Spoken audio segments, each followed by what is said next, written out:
Chapter 1 Adopted Daughter. The heroine's origins are the main plot of this story. Some answers to early questions like, why not do a paternity test when it's already interstellar? And is the heroine really an illegitimate child? Were revealed in chapters 67 and 68. The heroine's main task is not to defeat her adoptive mother or brother. The Xu family plot appears only briefly at the start. If you haven't read the synopsis, you can check it now to see the main storyline. Thank you for patiently reading this note. Enjoy the story. The interstellar train was gliding smoothly along the space route. The trip from the border of drifting clouds to the capital star would take 2 days by interstellar train. The pale girl stared out at the space scenery in boredom. Her long, thick black hair fell at her sides. A service robot came to her and handed her the medication she needed to take today. Xu Lingqu frowned, stayed still, and couldn't help coughing twice. 3 days ago, on an otherwise ordinary day, Xu Lingqu was carrying out her usual mission in the 11th year of the apocalypse, leaving the human sanctuary Lake Yadin to search for supplies. The next moment, she had come from the end of the world into this so-called interstellar era, becoming a frail, sickly girl who shared her name. They were all called Lingqu. Your health comes first. Take your medicine first. A middle-aged woman in a dark green uniform appeared. Her name was Gina. She had worked beside Admiral Su Chengbi for many years and had been specially ordered this time to fetch the adopted daughter of the border of drifting clouds back home.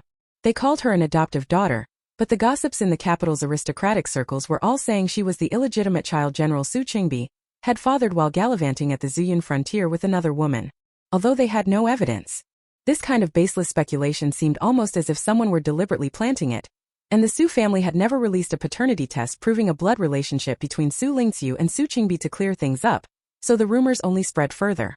Xu Lingqu refused to take the medicine. Seeing this, Gina took the medicine from the service robot and swallowed it herself, then instructed the robot to fetch a fresh dose. If Miss Lingqu needs me to try, I can keep trying until you're willing to eat, Gina said without changing her expression. The first time she met Miss Lingqu after arriving in the Zhiyun system, she had seen the woman's sickly face and thought she didn't have long to live. Gina immediately called in the best physician from the Zhiyun frontier to diagnose and prepare the medicine, and reported the situation to General Su Chengbi on the capital star at once. What she had not expected was that the greatest obstacle to treatment was Xu Lingqu herself refusing to take the medicine.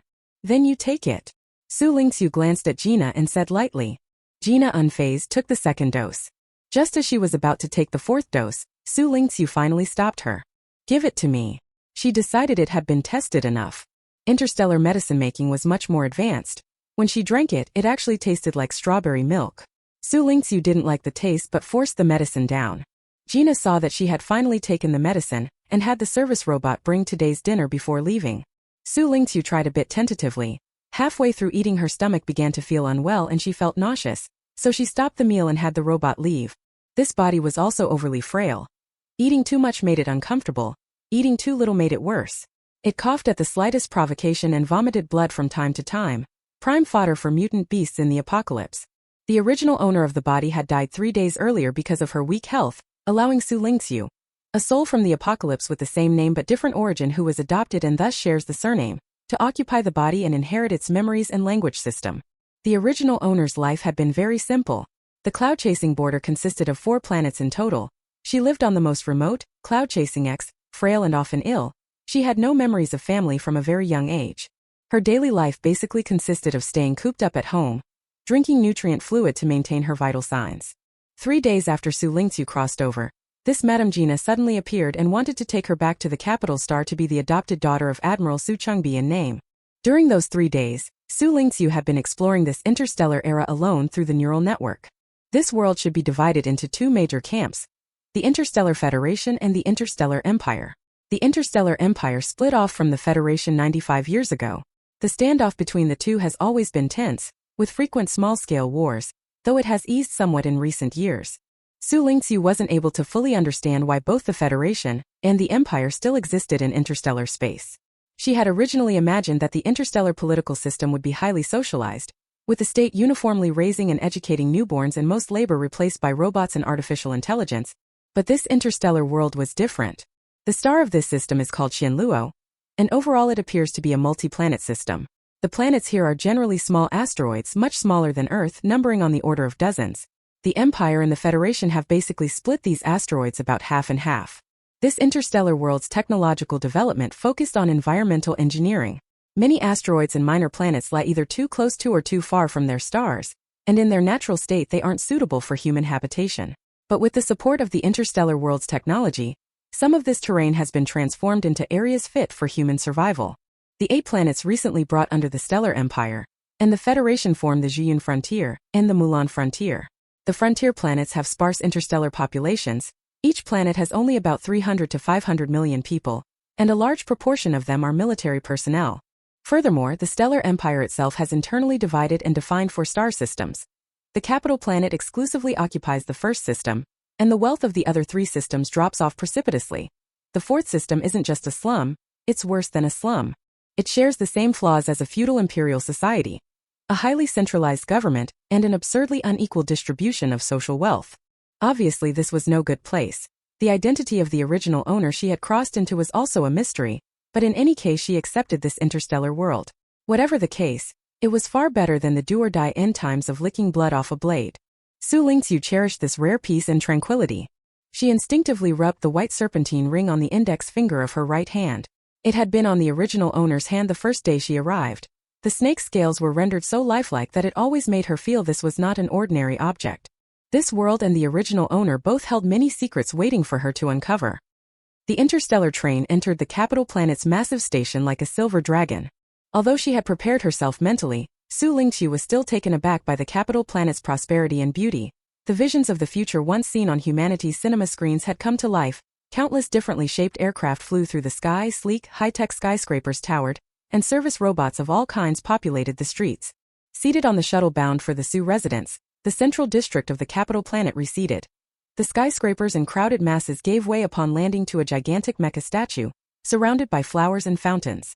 Compared to the sci-fi world outside, this place was designed more like a secluded paradise, a residential area exclusive to the interstellar aristocracy. Ecological simulators kept the temperature and humidity spring-like year-round, and the terrain had been terraformed so that every flower could bloom. Proud snow plum and tender green welcoming spring appeared together in a flowerbed that resembled an Eden crafted by the gods. They switched to a shuttle to head for their destination, Xu Manor. The car stopped. Gina carefully helped her out.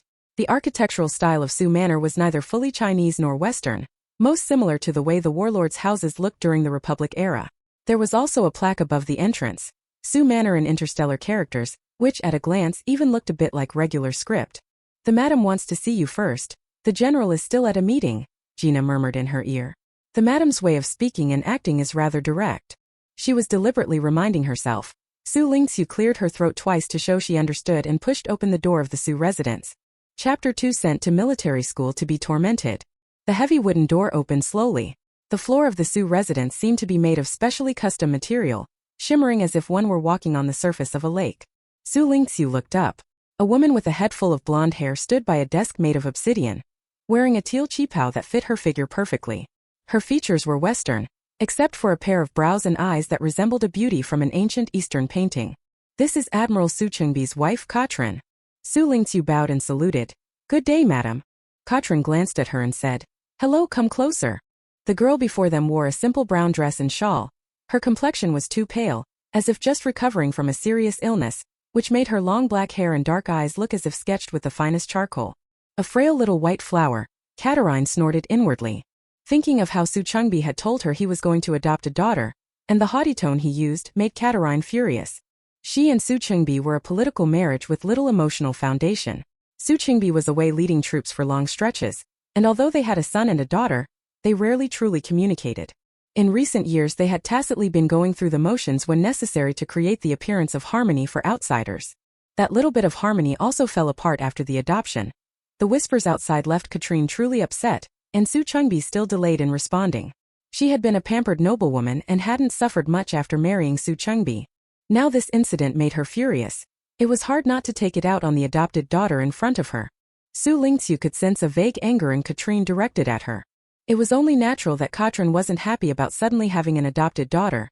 After all, this affair was probably orchestrated by Admiral Xu Chengbi. However, the memories inherited by Xu Lingqu from the original owner left only one impression of Xu Chengbi, that from a very young age he would send a bit of money each month as living expenses. She considered that whether it was her, who had inexplicably transmigrated, or the original owner, who had essentially been raised loose, they probably had little to do with Xu Chengbi. Katrin looked at the girl before her. And in her mind she had a perfectly legitimate plan to pretend not to see the adopted daughter, and to give her a good hard time. As for Su Chengbi, once he returned to the Su residence, she was determined to have a huge fight with him and make him pay for it. It's a good chance for you to meet your brother Su Yuan, Katrin said. No sooner had she finished speaking than a tall young man walked out from the other side of the hall. He wore frameless glasses and bore a striking resemblance to Catalin. Dressed in the military department's uniform, he gave Xu Lingqu a perfunctory nod. Su Yuan. He then looked at his mother and said, Xinjin has gone out. I arranged for someone from the military department to give her special training at this time. Registration for the military academy was about to close, and the crucial trial training period was approaching. This was precisely the time to seize the opportunity. Catalin seemed to recall something and nodded slightly. She insists on enrolling in that Imperial Military Academy. Doesn't she? Su Yuan nodded helplessly. I've told her several times already. Imperial is long past her prime. In the past few academy competitions, it was Dorlinston and those from the Federation who stood out. She just wouldn't listen. His tone was more indulgent toward his sister. The mother and son had been chatting as if nobody else existed, and only then seemed to notice someone standing nearby. Katrin looked at Xu Lingqu, who had tilted her head and suddenly asked, Do you want to enter a military academy? Before Xu Lingqu could answer, Katrin continued, Over the years the Xu family has sent most of the younger generation to the 6 major academies. Even though you've only just returned, you should do your part for the family. You and our Imperial's academy classes full? Add your sister Lingqu. At these words Xu Lingqu and Su Yuan were both stunned. Mother. Su Yuan frowned slightly. He roughly understood his mother's thinking. This so-called younger sister looked frail, and sending her to the military academy would most likely force her to suffer. For his mother it would be a way to wash her hands of the matter and kill 2 birds with 1 stone. But now the recruitment for the Imperial Military Academy was nearly over, and adding Xu Lingqu at this point would be troublesome. In Su Yuan's eyes, Xu Lingqu was not worth his time, especially when the matter involved the Xu family's reputation and his father's status as a general. Besides, putting Xu Lingqu and his sister Xu Shizhen in the same school, considering Xu Shizhen's personality, who knew what might happen? He cleared his throat softly, intending to remind his mother to think it over more carefully. Madame Katrin still remained unmoved, smiling as she steeled herself to shove Xu Lingqu into the military academy. Su Yuan had no choice but to say, I'll get in touch with their admissions officer. To apply to the 6 major military academies, combat track applicants need to be registered as military school cadets on their planet. Xu Lingqu certainly couldn't apply for that, so she had to be routed into non-combat directions like command and analysis. But even for non-combat analysis tracks, most people still come from military schools. Non-military applicants at least received education at other institutions or were trained at home. Given Xu Lingqu's situation, she would have to rely entirely on him to find someone to pull strings for her. Watching Katrin together with her son Su Yuan plot on the spot to get her registered, Xu Lingqu breathed a sigh of relief. For her, being able to attend military academy was much better than staying at home as a quiet young lady. Her experience of life in the apocalypse allowed her to adapt quickly to military school life, which could be said to be her best way out in this interstellar age. Although Mrs. Catherlin most likely just disliked her for being frail, and wanted to send her to military school to make her suffer. Her actions stemmed from malice toward the original body, but the blind cat happened to catch a dead rat. It was a stroke of luck for Xu Lingqu, who had transmigrated. The girl before her did not act as Catherlin had expected. She did not collapse, did not beg, and did not frantically demand that Su Chengbi seek justice. She simply stood there and coolly agreed to Katrin's arrangements, seeming completely unaware of what enlisting in a military academy would mean, or what kind of academy life she would face. I've already prepared a party to welcome you, you must attend, Katrin said in a tone that left no room for refusal. You're new to the capital star, so it's to help you get to know more people. Xu Lingqu didn't really need friends, but seeing Katrin's resolute attitude, arguing with her would probably be a waste of breath. Going to a meet and greet wouldn't hurt. Fine, go if she wanted, Xu Lingqu didn't care. As long as it didn't affect her going to the academy, everything was negotiable. Chapter 3 First Appearance. I stayed at the Xu residence for 2 days. Xu Lingqu hardly left the main gate, and didn't step beyond the second gate. I was supposed to meet General Su Chengbi once more, but I heard that a band of interstellar pirates had been spotted near the Mulan frontier. After the meeting, General Su received His Majesty's orders and went to eliminate them. In fact, Xu Lingqu felt he was deliberately avoiding the problems at home. Ms. Gina summoned a physician from Capital Star during this time to examine Xu Lingqu's physical condition. Congenital deficiency. The conditions at the Zhuyun frontier are also not great, and the illnesses have accumulated over the years. The physician frowned as he examined her, and in the end could only say, use instruments for physiotherapy and conditioning more often, exercise appropriately. The medicines the frontier doctors prescribe won't do any harm but won't have much effect either. Fill the prescription and finish what's given, but there's no need to go out of your way to get more. It matched Xu Lingqu's own estimate. This body's condition wasn't something that could be cured instantly. You have to be patient. Xu Lingqu sat in front of a dressing mirror, Ms. Gina expressionless behind her, meticulously tending to her long hair. The beauty industry in the Interstellar era hadn't advanced that dramatically. It wasn't very different from the Terra era. Ms. Gina picked up a lipstick and applied it to her. The pale face immediately regained color, and she no longer looked so sickly. Today was the gathering Mrs. Cochran had insisted she attend. With the Admiral away at the frontier, Ms. Gina stayed by Xu Lingqu's side to attend to her personally. Lady Cochran would certainly not trouble herself with how to dress her, so Ms. Gina had to take care of it. If you get tired you can slip away quietly, Miss Gina reminded her. Xu Lingqu nodded slightly and stood up, heading to the main hall for tonight's banquet. They walked to the back courtyard of the Xu mansion. By now the guests had mostly arrived, all local nobles from the political center of the Interstellar Empire. Actually this banquet would be fine even without Xu Lingqu, the so-called protagonist. The people in the backyard had already started chatting and mingling. Crowded at the center of the gathering were Cochran and her daughter Xu Shizhen, who didn't care whether Xu Lingqu had come or not. Xu Lingqu was hesitating, thinking about just going back to sleep, when Cochran's gaze cut through the crowd and fixed on her. We've got Lingqu here. She put on a proper smile and beckoned Xu Lingqu over. At that moment the eyes of all the guests in attendance were focused on Xu Lingqu, whispers running non-stop. Is this the foster daughter General Xu Qingbi is going to adopt? You're so naive. You actually believe she's really his foster daughter. SK. I never expected General Xu to be this kind of person. Lady Katrine is truly magnanimous. She doesn't look as good as Xu Shizhen. If I were Lady Katrine, I'd already be relieved. Xu Lingqu feigned not to hear, strolled over to Lady Catarine's side, and looked at Xu Shizhen, her nominal younger sister. The girl had inherited her mother's long golden hair, but her features resembled her father more, a typical Eastern maiden's look with a cool, aloof bearing. Her custom gown shimmered, making her seem like an otherworldly elf. Catarine watched the pair stand together and smiled with satisfaction. Her goal had been achieved. Xu Lingqu perfectly highlighted Xu Shizhen.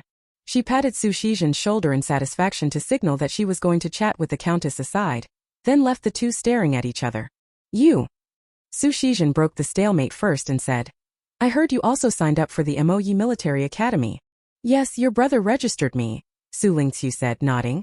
Xu Shizhen showed a very puzzled expression, as if he'd discovered one of the 10 great mysteries about Xu Lingqu. I only chose to apply to MOE because I admire Admiral Inha. Why did you? Admiral Inha? The Milky Way? Xu Lingqu felt a stir in her heart and went along with her words. I also admire Admiral Inha. Xu Shizhen tilted his head with a look of half-belief, staring at Xu Lingqu for a long time. Xu Lingqu didn't change her expression, lying as calmly as if it were nothing. Admiring Admiral Inha is only natural. Xu Shizhen quickly convinced himself, leaning a little closer to Xu Lingqu. I heard you applied to the command department. We can take Imperial Military Academy's trial training together. She didn't go into further details about Admiral Inha. Xu Lingqu felt a little regretful. But thinking that she knew nothing about this so-called Military Academy either, and that Xu Shizhen here seemed to know more, she continued, I still don't know the specific content of the trial training.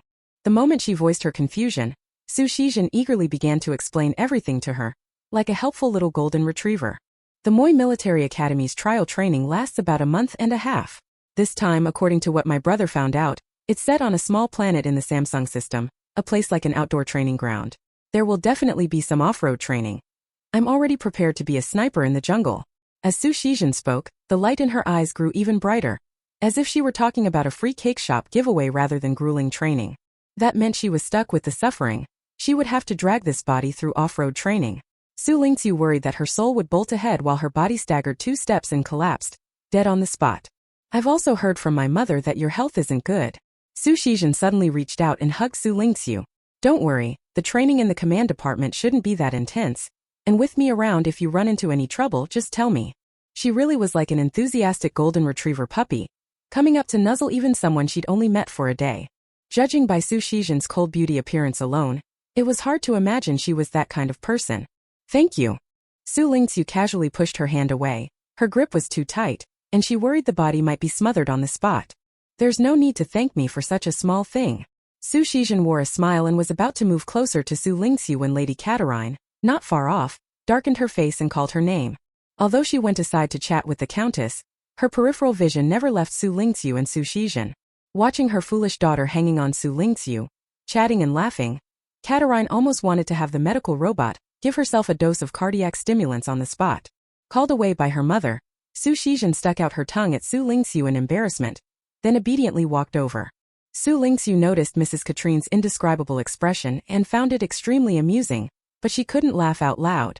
She kept a blank face, nodded at Xu Lingqu, and then, feeling self-conscious, steered away from the crowd and walked toward the garden. Mrs. Katrine's livid face was really entertaining, and Xu Lingqu's guilty, puppy-like look was even more amusing.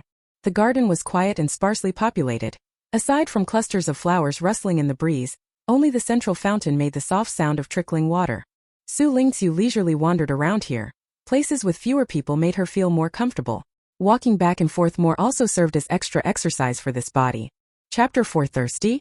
I told you, don't be so intimate with her. Catherine looked at her daughter with exasperation, grabbed her arm and whispered. Xu Lingqu felt wronged. You were the one who left the two of us alone there. Catherine was at a loss for words, helplessly glared at her absent-minded daughter, and changed the subject. Xu Lingqu from the Xu family is here today too. I heard he also applied to the Imperial Military Academy. Did you see him? Xu Lingqu was someone she had finally managed to invite. Su Qingbi had once been an underling of the old master of the Xu family. The old master is now 60, in his prime, firmly seated as a full general, and also the principal of Longyuan Military Academy. Father Xu also holds an important position in the political world. The Xu family is someone even the current Prince Norton seeks to curry favor with. If everyone born in the capital's Central Star District was born in Rome, then Xu Lingqu was born at the pinnacle of the Roman imperial palace. Even setting aside family background, his own psychic level test was S+, destined to be a favored scion in the ministry of the military. If Xu Lingqu could get to know him better, even without any romantic considerations, it would be very beneficial for both of them to develop together within the ministry in the future. Lady Katrine was far-sighted, but her daughter was carefree. Who knows where he went? I didn't install a tracker on him. Xu Lingqu felt a bit puzzled by the question. Catarine glanced around to see that no one was looking, casually gave her daughter a light knock on the head, and dragged her back into the socializing. If you want to do something bad, perhaps you'd have a better chance if you could at least hide your sneaky look beforehand. Xu Lingqu stood by the small fountain in the garden, her eyes on the two ice-blue decorative fish in the pool, but her mind was perfectly clear in sensing the two people plotting behind her. She hadn't seen these two before and didn't know them, but anyone invited by Lady Catarine had to be either very rich or very noble. At this moment the two young masters must have agreed on how to deal with Xu Lingqu, who seemed to know nothing about them. Before they even put their plan into action, wicked smiles appeared on their faces. Xu Lingqu sighed helplessly, stood there calmly, and as a faint breeze brushed past her back she casually stepped aside, just in time to perfectly avoid the hand that was about to push her. The unrestrained shove and the hard-to-resist pull made the man inevitably tumble headfirst into the fountain. Splash! With a loud sound the spray soaked Xu Lingqu's skirt. The other, who had been plotting from behind and hadn't struck, seemed not to have expected this turn of events. He hurried forward to check the situation. Xu Lingqu lightly turned, watched the other person leaning over the fountain trying to pull someone out, lifted a foot, and sent him down to reunite the two. The other person also, in a ridiculous pose, plunged headfirst into the fountain. Ah! Xu Lingqu calmly turned to look at the two drenched dogs in the fountain. Are you two very thirsty?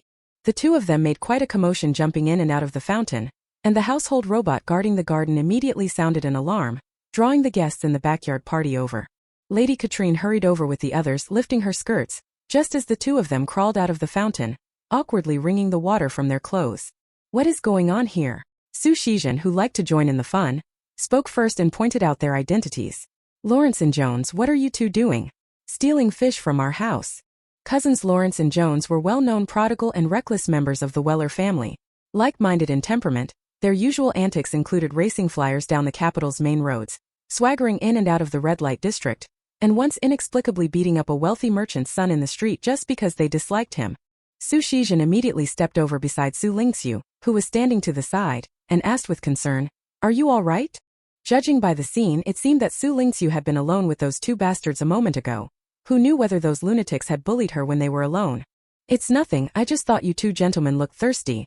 I've never seen such a way of hydrating before, so I was a bit surprised. Xu Lingqu said mischievously. Jones, who had dyed his hair green, glared at her viciously. He and Lawrence had only passed by intending to pick on this plainly unloved adopted daughter of a general.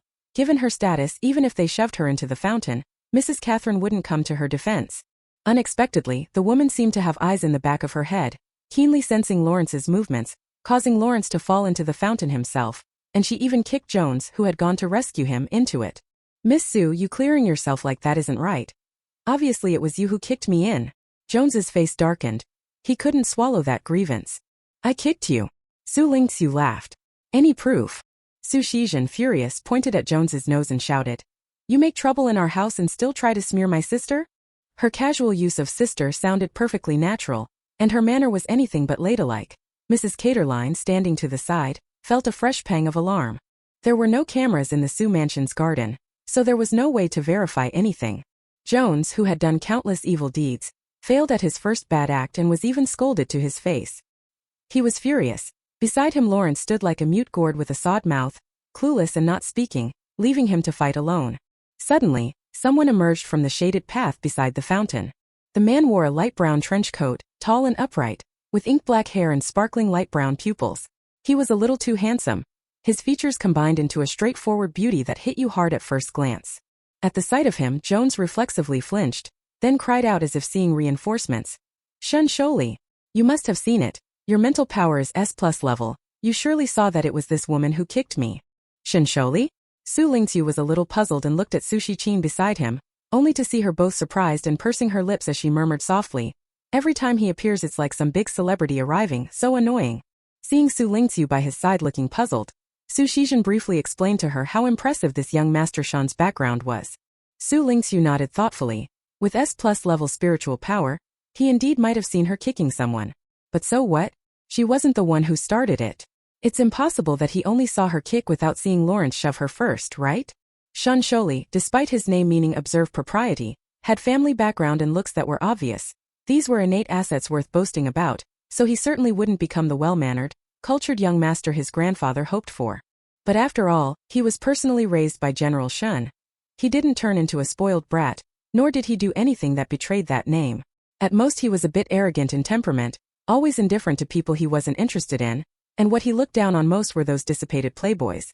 Because of that, people like Jones used to treat him like a cat seeing a mouse, but this time they genuinely regarded him as a savior.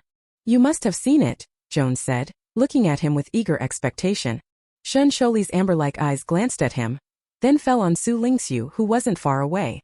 Xu Lingqu did not avert her gaze. She looked back calmly. Their eyes met in the air.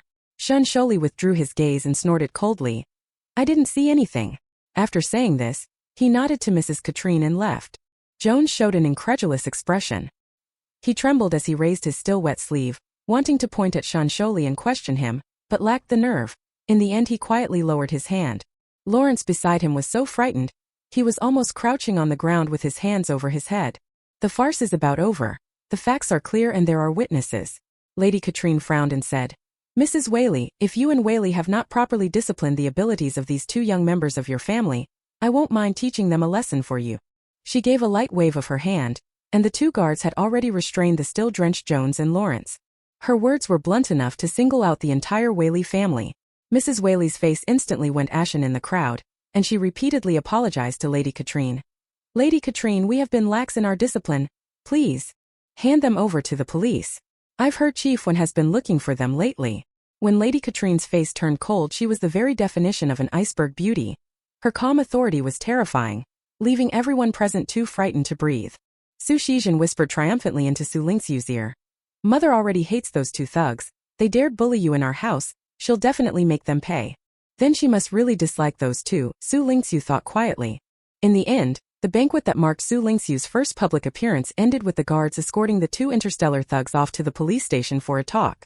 When Xu Lingqu returned to her room, she found Ms. Gina assembling a large device together with a service robot. "Miss Lingqu," Ms. Gina introduced to the puzzled Xu Lingqu. "This is the device given by young Master Yowen's friend at the military headquarters for activating and testing psychic power. Chapter 5 No third person will know. The activation and testing of psychic power are essential requirements for selection at the Interstellar Military Academy. It can even be said that, given the current standoff between the Empire and the Federation and the general atmosphere of a nation at arms, almost everyone undergoes activation and testing of psychic power. But those who truly met the criteria to become military academy cadets and mech soldiers were exceedingly rare across the entire star system. Since mech research entered the public eye 200 years ago, the corresponding requisite piloting conditions, the psychic powers of humanity, also came into everyone's view. To be able to enter a mech, one's psychic power level must be at least B. To pilot a basic mech, the psychic power level must reach A, and for higher grade mechs, they must be piloted by people with S-level psychic power. 50 years ago, the Empire annually gathered all 16-year-old boys and girls nationwide for activation and testing of psychic power. Most people were at C and D levels. B was the non-academy professional admission threshold outside the academy's mech department. To enter the mech department, the psychic power level had to be at least A. The original owner had not undergone activation or testing of psychic power. When she was 16, she was still at Xiyun Frontier, living alone and looking like a sickly waif, so the staff did not force her to take the test. No one had any expectations for the test results of a sickly orphan girl. After all, based on past experience, people with high psionic levels usually don't have poor physical fitness, and they often excel in certain areas. It's worth mentioning that many capable ordinary people have been found to have low-level psionic power, but because interstellar main combat weapons like starships and mechs have strict requirements, they were rejected by military academies. They still had to run a psionic test and activation for Xu Lingqu first. This drove Xu Yuan, who had received his mother's orders, up the wall. He cursed inwardly that Xu Lingqu was acting like some wild child for refusing psionic activation and testing, while he contacted a friend, borrowed a device, and brought it home specifically to test her. Based on the tests, it was probably only C or D class.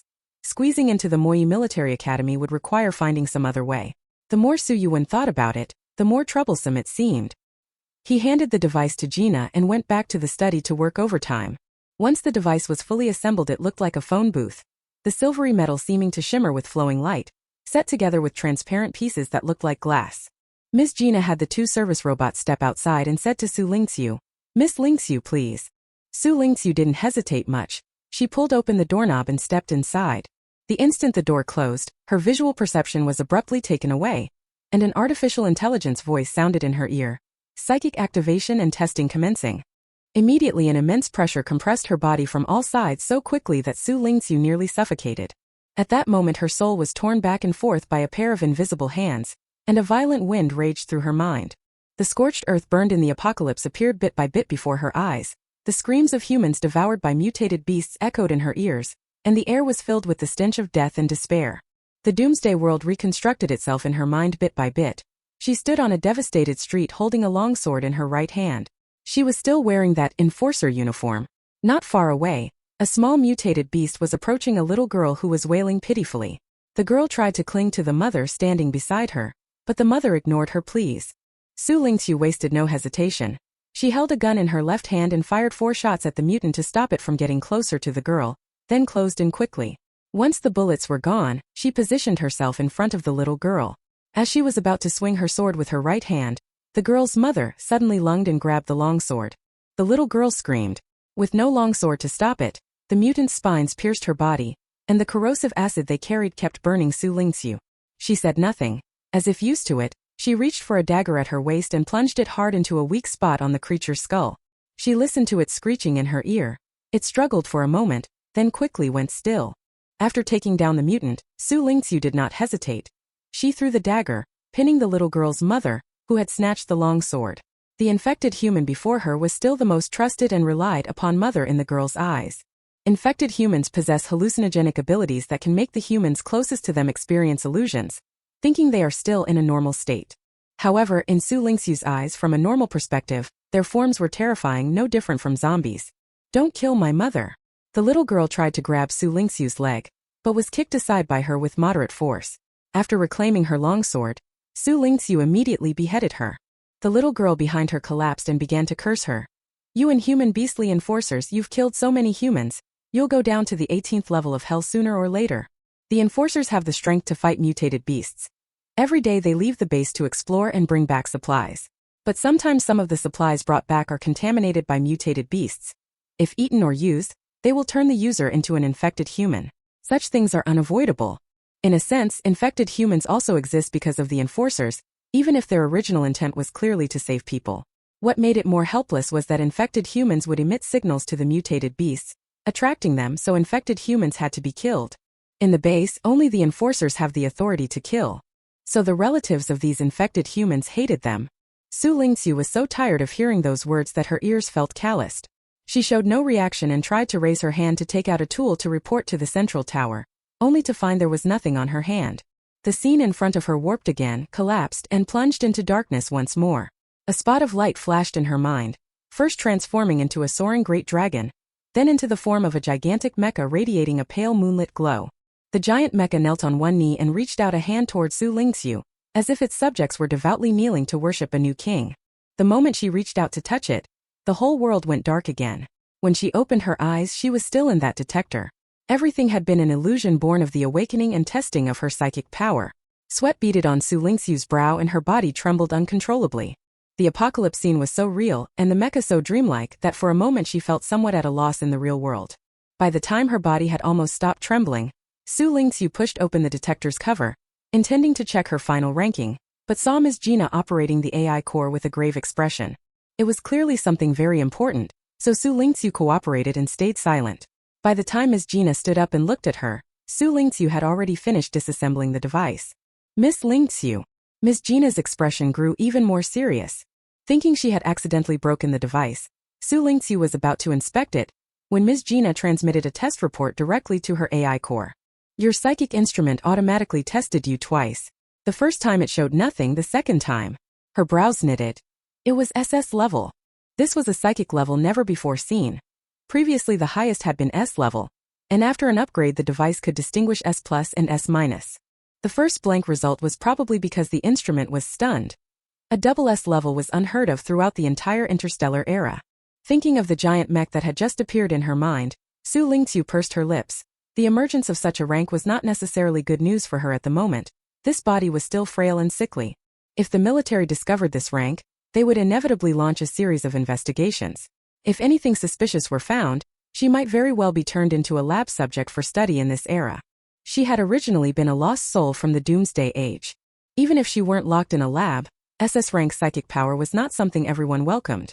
People admire geniuses, but once a genius cannot be used for their benefit, they become an enemy. But Xu Lingqu was not willing to submit to anyone. I hacked into the military's psychic statistics system as soon as I could and deleted your report, Ms. Gina said calmly. You hacked the military system? Xu Lingqu was genuinely surprised. She had thought Ms. Gina was merely a capable assistant working for Su Chengbi, but she hadn't expected her to be so capable, practically omnipotent. Ms. Gina looked at Xu Lingqu before her, her expression complex. Will you report this matter to Admiral Su Chengbi? Xu Lingqu asked softly. Ms. Gina said nothing. Seeing her reaction, Xu Lingqu formed an idea in his mind. Actually, you could have kept this from me entirely and, after doing what needed to be done, reported it directly to Admiral Su Chengbi. That would have avoided a lot of trouble. But you still chose to tell me. Which means there's room for discussion between us about whether to disclose this to a third person. Xu Lingqu couldn't be completely sure what Ms. Gina was thinking. She was gambling entirely. If Su Chengbi found out about this, she would be left utterly passive. The thought of killing Gina in front of her flashed through her mind, but was quickly rejected. If it weren't for Gina, the military would probably already be on their way to find Xu Lingqu. Besides, the aftermath of murder would be even more troublesome. If it could be resolved another way, that would of course be best. Gina stood in place, looking at the girl before her, and the little finger of her right hand couldn't help twitching. That tiny hesitation in her heart was caught by Xu Lingqu. She really didn't want to report this matter to Su Chengbi. First, she knew his personality. Once Su Chengbi found out about this, Xu Lingqu probably would never be able to leave the Su residence again. But for this frail girl she had only spent a few days with, her pity was not enough to produce any hesitation. More than that, over the years she had found that what General Su actually did increasingly diverged from what she had expected him to do. This made her begin to doubt whether pledging loyalty to Su Chengbi was the right decision. Did everything she had done under Su Chengbi's orders truly align with her original intentions? I don't know exactly why you tested as SS level in psychic power, but I do know what will happen to you if this leaks out now, Ms. Gina said slowly. If keeping silent can spare even one person, I will shut my mouth. After she spoke, she felt a strange relief in her heart. This was clearly a betrayal of Su Chengbi, yet she felt ease that this time she wouldn't have to do something against her conscience. When I have the ability to reach a sufficiently high position, I will do my best to repay you. Xu Lingqu could only offer Ms. Gina that promise for now. From Gina's reply she could sense Ms. Gina's inner conflict. She was a thoughtful, capable person, not the mechanical diehard under Admiral Su Chengbi's command. I look forward to that day. Ms. Gina smiled. She also knew Xu Lingqu's words were pure pie-in-the-sky talk. What she wanted to see could only be accomplished by an Imperial Admiral or someone with even greater power. Could Xu Lingqu become an Imperial Admiral? Her body was so weak. Just getting into the military academy this time would be a stretch. But you never know, Ms. Gina had seen the SS-level psychic test results with her own eyes. Maybe she really could reach that position. But that would be decades from now, right? No matter what the future held, Gina knew in her heart she did not regret what she had done today. Chapter 6: The Legendary SSS-Class Mecha. After reaching an agreement with Ms. Gina, Xu Lingqu felt much more at ease. The military and Su Yuan still needed a report to close the matter. Ms. Gina forged a report on the spot showing a psychic level of B, and once again infiltrated the military system to slip that report in. Watching her move through the military system as if it were her home, Xu Lingqu had the strange impression that the system actually belonged to Ms. Gina. A B-level psionic aptitude was just enough to meet the command department's B-level requirement at the military academy, allowing her to enter smoothly without arousing Katrin's or Su Yuan's suspicion and wariness. After successfully fixing the forged report, Ms. Gina still had to return the testing device to Su Yuan, so she left first. Only now did Xu Lingqu finally relax for real. The fatigue brought on by activating her psionic power spread through her whole body. She sat on the edge of the bed saying nothing, watching the sunset light streaming in through the window. It was already evening. A vision of the doomsday she just tested suddenly flashed through Xu Lingqu's mind. The sensation of being pierced and burned was so real, the little girl's screams and the mutant beast's roar still echoed in her ears. She shook her head, struggling to pull herself out of the inexplicable hallucination that had descended again, only to find the burning sensation was real. On her finger, that snake-patterned ring was scorching her like a red-hot branding iron. Before Xu Lingqu could take it off, a flash of light passed. The ring did not disappear and remained on her hand, while a tuft of cotton-like material appeared on the ground. The tuft sprouted 2 ears and a pair of grape-like eyes, and a Samiyet pup revealed its true form. It now opened its mouth to Xu Lingqu. You are the second owner the galaxy found for me. Xu Lingqu couldn't tell which was more absurd, that the ring had produced a dog or that the dog could talk, but both had happened to him at the same time. This was no longer within the realm of interstellar matters. This was fantasy. Xu Lingqu crouched down, grabbed the dog by the scruff and hoisted it up, walking as he spoke. I'm not someone who enjoys abusing dogs, but if you are a talking dog, please explain your origins. She said this while turning a cold face and sticking the dog out the window, making the dog curl up into a little fluff ball in fright. Damn, it seems Inha handed me over to a woman as vicious as he is. Let me go. Its howls were useless. Xu Lingqu remained unmoved. Seeing this, the Samiyet had to obediently introduce itself. My name is Lu Ming. I'm the most handsome, most beautiful mech in the entire galaxy. My previous owner was Inha. He seemed to be doing pretty well, at least a general. Okay, can you let me go now? Xu Lingqu's heart was harder than stone. Then why do you look like a dog now? This life form was made by that bastard Inha. My true body. My true body, I have no idea where it went. I used to be the ring on your hand. Only now that you've finally awakened your spirit power could I barely be summoned out as a life form. Xu Lingqu pulled her hand back, mainly because it was getting a bit sore, and seeing that the man who called himself Lu Ming also seemed relieved, continued to interrogate him. Then how do you prove what you say? Liu Ming's whole face froze. After thinking for a long moment, he tilted his head. Maybe you want to hear some dirt about Admiral Galaxy? Admiral Galaxy was the idol Su Shizhen had mentioned that day. Xu Lingqu remembered that she had even agreed with her back then. She opened her neural interface and searched Admiral Galaxy's biography. The foremost of the founding marshals of the Empire, comrade and close friend of the founding Emperor Caesar Ulysses, founder of the Imperial Military Academy, and once piloted one of the world's 3S+ class mechs at the time, Lu Ming. Xu Lingqu glanced at the Samiyet puppy and then at the AI-simulated restoration of Lu Ming's mech form. A pure white mech that perfectly embodied mech aesthetics. Samiyet Lu Ming lay at her feet, indignant. To be honest, this simulated projection isn't as handsome as even a single part of my original body. Such a legendary figure. The last trace of his life was that at 35 he mysteriously disappeared while piloting Lu Ming.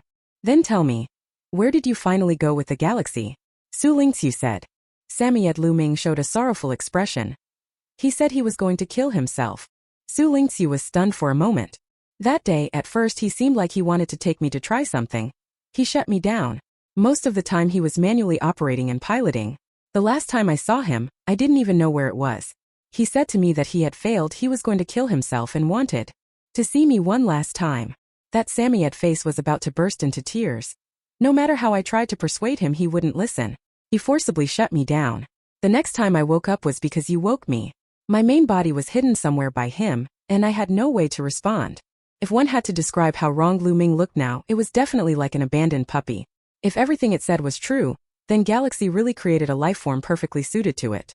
Alright. Xu Lingqu rubbed his forehead tiredly, watching the sobbing little dog. So now you are. You're my new master, you definitely have to keep me. Lu Ming cut her off, emphasizing, since Galaxy left me to you, you must treat me well. I'm an SSS class Mecha, the strongest in the galaxy. Chan Dao and Qi Ren aren't as powerful as I am. Xu Lingqu thought of that serpent-patterned ring. It did seem somewhat out of place on the original owner's body back then, and it wasn't the kind of ornament she'd like or buy. Most likely it was an heirloom left by family, so when sorting the timeline it could indeed be connected to the founding Galaxy Admiral. Its authenticity remained to be verified, but keeping a dog by one side wasn't really that difficult. After weighing it, Xu Lingqu said, I can keep you. Lu Ming wanted nothing more than to have the whole dog crawl up onto Xu Lingqu's leg.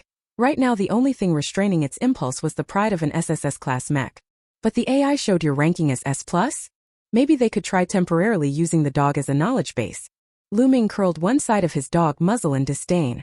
That's only the minimum level for piloting us, what we claim publicly. Like your psychic power, from my perception it should be at the SS stage. Thinking of the giant white mech that had appeared in her mind back then, Lumina the puppy's words suddenly seemed a bit more believable. It really did know something.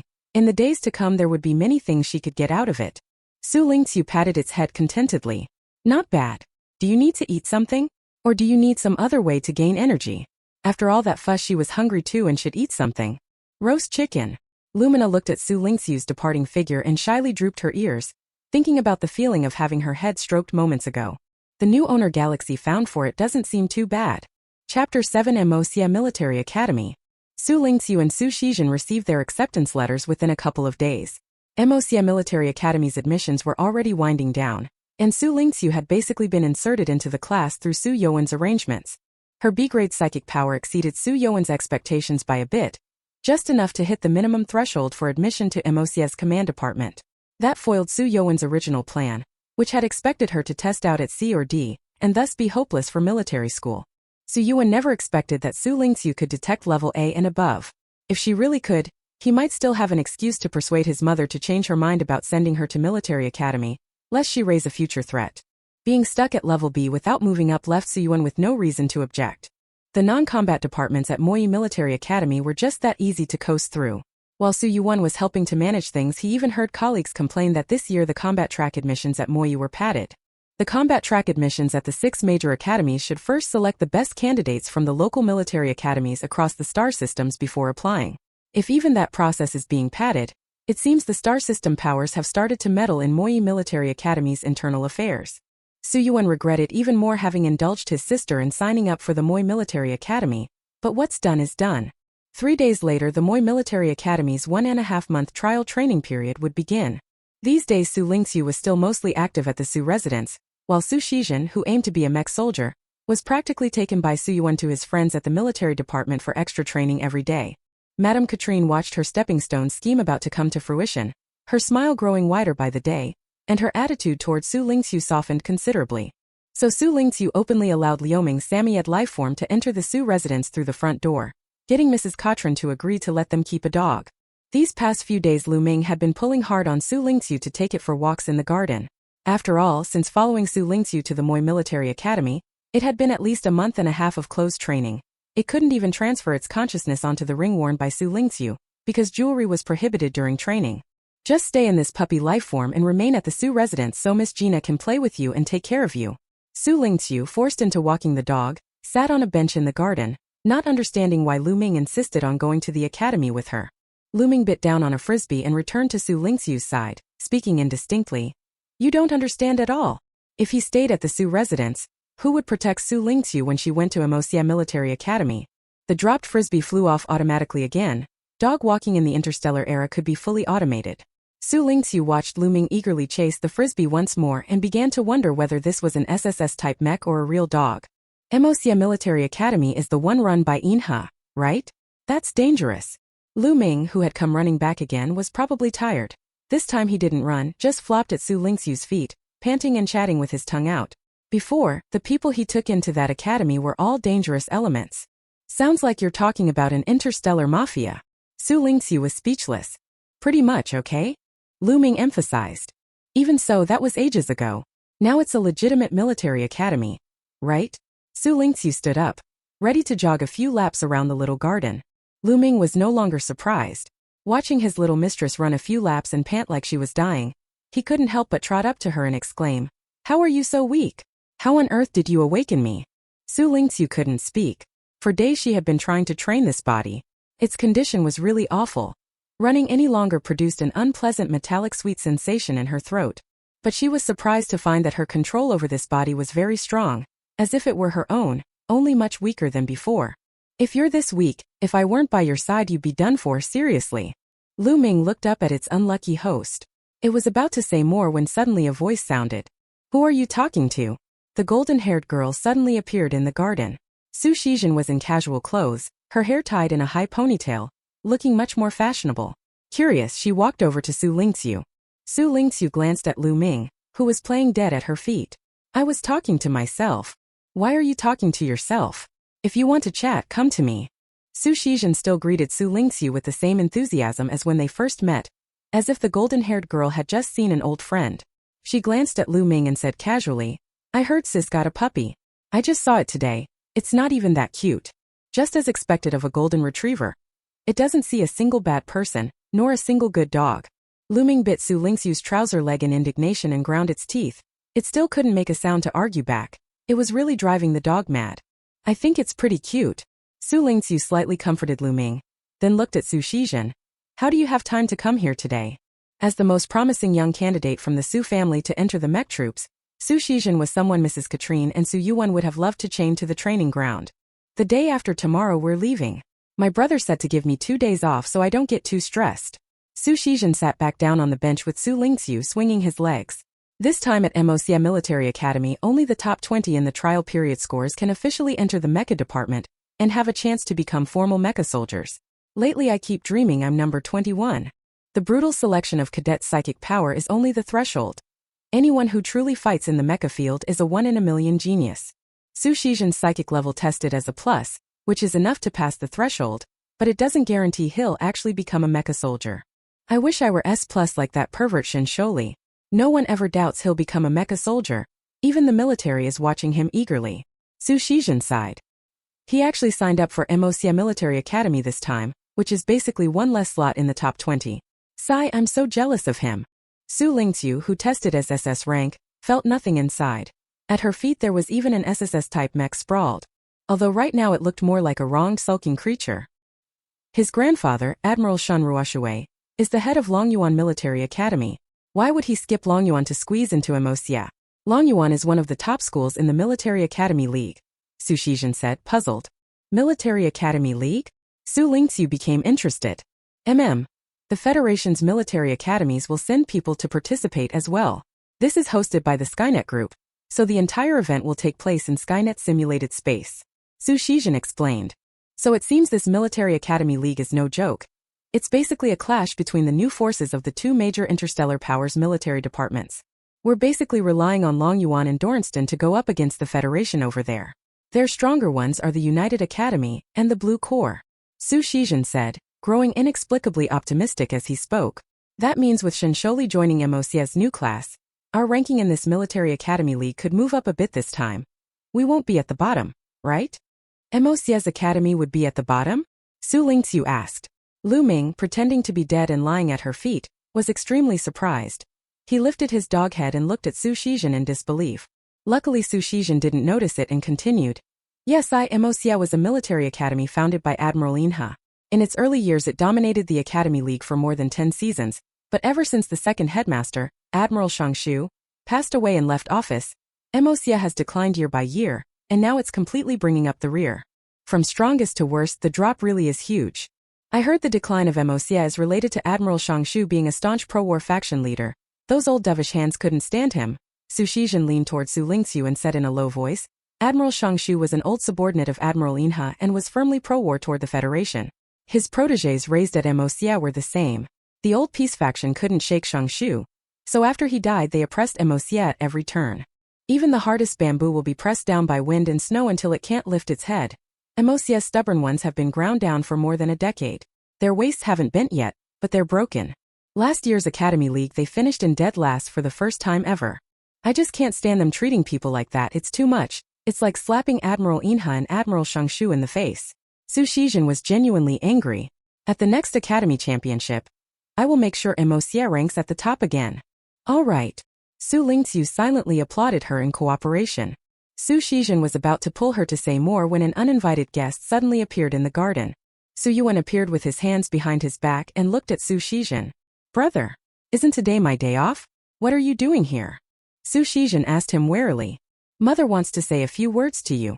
She's leaving the day after tomorrow and asked me to find you, Xu Yuan said calmly. They've even brought out Lady Catherine. Xu Shijin reluctantly stepped away from Xu Lingqu. She hadn't finished speaking yet. Watching the person walk away, Xu Yuan still stood there. Xu Lingqu casually pinched a green leaf. This person had come for her. Qin is gone, so I'll be blunt. Xu Yuan looked at her and said directly, the ranking points during this trial period are very important. If there's a team stage, I want you to stay away from my sister and not hold her back. So it was about something like this. Xu Lingqu looked at Xu Yuan. How can you be sure I'm the one who'll hold her back? Xu Yuan snorted coldly. Anyone with eyes can see it. Xu Lingqu scooped up Lu Ming and stood up. Whether to form a team or not, the initiative is mine, right? You. Xu Yuan frowned. Xu Lingqu brushed past him and let out a light laugh. Depends on my mood. Chapter 8 Enrollment. The trip to Moi Military Academy was still by Star Rail train. Fortunately this time the journey was shorter. Moi Military Academy was built on a medium-sized planet between the third and second star systems. Its location was special and did not fall under the jurisdiction of any single star system. A decision set by the Galactic Marshal back then. He also gave the planet a name. Yuheng. When Xu Lingqu saw the name she remembered it. It was the name of the fifth star of the Big Dipper. Thinking of the two military academies, Moyi and Long Yuan, she noticed their names also came from China's 10 famous swords. Instinctively she thought she had found a fellow Earth native. But the results queried by the Intelligence Corps showed that the names Long Yuan, Moyi, and Yuheng had no special meaning in the interstellar language system. Was this a coincidence, or? Xu Yuan decided to escort Xu Shijin to the gate of Moyi Military Academy. In the VIP cabin of the Star Rail train, the three of them sat in the three corners facing one another. Xu Shijin, constrained by his elder brother's face, didn't dare speak to Xu Lingqu and only watched her longingly. Xu Yuan was still simmering with resentment from being outmaneuvered by Xu Lingqu yesterday and wanted to kill her with his eyes. The two gazes converged but had no effect on Xu Lingqu. She had cut off her long black hair. The short style was clean and neat, giving her a more spirited look. This was the second time she had boarded a Star Rail train. This time she could finally calm down and watch the space scenery outside the window. Celestial bodies twinkled in the vast universe. In this era humanity had developed outer space. Star Rail trains shuttled between various star systems, leaving silver arcs across the cosmos. In this interstellar age there are plenty of planets with conditions suitable for life. Thanks to humanity's efforts across the stars, many worlds that were originally uninhabitable for humans have been terraformed. This is far livelier than a lone Earth drifting in the galaxy. After a 3-hour trip, a military friend of Xu Yuan, stationed at the Yuheng base, came to pick them up in a flying craft. They traveled without obstruction all the way to the gate of the Moi Military Academy. It is said that the architectural design of Moi Military Academy was inspired by Admiral Galaxy's Mecha, Lu Ming. The main colors are silver and white, and the relief patterns mostly take the forms of clouds and wind. The design of the entire gate exudes a sense of grace. New construction materials have turned the gate into a bridge of clouds, a gateway to the sky, with clouds and stars flowing and sparkling along its sides. 2 giant sword sculptures stand in the center of the gate's entrance. Xu Lingqu looked up. These must be sculptures of Ganjiang and Moi's 2 swords. They cross and rest on the ground, their blades overlapping, one entirely verdigris green, the other entirely icy blue. Majestic enough to make every passerby look up in reverence. She now somewhat believed Lu Ming's brag that his mech was the most handsome. Xu Yuan pulled Xu Shijin aside and gave him a long list of instructions. After a long while he finally finished. Then he walked over to Xu Lingqu. You'd better not let me hear that you cried and begged to quit during your probation. Trying to recover the face he'd lost in yesterday's argument, Xu Yuan sneered.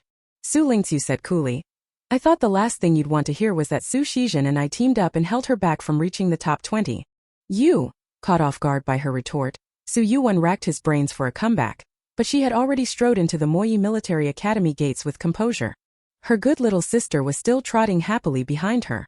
She had just been holding her and talking for a long time, all the while saying she'd already gone into the dog's belly. Before coming to Imperial Military Academy, the two had installed the Academy's dedicated subsystem on their personal neural AIs and pre-selected their dormitory, a double room, where the two of them would live together.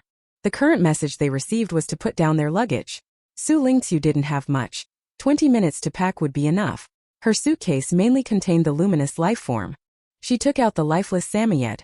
The serpent pattern ring on her hand flashed a light, and the puppy was revived on the spot. I'm exhausted. You're still tired? Xu Lingqu ended up bringing it along after all, but no one looked after it during the trial period, so it could only stay in her room by itself. This place has changed so much. It's nothing like the way it was when Inha brought me here. Lu Ming flopped onto Xu Lingqu's bed as if he knew his way around. I'll wait for you right here. You must come back alive, okay? Those who didn't know would have thought she was off on some space counterterrorism mission. During the probationary training period, rings are definitely not allowed, so Xu Lingqu took hers off, and the next second the smart brain immediately popped up a message. All new students please assemble immediately at the campus central plaza. Xu Lingqu immediately called Xu Shizhen, who was still tidying the room, and they left at once.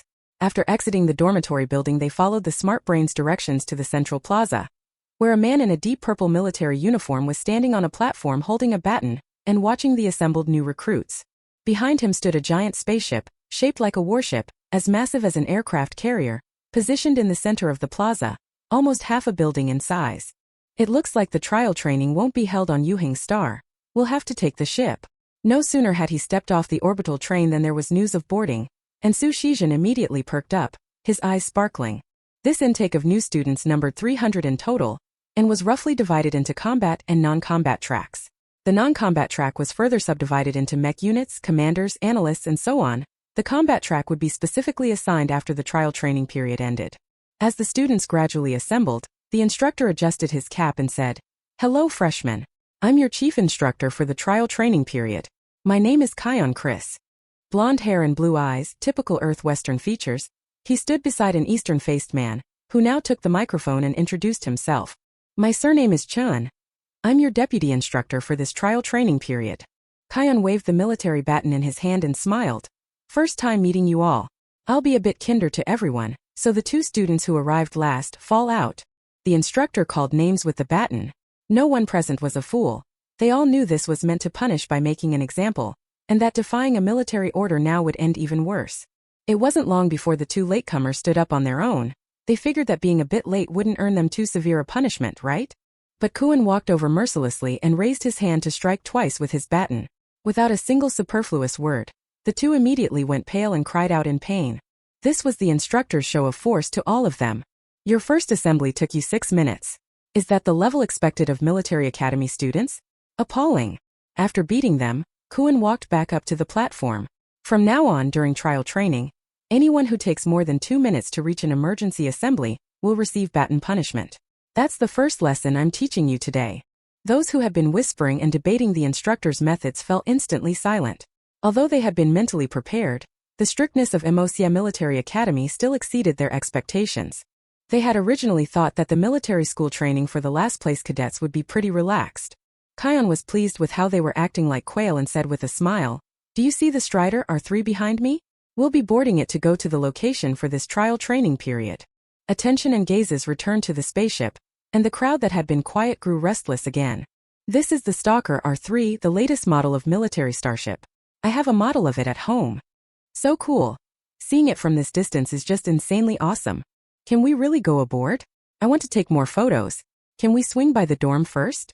I should wear that laser suit when I go up." Excitement and enthusiasm radiated among the students. One after another they were discussing what to bring to the starship back at the dorm. Kion gave a cold chuckle, and immediately the spaceship's door opened. He said directly, "Come on." They hadn't expected the instructor to do something like this. The emergency assembly had them show up basically wearing just one set of clothes, and now they were being made to board like this? "I haven't prepared anything yet and we're going up now? My luggage is still thrown in the dorm. What are we supposed to do when we get there? I haven't washed my face yet." A dozen or so instructors wearing the same dark purple uniforms ignored the students' complaints and herded them onto the spaceship like a flock of sheep. That was exactly the surprise raid they wanted, to catch the students completely off guard. The students hurried in, flustered and very excited, swarming into the spacecraft. The crowd was dense. Xu Lingqu and Xu Shizhen had been walking together, but after being jostled, Xu Lingqu disappeared from beside Xu Lingqu. When everyone had entered the spacecraft's crew cabin and stood looking at one another in bewilderment, Deputy Instructor Chen's relatively gentle voice came through. New students, we are now about to begin our second lesson. Please experience an interstellar jump. Chapter 9 First Jump Experience. No sooner had Instructor Chen finished speaking than the students began to stir. Uneasy emotions surged and some of them, on the verge of breaking down, tried to speak with the instructor. Did you bring a warship here just to let us experience a single jump? Help! I'm so nervous I feel like I'm going to puke before the jump even starts. What is this? Hazing the new students. Xu Lingqu didn't quite understand what was going on. The people around her were all uneasy, and Xu Lingqu was nowhere to be found. When she turned her head, a deathly pale face appeared before her. In an era when corrective eye surgery was easier than drawing blood, the girl still wore round-frame glasses. Her palm-sized face was full of terror and anxiety. Xu Lingqu's gaze paused briefly on her face before she was about to turn away, but the girl grabbed her sleeve. Your psychic level must be very high, right? Is it S rank? The girl asked anxiously. Xu Lingqu thought for a moment and still didn't pull his hand away. No, I'm only B level. The girl widened her eyes in surprise. Then why are you still so calm right now? Before she could finish speaking, there was a loud sound. The ship really had launched. The massive spacecraft lifted off from the center plaza of Imperial Military Academy, carrying a group of bewildered freshmen and heading straight into space. At the Military Academy gate, Suyuan, who hadn't left yet, looked at his friend from Yuheng base in disbelief. Xia and those madmen borrowed the stealther. Are 3 from your base for a trial period? His friend lit a cigarette for him and patted his shoulder. We only found out today too. They said it's some kind of jump special training. Don't worry, people don't die from it. Jump special training? Suyuan felt his heart drop. He remembered his first experience with jump travel. He was a senior then and had been studying the relevant knowledge and mastering the use of psychic force for 4 years. Even so, he felt an unprecedented discomfort. And in the end he and his roommate had to support each other to avoid collapsing in a shabby heap on the ground. Those lunatics. How could I not be worried? Suyuan said irritably as he took off his cap. With the naked eye he could no longer see any trace of the stealther, R3. His friend couldn't help but mock. You obsessive little brother lover. Don't you know your sister's level? She's still at Psychic Force A+. Is there any need to worry so much? Come on, let's go drink. He half-dragged, half-pulled Suyuan away from the main gate of the Moi Military Academy. At that moment, the stealth ship R3 had already entered space. Most of the students hadn't adapted yet when Deputy Instructor Chen's voice came again. He only said 4 words. Prepare to jump. The students, who had been hoping it was only the instructor's threats, were now completely panic-stricken. The instructor was going to get serious with them. No sooner had the words fallen than yellow-green lights began to flash inside the cabin, and the entire hull started to tremble, a prelude to the jump. The girl standing beside Xu Lingqu tightened her grip on his sleeve. In an instant the whole ship seemed to enter some unknown space. The cabin was completely sealed. The instructor had not provided any displays to show them the outside, which heightened their fear of the unknown. Xu Lingqu only felt a slight ringing in his ears, but the people around him had already begun to retch one after another and collapse to the floor. The girl standing beside her was in such pain that she could barely remain upright, leaning on Xu Lingqu to keep from collapsing. The air throughout the space grew somewhat viscous. Most people were clearly struggling to breathe. Everything seemed normal, and puzzled by why everyone was showing these symptoms, she glanced around, and unexpectedly met eyes with Shan Sholi, who was standing just to her right front. Xu Lingqu, Shan Sholi. Shan Sholi. You. At this moment a flashback suddenly raced through her mind to the earlier scene where the girl asked whether her psychic level was very high and why she remained so calm. Xu Lingqu finally came to her senses. It seemed that people with high psychic power wouldn't suffer those negative effects from interstellar jumps. That was why everyone had collapsed, yet Shan Sholi was still standing there perfectly fine. Yet her apparent mental power level was Class B, and for her to still be standing here as if on level ground was utterly baffling. Xu Lingqu acted instantly. Under Shan Sholi's scrutinizing gaze she performed a fainting act and lay down on the ground. She deliberately chose a spot that avoided the other's vomit. At that moment the instructors in the cockpit were intently watching the monitors, observing the results from today's first lesson. General Shen's grandson. Kion tapped the Shan Sholi standing in the monitor with his finger. S+ level psionic power is just that insane. The best news for Imperial Military Academy this year was that Shan Sholi had enrolled. It's worth noting that recruiters from the other academies almost camped outside the Shun residence. The whole empire had its eyes on this S+ level psionic prodigy to see which school would get him. But at that time everyone generally believed that General Shun's grandson would surely apply to General Shun's own Longyuan. They were just trying to grab that tiny, slim chance.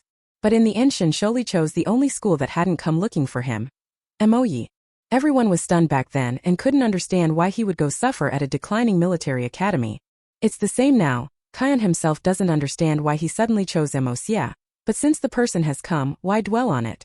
Among the 6 major military academies admissions, Moxia is the only one with an S+ psychic ability. This is also Moxia's strongest incoming class in nearly 10 years, Kion sighed. And she is Lu Zheng from the 4th star system S-rank psionic. Deputy Instructor Chan pointed to the black-haired girl standing nearby.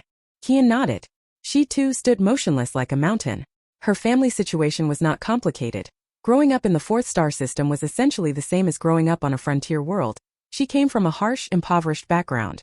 Because of this difference from the other young masters and mistresses, she had no backing. Although she was S-rank in psionics and barring accidents, becoming a mech pilot was only a matter of time. Later advancement within the military would still require patrons to support her. The Moyi Military Academy's recruitment officers had done their homework on her, secured many future prospects, and only then managed to recruit her. Kian privately thought these two would become the leaders of Moyi's new rising generation.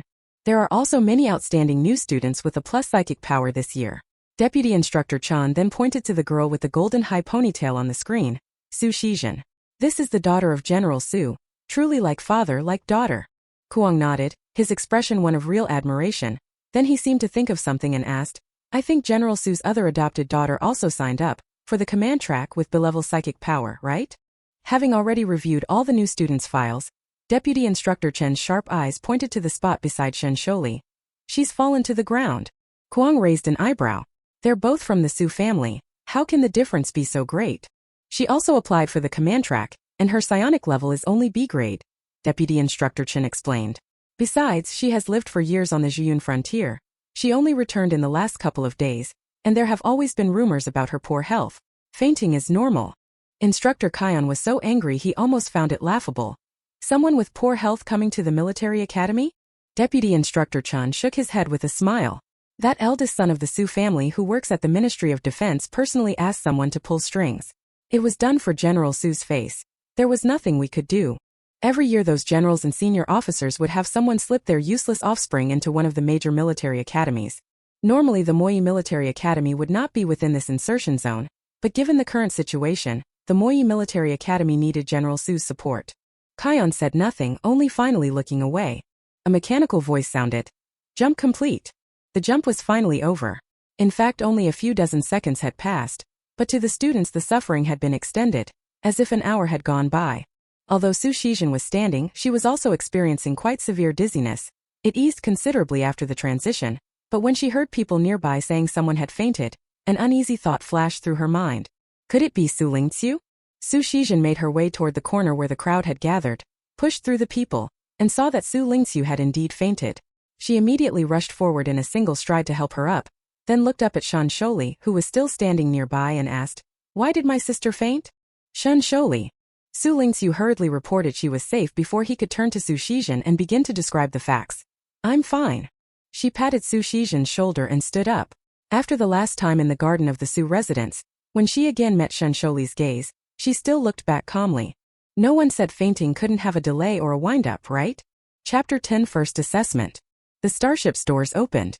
Instructor Kion was standing outside the doors, the other instructors lined up in 2 rows. He scanned the students aboard the starship, most of whom were still in a state of panic after experiencing their first jump, and gave a disdainful smile. This stealth craft is a mess thanks to you. We'll have to get the household robot to come up and clean it. He pointed contemptuously at the vomit. Get out. Or are you still hoping it will take you home? He snorted, made a gesture, and the instructors entered the stealth craft, driving the students out. Xu Lingqu lifted her leg and walked outward. The stealth craft stopped on a patch of sparse grassland. To the north were woods, to the south a river. Blue skies and white clouds, the river gurgling dense trees. It felt as if they had come to a pristine little planet. Xu Lingqu stared at the scene before her, feeling rather dazed. It gave her the illusion of having returned to pre-apocalypse Earth. Birds singing, tree-lined paths, spring breezes on the face. Nature can instantly calm a person's heart. Xu Lingqu, still worried about whether Xu Lingqu would suffer aftereffects from fainting earlier, kept following at her side. Once everyone had come down, The instructors led them along the riverbed, walking for about 20 minutes. Only when they could no longer see the massive silhouette of the stealther did they stop. This place was flatter and more spacious than upstream. After everyone had halted, Instructor Kion jumped onto a nearby large rock and continued to look down at them. Congratulations on getting through the first painless little test. Interstellar jump. I must say some of your performances really opened my eyes. Xu Lingqu felt the gaze fixed on him.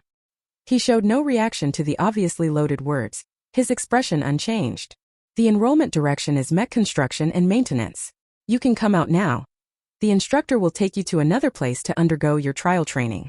Instructor Kion waved his hand, and one of the instructors stood up, ready to lead the students away. Graduating in mech construction and maintenance gives you the nominal title of mech master. In a sense, an excellent mech master is far more valuable than a mech trooper, though that only applies under the definition of excellent. The entry threshold for mech masters differs from mech troopers, who can be measured directly by psychic power. They are like the martial clans of ancient Blue Star. You have to find a mech master and bow to the mountain to become a disciple before you can make any real progress. Entering the school is actually the least important step in their careers. The crucial thing is whether they can find their master during that time. 20 students who signed up for the Mecha division stood up and followed the instructor into the depths of the woods. Xu Lingqu glanced over and noticed that the girl who had earlier wondered on the starship whether Xu Lingqu had high psychic power was among them. Noticing Xu Lingqu's gaze, she turned back, gave Xu Lingqu a look and a nod to indicate thanks, likely for Xu Lingqu having steadied her on the starship earlier. After this group of trainee mecha pilots left, the crowd resumed their whispering and low discussions. I should have joined the Mech Corps after all. I should have signed up for the Mech Corps. She had to take the entrance exam. Do you have that kind of brain?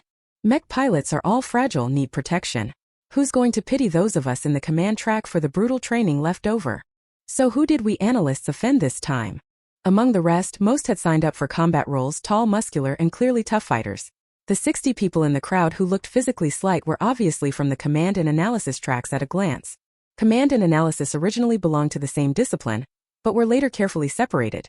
One focuses on strategy and decision-making, the other solely on data analysis. They are indispensable on the battlefield, yet at the same time they are among the physically weakest. Generally, other military academies would pull these people aside for different training, but obviously Moi Military Academy and Instructor Kion didn't think that way. After sending off the future mech pilots, Kion, standing on the high ground, looked at the remaining students and called out loudly, "You were probably already informed before you came that this trial period has an elimination system, right?" Deputy Instructor Chan immediately sent something to everyone's neural implants. They all hurriedly opened it to check. It was a team assignment list. Of the remaining 280 people, 7 formed a squad, and it looked completely random. When Xu Lingqu opened the roster, she saw that among the 7 people on her team, only 1 was combat-oriented. Of the other 6, 4 were analysts and 2 were commanders. Kion watched the students' faces visibly fall and smiled with satisfaction, then announced the content of the first assessment of the trial training period. The first assessment of the trial training period will be squad versus squad, one-on-one duels. Randomly grouped squads, the number of students in the combat track was clearly almost 3 to 4 times that of the non-combat track. Yet by some unbelievable luck, Xu Lingqu ended up with this particular grouping. Not to mention that the opposing team she was matched with had all members who were combat-oriented. Xu Shizhen, who had been standing beside her watching, had a sullen look on his face. How are we supposed to play this? This was clearly a hopeless match for Xu Lingqu's team. Xu Shizhen asked loudly, "Can we swap teams?" Although before coming she had been scolded by Xu Yuan at least 10 times, told not to meddle during the trial period, especially not to meddle in Xu Lingqu's affairs. But Xu Shizhen still couldn't help himself. Chan, the deputy instructor who had climbed onto the big rock, probably sensed early on that everyone would react this way. He quickly answered the pressing question with a smile. "You can't switch teams." He exchanged a glance with Instructor Kion, then continued, "The point-based selection system during this trial training period isn't just for choosing mecha majors. It also affects your official enrollment slots. This time our assessments use a point system throughout. For each assessment we will clearly tell you the rules. At the end of the whole trial period, rankings will be finalized. The top 20 enter the mecha department, and the remaining 80 are directly eliminated," Deputy Instructor Chen explained. "For this assessment, you'll be in groups of 7 for group versus group matches. Each member of the winning team gets 5 points. The losing team gets no points and will be penalized. This round of recruitment at Imperial Military Academy, because of Shun Sholi's unexpected addition, introduced many variables to the original plan. Some came to test the waters, some wanted to ride the Shun family's coattails, others came to cause trouble. In the end, with multiple parties intervening, they were forced to enroll 300 people. This trial period and its elimination system were urgently launched to cope with the complicated situation. Kion added, "Every single point from now on is vital to you. Today is just the beginning." After the explanation, the students began to disperse and gather with their squad members. Before he left, Xu Lingqu patted Xu Lingqu's shoulder. "Let's try to team up for the next assessment." When Xu Lingqu's squad gathered, none of them looked happy. The only guy on the combat team wore a dark expression, as if the whole world owed him money. The other teams were already energetically debating strategies for the masters. Group matchups weren't just about the squad's raw strength. The order in which masters were chosen and the Tianji's horse racing strategy mattered a lot too. But Xu's squad sat in awkward silence. The lone guy on the combat team sneered. "What's the difference if our team only has me?" Chapter 11: The Decisive Battle. Xu Lingqu glanced at his personal profile in the neural brain. Sun Liao from the second star system, psionic level A, physique showing signs of professional training. Nothing else noteworthy. When he said that, the other non-combat team members grew even more awkward. A female analyst mustered courage and said, "Is there anything we can do to help? Actually, I learned some basic fighting techniques before enrolling." Her name was Lin Xiao. She looked like the obedient type and spoke softly and politely. Unfortunately, Sun Liao didn't take it kindly. "Enough already. What can you possibly help with? Aren't you just going to rely on me to fight 7 opponents by myself? Are you sure you can take on 7 by yourself?" Xu Lingqu spoke. Rather than being upset about uneven teams, Sun Liao was using the fact that he was the only one with a combat specialization to bully everyone else in the group. Winning or losing didn't matter to him at all. What mattered was taking advantage of the moment to brag and lord it over others so they would feel guilty. His little bit of pride was like a soap bubble in the air. Without anyone touching it, a casual gust from a light remark could shatter it completely. As expected, Sun Liao jumped up, his face flushed bright red. He rushed over to grab Xu Lingqu by the collar, but she stepped aside and slipped past his outstretched hand. The move was undeniably too quick. Sun Liao, whose hand was only halfway out, was stunned, which also gave the other team members time to stop him and pull the two apart. Enough arguing. The urgent matter now is to decide the order of who goes up. Lin Xiao, the girl who had first tried to make peace, stepped forward again to take charge. She glanced at Sun Liao hesitantly, then said, "Sun, if you feel wronged, you can choose the order you want to go up." This was exactly what Sun Liao wanted. He snorted coldly. "I'll go 6. Let the first 5 useless ones go up and wear the opponents down. By the time he went up it would be best. Going last also wouldn't mean the greatest pressure." Sun Liao extended a finger and pointed at Xu Lingqu. "I have a condition, she goes last. The last person to go up bears the most pressure and is most likely to make a fool of themselves. If that happened, it would be blamed on her. He, going 6th, could easily take advantage of the wear on the first 5. Sun Liao was already making the calculations in his head. Lin Xiao frowned. "You!" She decided to give him the right to choose for himself, just to do some surface-level soothing, not to really indulge his unreasonable behavior. "All right, I'll go last." Xu Lingqu nodded to Lin Xiao. She didn't much care which turn she took. She was going to win this sparring match. In the days before enrollment, she herself had been doing basic training with this body, and it was no longer as exaggeratedly weak as it had been at first. And she increasingly felt she could control this body, especially when she tried some combat moves alone. She found them surprisingly natural, as if there were muscle memory. But before she reached 30 moves she would start getting dizzy, breathing rapidly, and ready to collapse and be unable to move. However, facing these students here, to beat everyone on the opposing team, even just 30 moves would be enough. The 280 people were divided into 40 groups and held paired matches in the temporarily set up A and B arenas. Xu Lingqu's team was assigned to Group B match 10 at the very end. The first official assessment began. The crowd surged and suddenly everyone pressed toward Group A. In an instant, Group B's field was left with only the 2 teams from match 1 facing each other, Instructor Chan supervising, and Xu Lingqu who couldn't be bothered to squeeze in. Group A's opening match was the focal point. As if by chance, the 2 highly watched S-level psychics were matched against each other in this group. Shuli and Lu Zheng. The freshmen unanimously believed that the future leading figures of Imperial Military Academy, perhaps even of the entire military, could very well emerge from one of these 2. The 2 stood on opposite sides, not yet on stage, their order not announced, and the air was already thick with the smell of gunpowder. Instructor Kyan, who supervised Group A's field, looked at the 2 teams with great satisfaction and began to announce the order in which they would take the stage. Shuli was the 5th to go from their team, while Lu Zheng would come up 3rd. If the 2 were to face each other, it would mean that with both sides even in the early one-on-one, Lu Zheng would need to get past 2 opponents in a row. Perhaps influenced by the two in their group, or perhaps because both groups were simply very strong. The first competitors from each group put on an exciting match right from the start. In the end, the first from Lu Zheng's group used greater strength to flip the opponent off the stage, then prepared to face the second.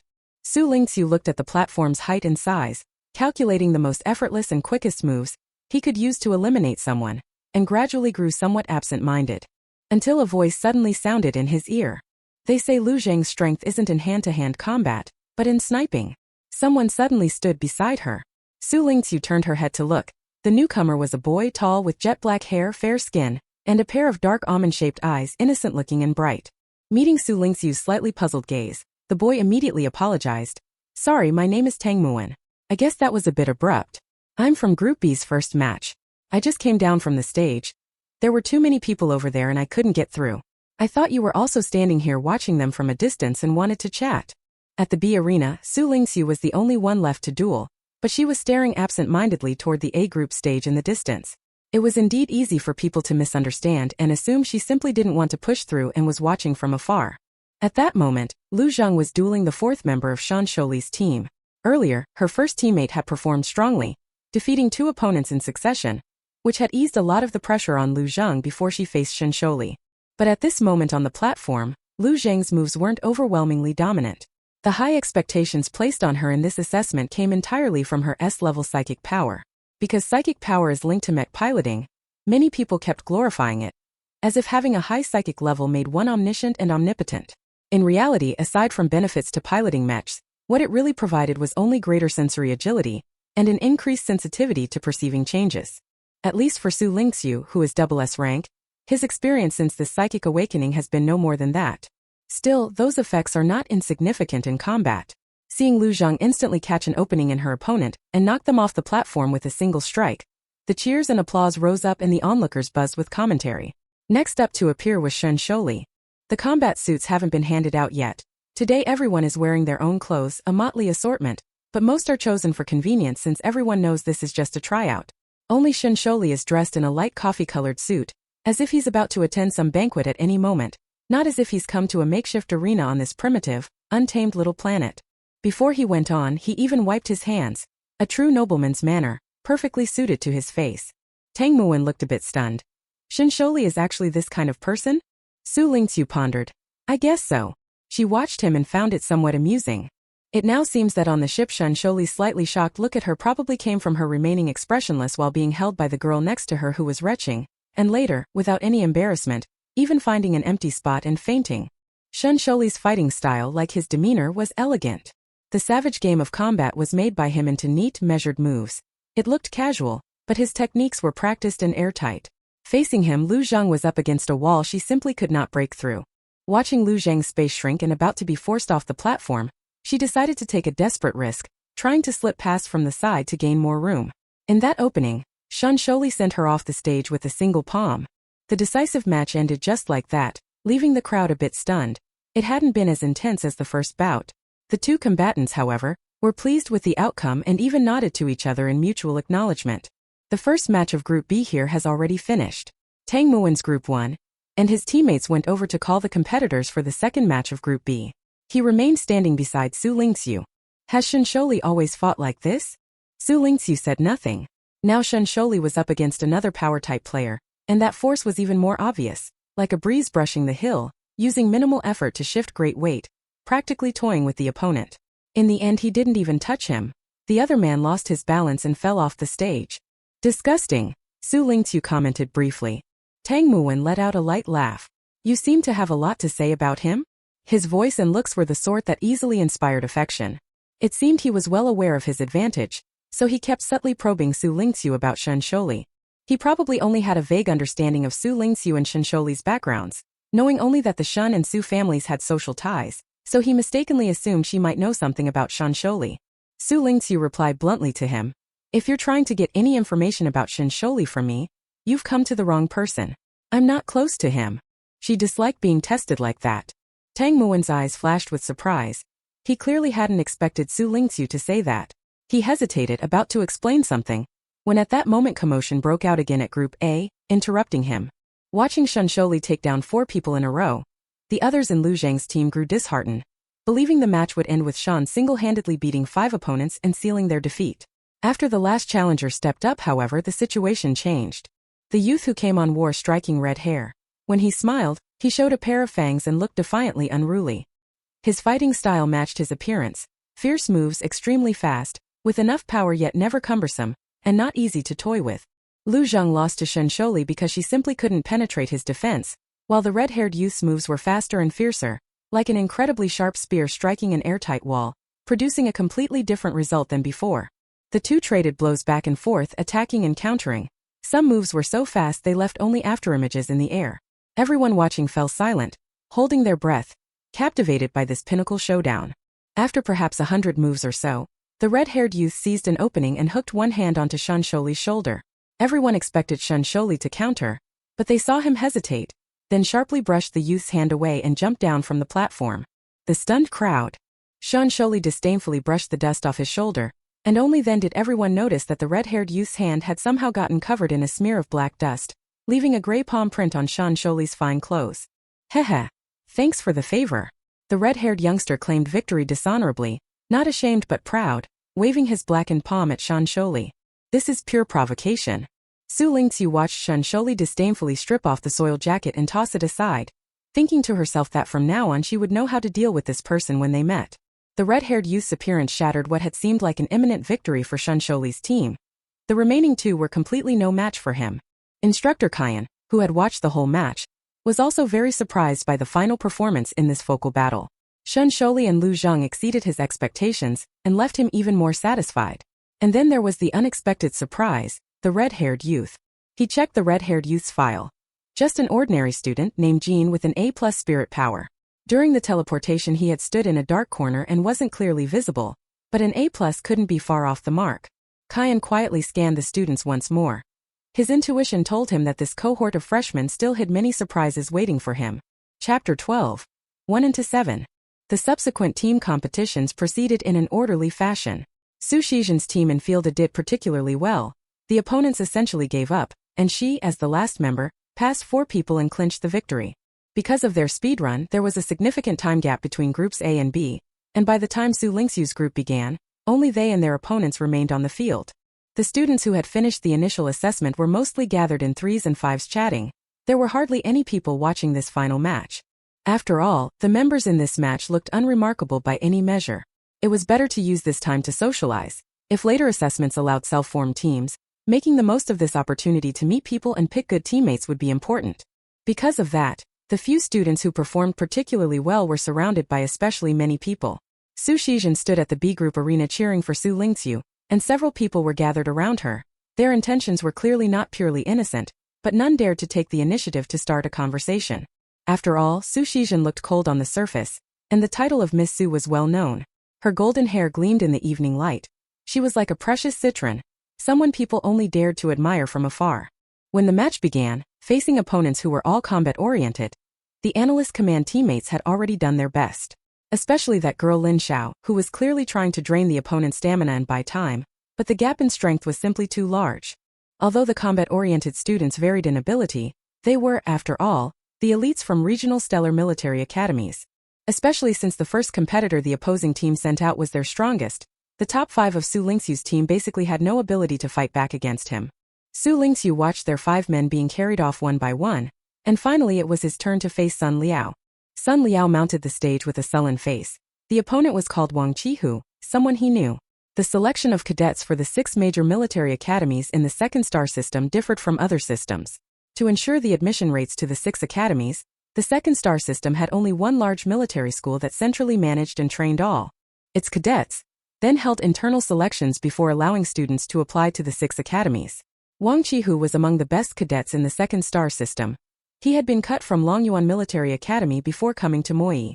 As for himself, if he hadn't relied on family connections to bribe the school leadership, he wouldn't even have gotten into Moyi. In short, the two of them had abilities in the military school that were worlds apart.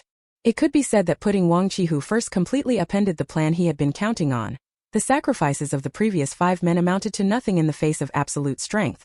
On stage, Instructor Chun announced the official start, but Sun Liao raised his hand at that moment. He glanced coldly at the only remaining member of his team, Xu Lingqu, bit his lip and said, Instructor, I surrender. He was the only person in today's entire assessment to propose surrendering outright. Instructor Chun was taken aback for a moment, pursed his lips and asked, "Are you sure?" They didn't forbid students from choosing to surrender during the assessment, but as military academy cadets, such deserting on the field behavior was truly despicable. Sun Liao couldn't worry about that much right now. His thinking was that even though doing this was a bit shameful, it would preserve his stamina to the greatest extent. This point was already lost and would be deducted. If there were more important training assessments coming up, having a stamina advantage would let him earn the points back. Teacher, I'm sure. Thinking of how those few people had fought so desperately only to end up losing like clowns, Sun Liao felt no guilt. He even wanted to laugh. He fully believed his teammates deserved it. If they hadn't dragged him down, he would never have ended up in this situation. After speaking, Sun Liao stepped down from the stage very casually. He glared sullenly at Xu Lingqu, who climbed the stage with no visible emotion, thinking that if this woman were a bit smarter she should surrender like him to make things easier. If she overestimated herself, he hoped Wang Qihu would by no means go easy on her. At first he had only known her as a daughter of the Xu family and felt a bit nervous about offending her. But upon learning she was an adopted daughter, Sun Liao felt nothing but complete contempt for Xu Lingqu. Standing on the stage with contempt directed at her, Xu Lingqu faced Wang Qihu, who already disliked Sun Liao and had no intention of competing with him. Assuming Sun Liao's surrender had been decided by their team, he simply said to the frail-looking girl before him, "Why don't you surrender too? I still don't much care for fighting women." Among the group ahead, Wang Qihu felt the most vexed when dealing with Lin Xiao. Xu Lingqu pretended not to hear and merely nodded to Instructor Chan to indicate the contest could begin. Tish refusing a courteous drink and opting for a penalty one instead, Wang Qihu snorted inwardly, thinking about how he should lift the frail girl in front of him and throw her off the stage gently to avoid causing any trouble. The next second, the frail girl's leg was already against his face.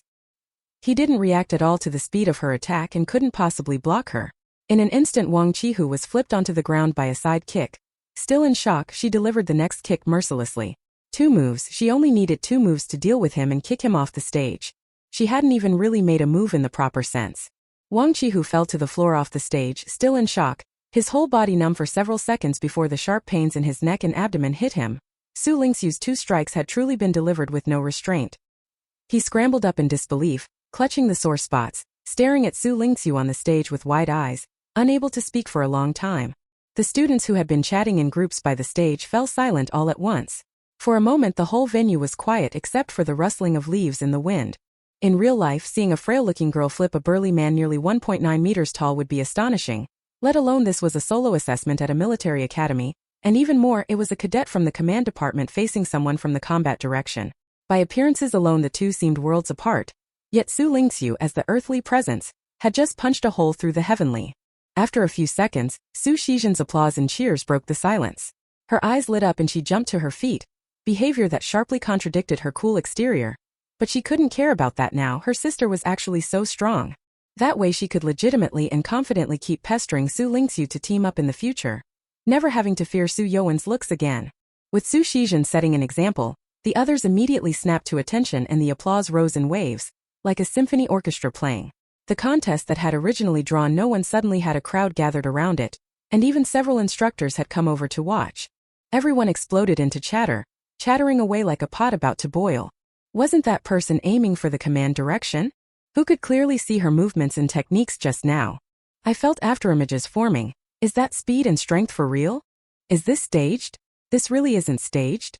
That Wang Qihu is so big. She can be taken down with just 2 kicks. Xu Lingqiu felt little about the audience's reaction. When the second person from the opposing team stepped onto the stage, she still nodded, indicating the match could begin. This time she used her hands, and her attacks were faster. A punch landed on the upper side of the opponent's abdomen. Although that person's training was also combat-oriented, his strength was far inferior to Wang Qihu's. Xu Lingqiu didn't exert much effort. Seeing him lose his footing, she extended her foot and tripped him, easily sending him down. Immediately their team's 3rd and 4th members took the stage one after another. After those 2 prior examples, it was clear they no longer looked at Xu Lingqiu with the same disdain and contempt as Wang Qihu had. They had prepared full defenses and even Wang Qihu went over to discuss countermeasures with them, but they were still beaten badly, at best holding out 5 moves. Wang Qihu watched Xu Lingqiu on stage from the audience, thinking that he had actually been beaten like that, and somehow felt a little better. Her moves were too fast, her attack angles too tricky, completely unpredictable, and she showed no defensive posture at all, one straight, all-out assault after another. There was no visible weakness. His defeat seemed perfectly natural. As his teammates were also dispatched one by one with ease, Wang Qihu's spine gradually straightened. He wasn't the only one embarrassed, and besides, facing Xu Lingqu's terrifying strength, his loss was only to be expected. He wasn't the only one whose mindset shifted. The students watching from the stands completely erupted. This was utterly different from the brilliant duel between Shen Sholi and Lu Zheng. Their high-level, evenly matched clash certainly left people impressed in a vague, incomprehensible way, but the thrill of someone like Xu Lingqu, a one-man hero taking down 7 opponents, far exceeded the former. As the last person to step onto the field, entrusted with the task in a crisis, and still widely regarded as a fragile command system student, she was acting alone, almost single-handedly taking on an entire opposing team's combat direction cadets. Who could watch that without getting excited? Xu Lingqu's name was repeatedly brought up, people asking what sort of prodigy she was. Su Shizhen stood among the crowd, especially proud, boasting to everyone. "She is my sister." Jean stood beside Shen Sholi. The two of them didn't move closer, just watched Xu Lingqu on the stage from a distance. He toyed with his red hair with one hand and draped the other over Shen Sholi's shoulder. "Isn't that Su's daughter? You know her better, right? Her moves are so strange. Can you tell what school she's from?" "Can't tell." Shen Sholi angrily knocked Jin's hand away and frowned. "Tisk, you're still mad at me? All's fair in war. Why are you so petty?" Jin complained, shaking his reddened hand, then added, "Who do you think is stronger, Lu Zheng or her?" He pointed toward Lu Zheng, who stood slightly in front of him and was similarly captivated by Xu Lingqu, asking curiously, "I haven't matched up with her." Shen Sholi looked at Xu Lingqu on the stage, his eyes heavy. Xu Lingqu's moves were strange, impossible to read. She reversed her hand and sent the 6th contestant off the stage with a chop, once again setting the crowd alight. Now all the instructors had gathered around. The scene was even more raucous than the focal battle in the first round. Xu Lingqu rubbed her slightly numb hand. Not being able to see clearly was normal. These moves were muscle memory and bodily reactions she had forged again and again through fighting mutators and infected humans. Speaking of which, however talented the students are, they were all raised in a greenhouse. Their sensitivity to techniques comes entirely from sparring with textbook clashes. There is too much armchair theorizing, whereas Xu Lingqu, who has been through hundreds if not thousands of life or death moments, truly aims for her opponent's vital points. The Kion instructors had noticed this as well. From the moment Xu Lingqu ended things with Wang Qihu in 2 moves, he had already come over and stood beside Instructor Chan. If she has a sharp object in her hand, even if it's only a needle, her opponent will have a hard time surviving. Instructor Chan nodded in agreement. These things can't be defined by technique anymore. This is pure killing art. Lean and elegant. Kion's expression was a mixture of joy and worry. Seeing the 7th person also effortlessly dealt with by Xu Lingqu, he reached up and pinched the bridge of his nose. This is exactly the style of Ares and those lunatics. As he said that, some unpleasant memories flashed through his mind. Kion suddenly felt a pang of nausea. The most vivid of those memories was when he had once been fortunate enough to witness Ares enforcing the law on a treasonous officer at the military headquarters. Those men had stormed into the offices without hindrance and mercilessly shot the officer through. His brains splattered, and some even flicked onto Kion's hem. That man was, after all, an officer. His death was so miserable that even Kion felt nothing more than that this was the fate of a traitor, only that the brain matter was just a bit too nauseating. But then he watched with his eyes wide as Chief Ares removed his leather glove and, with his bare hands, gouged out the man's eye. At that time Kion was still a student working odd jobs in the military administration. That night he went home and vomited into a trash can. Later, after being transferred to the front line and becoming accustomed to life and death, he felt much better. Yet the incident of the eye being plucked out left him with a significant trauma. But her psychic level is only B, she even fainted during the jump. She simply can't meet those lunatics' requirements. Ares couldn't possibly come to our school to pick protégés, could he? Instructor Chan sensed the faint agitation emanating from his partner. He patted Kuang on the shoulder, signaling him not to overthink it, stepped forward, and walked to the center of the stage to announce Xu Lingqu's victory. Lin Xiao in the audience had been excited from the moment Xu Lingqu easily dealt with Wang Qihu, and by the end she was nearly in tears. But at the thought that, by the rules, that shameless Sun Liao would also share in the spoils, her expression darkened. Congratulations, achieving 1 against 7. Last stand counterattack. You've done it, Instructor Chan said to Xu Lingqu with a smile. The audience below erupted in praise for this brilliant 1 against 7 counterattack, but Xu Lingqu herself didn't feel very good. She hadn't finished everyone within 30 moves. The later actions were carried out only by forcing herself to keep going while dizzy. By now her body was completely overloaded. Every blink felt like the next second she'd black out. Her subconscious told her she needed to go rest immediately. But Xu Lingqu still forced herself to speak to Instructor Chan. "I'm really impressive, so may I make one request?" Instructor Chan had congratulated many students, but this was the first time someone had come to make a request of him. "What's the matter?" "I demand that our team's surrender not be scored," Xu Lingqu said directly. She had always been cold-hearted and vindictive. She even suspected that it was precisely because of this that she had been able to serve as an enforcer for so long during the apocalypse without breaking down. Chapter 13 Fainting. 6 years after the apocalypse, Lawkeeper Xu Lingqu took up the post for the first time. An infected person appeared in the eastern district of the Lycaton survivor human base. Xu Lingqu followed the older lawkeeper, He-Bian, to go handle it. In the infected person's home, the infected's relatives resisted fiercely. He-Bian chose to shoot the man's calf to incapacitate him, then killed the infected. 3 days later, on a peaceful day without mutant beasts invading, He-Bian died in the line of duty, shot in the back by a limping human man. Not being lenient with humans anymore is the first step to saving humanity. That was the first lesson the new law enforcer Xu Lingqu learned. Since the individual surrendered, there's no reason to award the team victory points to them. Xu Lingqu watched Sun Liao's face go alternately pale and flushed and explained her reasoning to Instructor Chan. Since the points were tied to elimination, she absolutely wouldn't let someone like Sun Liao freeload off the team's score. It wasn't that she feared him. It was like seeing a cockroach and casually stomping it. Why should that be? The rule says if the team wins you get 5 points. Why can you just say you won't give them to me, and then not give them? Sun Liao panicked completely. Xu Lingqi's behavior far exceeded his expectations and ruined most of the calculations he had been making. He had already lost face in front of everyone. He couldn't also lose points, otherwise it would be a case of losing both wife and soldiers. He panicked and was almost babbling. Can you change the rules just because of yourself? Just because you're stronger, you can bully the weaker people on the team. Instructor Chan said nothing. He turned his head to look at Xu Lingqu, clearly feeling the other's weakness at this moment, and he frowned slightly. His micro-expression made Sun Liao get the mistaken impression that the instructor might be on his side. Sun Liao pressed his advantage and waving the banner began to morally blackmail. If she wants someone not to score, she can just stop them from scoring. How is that teamwork? She can strip away my points now. Next time she can strip away someone else's. At that moment Lin Xiao raised her hand. Instructor, as a teammate I agree that those who surrender don't deserve points, and I voluntarily give my points to Xu Lingqu to distribute. Xu Lingqu had basically single-handedly won the match, saving them from an assured loss and point deduction. Lin Xiao naturally believed that whatever points she had earned, Xu Lingqu could allocate as she wished, and she supported that without reservation. After Lin Xiao spoke, the other team members also raised their hands, one after another expressing support for Xu Lingqi's distribution. Sun Liao's face turned terrifyingly ugly. He clenched his fist and tried to struggle on, but Xu Lingqu on the stage suddenly lurched and fell. Instructor Chan, who had anticipated it, immediately supported her. The students who had been watching the spectacle had their attention instantly diverted. Su Shizhen jumped onto the stage. What happened to my sister? Xu Lingqu had fainted for the second time today. Instructor Qian also stepped onto the stage, looked at Xu Lingqi's condition, and signaled a female instructor to carry her to the makeshift medical tent set up in the woods. She's exhausted. He gave a terse explanation to the frantic Su Shizhen, held the person in place, and looked at Xu Lingqu with even more complicated feelings.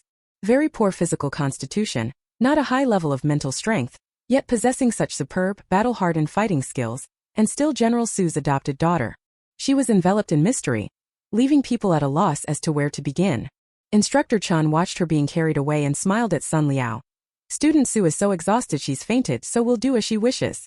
Lin Xiao understood and fell in step with the instructor's moral pressure to take her back, saying to Sun Liao, Yes, she's fainted. You're not going to still pick a fight with her, are you? Instructor Chen's meaning was clear.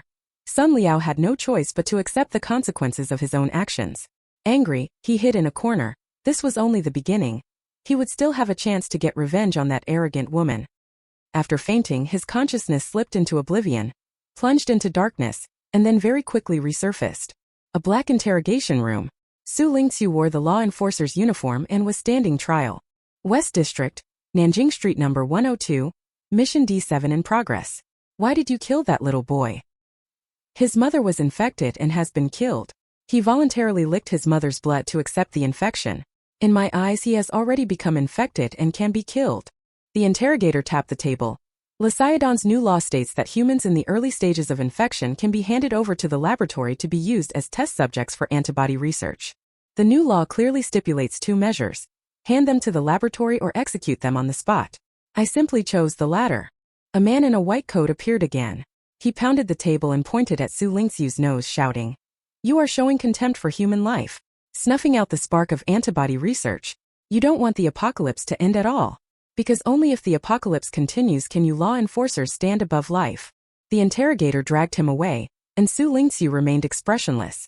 "I've explained it very clearly. May I go now?" After receiving the interrogator's approval, she stood up and left, opening the door. Beyond it was an interstellar city full of towering skyscrapers, flying vehicles, and a strong sense of advanced technology. Before Xu Lingqu could do anything else, she opened her eyes, waking up from the nightmare. Her legs were being enveloped by a transparent object, writhing constantly on Xu Lingqu's legs, with a jelly-like feel. "Awake? Fainting on the first day?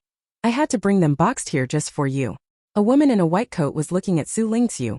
Her icy blue hair hung to one side, unclear whether dyed or natural. Xu Lingqu glanced at her name tag. Li, doctor. She was the school doctor assigned to new students at the Imperial Military Academy during this trial period. "I heard you fainted twice today? The first time was because of a jump." School medically reached out and touched Xu Lingqu's occiput. "You didn't hit your head. Should I praise you for knowing how to fall?" Xu Lingqu instinctively tried to dodge, but the two lumps on her legs made her unable to move. "Don't move. This is high-tech, Skynet and the Imperial Medical Corps' joint product, xylec condensate, very expensive." Medically put on gloves and removed them. This device was developed specifically for recovery after high-intensity physical training, and is currently only used by the Ministry of Defense and the 6 major military academies. Imperial Military Academy had been allocated barely enough to fill the machines. Dr. Li would have to put them back soon, and he'd be heartbroken to lose even a little. Xu Lingqu suddenly felt her previously unbearably heavy legs become incredibly light, as if she had been fitted with a new pair of legs. "The device is too heavy, so you can only use it on a localized area," Nurse Li said as she placed the xylec condensate into a suitcase-like container. "Once you're recovered you can leave. If you're caught loafing off here, I can take points off your record in place of the instructor." She tossed her ice blue hair and saw her off cleanly and efficiently. Xu Lingqu also got off the sickbed. On her first step onto the floor, she hesitated for a moment. Not only had her overall stamina recovered significantly, but her entire physical condition had improved markedly. That xylate condensate unexpectedly worked very well on the original owner's frail constitution. "It seems I'll have to pass out a few more times in the future," Xu Lingqu thought to himself as he left the makeshift medical tent. Chapter 14. Get a good night's sleep. Walking out of the makeshift medical tent, the sky was already dark. A female instructor waited outside. She led Xu Lingqu out of the woods. The 2 original sparring platforms had been dismantled, and the instructors were handing out training suits and tents to the students. While Xu Lingqu was unconscious, several instructors supervised the students as they ran back and forth along the riverbank, doing only the most basic physical training. It wasn't until the sun was about to set that the instructors distributed tents and the official training uniforms. Such simple physical training left the students somewhat at a loss. One by one they suspected the instructors had ulterior motives. After all, they had started with interstellar jumps as an opener and then repeatedly had them engage in combat trials, so why suddenly act so normal? Unfortunately, it wasn't until the training ended and the students had received their training suits and tents that they accepted the reality that today's training was truly over. "I didn't expect the trial grounds at Imperial Military Academy to be so primitive." Xu Lingqu saw Xu Lingqu approaching from afar at a glance and immediately walked over. She had already changed into the official training suit, which was a light purple to distinguish it from the instructor's deep purple. "They really are just keeping us here. I thought they'd put us on a stealther to go back." Xu Lingqu led Xu Lingqu to the tent he'd already set up and told her to change first. He draped her coat over the upper right side of the tent to cover a tear. Hearing Instructor Chun, "These tents were all damaged goods sent to us, just enough to use. Has Imperial Military Academy really gotten this poor?" Xu Lingqu complained, watching his sister come out after changing. "This pale purple actually suits you. Are they all damaged?" Xu Lingqu asked, taking off Xu Lingqu's coat and glancing at the tear. Xu Lingqu handed her tonight's dinner, 2 bottles of nutrient drink. "Instructor Kyan just announced training's over for today. The rest is free time. Didn't expect it to be this easy." Several campfires burned on the ground. The boys and girls students all gathered together. Without the tension of training they chatted animatedly, talking about green mountains and clear water, Campfires in a row. Somewhat like a youth documentary. Do the instructors sleep in tents too? Xu Lingqu bit open a nutrient drink and drank it. It tasted of coconut. After drinking it she quickly felt full. Xu Shizhen pointed toward the depths of the woods. There seems to be a wooden cabin in there. They should be living inside. The two of them found a place to sit. As soon as they did, a dozen or so pairs of eyes swept over them. After she had fainted and left the stage, Xu Lingqu had already acquired a brand new title, War Deity of the Command Division. According to a rather talkative instructor in his 10 years at Imperial Military Academy, it was the first time he'd seen students from the command track beat students from the combat track in hand-to-hand fighting, 7 of them and all defeated in succession. The students from the command track straightened their backs noticeably, who said they were just a bunch of brainy useless soldiers. A dozen or so glances shone with admiration and curiosity, but several others were laced with malice and contempt.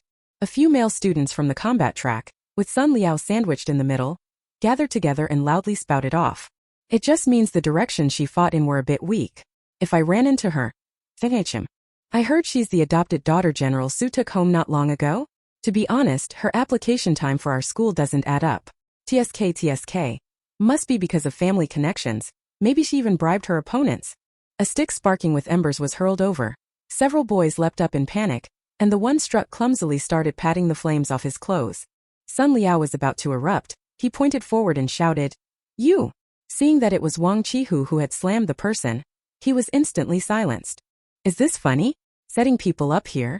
If you're so bold, why don't you stand up on the stage and confront her in broad daylight? Did the stage give you guys some special privilege? Wang Qihu was very displeased. Having been dealt with by Xu Lingqu in 2 moves, he was already unhappy. Seeing someone slandering Xu Lingqu from behind made him even more upset, because if Xu Lingqu were belittled into worthless rubble, then what would Wang Qihu be? Wang Qihu glanced with lingering fear at the girl sitting not far away. The campfire lit her. Her normally pale face had warmed with some color, short hair lifted by the evening breeze, and a pair of bright, sparkling eyes fixed on the river surface. No matter how you looked at it, she was a weak, sickly girl who couldn't even lift a chicken. How did he get taken care of by her in just 2 moves? Wang Qihu was heartbroken. A military whistle blew, and Instructor Chan emerged from the woods once more. Compared to Kyan, everyone clearly found him much gentler to look at. Curfew time. Instructor Chan reminded everyone with a smile to return to their tents to sleep. Most of them were from military academies and knew the rules. After putting out the bonfire, they went back to their tents. Watching most people crawl into their tents, he turned and left with a smile. Sweet dreams. Xu Shizhen yawned. After a day like this she was tired. With no instructor watching, she was about to try to persuade Xu Lingqu to sleep with her. But Xu Lingqu pulled her away from the tent area. Sis, leaving during curfew will get demerit points. Xu Shizhen was puzzled, but she didn't pull her hand away from Xu Lingqu. We can't sleep here.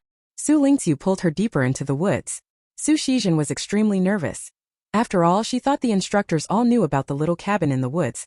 But the more they walked the more she felt something was wrong. No cabin and no instructors, where had they gone? The rip in the tent looks like it was made deliberately, not from where. The grass heights on the inner banks of the river versus in the woods are too different, and the soil stickiness on the bank is off. In a quiet, secluded spot, Xu Lingqu explained softly to Xu Shizhen. Most likely there will be some movement on the other side of the river tonight. If my guess is right, they're going to flood the tent area. Most importantly, earlier in that makeshift medical tent, Dr. Li said she had taken things out of boxes, which means there is a fixed medical room some distance away. Coupled with the very suspicious arrangement of the tents, Xu Lingqu could more or less conclude that the official trial training site was not here, but somewhere else. Tonight's riverside bivouac was probably the 3rd humiliation Instructor Kyan and Instructor Chan had planned for them. Great minds think alike. Suddenly, a figure leapt down from the tree and appeared about 2 meters from Xu Lingqu. In the dim woods, the red hair was still conspicuous. A branch pressed against Jin's neck. He complained to Xu Lingqu, who was pointing the branch at him. Hey, you really have a terrible temper. Chapter 15. Opening the floodgates. You can shout a little louder, enough to wake everyone up. Xu Lingqu put away the branch, twirled it in his hand once, then slammed it back. A cry of pain followed. I thought you hadn't noticed you had a tail following you. Jin laughed, showing a tiger-like canine. Xu Lingqu was even more entertaining than he had expected. Xu Lingqu hadn't used much force. Tang Muwen clapped his thigh, picked up the branch and stepped out of the shadows. He kept his eyes lowered, not daring to look Xu Lingqu in the face. Sorry, I was just curious, I didn't mean to follow you. TSK, who knows whether you did it on purpose or not? Xu Lingqu didn't speak, Jean was the first to object. He tilted his head and shouted up toward a high branch of a tree. Shunsholi, you're sitting up high, you must be able to see. Before he finished speaking, another figure jumped down from the tree. Shunsholi landed lightly, patted his clothes, glanced at the three people other than Jean, and said nothing. Jean continued speaking to Xu Lingqu. As expected of someone from command school, your mind really works. Fate brought us together at this moment. Although we don't have your meticulous analysis, Shunsholi found that tent too filthy and dragged me up into the tree to wait with him. He really talks a lot of nonsense. Shunsholi corrected. You insisted on coming with me. But the trunk wasn't exactly clean either. There might be bird droppings, Xu Lingqu said bluntly. Jean froze for a second, then covered his mouth and burst into laughter. Shunsholi beside him went rigid, his previously loose hand at his hip slowly clenching into a fist. After delivering a heavy blow to the two of them, Xu Lingqu looked at Tang Muwen. You'd better tell the truth. I'm not very strong. I need a teammate who's rather powerful. Tang Muwen's throat was dry. Looking into Xu Lingqu's eyes, which glittered in the moonlight through the tree shadows, he seemed on the verge of tears. Su Shizhen watched Tang Muwen before her warily. How could someone be so reckless as to get close to her sister just as she was beginning to shine? Before Xu Lingqu could answer, Tang Muwen continued. You just said there was something wrong by the river, and that the instructors might control the river's flow to flood the tent area? Is that true? At the moment most of the others had listened to Instructor Chan and slept peacefully. If, as Xu Lingqu suspected, the instructors planned to release water or use some other method to flood that campsite, doing so while the students remained unaware would be extremely dangerous. So the tear in the tent was made by someone. Could it be to let water in? Su Shizhen said in disbelief. She shook her head and frowned. No, we have to get them all up. Jean stepped in front of her. You're going to wake everyone up now? Move. Su Shizhen didn't understand why he was still blocking her. Lives are at stake. How could I not go? They're all our competitors now, and first of all we don't even know if this will really happen tonight. Secondly, this is just a trial like a jump or melee training. Jean stood still, unusually serious. If you go around waking everyone up rashly, and the instructors happen to try a different method at the last minute, your action will only create more trouble for them. If nothing happens, the others will resent you for not letting them rest properly. Because of what you said, should I just watch them walk into danger without knowing? Su Shizhen narrowed his eyes, and the atmosphere between the two became immediately tense. Tang Muwen spoke up then. Maybe just tell them, those who choose to trust us can, and those who don't can go back to sleep. That would play right into the instructor's hands. Shunsholi also stood up at this point. If they cancel the plan on short notice, those who trusted us will have been worried for nothing, and those who didn't trust us will have slept well. After that, the few of us will have no credibility with anyone. Both sides insisted on their own versions. Now an outside force was needed to break the deadlock. For pairs of eyes turned in unison to Xu Lingqu, who simply turned and continued walking into the woods. If tonight is a trial, then our every move was anticipated by the instructors, Xu Lingqu said as she traced the female instructor's route in the dark. If flooding the tent was part of their plan, then correspondingly they would also have means to rescue it. She remembered that beside the makeshift medical tent there had been several small cabins. Having heard what Su Shizhen said, she had thought those were where the instructors lived. Now that she thought about it, they looked more like storage for supplies. Su Shizhen and Tang Muwen decisively followed. Jean and Shunsholi hesitated for a moment, then followed as well. You mean the instructors expected our current route too, and they think we'll take something to rescue people? Jean Sambu sat then took 2 steps to stand behind Xu Lingqu. Su Shizhen glared at him in annoyance. Probably. Xu Lingqu actually just didn't want to go back and wake everyone. That kind of thing was purely thankless and would remind her of some unpleasant memories from the end times. Fortunately this body hadn't taken away Xu Lingqu's sense of direction. Feeling her way into the temporary medical tent, the lights were completely off. Xu Lingqu knocked on the door. Dr. Li wasn't there. He must have returned to the real training ground. They opened several of the wooden huts. No one was inside, but they were filled with emergency life jackets and lifebuoys, and there were 2 inflatable boats. My God! You are simply divinely clever. Jean rubbed his hands, staring at Xu Lingqu. So aren't we about to start saving the world now?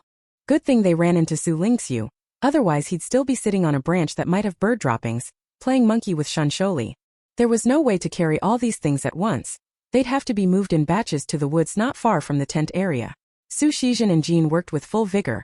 One naturally imbued with righteousness and passion in his bones, the other convinced he was now the coolest savior. Tang Muwen also hauled diligently like a busy worker bee. Shunsholi still wore that disgusted face at the dust and dirt, but he carried the hardest to move part of the hull over. Xu Lingqu piled up the life jackets and placed them in a clearing in the woods. Once the hauling was mostly done, it had officially entered the latter half of the night. Jean holding a lifebuoy aside. If tonight turns out to be an ordinary night, wouldn't we all look like total fools to the instructor? You're the fool now. Before seeing these life-saving supplies, Xu Shizhen had been a little worried. Now that they were all moved over, she could be 100% confident in Xu Lingqu's guess. If what we're doing is pointless, then that's great. Tang Muwen said softly from behind. Xu Lingqu remained silent.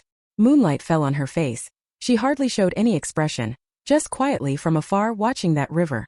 She made up her mind. First move the stuff outside, throw the life jackets and life rings right at the tent entrance. Tang Muwen hesitated a bit. Wouldn't that make too much noise and wake them all up? If the things are all placed here, the smarter ones who see them will know what the instructors are thinking. Jean quickly caught on. If they're really not smart, gaining their trust won't help anyway. What's that saying? What you fear most is when a fool treats you well. The few of them began placing the life-saving equipment outside. A sudden sound like a muffled thunder. Xu Lingqu felt a jolt in her chest. They were still one step too slow. The instructor has opened the sluice and released the water. Chapter 16 Commanding the Rescue. Lu Zhang did not sleep soundly tonight.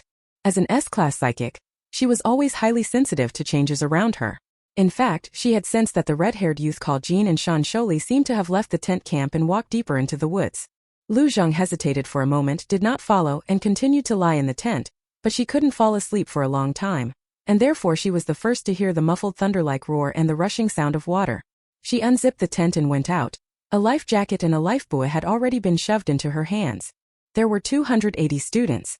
Although the tents had gathered together under the instructor's orders, simply distributing rescue supplies among them was far too slow to keep up with the surge of the river. Because of this, Xu Lingqu divided the four of them into different zones. Jean, who liked to shout, was responsible for watching the two boats on the spot.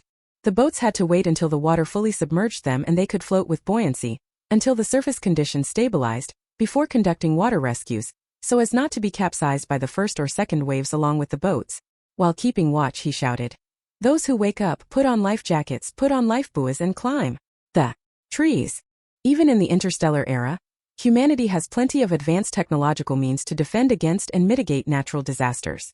But once stripped of those tools, humans are still far too insignificant before nature and its ecosystems, just as in any era. Fortunately, the instructors more or less knew their limits and weren't trying to play games that would kill the students. The water flowed fast, but it was clear the flow had been controlled. The rise wasn't rapid. Xu Lingqu stood in water up to his calves and handed the life jacket and lifebuoy to Lin Xiao. Some of the people inside a few tents were probably completely asleep, and the tent pegs hadn't been driven in properly when the tents were erected, so they simply began to float and drift downstream with the flow. In this situation they could only wait a bit, and then go out in boats along the shore to carry out rescues. Xu Lingqu quickly distributed life-saving equipment, and urged them to run into the woods as fast as possible and climb trees immediately. By the time she had nearly finished handing out the items she was holding, she was running toward the woods. A tall wave of water struck. In an instant the empty tents on the open ground were swallowed by the enormous surge, as if devoured by a great beast. One by one, students who had climbed trees in a daze suddenly snapped awake. If they hadn't been shoved the life-saving items into their hands, their fate would likely have been to be swallowed along with the tents. Xu Lingqu gripped the tree trunk tightly and wouldn't let go. She hadn't had time to climb up when a huge wave came crashing over her body. Wet hair stuck to her eyes, blurring her vision, but she still held on to the tree in front of her and, battered by the surge, struggled to climb upward. At the same time, a window popped up on everyone's neural interface. A map showing real-time coordinates for each person updating constantly. About 15 people or so were swept downstream. Do these instructors want us to die? Why haven't they shown up yet? Why did Shan Sholi give me the life jacket? Was it that they didn't know the tide would rise at night and make us sleep here, or was it on purpose? Just because there's no money they turned the trial training into this mess. Why didn't I have the guts back then to try Seabuckthorn? Why did I have to come to this damned school? The students' complaints arose one after another. The water had already risen quickly to Xu Lingqu's neck. Using the buoyancy she struggled to climb up again. Her fingers were scraped and bleeding, yet she remained oblivious. The water's flow began to slow at this point, the scouring force no longer so strong, but the temperature on Xu Lingqu was continuously dropping. She had to get out of the icy river or it would be very dangerous. At that moment Jean finally made a flashy entrance with his two boats. The person geographically closest to him, Xu Shizhen, was piloting the other boat and headed straight for Xu Lingqu. She was truly desperate to save her sister. She hauled her onto the boat. Xu Lingqu wiped the water from her face and glanced at the smart brain. Apart from the few who had been washed away by the river, the others were basically safe up in the trees. Even if someone were to lose strength and fall into the water, at the very least she had ensured that everyone had received flotation devices. Jean and Su Shizhen pulled the people who were wearing life vests but hadn't managed to climb the trees onto the boat. At that moment the sky obligingly opened and rain began to fall. Pea-sized drops pelted everyone's faces. Xu Lingqu watched the position sharing displayed on the smart brain. The people who had been swept away were now, oddly, fixed at their coordinates and hadn't moved. The instructor will probably be here soon. Xu Lingqu pushed her wet hair back. The river had stopped churning and no longer threatened to drown them. The water level had stabilized. Both boats and the surrounding trees were full of students still in shock. Xu Lingqu looked down at the neural computer. Before going downstream to save those swept away, he needed to confirm their positions. At that moment, the coordinates of the few people who had originally been carried away by the river suddenly changed, moving upstream heading toward everyone. The instructor sprang into action. Dawn was just breaking, and the heavy rain had not stopped. Jin's red hair was plastered to his face. The students in his boat lay motionless, spread-eagled. Yet he stood up with interest, eyes bright, looking at Xu Lingqu. If there's ever an apocalypse, it would surely look like this. Xu Lingqu did not reply.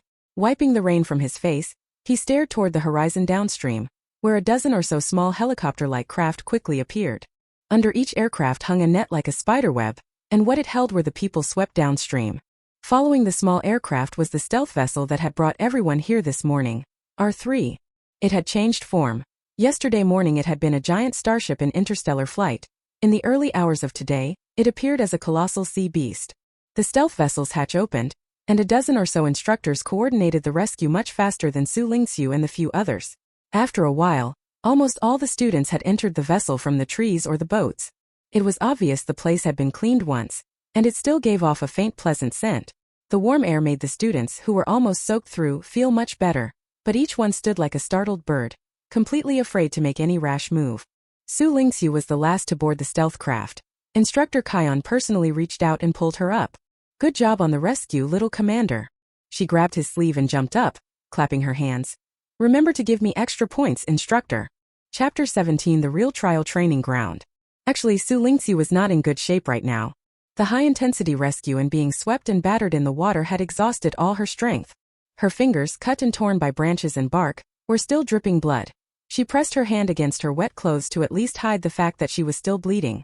Instructor Kion walked toward the center. The students watched him trembling, afraid he would announce something terrible again.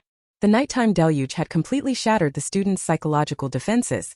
This was no longer merely physical torment. It was a double assault on both mind and body, plunging most of them into a state of terror they could not escape. "Are you scared?" Instructor Kion scrutinized all the students. "When the river rose, most of you were still asleep, weren't you? Having a nice sleep." He gave a cold laugh. "At times like this you sure are obedient to orders, huh?" Instructor Chan sat in the cockpit. He and two other instructors were piloting the stalker. They put a lot of thought into simulating this flash flood. They had to ensure the students suffered zero casualties while still making them truly feel fear. They made many contingency plans. The higher-ups repeatedly rejected them, but in the end they insisted on carrying out this assessment. These students have a certain amount of ability. Being purely enthusiastic, lively, and trusting of each other are all wonderful qualities, but on the battlefield, forget it. When Instructor Chan was at the military headquarters, his main job was collecting the bodies of Imperial soldiers. He had seen too many young souls lost. Facing this group of students, most of whom were about to join the army, he looked kindly and amiable, but he had little pity to spare. His pity was reserved for the dead. The students who discovered the abnormal situation were fewer than they had imagined, but the students' self-rescue efforts far exceeded their expectations.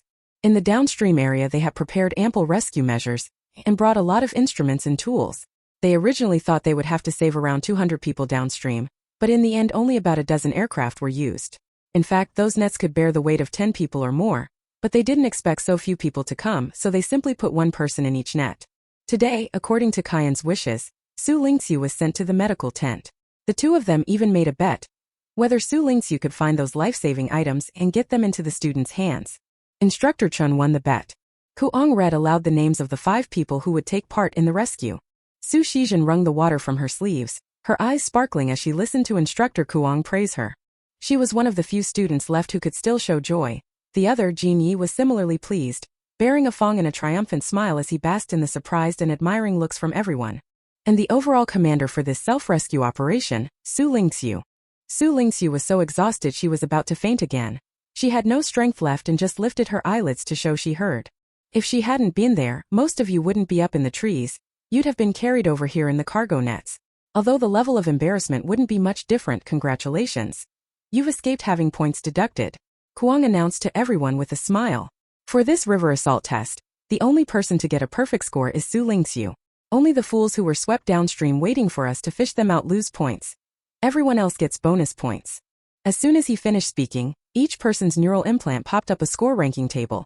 Xu Lingqu with 15 points held the top spot firmly. You're probably thinking a lot of filthy things right now, like, did the damn instructor just treat students' lives like a joke? Or the instructors at MOU Military Academy are complete lunatics, right?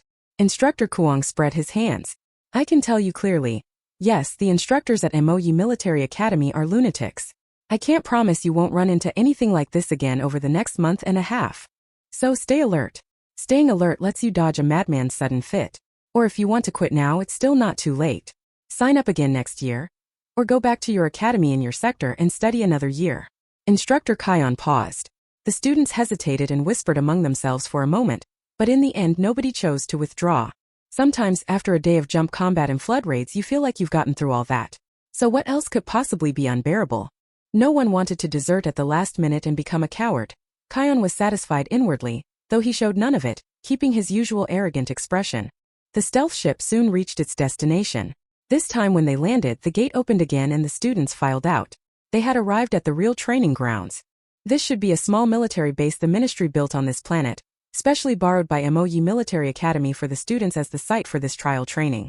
With her feet on the proper track and looking at several pale green buildings, it was clear these were people of the interstellar age. Yet seeing this simple architectural base, some of the more emotional students had already begun to shed tears. The difference from the tent camp that was previously flooded is too great. Contrast really does create beauty. This training base immediately satisfied all the students. One after another they could hardly wait to rush into the dormitory building. The instructors at the base came out and handed each student 2 new sets of combat training uniforms. After tonight's engagement, most people's clothes were torn or now too dirty to look at. Instructor Chan came out of the cockpit and sighed as he looked at the students. All go back. You're allowed to start the first day of training from tomorrow afternoon. Get a good night's sleep. The dormitory room numbers assigned to each student were sent out through the smart brain. The sky was almost completely white now. After the panic came drowsiness. In fact, many people's eyelids were so heavy they would have fallen asleep on the spot, but they still didn't dare make any rash move. What if this was another instructor's plot? What if some strange test awaited them? Everyone's gazes unconsciously drifted toward Xu Lingqu, as if they still hadn't recovered from the river's onslaught, all waiting for the commander to announce what to do next. Xu Lingqu raised his hand. Excuse me, instructor. Where is the medical office? Could you take me there? She revealed her injured hand, and immediately an instructor came to lead her away. Su Shizhen had been about to follow, but was stopped by Xu Lingqu, who patted his shoulder.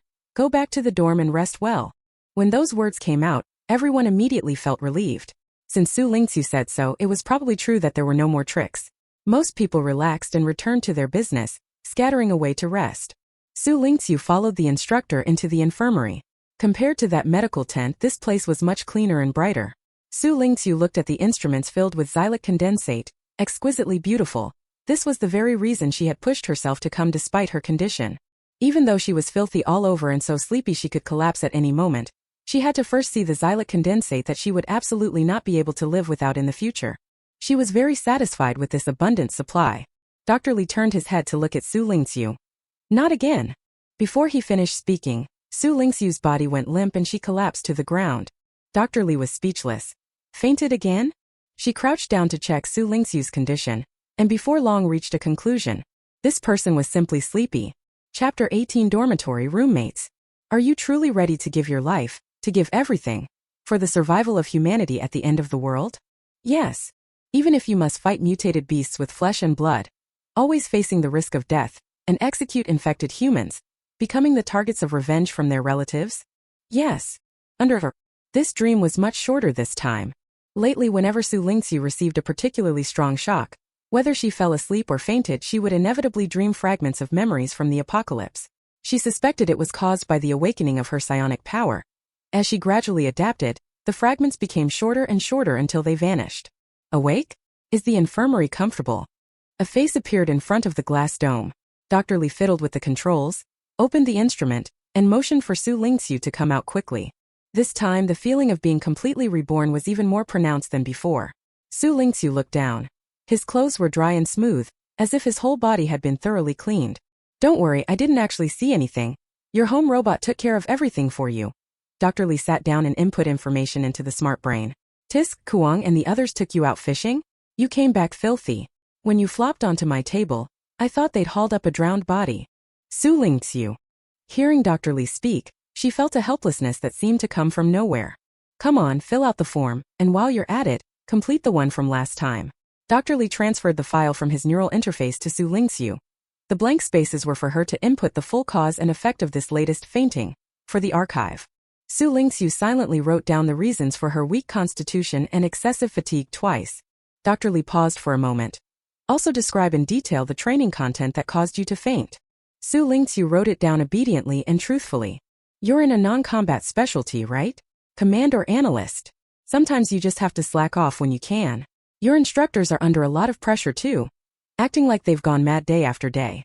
Dr. Li muttered as he watched her finish filling out the information, then nodded in satisfaction. You can go. Xu Lingqu still loved listening to Dr. Li speak. The last time, the crucial information had slipped out of his words. She wondered as she walked out what pressure instructors Kaiyong and Chan might be under. So when someone jumped out beside her, she instinctively slapped them. Jin's reaction speed was pretty quick too. At least he didn't let the slap land on his face. He dodged in a very awkward way and nearly fell to the ground. Serves you right for scaring my sister. Xu Shizhen puckered his lips and showered Jin with a string of scornful taunts. Now Xu Lingqu was completely like a deity in her mind. It was a good thing she hadn't listened to her brother and mother's advice to distance herself from her. With her around, Xu Shizhen felt far more confident about this training trial period. This is the second time you've done this to me, Jin said, a hint of grievance as he stared at Xu Lingqu. And after I came here with good intentions to see how you were doing. Xu Lingqu didn't respond. He glanced at the smart brain's time display. There was about an hour left before today's formal training started. Shinsholi has already taken his third bath today. No matter how I pull him, he won't come out of the dorm, not even out of the bathroom, Jin said, exasperated. So I had no choice but to drag you two to hang out with me. What's so fun about that? We have training soon and you're still thinking about playing, Xu Shizhen teased back. Jin was very indignant. Can you always be thinking about playing no matter when? The two of them started arguing like elementary school students. Xu Lingqu stood to the side, thoughtful. From the internal program data of the Imperial Military Academy smart brain, it only showed that Jin was an ordinary student from the 3-star system with a psychic level of A. There was no other information. Why was he so close to Shinsholi? Judging by how familiar he seemed with Shinsholi, the two must have known each other for a long time. And Shinsholi's special status suggests that Jin's background isn't simple, indeed, it could be quite extraordinary. So he needed to hide his identity when coming to Imperial Military Academy. Xu Lingqu looked at Jin and Xu Shizhen. The two were still engaged in a rather childish argument. She cut in. How's the dorm? At the mention of this, Xu Shizhen immediately stopped brandishing and put on a wronged look, staring at Xu Lingqu. We weren't assigned the same dorm, but it's not far. You're on the 1st floor, I'm on the 6th. That's still not far. Jin started to complain again. There are 5 floors between us. Xu Shizhen glared at him. Is the 5th floor that far? Going up and down a few times is easy, okay? Of course you won't get tired if you take the elevator. The two of them immediately began another round of childish arguing. There was no point expecting anything from them, so Xu Lingqu glanced at the dorm number the smart brain had retrieved and decided to go back and take a look before training officially began. The dormitory building was well constructed, with a clean, tidy environment. The 1st floor lobby was equipped with about 10 household robots that students could activate and take back to their rooms for use. Xu Lingqu's dormitory was on the 1st floor. She glanced at the door number 104 and, pushing the door open, immediately came face to face with a familiar face. Lu Zheng must have just gotten out of bed. Her long hair cascaded down, and she was still wearing bear-print pajamas. Her cold expression created a strong contrast with the clothes. These pajamas were issued to everyone. Noticing Xu Lingqu's look, Lu Zheng explained, "Yours is on your bed too." All the students had been suddenly kidnapped by the jump and brought here. Almost no one had luggage and they had only brought their brain implants. All the living supplies here were provided by the training base. Xu Lingqu walked to her bed and saw the bunny print pajamas that belonged to her. Xu Lingqu. The dormitory door opened again, and this time the person who came in was also someone familiar. When Lin Xiao saw Xu Lingqu, she looked almost like a cat spotting a fish. Her eyes lit up and she hurried closer, but she stopped herself and restrained, halting about a meter away. Are you feeling better? Lin Xiao asked cautiously. Nothing serious. Xu Lingqu replied, lifting his hand for Lin Xiao to see. The wound had already been completely healed by Xilake's condensed matter. Lin Xiao breathed a sigh of relief. Xu Lingqu had been gone so long to treat his hand that everyone was speculating there might be some bigger problem. Mainly it was those guys led by Sun Liao who endlessly spread rumors about Xu Lingqu, saying he was so badly injured, legs and arms broken, that he would have to withdraw from the trial training. Although their words were certainly not very credible, Lin Xiao had been very anxious at not being able to find him. Now that he was still standing here fine, Lin Xiao felt reassured. Xu Lingqu pointed at an empty bed. Whose is this? As the dorm leader chosen by the system, Lin Xiao sent the roommates' contact cards to Xu Lingqu via the neural interface. She seems to be a mech pilot. They're worse off than we are. This planet appears to be the site of some rare metal mines. Apparently they were taken to the mines to dig. Lin Xiao wore a sympathetic expression. Rare metal is one of the primary materials for building mechs. It's extremely scarce, hence the name. Even if you find a rare metal vein, the extraction process is highly complicated. Lin Xiao couldn't help but sigh. Being taken away back then wasn't a release, but an even darker hell. I envied them. Xu Lingqu glanced at the profile card a few times. The person looked familiar. After a few seconds she remembered who it was. This was the girl who was pulling at herself during the jump. It turned out her name was Nat Ada. Chapter 19 Formal Training. There wasn't much to pack in the dormitory. After saying hello to his two roommates, Xu Lingqu left the dormitory building. Su Shizhen had teamed up with Jin Jiang. When Xu Lingqu found the two of them on the vast training ground, the pair were competing in pull-ups. Aren't you tired? We still have training later.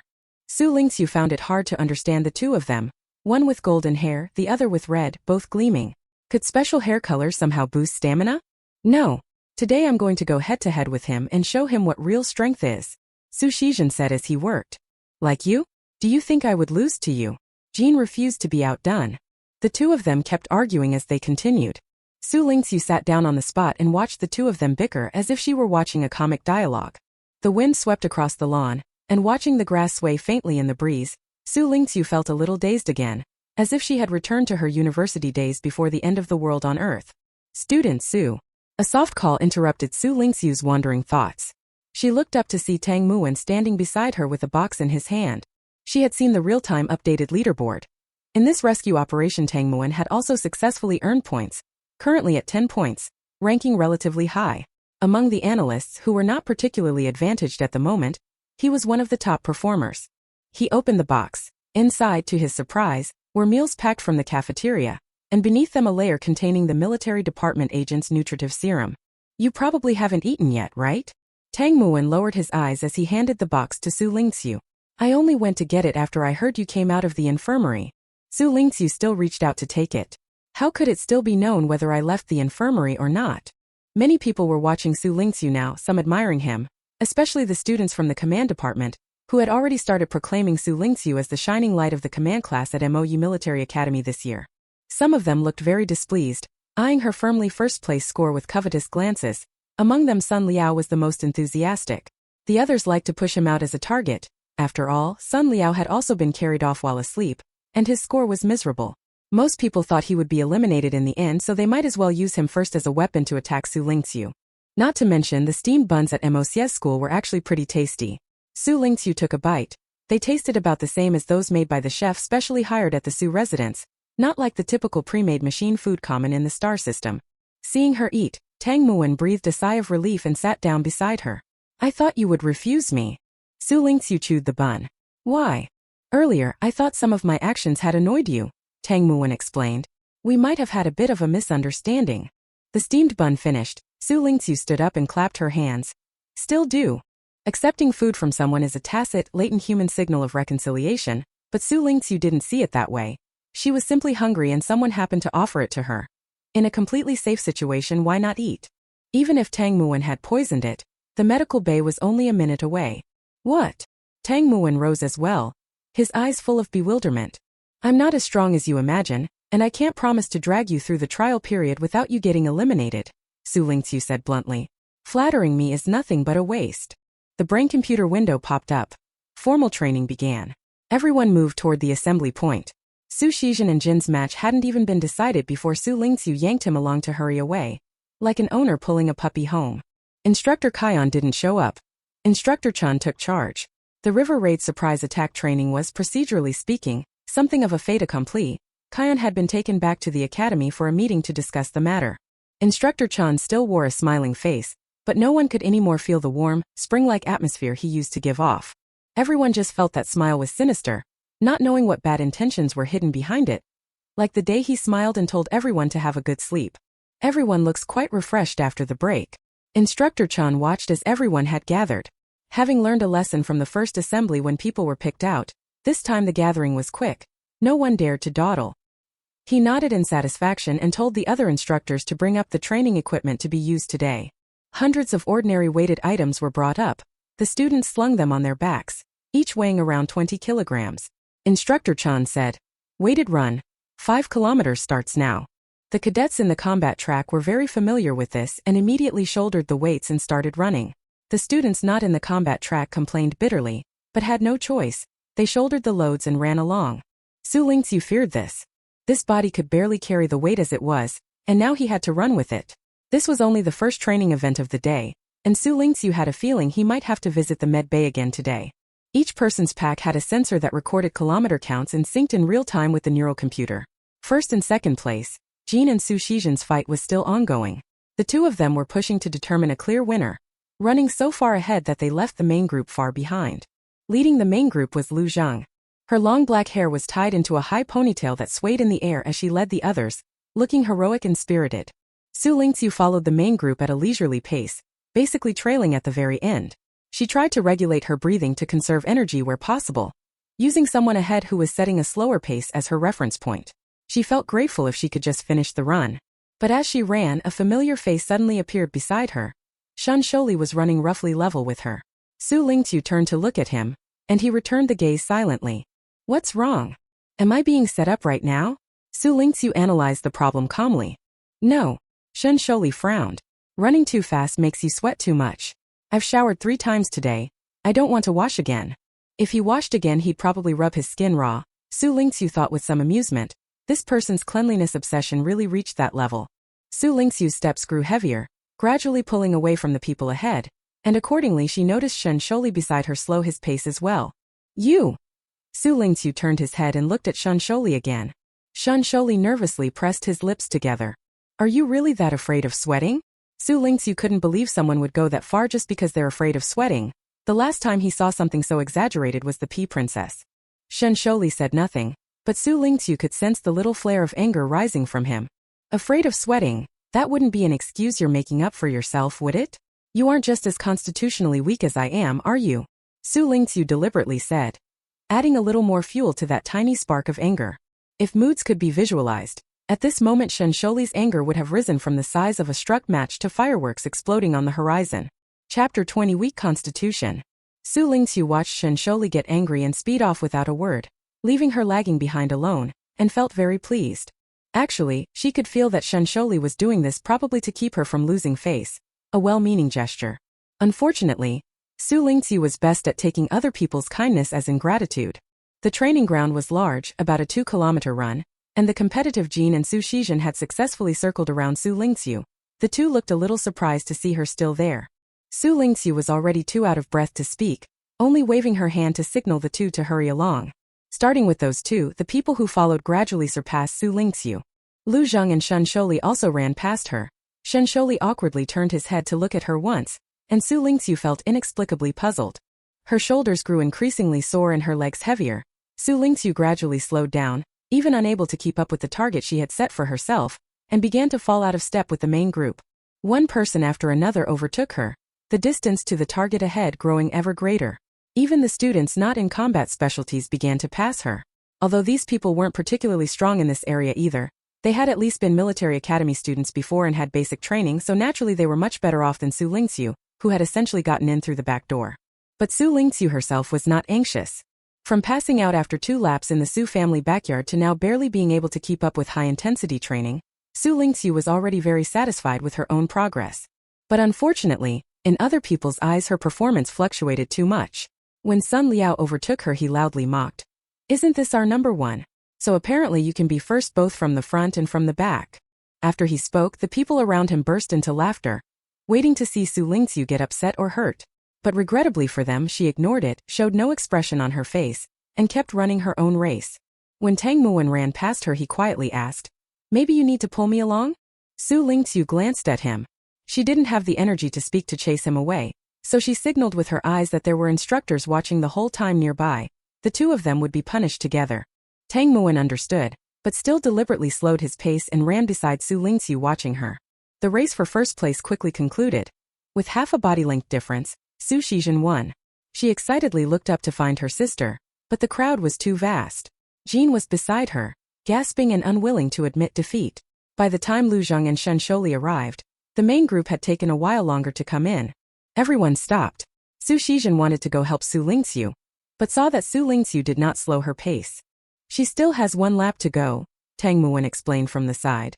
Only Xu Lingqu remained on the track. Her throat felt as if it had been burned dry, her legs so heavy she feared they might detach from her body the next second. Sweat pouring down, vision blurred. Xu Lingqu wiped the sweat from her face. Basic physical training couldn't be forced. It was already good that she could complete it. Back during the end times, because she was an evolved human with abnormal physiology, she had hardly ever worried about physical fitness. Now in the interstellar era, there were no shortcuts, everything had to start from scratch. Thinking this, she adjusted her breathing and gradually calmed herself, keeping her rhythm. The instructor followed behind her in a small vehicle, holding a baton. After about 5 minutes, Xu Lingqu finally finished the remaining distance. She dragged her body down the stairs. Her steps were unsteady, a mouthful of blood stuck in her throat that wouldn't come up or go down. She looked pretty bad. Xu Shizhen was the first to rush forward and support her, helping her remove the heavy load she had been carrying. He was about to pull her along to walk slowly and rest for a while when Instructor Chun appeared. Now for the second part of training. A 10-kilometer run with load. It looked like today would be nothing but physical training.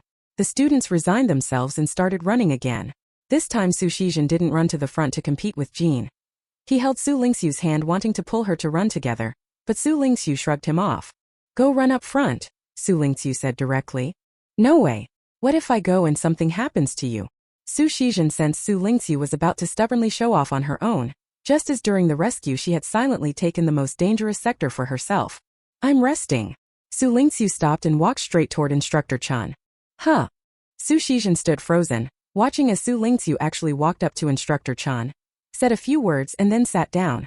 She confirmed that Xu Lingqu really did sit down like that, then silently returned to the track and began to sprint after Jean, who had already run far ahead. Instructor Chen's conversation with Xu Lingqu was very simple. "You'll lose 2 points for missing the run. Are you sure you want to skip it?" Xu Lingqu nodded and sat down. "Points are meant to be spent. The human body has limits, especially my own body. Its limit is terrifyingly low. There's no need to go against my life. As long as I'm alive, there's a future." That's Xu Lingqu's view. Instructor Chun wasn't surprised by Xu Lingqu's choice. From the rescue incident you could tell she was clever. From the day she suddenly fainted beside him during a one-on-one fight, you could tell she was a physically fragile kind of clever. Exhausted to the point you can't continue? Instructor Chun was the first to speak to her. Sitting down, Xu Lingqu still had a metallic taste of blood lingering in his throat. "Your spirit power rank isn't high either." Instructor Chun sat down. "Even if your ranking is near the top, you still can't become a mech pilot. Would you regret that?" Actually, if you set aside Xu Lingqu's physical frailty and the level of his psychic power, he was practically a chosen mech pilot. Piloting a mech also requires brains, or rather, piloting a mech requires the most brains. Nowadays many people have a misconception. They think commanders are clever but ill-intentioned, analysts are humanoid brains, and mech pilots are merely a bunch of violent types. High psychic power equals strong in combat, very simple and crude. In reality, that's not the case at all. A mech is such a sophisticated killing tool that there is a world of difference between a smart person using it and a foolish one. Xu Lingqu didn't have that worry. After all, her actual psychic power was SS grade, not B grade. The mecha soldier screening was based on the true situation, so psychic power couldn't limit her. But she currently had no intention of actively revealing her psychic power to become a mecha soldier. After all, she didn't have a deep understanding of mecha yet. And if she wanted to learn anything about mecha, she already had Lu Ming, who claimed to be a 3S mecha. To her, Lu Ming still had about 80% credibility. Rather than exposing her SS-level psychic power and inviting danger, it was better to hold back, conceal her abilities, and first draw mecha-related knowledge from Lu Ming. I won't, being a commander is fine. Xu Lingqu thought so at the moment sincerely. You sure have a carefree attitude. Instructor Chan commented. Xu Lingqu nodded. Given the objective circumstances, there's no need to make things difficult for yourself. Instructor Chan gave a helpless smile, quite different from his usual forced grin. But I feel that once you come into contact with a mech, you'll definitely come to love it. Xu Lingqu didn't reply immediately. The huge white mech that bowed down and swore allegiance to her when her psychic power awakened suddenly appeared in her mind. A beautiful, enormous, and finely crafted killing instrument, like a knight clad in armor plated with moonlight. Perhaps, Xu Lingqu said lightly. Chapter 21 Tempering 1. The training debt from skimping on rest had to be repaid. Today was a full day of basic physical conditioning. 10 kilometers with loads and another 10 kilometers at a steady pace. By the time everyone else finished, they dispersed to the mess hall to eat. Xu Lingqu was still running. She still owed a 5-kilometer load-bearing run and an 8-kilometer steady-pace run. She decided to finish the 8-kilometer steady run first. Xu Shizhen went to the cafeteria to pack a box of food for her, and when he brought it over, Xu Lingqu didn't even have the strength to chew. Fortunately, Tang Muwen appeared at that moment with a nutrient drink. He gave it to her, and after a few minutes she felt better and continued. Pretty thoughtful, Xu Shizhen murmured quietly. Miss Xu, I'm here helping out now. You can go back to rest and wash up first, Tang Muwen said softly. If she needs anything I can take care of it for now. When you're free to come back, I'll be ready to leave. After finishing training, Xu Shizhen grabbed food from the canteen and came straight over.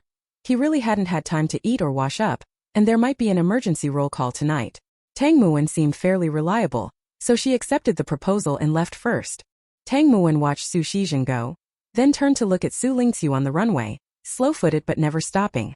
The AI core kept adding to her accumulated kilometers, very slowly, but it never stopped. She just kept running like that, the wind brushing her face, sweat soaking almost her entire body, looking even more disheveled than after the rescue at dawn. Students finished their meals one after another. Quite a few of them also came to watch Xu Lingqu, who kept running.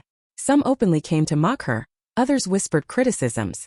Although the commanders and analysts had already formed a general stereotype of fragility, this training ground was, after all, for recruits who had signed up for the 6 major military academies. Fragility was relative compared to those in combat tracks who were almost inhuman. At the very least, they all had a basic level of physical training. That level of physical training put them on the same plane as the combat track students. They couldn't match combat specialists, but they could still finish tasks on time. Their real weak point was hand-to-hand combat. Yet Xu Lingqu's basic physical fitness looked horribly poor. While her fighting ability was enough to take on 7 people from the combat track by herself, it was utterly upside down, defying logic. Did you really not go easy on her back then? A friend from the same military academy as Wang Qihu in the Ershing system asked, curious. How did she manage to drop you so easily? Did she pay you? Get lost, get lost. Your old man would never throw a match in his life. With night falling and Xu Lingqu still crawling along like a little snail, Wang Qihu was genuinely puzzled. He suddenly couldn't understand how he had lost to her. He figured he'd be mulling that question over for the next month and a half. Not until around 10 o'clock that night did Xu Lingqu finally finish today's training. Tang Muwen and Xu Shizhen stepped forward together to support her as she walked slowly, helping her recover. In her current state, Xu Lingqu looked neither quite human nor ghostly, eerily frightening. The night lights in the training ground weren't on, but the head of red hair was still so conspicuous in the dark. Jean and Shan Sholi, who stood beside him with a sour face, had arrived some time earlier. The two didn't speak, only opening their mouths when Xu Lingqu and the others approached. Commander Xu, look, Half-Life is about to die. In just 2 exchanges, Jean had already experienced how cutting Xu Lingqu's words could be. Taking advantage of her being too tired to reply, he hurried to win every argument he could. Xu Lingqu truly couldn't find words, but she mimed a motion toward her shoulder along with Jean. Jean followed her gesture and looked, discovering a large flying insect on his own shoulder. Eh, he yelled, leaping up. The insect, startled, flew toward Shan Sholi, who froze completely. In the end, Xu Shizhen helped get rid of the bug, muttering as he did. What exactly are you guys here for? Yesterday the forest was full of bugs and you weren't scared then. Jean replied with righteous indignation. Even if there were more, they didn't crawl onto my shoulder, and this one is obviously terrifyingly big. You coward. Xu Shizhen plainly and simply began poking at Jin's windpipe. You're the coward. Jean remembered the real reason. Shan Sholi and I made a bet, okay? Bet on whether the instructors would call an emergency assembly tonight, so we came here to wait, but it turned out the instructors didn't show up. Our commander is still here. Pay up. Shan Sholi held out his hand. Clearly, he was the victor. I don't have any money right now, I'll give it when we get back. Hey, I'm telling you, you don't need money, what do you want this for? Jean lost unwillingly. Besides, coming here to wait was your idea in the first place, okay? Xu Lingqu withdrew the arm Tang Muwen had been supporting. She had recovered somewhat. At least she could walk on her own. At this hour she needed to hurry back to wash up. Tang Muwen nodded and politely excused himself to return to the boys' dormitory on the other side. Jean and Su Shizhen, for reasons unknown, inexplicably started competing again, refusing to sleep late at night and insisting on going to do pull-ups. Xu Lingqu walked toward the girls' dormitory and noticed someone trailing behind like a shadow tethered to the ground. Whenever she took a step, he took a step too. Student Shun, is something the matter? She asked, turning back to look at him with a hint of helplessness. There was a scent of gardenia on Shun Sholi as if he'd trained, gone home and showered. The wind ruffled his soft, fluffy hair in the night air, occasionally obscuring his light brown eyes. His expression was somewhat strange. I know you said that on purpose back then. You didn't want me to fall behind with you. He mumbled, but standing so close, every word reached Xu Lingqu's ears without a miss. No, actually it's because I find you too troublesome. She thought silently, but said nothing aloud, abiding by the principle of letting one annoyance go. Provoking him more might make him lose his temper, which would be even more troublesome. Shun Sholi took something out of his pocket and handed it to Xu Lingqu.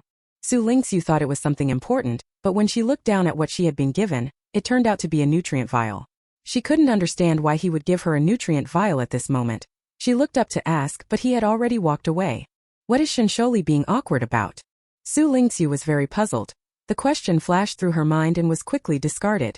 Right now, washing up, resting, and pondering whether the silac condensate in the infirmary could treat her muscle soreness were more important. Decoding a young man's feelings could wait until later. Xu Lingqu returned to the dormitory with a weary body. Lin Xiao and Lu Zheng were not there. She went into the bathroom to wash up.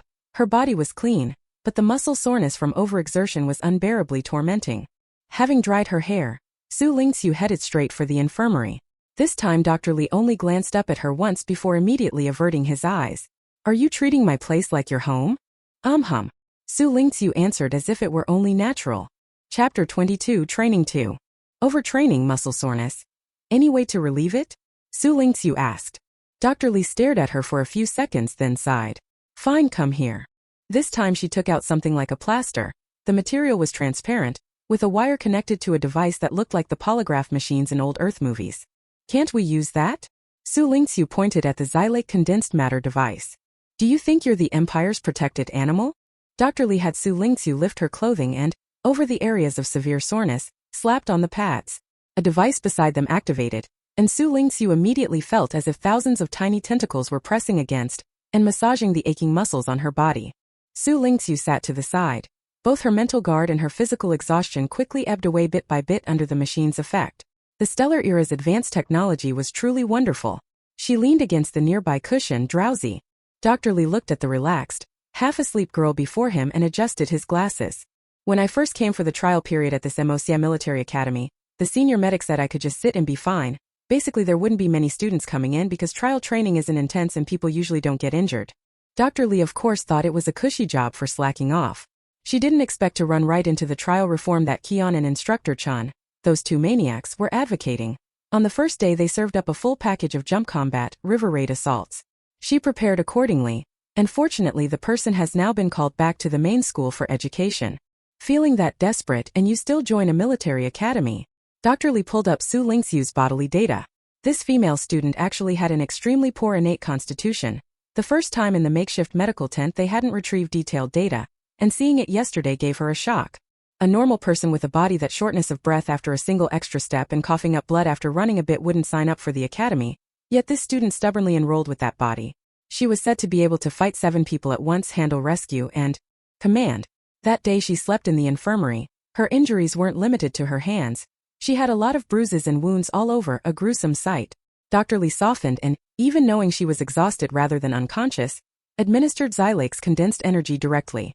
Xu Lingqu's outrageously godlike performance even made Dr. Li briefly suspect there was something wrong with his data. After checking today and seeing that just the basic physical training had worn her out like this, it seemed his data was fine, and Dr. Li relaxed. Watching Xu Lingqu asleep, she couldn't help but stretch. As far as she knew, Instructor Chen's schedule for the coming week was all physical training, and it wouldn't change until Kion returned. Can student Xu hold up? Dr. Li raised an eyebrow. He guessed many people were pondering that question. But Xu Lingqu herself wasn't one of them. After the instrument treatment, she went back to the dorm to continue sleeping. The next day, with the bugle sounding, Instructor Chan drove the off-road vehicle early in the morning and had them warm up, preparing for a 30-kilometer cross-country run with a 10-kilogram pack. That was the day's training load. Each person could also carry a small bag containing supplies. Xu Shizhen, upon hearing this, was very worried and wanted to find Xu Lingqu. Given this intensity, and considering Xu Lingqu's condition yesterday, it would be very difficult for her to finish the run today. She needed to stay by her side. Instructor Chan, however, announced yesterday's results at that moment. Cross-country is much more dangerous than base training, and students would be grouped by their results into batches, with instructors assigned to drive behind each group. Xu Shizhen was naturally placed in the first echelon. Instructor Chan announced a total of 5 batches.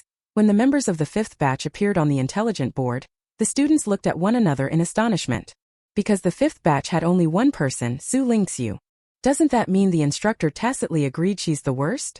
With that little training and that performance, how could she even have the nerve to apply to a military academy? TSK. Can't say that outright. Just say she's in the command department. She immediately seized the chance to mock her, finding her irritating. Lin Xiao couldn't stand it and retorted loudly.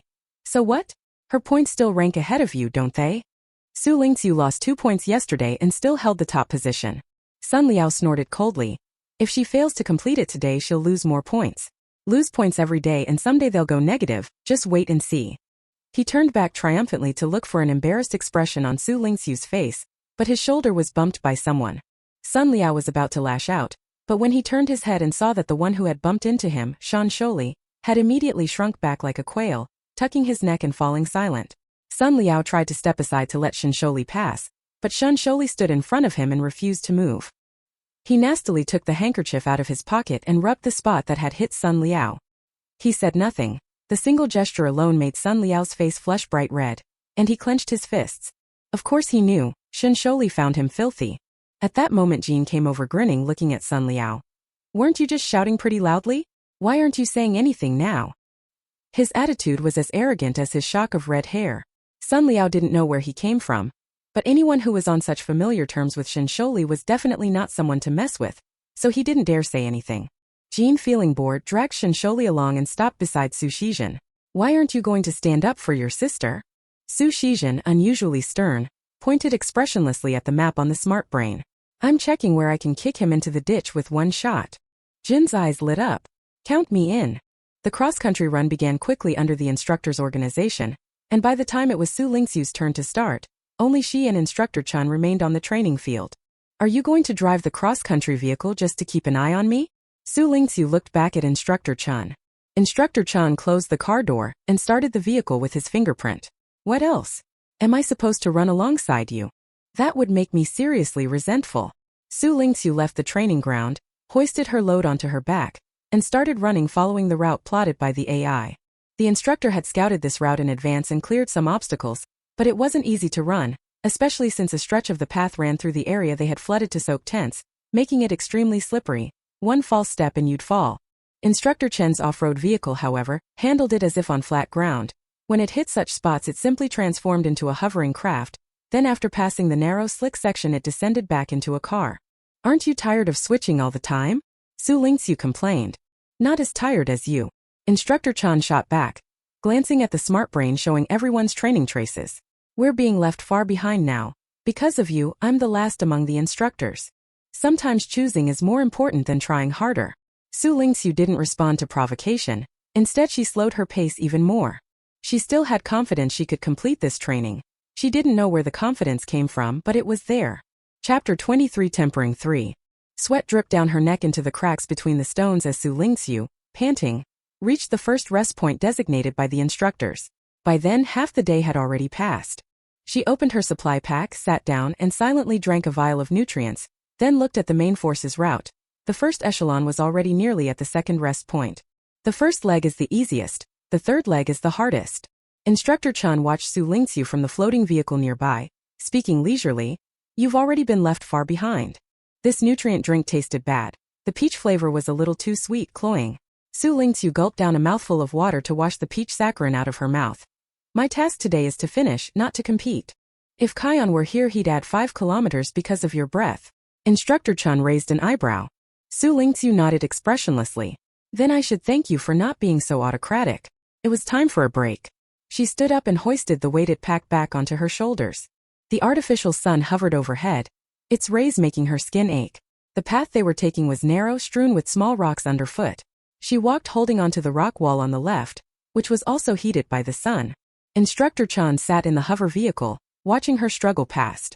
If you want to give up you can choose to take demerit points. I'll take you back. Xu Lingqu didn't answer. She truly had no strength to.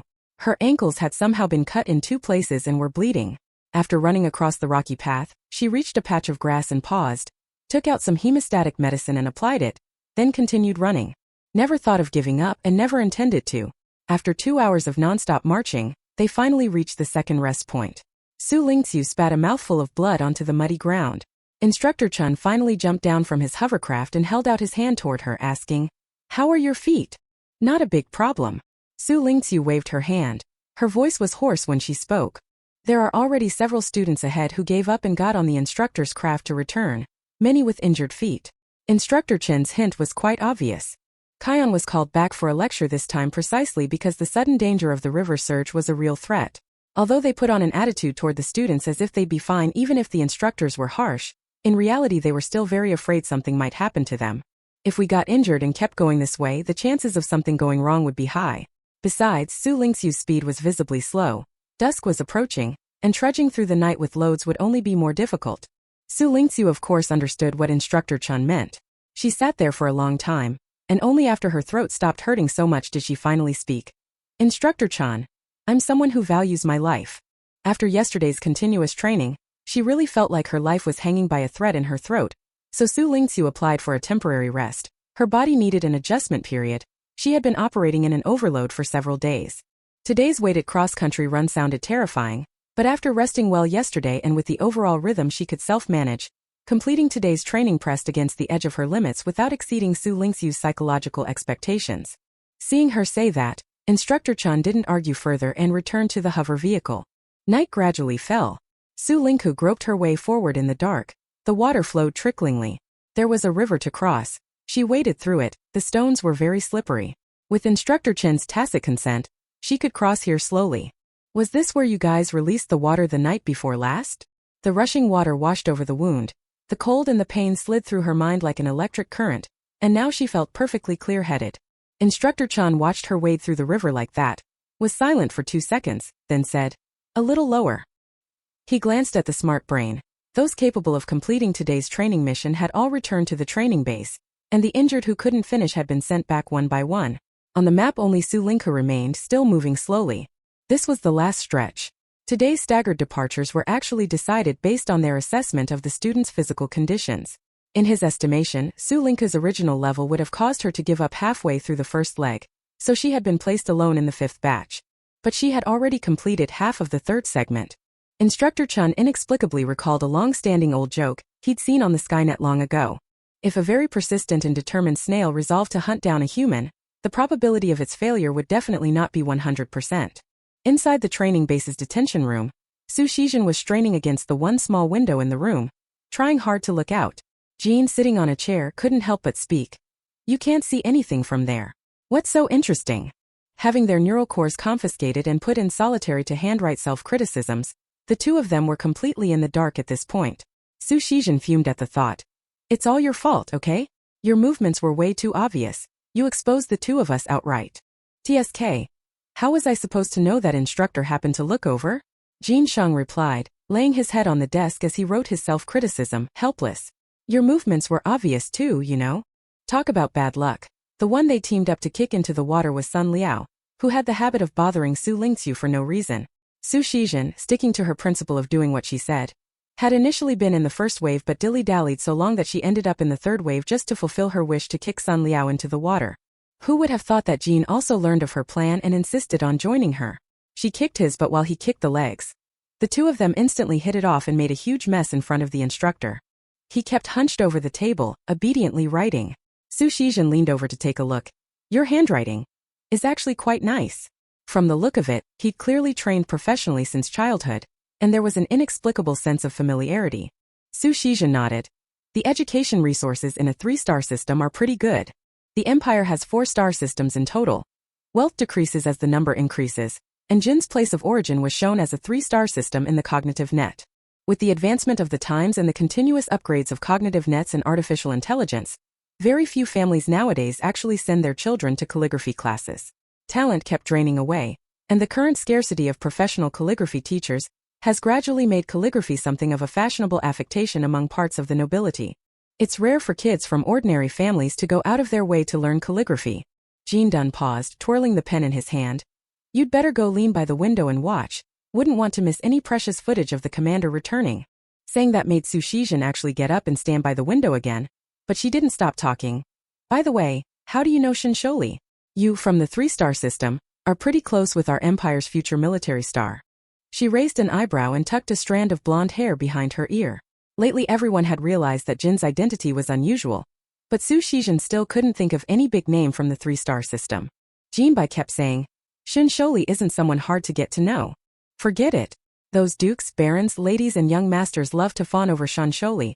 They can take a single sentence from him and use it as bragging material. Xu Lingqu shuddered remembering how those people had flattered Xu. Before actually interacting with him, she always thought Xu was a show-off. After dealing with him directly, Xu Lingqu was even more convinced he was a fastidious, picky show-off. Chapter 24 Tempering 4. A fine rain started to fall at night.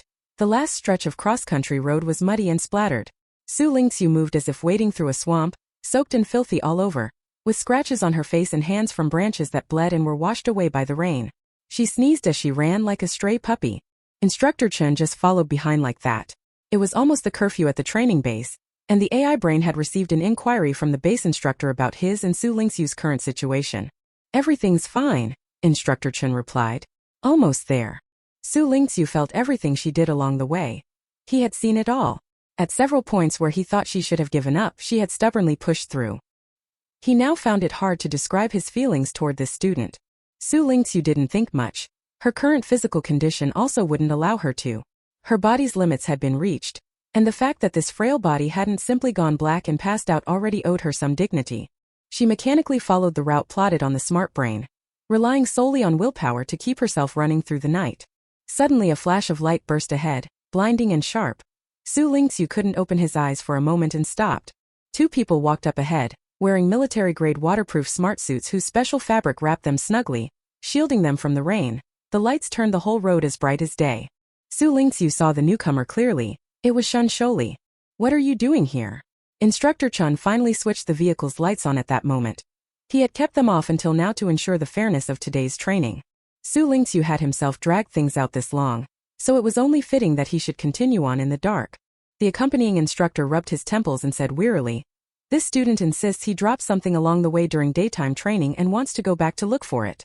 Xunshouli's special status made it hard for the instructor to refuse his request.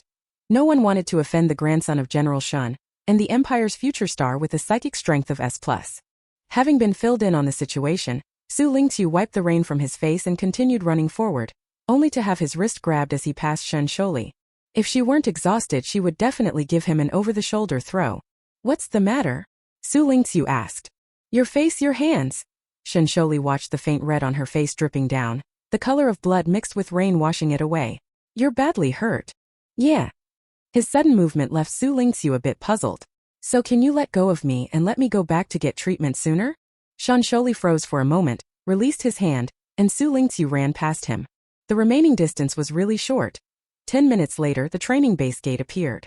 Xu Lingqu successfully arrived and completed today's training. The moment the gate opened, Xu Lingqu looked up. Many people were craning their necks toward the gate. It seemed like more than half of them were waiting for her to return. The exterior of the base was covered by a transparent shell, so the rain couldn't fall directly in. It slid down Xu Lingqu's hair and landed on the grass. The girl's complexion was ashen and bloodless, wounds across her body continually seeping blood. Though she looked utterly disheveled and miserable from head to toe, her back remained straight and she tilted her chin up slightly as she surveyed the crowd, then threw her burden and supply pack to the ground. This was a completely victorious posture. No one spoke, but someone started the applause: Lin Xiao and Tang Muan. Once they began, the students looking for excitement joined in one after another. From today on, Xu Lingqu's achievements were under close scrutiny. The fact that she alone made up the entire fifth squad and still reliably held first place in the overall rankings really made her the center of gossip among the students. Today's training, and whether Xu Lingqu could complete it, was hotly debated by everyone. After all, today's difficulty was indeed high. Some students chose to opt out based on combat direction, and most people started out not trusting Xu Lingqu. Given how sickly she looks, she should just behave and be the commander. She did a pretty good job directing that rescue operation the other day. They call her a sickly person at every turn. What about that time she beat 7 opponents at once? Was she half paralyzed then? Wang Qihu and the others really got shot just by passing by. It needs to be emphasized again that they absolutely weren't throwing the match. Xu Lingqu's fighting skills were simply that strong. That turn of events made even Wang Qihu start to ponder whether the direct proportional relationship between fighting skill and physical constitution still held, but his final conclusion was still, not everyone is a freak like Xu Lingqu. Even so, he didn't fully believe that Xu Lingqu could complete today's training. But as Xu Lingqu's name kept moving forward on the map and advancing further and further, everyone's thoughts began to change step by step. Is Xu Lingqu putting on a show for us? Why hasn't she given up yet? Don't people have perseverance and determination to finish things? You just wait and see if she can really keep it up. How the hell did she actually persist? Our great commander has returned to the training base. Instructor Chen's car followed closely behind. He jumped out, announced to everyone. Training for today is officially over. Those who completed it get +2 points. The top 5 get an extra point. Those who gave up midway lose 1 point. He took off his gloves and looked at her deeply once more. Go to the infirmary. After he finished speaking, Instructor Chen turned and went back to his quarters. Everyone was about to disperse when the door quickly opened again. Xu Lingqu turned to look and saw Shen Sholi, who had said he was going to look for something, with the accompanying instructor. He reached out and removed the raincoat he had been wearing, then walked straight forward and stopped beside Xu Lingqu. Did you find what you were looking for? Xu Lingqu asked casually as he headed toward the infirmary. I couldn't find it, I'm not looking anymore. Shen Sholi's voice was low, and he vaguely felt another little mood stirring. Xu Lingqu's current physical and mental state still left no room to care about what the young master was thinking. She nodded and continued walking toward the infirmary. Tang Muwen stepped out from the crowd. He had intended to support Xu Lingqu but was smoothly avoided. He immediately bent to pick up the weight and supplies on the ground, then fell in step behind her. Su Shizhen and Jinba Suanliao were shoved into the water and put in solitary confinement. He reported now with the easy familiarity of someone acting as Xu Lingqu's private secretary. They should be released soon. Xu Lingqu entered the infirmary, and Tang Muwen carried something over to hand to the instructor in charge of storage. The third time they met, this time she wasn't the only lonely person in the infirmary. There were quite a few acquaintances. Sun Liao, limping on one leg, looked at Xu Lingqu, who had still succeeded in returning, and ground his teeth until they nearly shattered. Chapter 25 Tempering 5. Do you mean? Is it possible for someone with a B-level psychic power to pilot a mech? Inside Instructor Chen's residence, the holographic projection of Kion speaking with him now wore an exasperated expression. Chin AI? Have you taught those brats until they're stupid? He jabbed a finger at Instructor Chen with a frustration that looked like he wanted to reach through and shake him. The Nani Accord, Master Duanming's lab. How many people died back then? Anyone below a level psychic power gets their whole body shattered the moment they get into a mech. What on earth are you daydreaming about? The silhouette that had raced through the night flashed through Instructor Chen's mind, and he couldn't help but shake his head. You're right. I was just trying to rile those brats up these past couple days. Kwon grinned. If you miss me, just say so. Wait up, I'll be back in a couple of days, and I'll bring the brats along to practice something fun. In the infirmary, Sun Liao's resentful gaze seemed glued to Xu Lingqu, not leaving him for a moment. When Xu Lingqu went into the cubicle and first had the household robot clean his body, Sun Liao watched him like he wanted to rush in. Dr. Li turned around and glanced at him. Did you mess up your eyes too? Sun Liao awkwardly withdrew his gaze, thinking about how today he had been double-kicked by Jean and Su Shizhen, his heart full of grievance and rage that he couldn't vent. It's all Xu Lingqu's fault, it's all this woman's fault. He went straight to the infirmary for treatment when he returned. His ankle was sprained, and the treatment took a long time. He kept a close eye on Xu Lingqu's movements on the smart brain the whole time, just waiting for bad news to come, but in the end the person returned victorious, and all of Sun Liao's earlier curses came to nothing. Xu Lingqu, who finally cleaned herself up and was no longer so disheveled, came out and, after connecting to the treatment device, leaned to the side and fell asleep, never once laying eyes on Sun Liao the whole time. Sometimes being ignored hurts far more than being despised. Sun Liao was so angry that she played out inner dramas for a long time, But it was all a solitary monologue that no one cared about. She had to brainwash herself that out of sight was out of mind, turned her head aside and fell asleep. Her bodily functions were recovering. This time there was no apocalypse in Xu Lingqu's dream. She stood in a patch of darkness. After a while, a house in the mountains appeared before her. Xu Lingqu hesitated, but in the end pushed the door open. An unfamiliar young man sat behind a tea table. He looked up, smiled at her, and the wind set the wind chimes on the bamboo roof tinkling. 2 seconds later the dream warped and blurred. Xu Lingqu woke up. The people in the infirmary had already left and she was alone. Xu Lingqu removed the device and was about to leave when Dr. Li called after her. The curfew is in effect. The instructors have ordered everyone back to their dorms, but I asked them to let you stay. Your treatment isn't finished yet. Wait until you wake up. Dr. Li laced his fingers and turned to look at Xu Lingqu. He said that it must be something important to tell her. Xu Lingqu lowered her eyes. Is there something wrong with my body, doctor? If Dr. Li wanted to talk to her, it would inevitably be about something to do with her body, and Xu Lingqu instinctively made a rather pessimistic prediction and plan. Dr. Li projected the data visualization into the air. These are your body's data over 2 days, yesterday and today, just 24 hours. In terms of your baseline fitness and bodily functions, you've made significant improvements. Her face showed a mix of disbelief and questioning. Combining your training load with your condition, I found that as long as you can just manage to train to the absolute limit of your body each time, and then receive proper recovery treatment, your basic skills and physical functions will undergo a qualitative leap. Unfortunately, I didn't collect a complete set of your physical data for the past few days. Otherwise, according to my inference, your first breakthrough past the body's limit would have come after Xu Lingqu's condensed energy treated you. Dr. Li stood up and stared at Xu Lingqu. You felt it yourself, which is why the other students are reluctant to come to me, while you are so fond of coming here. You realized a couple of days ago that it had a special effect on you, didn't you? Xu Lingqu nodded sincerely. That's true. I have nothing to hide. Previously, my body was in such a state that even walking a few more steps could cause me to vomit blood. Lately I've noticed that every time I wake up my body seems to be reborn with vitality. What's wrong with that? Although she had always felt a strange familiarity with this body, it was limited to the degree of control that allowed her to fight 7 opponents alone. She had never had a good method to quickly improve her physical fitness, so she believed that improving her physical condition was the work of this condensed substance. On the surface she showed no ripples, but inwardly she was still a bit nervous. After all, she couldn't be sure whether her unusual bodily condition was caused by a soul from the end times inhabiting this body. Just as things grew tense, Dr. Li smiled. She reached out and touched her icy blue long hair. This kind of constitution actually has cases in our medical database, but they are extremely rare, only 2 so far. There are said to be other cases in the Federation, but they are unwilling to share information with us. She shrugged helplessly and continued. As of now, I don't have enough data to prove that you are this type. This kind of constitution tends to have some congenital deficiencies, which perfectly match your previous physical condition. It's precisely because the training load these past 2 days has been riding the limit your body can bear that you held on, and because you were able to receive strong and effective restorative treatment afterward to repair the body, namely the silate condensed material you consider very useful. In such circumstances, your special constitution can be awakened. As long as you maintain this state, you'll grow stronger and stronger, but pushing limits requires enough self-control and precision. If you're a little short, everything fails. If you go a bit too far, it's suicide.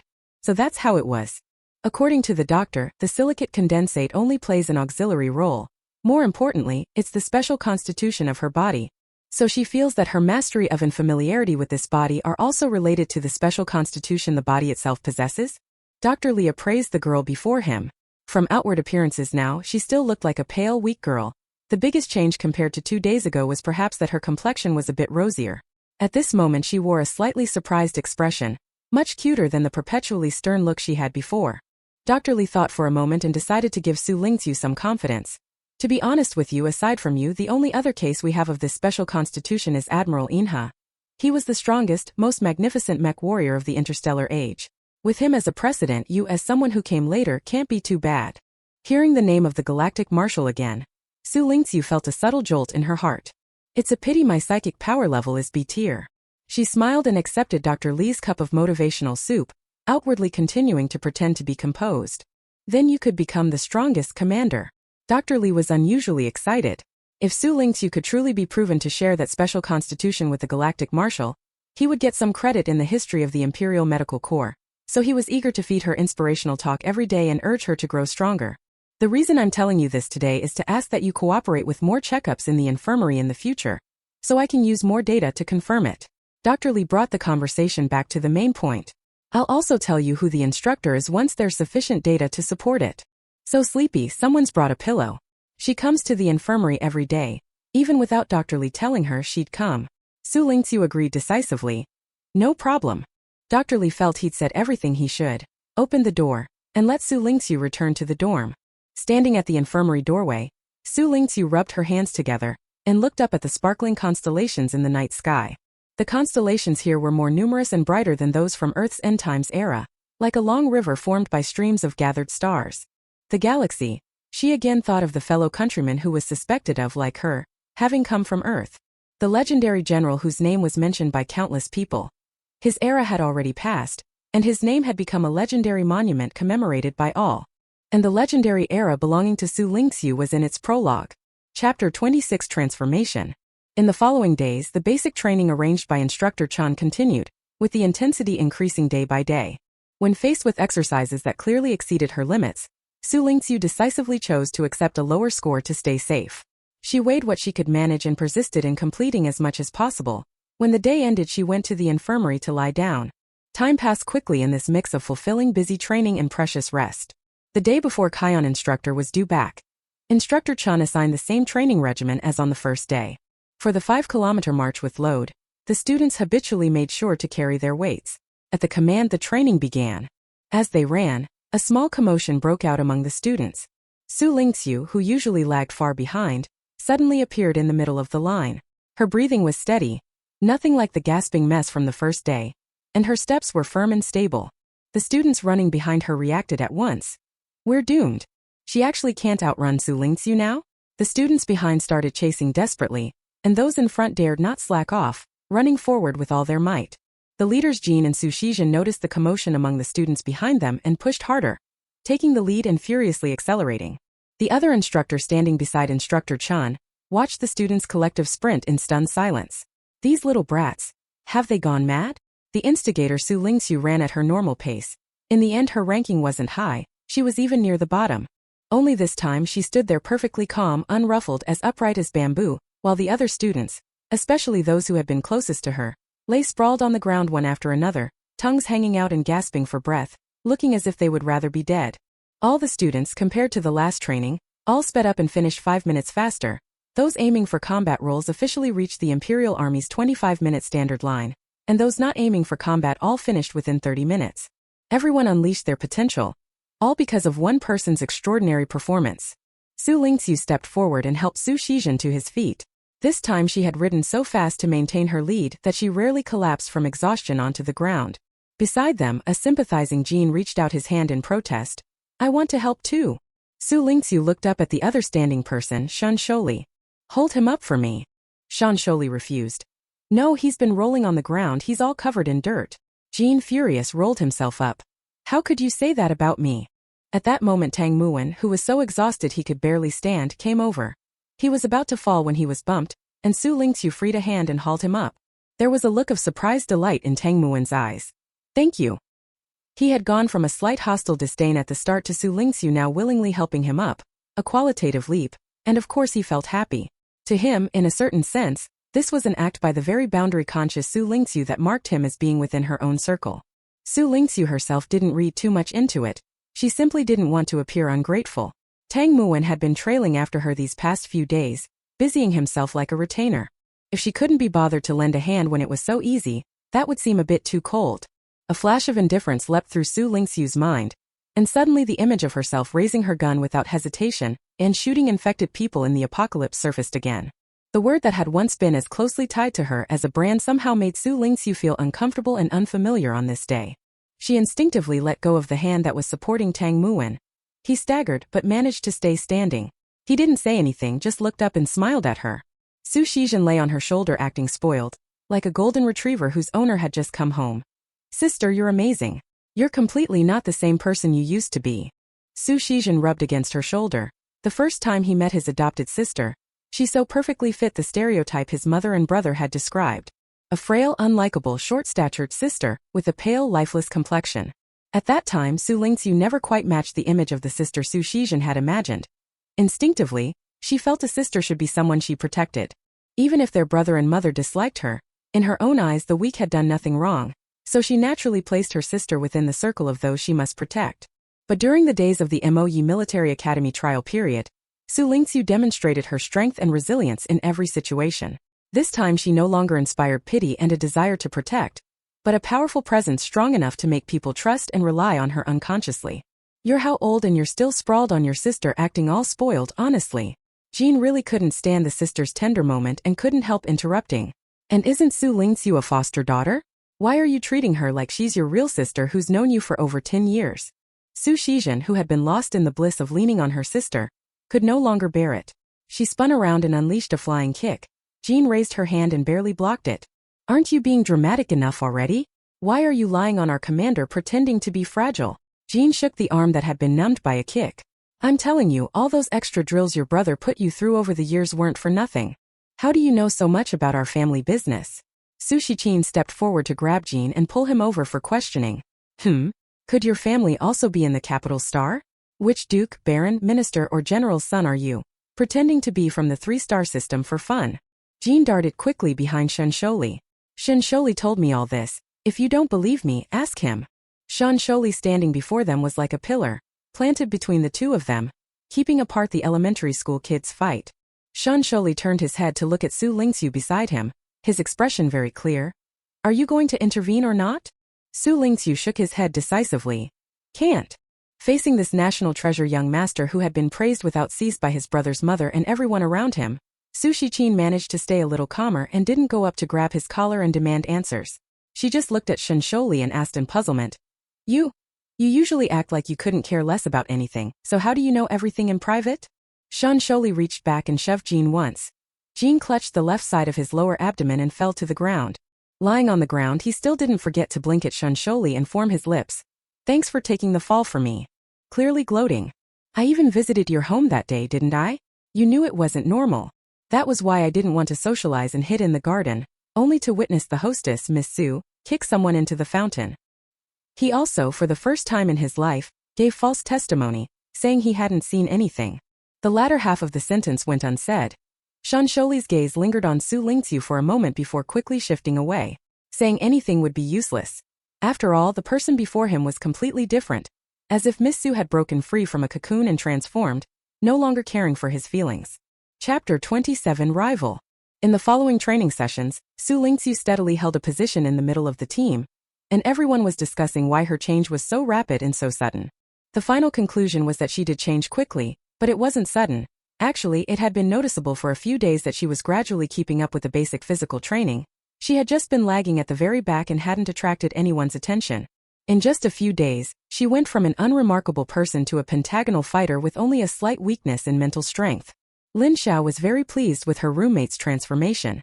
Although they weren't exactly close, the feeling was like having bet on the Mecha tournament's top 8 on Skynet and winning. Picking the right stock, proving her eye for talent was exceptional. Besides, their fighting training group genuinely benefited from her progress. It's a pity the training base's signal was blocked, otherwise she would have boasted to her friends every day that she had become roommates with Imperial Military Academy's Ziwei Star. The fingerprint verification sounded. Ziwei Star's original body, Xu Lingqu, had just returned from the infirmary. Her initial constitution was frighteningly poor, so after training the improvement range was large and relatively easy, like pulling someone from 0 points or even negative up to the passing line of 60, but going further up was a bit difficult. Dr. Li had just talked to her about the drawbacks of her constitution. She can't always be stuck at the body's limit point, otherwise improvement will be incredibly slow. Being stuck at the body's limit in practical operations is very dangerous. Without the desperate yet careful spirit Xu Lingqu showed in the past few days, it would be hard to trigger success. But you don't need to rush. Your specialty is commander anyway, so your current fitness is more than enough. This was Dr. Li's consolation. Only a commander. Xu Lingqiu's mind flashed again with that tall white mech. She climbed into bed and lay down, suddenly feeling a little disoriented. Although Jean and Xu Shizhen also liked to chatter and fuss beside her, it was different. The Samiad lifeform looming looked much more pleasant and adorable to humans. The door opened again, and Lin Xiao shifted the gaze she had secretly placed on Xu Lingqiu to the arriving Lu Zheng. The girl destined to become a mech soldier thanks to her S-class psychic power also looked exhausted at the moment. Lin Xiao was a bit more familiar with her than Xu Lingqu was, and thus knew Lu Zheng had recently been secretly doing extra training. During the Imperial Military Academy trial period, the most watched students were originally Shensholi first, and Lu Zheng second. The two once had a focal battle on the fighting stage that drew all the students to watch. Each cohort of the 6 major military academies always has standout figures. Everyone originally thought Imperial military academies would emerge between those two, but recently it was clear the spotlight had basically been stolen by Xu Lingqu. Whether adoration or scorn, everyone's gaze was fixed on Xu Lingqu, including the instructor. Lin Xiao could understand that Lu Zheng was under a certain amount of pressure, and she herself thought the same. She was good enough that the admissions officer from Imperial Military Academy sought her out and offered very tempting terms. Lu Zheng was well aware of her own worth. Imperial Military Academy intended to reform its school spirit this term and revive its standing in the Military Academy League. They needed outstanding students to stand out and carry the banner, and the trial period was a great opportunity to show that. Up through the combat training, she had believed her greatest opponent would be Shensholi. On the ring he had exerted enough pressure to make her realize what a severe challenge she was facing. But at present the light radiated by Xu Lingqu almost overshadowed everyone, including Shensholi, whom she had considered strong and dazzling enough. Lu Zheng felt a little short of breath. She put her things away, and at a glance saw that Xu Lingqu had already fallen asleep. Lu Zheng was somewhat bewildered. As a roommate, she had seen Xu Lingqu's self-regulation skills firsthand. Xu Lingqu was completely the kind of person who didn't see anyone else. Unlike Lu Zheng's psychological assumptions about herself, Xu Lingqu seemed not to regard anyone as a rival. Every day she focused on surpassing herself, and no matter the results she never felt anxious or discouraged. Lu Zheng lay on the bed, hands propping up her head, staring at the ceiling and listening to the steady breathing beside her. Her mind gradually quieted. Xu Lingqu must have some special kind of charm that could calm and steady everyone around her. Thinking that, she drifted off to sleep. But Xu Lingqu, whom she had been worrying about, was not stable at this moment. Perhaps because she had strong emotional fluctuations during the day, that night she dreamed again of the events that occurred during the apocalypse. She was walking on a road like scorched earth, not wearing her law enforcer uniform, clad in tattered clothes, not even a pair of shoes. The land that had just been burned did not scorch her feet. Xu Lingqu quickly realized that this was the day she evolved. Humanity's apocalypse came with the invasion of the mutant beasts. At the same time, amid the end times, a tiny flower of hope bloomed, the emergence of evolved humans. These people could not be infected. When on the brink of death, 1 in 10 had the chance to become an evolved human. Evolved humans possessed extraordinary constitutions and could directly combat small and medium mutant beasts, giving humanity a ray of dawn. From then on, the Lawkeeper organization was formed. Evolved humans bore the hope of saving humanity's future, fighting mutant beasts, eliminating infected humans, and sustaining the normal survival of the 4 human bases such as Leviathan during the apocalypse. The evolved human Xu Lingqu was born on this street that had been burned by fierce flames. At present the mutant beasts do not yet have the ability to set fires. Therefore, it is obvious that this fire was started by humans. Humanity needs evolvers. Evolvers are not superhumans. Although they can resist infection from mutated beasts, they also die quickly in battle. After all, they are not invulnerable, immortal bodies. So humans manufacture accidents to create evolvers. A street is burned, over 100 ordinary people die, but there is a chance to pick up 5 to 10 evolved humans. For the high-level humans overseeing the big-picture strategy, this is a guaranteed profitable deal. Law enforcer Xu Lingqu was born under such circumstances. She suddenly opened her eyes, sat up straight. Lin Xiao and Lu Zheng in the dormitory were still sleeping soundly. Outside the window the instructors had already risen and were conducting their routine training. Xu Lingqu looked for a moment, then suddenly felt a burning gaze beside her. Lu Zheng had gotten up at some point and was staring straight at her. "Can you shoot?" Chapter 28 returned. Xu Lingqu didn't have much interaction with Lu Zheng. As far as she remembered, Lu Zheng herself didn't talk much, mostly keeping a cold expression and speaking rarely. This sudden question left Xu Lingqu unsure of what Lu Zheng's purpose was in asking it. "Yes, why?" Xu Lingqu turned her body, facing Lu Zheng directly. "On the day the shooting training room opens, can we have a match?" Lu Zheng tried to speak more gently, but out of habit her words came out cold, sounding almost like a provocation. But Xu Lingqu seemed not to care much. All right. She treated it as a normal challenge invitation. Regarding shooting, Xu Lingqu hadn't studied it systematically, but the first time she touched a real gun, she was already killing. She washed up and left the building. Lu Zheng was still sitting on the bed, a little dazed, as if she hadn't expected to have actually issued a challenge to Xu Lingqu. Lin Xiao quietly pulled the blanket off her head. What had she just heard? Lu Zheng had proactively challenged Xu Lingqu, and Xu Lingqu had simply and readily accepted? To be honest, she had wondered whether the two of them might ever meet face to face. In her head, the scenario had been a smoke-filled battlefield, but the actual scene was as plain as two people casually asking each other whether they'd had breakfast. Thinking about breakfast made Lin Xiao suddenly very hungry. She hurriedly got out of bed, tidied up and headed straight for the canteen.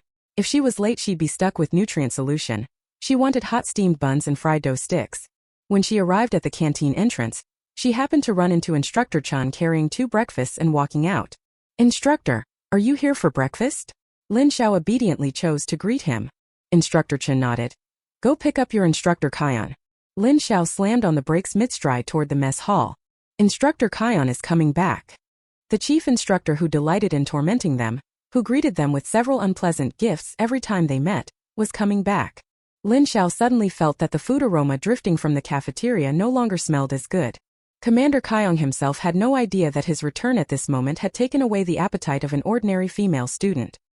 He was sitting with his legs crossed in Instructor Chen's office. The door opened and someone returned. Instructor Chen glared at him angrily. "I had my craft ready to pick you up, and you slipped in here without a sound." When he went back, the old man worried by Imperial Military Academy kept tugging his ear and lecturing him for days not to mess with the kids. Kion's ears were nearly calloused.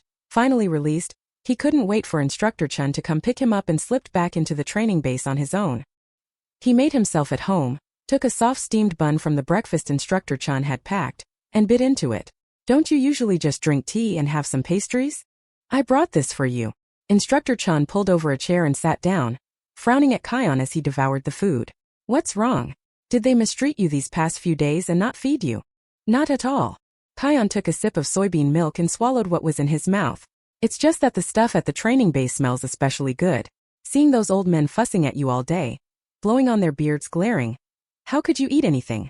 It's enough if you don't throw up." He'd had a rough few days. The old men practically wanted to hold a hearing to make him explain any other plans for messing with the students and to force him to give up early. "Isn't it just because General Shun's grandson is staying here that those people are afraid something might happen? General Shun himself hasn't said anything. Why are they worrying so much?"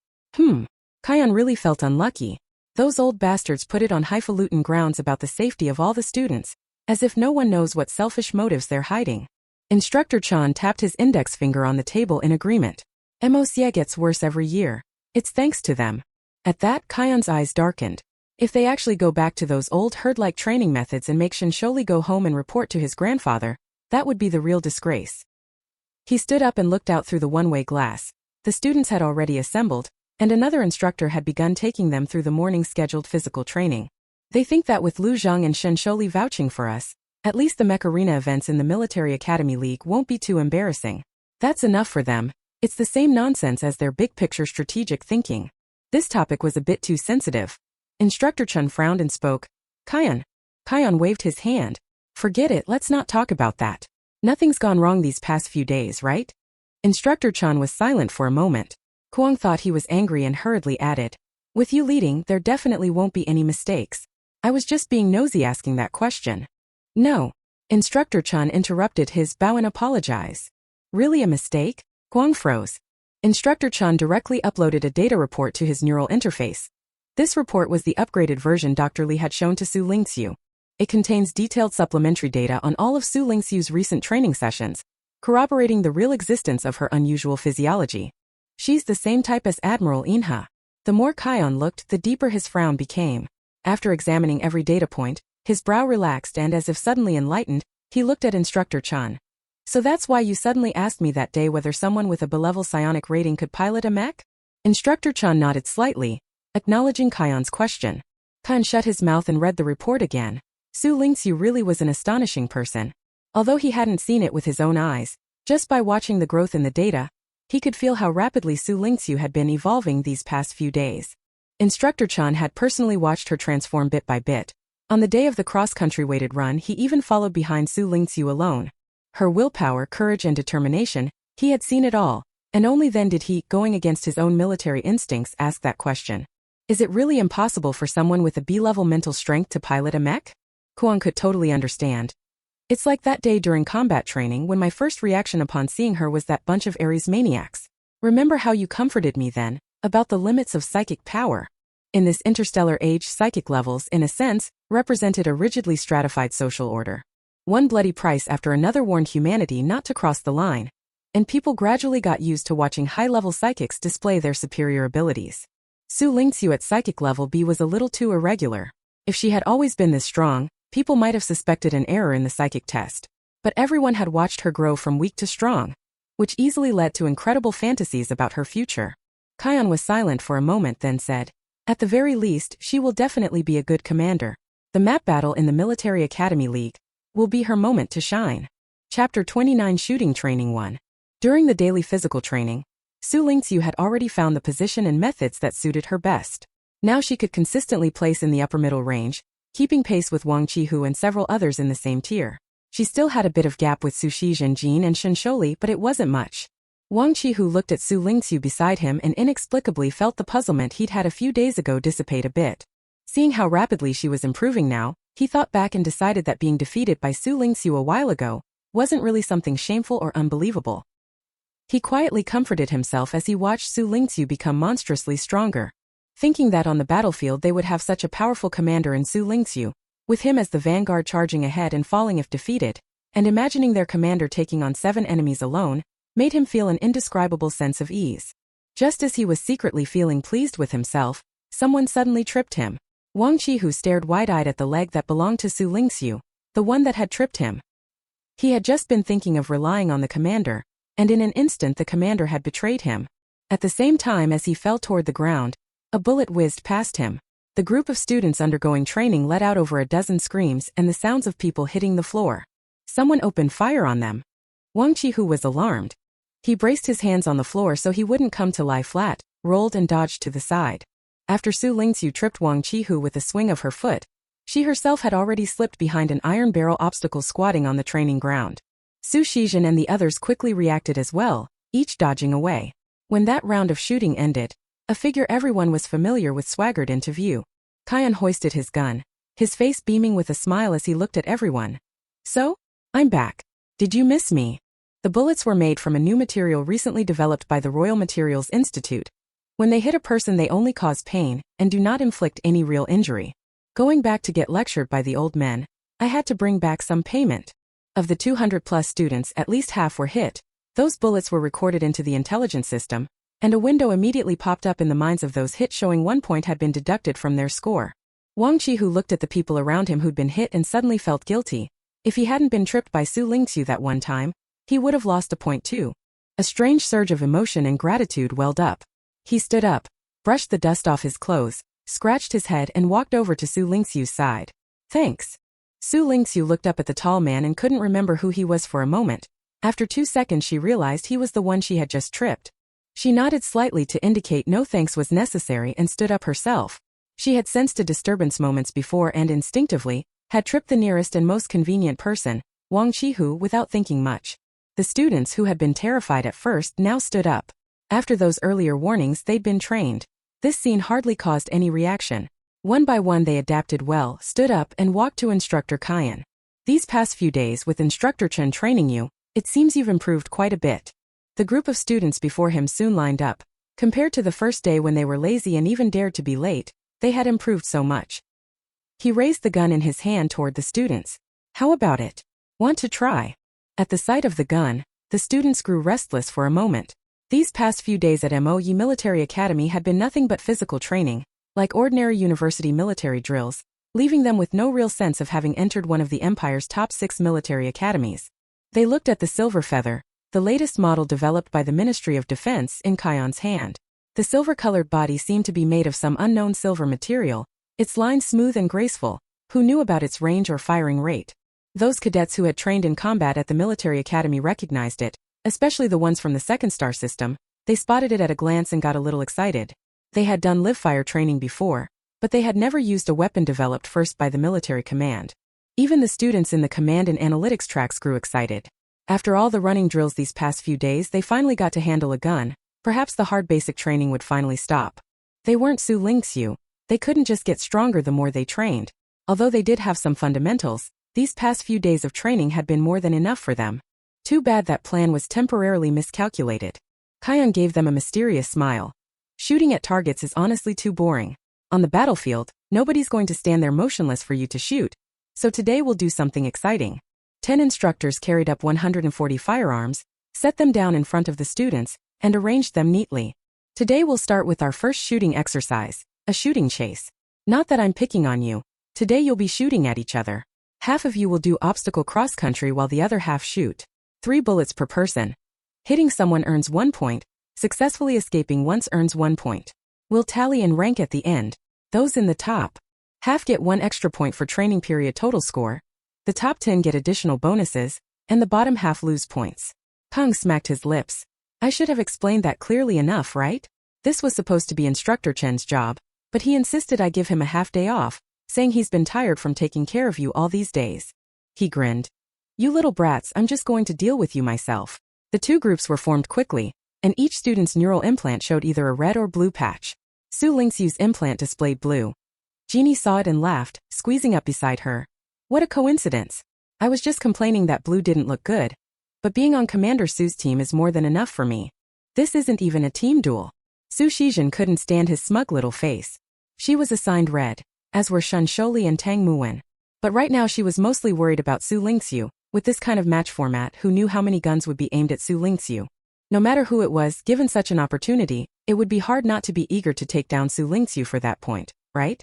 Even Su Shizhen himself kinda wanted to give it a try. After all, if he hadn't been mistaken about Instructor Kion's sudden attack just now, the one who reacted fastest, dodged and found cover was Xu Lingqu. She even had time to reach out and trip Wang Qihu, saving whoever she could. Being able to snipe Xu Lingqu in this exercise would undoubtedly bring a tremendous sense of accomplishment. Chapter 30 Shooting Training 2. On one side, Su Shizhen was still worrying that Xu Lingqu would be treated like a live target by a group, while the sniper on the other side had already come directly to Xu Lingqu herself.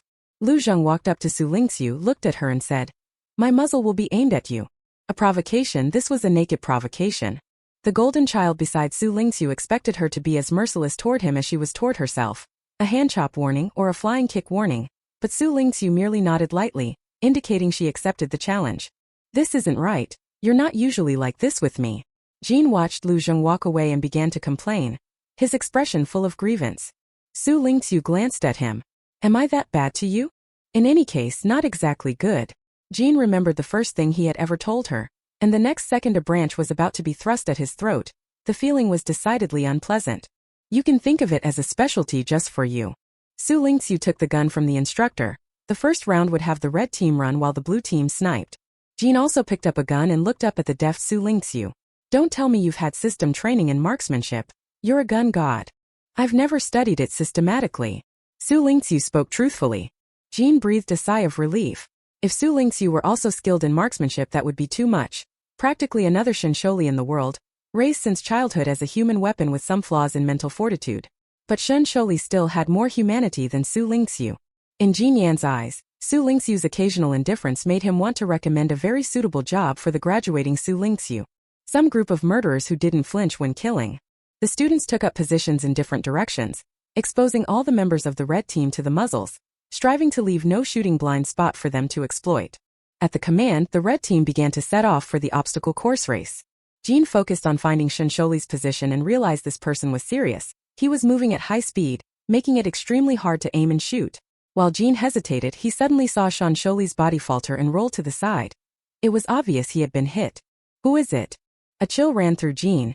He could not imagine anyone being able to hit Shen Sholi. He switched to an easier target, fired 3 shots, collected his points, and raised his head to find Xu Lingqu to share the news. When he turned, he saw on Xu Lingqu's neural display, under defeated 3 people, 3 very familiar names. Shen Sholi, Su Shizhen, Lu Zheng. Jean swallowed. Why didn't you just do the righteous thing and cut off your own family's disgrace? Kill Tang Muwen too? Xu Lingqu blinked. I wanted to find him, but he was just too slow, so I casually picked one in front. Like you casually picked. Yeah, right. You only did it because he issued you a challenge and you conveniently took care of him. Jean complained inwardly, suddenly feeling a wave of fear. If I hadn't been placed in the blue team, I guess I would have been the third one Xu Lingqu harvested. Jean said in a very aggrieved tone. You lied to me. Xu Lingqu was speechless. What did I lie to you about? You said you never learned shooting through the system, but your performance is absolutely that of a gun god. One person took out the 3 strongest members of the red team. If that's not a gun god, what is? I didn't lie to you, I really never learned. Xu Lingqu took off her gun. It was time to switch rounds and it was their turn to run. The red team started shooting at them. Where would she have found the time during the apocalypse to systematically study shooting? Her first shots were all learned in actual combat. The lawkeepers surviving in the base all had that kind of marksmanship. It wasn't that the evolved humans made it easy, but in fights with the mutated beasts, those who couldn't shoot straight died, so of course the ones left were all crack shots. Sending Xu Lingqu to shoot at targets might not make every shot a perfect 10-ring myth, but let her fire at living humans she knew like the back of her hand. And her aim wouldn't let her miss a single person she intended to hit. Jean walked with her to the starting line of the obstacle course, muttering constantly, you're done, I'm telling you, Shansholi Su Shizhen, and that one who declared war on you, that Lu Zheng, will definitely hunt you down." The three strongest members of the red team all had their muzzles locked on Xu Lingqu. Jin Xiangxiang already felt overwhelmed. You might as well just stand still and let someone snipe you. Who gets this point depends on who's faster, got it? No. At the start signal, Jin Inertia was the first to dash out. He naturally assumed Xu Lingqu would be right beside him. Halfway through he turned his head. Xu Lingqu was gone. He instinctively looked ahead, thinking Xu Lingqu had already pulled far ahead, but there was clearly no one in front of him. In that moment of daze, a sudden pain shot through his leg. He'd been hit. Just as he was descending at that moment, a figure darted out, almost using his body as a shield, leaping over that conspicuous, easily sniped obstacle, and smoothly rolling to the side of the previous barrier to use it as cover. When the next person overtook her but was unfortunately hit, she repeated the same trick and kept moving forward. Damn it. So hateful. Jean fell to the ground, dumbfounded. He never would have imagined that Xu Lingqu would be like this, using other people's corpses as her own cover, advancing unscathed with such a despicable tactic.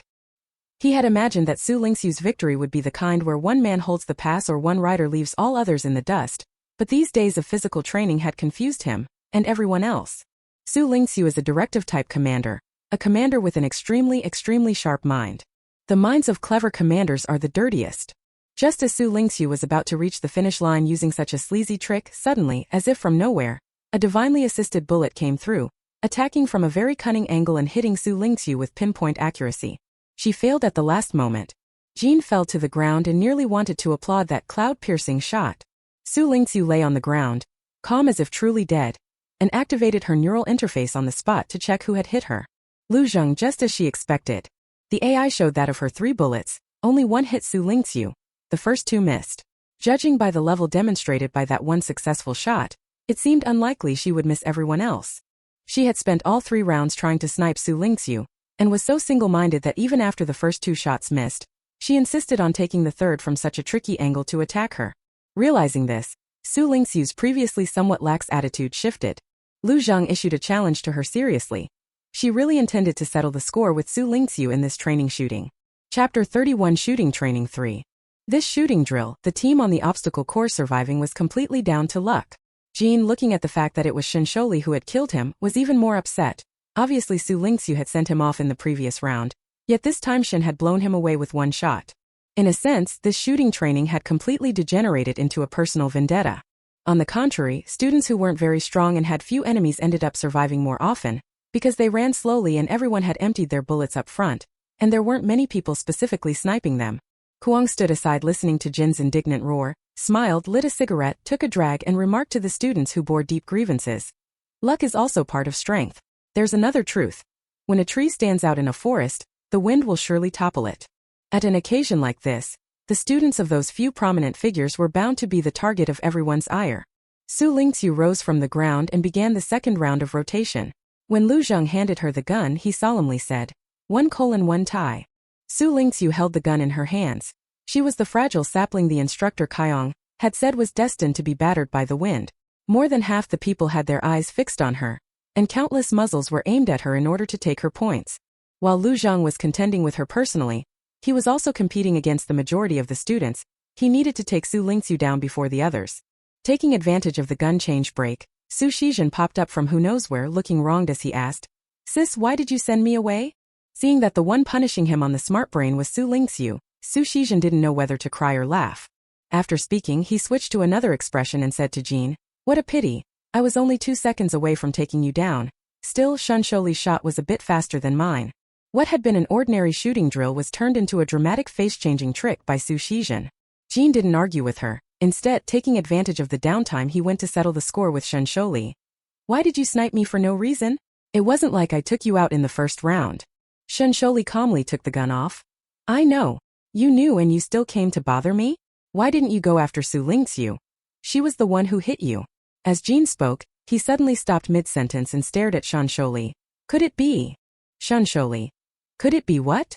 Could it be that you're not strong enough to even reach Xu Lingqu's back? Get lost. Xu turned and left, leaving only one word. How rude. If I get the chance I'll definitely complain to General Xun. Jean returned to the shooting area still glued to Xu Lingqu's side. In this round who are you going to stick your head out at and shoot instantly? Don't you dare let Xu get away. Among a pile of firearms, Xu Lingqu put back the one Lu Zheng had just handed him and swapped it for an old-fashioned revolver. 3 bullets were loaded, the cylinder spun and Xu Lingqu turned to Jean. Which shot do you think has a bullet? I'll shoot him on that shot. This kind of tense, thrilling shooting practice, Xu Lingqu was playing Russian roulette like a brazen madman. Jin's eyes lit up. This sort of personality suited his taste perfectly, and he immediately reached out to play along and guessed. The third shot. He said as he picked a handy pistol. If the third shot is blank, then I'll be the one to do the righteous deed and kill my own kin. A breeze passed, red hair fluttering. The two stood at the shooting point, one in black, one in red, strikingly conspicuous. The students running the obstacle course kept their distance from them. No one wanted to be near their position. The two of them standing together looked like infernal agents come to collect souls. One of them had a forehead that promised sudden fortune, the other a forehead that promised peace across the land. Between them they had 6 bullets, and whoever they aimed at was as good as gone. Xu stood in the middle of the field, inexplicably feeling a chill blowing at his back. But aren't you still going to compete with Lu Zheng? Can you spare a moment to take aim at Xu too? Jean asked as he assumed his shooting stance. The other 5 shots are for her. No sooner had Xu Lingqu finished speaking than the red team set out. She found Lu Zheng in the crowd. Like her fighting skills, this kind of high mobility training wasn't her forte, so it was quite easy for Xu Lingqu, who intended to keep her in her sights, to do so. Unfortunately, when the trigger was pulled the first round was a blank. Lu Zheng ducked behind cover. Judging by her tactics she would likely stay there for a while. After all, everyone had noticed that the obstacle course favored those who got lucky or could stall. Her current cover position was good. She would delay as long as she could. Seeing this, Xu Lingqu didn't waste any time either. His second shot randomly aimed at a passerby, not a blank, and took him down with a single bullet. The third shot came soon. Xu Lingqu scanned for Xun's figure. Xun's sprinting speed had already separated him from the main group and pushed him to the middle section. His thinking was simple. Rather than hiding like everyone else and getting covered in dust, it was better to rely on his speed and finish things quickly. Xu Lingqu narrowed his right eye slightly and pulled the trigger for the third shot. Empty. Realizing that this shot had no bullet, the one who reacted more quickly was Jean, who was fully focused. His 3 bullets very soon all went toward Xu alone. A 3-angle pincer that cornered him, Xu was taken out by the shots. Jean smiled, showing 8 teeth, then looked at Xu Lingqu. Her 4th shot had already been fired. It was blank. At this moment Lu Zheng had already set off from that cover. The 5th round from the revolver, Xu Lingqu didn't do any aiming preparation. She simply, as casually as ever, raised her hand and fired. The bullet screamed through the air. Jean watched it tear the air and head straight for Lu Zheng, as if it had grown eyes, striking Lu Zheng's shoulder. Jean swallowed a mouthful of saliva. Analyzing Xu Lingqu's movements from a technical standpoint, it was clear he had never received any systematic, standardized training. That was completely obvious. In this situation there are only 2 possibilities for someone to have such skilled marksmanship. Either absolute shooting talent, or extensive combat experience. Each of them was somewhat hard to accept.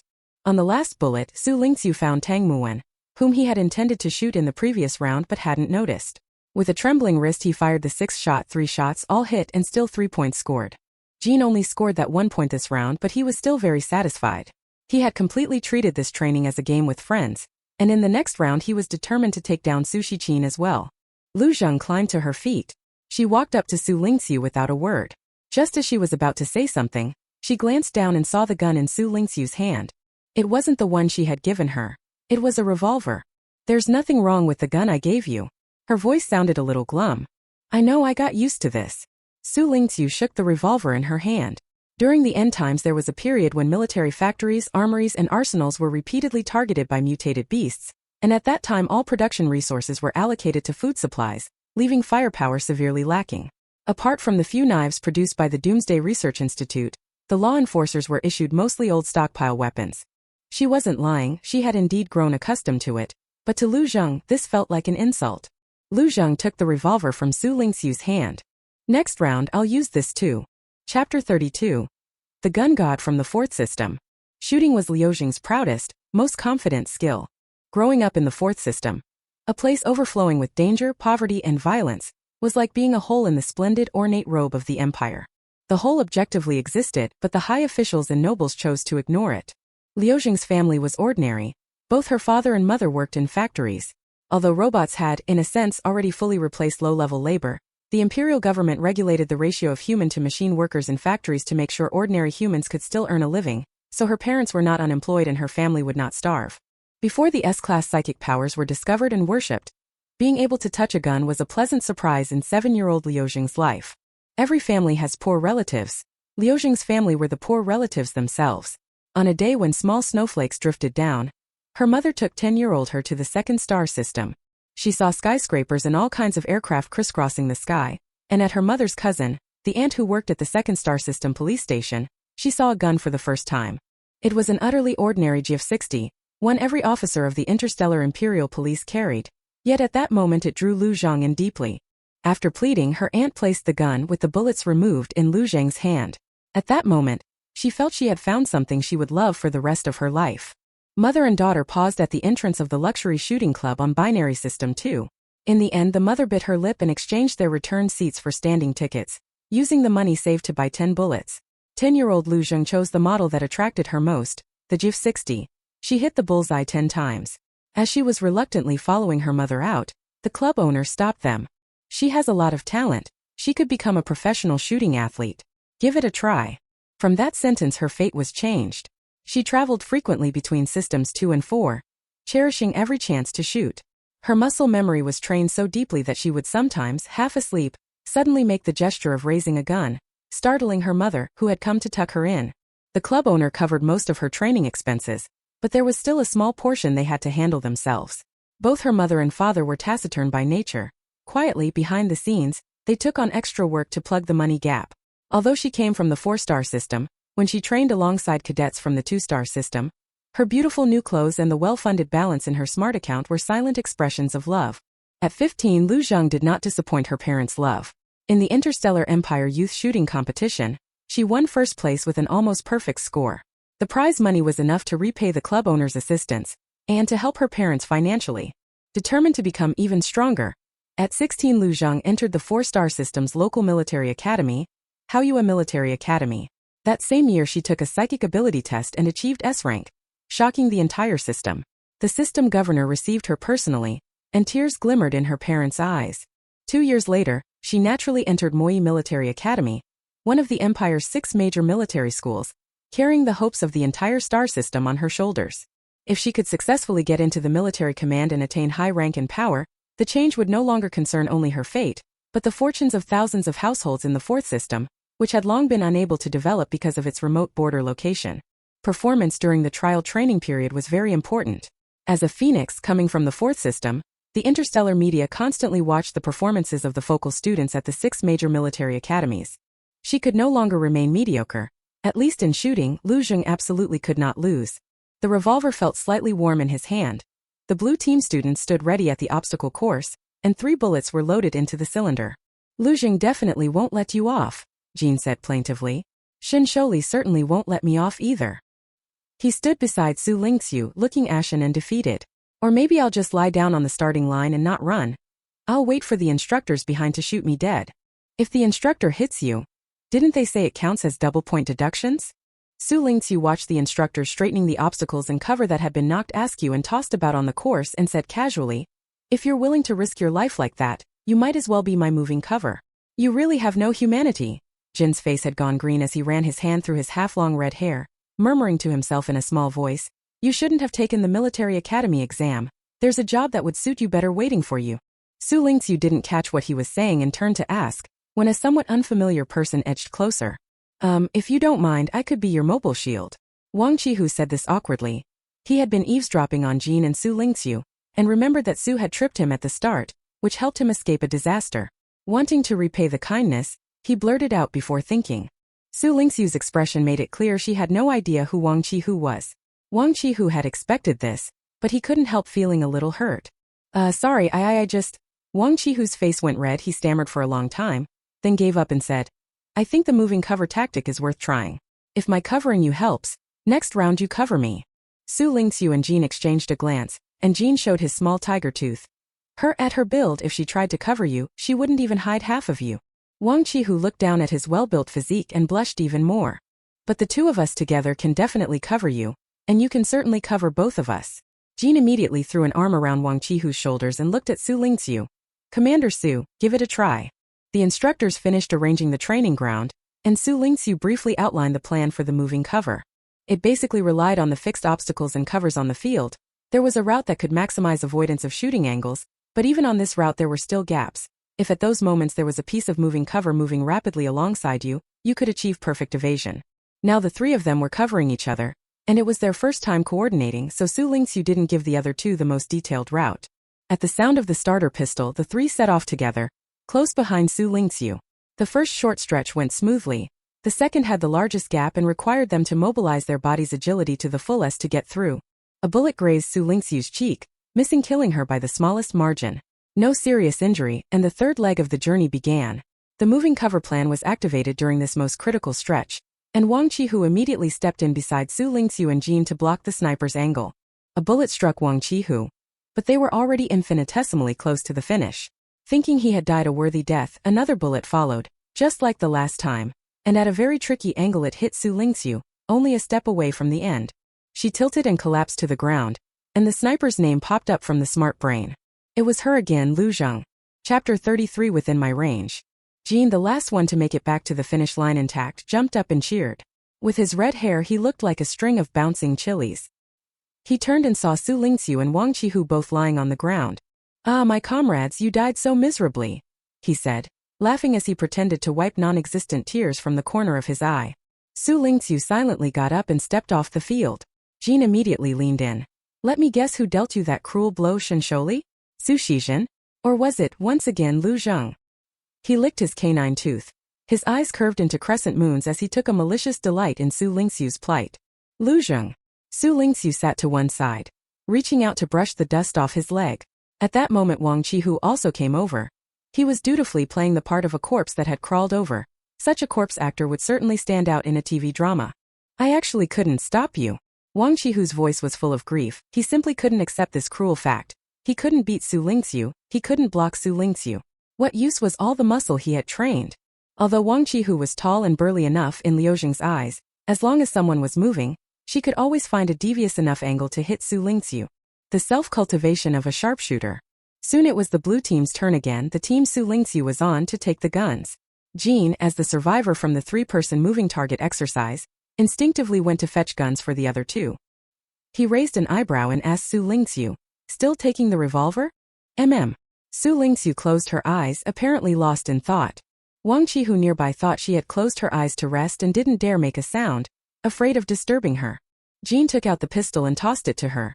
Wang Qihu watched Xu Lingqu, who was clearly keeping her eyes closed, reach out his left hand and firmly grab the gun. The gun spun once in her hand. Xu Lingqu opened her eyes. Jean stood beside them with his arms folded, laughing as he asked, well, have you found a way to counter Lu Zheng's pursuit? I have, but this isn't the time to talk about it. Xu Lingqu stood up and loaded 3 bullets into the cylinder. Now it's our time to hunt. Lu Zheng put down the gun in her hand and wiped the blood from the corner of her mouth. This round and this point had been heart-stoppingly tense. Several times she had the feeling Xu Lingqu might nimbly escape beyond her firing range. Fortunately, in the end she succeeded. Right now the two of them are tied 2-2 in their head-to-head record. There are 6 rounds remaining. Both of the 2 points they've scored came during their own shooting turns. Neither has yet managed to dodge the other sniper fire on the obstacle course. With shooting evenly matched, whoever can first escape with a point on the obstacle course will take the crucial score that breaks the stalemate. In the previous round, when Lu Zheng saw Jean and Wang Qihu using mobile cover tactics around Xu Lingqu, it's not true that she didn't feel nervous or unsettled. Xu Lingqu's recent improvements in physical mobility and agility had already done a lot to boost her obstacle course performance. Now that she devised a cooperative through strategy, the pressure on Lu Zheng kept mounting by the second, nearly crushing her in the last round. At that time she was so tense that when she focused on shooting she unconsciously bit down hard on her lower lip. Only after she finally found an angle and took down Xu Lingqu, who was about to reach the finish, did she realize her lip had been bitten raw and bloody in that involuntary action. No one had ever made Lu Zheng feel such intense pressure in shooting. Lin Xiao watched her beside her with some anxiety. As the roommates of the two, Lin Xiao clearly saw the confrontation today. She wanted to mediate between them, but she neither had the ability nor the standing.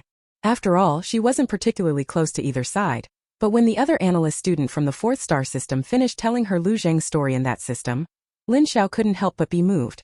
The other student from the 4th star system was called Lan Rua. He was a boy, and he and Lu Zheng were this year's only 2 students from the 4th star system to be admitted into the 6 great military academies. Even my admission spot was most likely thanks to Lu Zheng. The sector chief fought to get it for me. Lan Rua said with a bitter smile. I'm not close to Lu Zheng either. We just grew up in the 4 sector. Her story is already one everyone in our sector can recite. Lan Rua found Lin Xiao. The two of them had both died shortly after the start in the first round obstacle race, dying quickly. He had studied Lu Zheng's roommates and, after a moment's thought, took the initiative to speak. The sector chief got me this spot hoping Lu Zheng and I would help each other. But unfortunately there's very little I can actually do for her. As long as I don't hold her back, that's already great. Lin Xiao sighed. The two of them and Lu Zheng were all on the red team, and now it was their turn for the obstacle run. After several rounds of attrition, their stamina was insufficient. Shortly after the start, Lin Xiao was unlucky and was hit, collapsing to the ground, followed closely by Lan Ru. Actually, today's shooting exercise wasn't entirely about testing shooting skill. Lu Zheng doesn't have to worry and agonize so much. Lin Xiao naturally continued the previous topic, ready to keep up their habit of being chatty corpses on the battlefield with Lan Rua. But at that moment he only saw Lan Rua's eyes wide with shock. I was killed by Xu Lingqu. Lan Rua swallowed, saying it as if she herself had sniped Xu Lingqu, which was just as unbelievable. Lin Xiao heard it and turned his head again. Lu Zheng had by then already reached the middle position. Why didn't Xu Lingqu shoot Lu Zheng? What does that mean? It just wasn't his turn yet. The golden left eye aimed at the sniper scope, picked up Su Shizhen's trail, and 3 bullets were fired. Shun Sholi didn't catch him.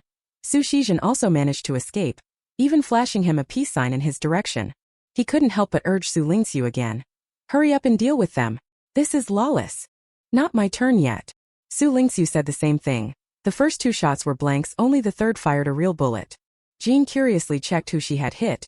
It wasn't any of the people he had expected, but a name he'd never seen before. Lan Rua. Jean flipped through the AI brain. She's just a junior analyst. Why are you shooting at her for no reason? If it felt right, I'd take it. Xu Lingqu didn't pay much attention to whom she'd taken in the previous round. Her shooting was like that. When the moment came, she trusted her instincts. The 4th shot wasn't an empty click and hit casually. One of the 5th or 6th shots would have live rounds in it, and Xu Lingqu's attention began to focus on a single person. Lu Zheng's movement path, as seen by Xu Lingqu now, looked increasingly familiar. She had completely imprinted Xu Lingqu's route from the last round into her mind, and was using those strengths to offset her weakness in this obstacle run. Xu Lingqu admired Lu Zheng's memory and perseverance a great deal. It seemed that in the previous round Lu Zheng had been extremely serious about sniping her. The scope had probably never left Xu Lingqu's figure, which allowed her to replicate all the little details of Xu Lingqu's movements so perfectly. Jean also noticed Lu Zheng's route. He grinned again. What's wrong with her? Clearly the one who actually escaped the muzzle of the gun in the end was me. Why did she copy you and not me? The essence of Xu Lingqu's route still lay in the tactic of moving cover. Replicating only her personal movement path could indeed avoid most people's gunfire, but it was impossible to escape Xu Lingqu's own muzzle. Xu Lingqu raised her hand, the 5th shot. Bullet loaded within range, she aimed at Lu Zheng. Chapter 34. The outcome decided? Not yet. Lu Zheng never regretted the choices she made herself. To replicate her actions right under Xu Lingqu's nose was an absurd idea that had suddenly popped into her head at the starting line, an idea Liu Zheng's rational mind would have vetoed in ordinary times. After all, copying someone's actions in front of them hands them complete knowledge of your movement. Getting taken out by Xu Lingqu in that round was inevitable, and from the outcome it might be a needless waste. But at this moment Lu Zheng, whose rational system had failed, didn't see it that way. She fell to the ground, feeling the wind of this little planet sweep across the surface, stirring up the tiny dust of the obstacle course, an unprecedented lightness and comfort welling up in her heart. Xu Lingqu, who came up with this new route in such a short time, was truly impressive. She was a wholly respectable opponent. After running it herself, Lu Zheng could better sense some of the route's current weaknesses. Those weaknesses would be carved into her own mind as well. In the next shooting round, she would definitely kill Xu Lingqu from the scene she had imagined in her head. Xu Lingqu herself, destined to be pre-designated for a sniper's kill, was now off the field. explaining the revised route and tactics to Jin and Wang Qihu. This is completely different from your last plan. Wang Qihu was greatly shocked. He licked his lips and glanced at Xu Lingqu several times. Don't tell me the things you're saying now are what you came up with in that short amount of time just now. Otherwise, do you think I can pause time to think? Xu Lingqu, of course, understood Lu Zheng's motive for recreating her course of action. This was not a deliberate provocation against her, nor a desperate, opportunistic trick.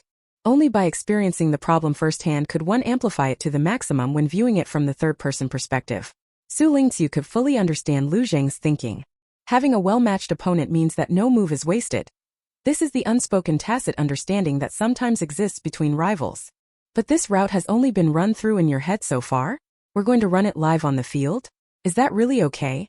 Wang Qihu hesitated a little.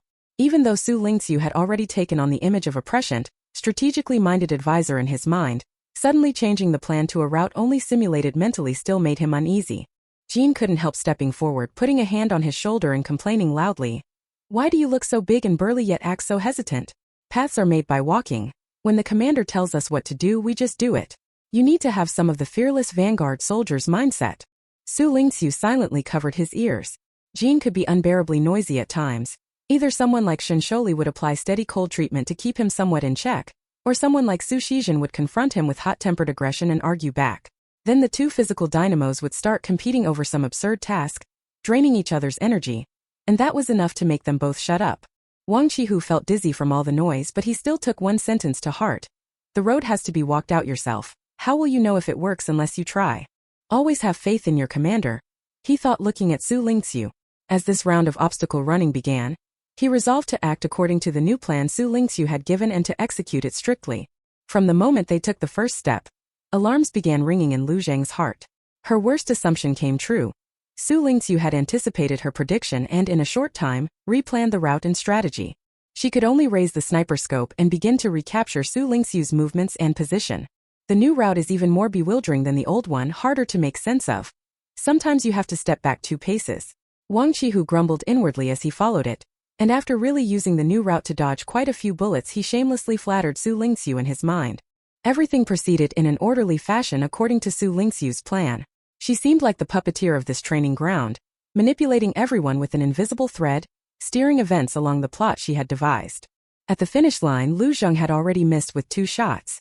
There was no room left for flashy maneuvers on this stretch. She told herself to stay calm and composed. Her hand on the gun grew steadier and more determined.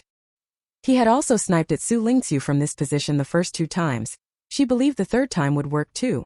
Unfortunately, Xu Lingqu had a life principle: never more than 3 attempts. At the end of the story, the person who played the greatest role appeared. Lu Zheng's bullet still shot out at that same tricky angle, heading straight for Xu Lingqu, when Jin suddenly spun around and, almost as if he intended to catch a blade with bare hands, used his body to block that fatal bullet for Xu Lingqu. At that moment, Xu Lingqu did a forward roll and crossed the finish line. All of this seemed to Wang Qihu as if it had been slowed down, presented in slow motion. In the end, after crossing the finish line, he stood there stunned for a long time without reacting. Wang Qihu's big build had always been a diversion for Xu Lingqu. From the start, she never intended to use his body shape to help herself avoid the shooting angle. That might work on ordinary people, but how could it possibly affect Lu Zheng? Lu Zheng's objective had always been clear. In each round, she would spend almost all 3 of her bullets on Xu Lingqu, and she wouldn't even bother to take out 2 others who were giving her extra points. If Wang Qihu took on the role of actively taking the last bullets, his large build would make him too conspicuous up front and Lu Zheng would simply take him out. So Xu Lingqu ultimately chose Jin as the final element of his moving cover plan. It was also because Jin's final, selfless sacrifice drew the fire that Wang Qihu so luckily managed to get through. We tied. Each of us has successfully passed once now, Jin laughed as he got up, striking a victorious pose. Xu Lingqu, you won. I won too. Ha ha ha ha ha ha ha. He was smirking beside them. Xu Lingqu turned around and for the first time observed Lu Zheng holding the sniper rifle. She hadn't won yet. This psychological trick could only be used once. In the next few rounds of the obstacle course, Lu Zheng's 3 bullets took care of Xu Lingqu, Jin, and Wang Qihu all at once. Jin lay on the ground complaining very unhappily. That crazy woman, now she's effectively taking us all out and implicating our families. To be honest, Xu Lingqu, can't you come up with some kind of scheme or trick? Do you take me for some super brain? Xu Lingqu also lay there like a corpse. After several rounds, her body was again reaching its limit. Even running was a struggle, let alone thinking. Forget it, forget it. In any case, after the final 10 rounds, you'll definitely have one more point than her. And your shooting won't let her off anyway. Jean comforted himself like that. And Lu Zheng thought the same. After today's shooting practice had completely ended, she appeared before Xu Lingqu again. I lost. Lu Zheng looked at Xu Lingqu in front of her and said lightly. She was truly convinced. After a brief flare of mortified anger, she realized she had been emotionally manipulated, and for some reason she felt relieved. She was simply outmatched and willingly conceded. Nobody to blame. Xu Lingqu was so tired she was half squatting and out of breath. Seeing Lu Zheng turn to leave, she got straight up. Do you think we've decided a winner? In shooting. In one sentence, Lu Zheng stopped in her tracks. What do you mean? She turned around and looked at Xu Lingqu, who was out of breath from speaking. Xu Lingqu made a gesture, signaling her to wait, and she watched him calm down before lifting her head. Today's shooting training wasn't purely about shooting, was it? Xu Lingqu brushed the wet hair from his forehead back. You're better at fixed-point shooting and the like. Today wasn't fair to you. Lu Zheng fell silent for a moment, then said, do you know that when you, as the victor, end up feeling pity and sympathy for me, it hurts more than anything? She rarely spoke in such a long string of words. It was clear she was very angry. Xu Lingqu smiled. Then you'd better get used to it because I'm exactly that kind of nasty person. You think the outcome between us is decided, I think it isn't. The shooting range is open, and in a couple of days there should be dedicated marksmanship training. She paused, then added, I'll beat you in the event you're most confident in. After saying that, Xu Lingqu stepped ahead and left first, leaving Lu Zheng, who had been about to leave, stunned in place. The resignation, frustration, and despondency that had once settled over her were swept away by those words, replaced by unwillingness, anger, and a rising competitive drive. Xu Lingqu is a strange person. She can very easily plant certain emotions in those around her. Lu Zheng stuck to her view. Chapter 35. How's the investigation going? So what did you say to her? Lin Xiao followed curiously behind Xu Lingqu. She glanced somewhat uneasily at Jean, Su Shizhen, and Shen Sholi around her. People she normally wouldn't dare approach. Just now, Lin Xiao had mustered up the courage for the first time to speak to Xu Lingqu, all for Lu Zheng's sake. Her meddlesome nature is precisely why she took the initiative to talk with Sun during combat training. Seeing the helplessness and vulnerability finally break through Lu Zheng's usually expressionless face at the end, Lin Xiao stubbornly believed Xu Lingqu should know what shooting meant to Lu Zheng. So she psyched herself up to play this kind of go-between. After listening to her describe Lu Zheng's story and what shooting meant to her, Xu Lingqu didn't say much. It had just ended then, and she was tired, leaning aside to rest.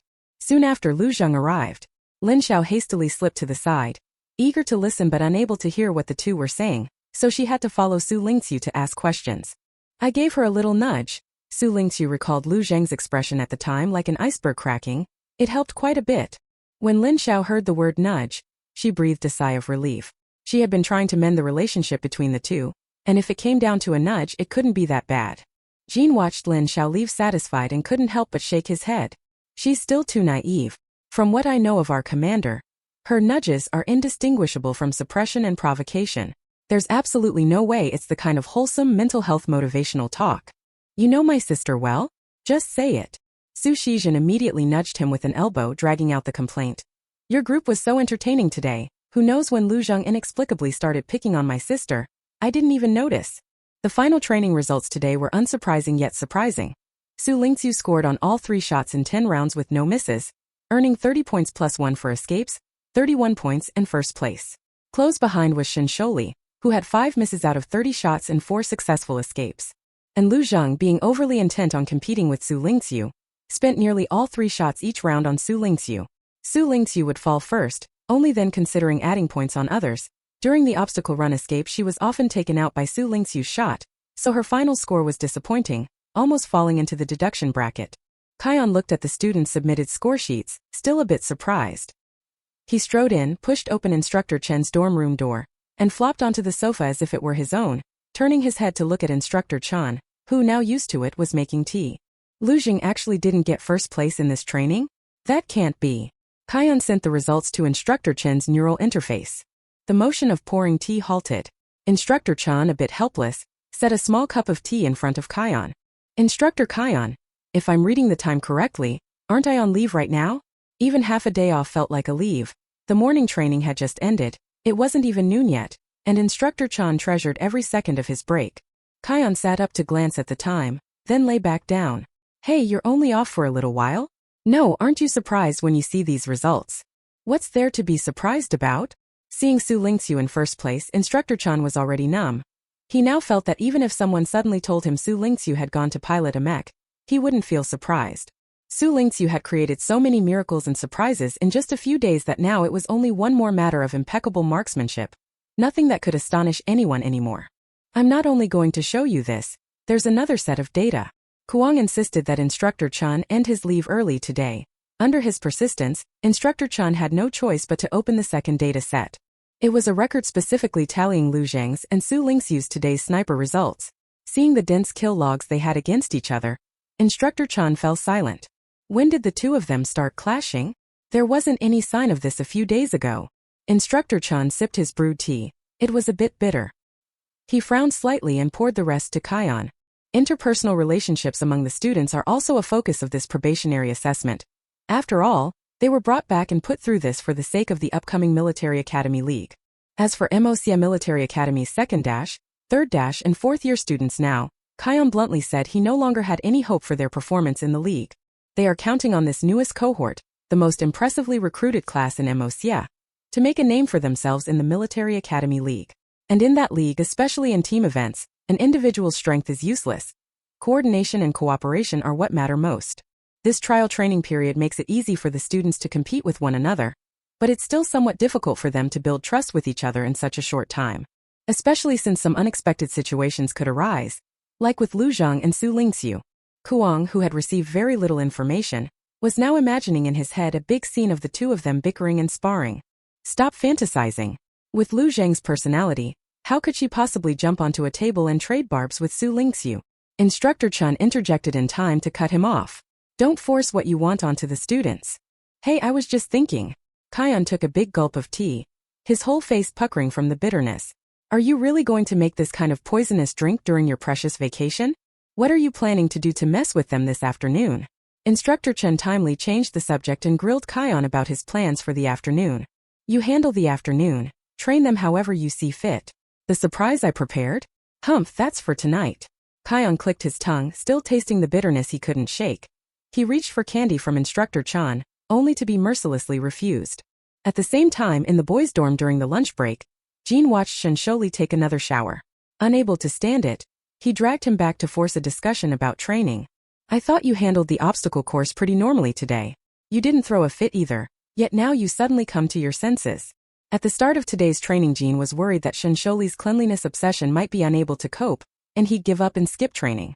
After all, the obstacle course had dust flying everywhere and people ducking and dodging, but to everyone's surprise Shen Sholi took the training quite seriously. When have I ever thrown a fit? Shen Sholi said through gritted teeth. To prove he didn't like to throw tantrums, he forced himself to give up washing again and sat down. You don't throw tantrums? From childhood until now. Whatever, I'm too lazy to argue with you. Jean crossed his arms and wore a slightly helpless expression. Their two other roommates were both heading toward mecha engineering and were doing focus training at another field, so this dorm was no different from their double room. Alright, back to the main topic. Jean was unusually serious. How's the investigation over there going? About Xu Lingqu. Chapter 36. The devil is a step ahead. The training base was equipped with a signal blocking device. The students' smart brains ran only the Military Academy's exclusive auxiliary subsystem, unable to connect to the Skynet and unable to communicate with the outside world. But where righteousness advances a foot, the devil advances a yard.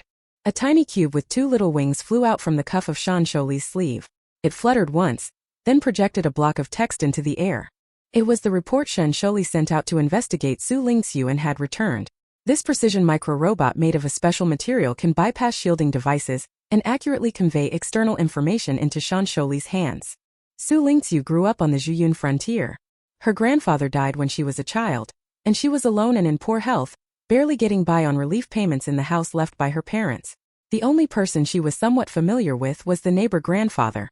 From the military's feedback combined with other information, her parents were probably former subordinates of Admiral Su Chengbi and were killed in a clash with the Federation. At that time, during the peak of the peace movement, their deaths were simply covered up. It wasn't until recently that Admiral Su learned his old subordinate had a daughter living alone. He brought her back and made her his adopted daughter. Her background read like a tragic novel about an orphan in the stars. Jean and Shen Sholi exchanged a glance. This was where Xu Lingqu didn't add up. How could Xu Lingqu's martial arts moves, combat skills, ability to see the big picture, and sharpshooter-like marksmanship possibly have been cultivated in an environment like this? Ares recently told me that the Federation has been sending spies our way. Some of them infiltrated the 6 military academies, Jean said, leaning back. Do you think it could have been Xu Lingqu? That's too obvious, that would be way too stupid, Shensholi said decisively. And do you take Xu Changbi's people for freeloaders? General Xu must have investigated Xu Lingqu first before adopting him. And spies are best when low-key. Even with those abilities, they wouldn't likely show them off like that. Wouldn't that be practically inviting others to investigate her? Jean blinked. Isn't there more? Keep playing it. According to the only neighbor grandpa who communicated with Xu Lingqu at the Zhuyan border post, she idolized General Inha. When she stayed at home, she would study all kinds of footage of General Inha, and had no other particular hobbies. At 16, because she was too frail, she didn't undergo psychic activation and testing. Later, through backdoor connections at General Xu's household, she went through activation and testing again. There was so little about Xu Lingqu's past that the investigators didn't know what else to say in the end. Aside from tragedy, no other clues about her life could be seen. But this time there was still useful information. They had finally found a point that could connect the two wildly fragmented phases of Xu Lingqu's life. Admiral Inha. She admired Admiral Inha a lot? Shensholi's voice carried a question. This should be correct. Jean nodded, affirming the information.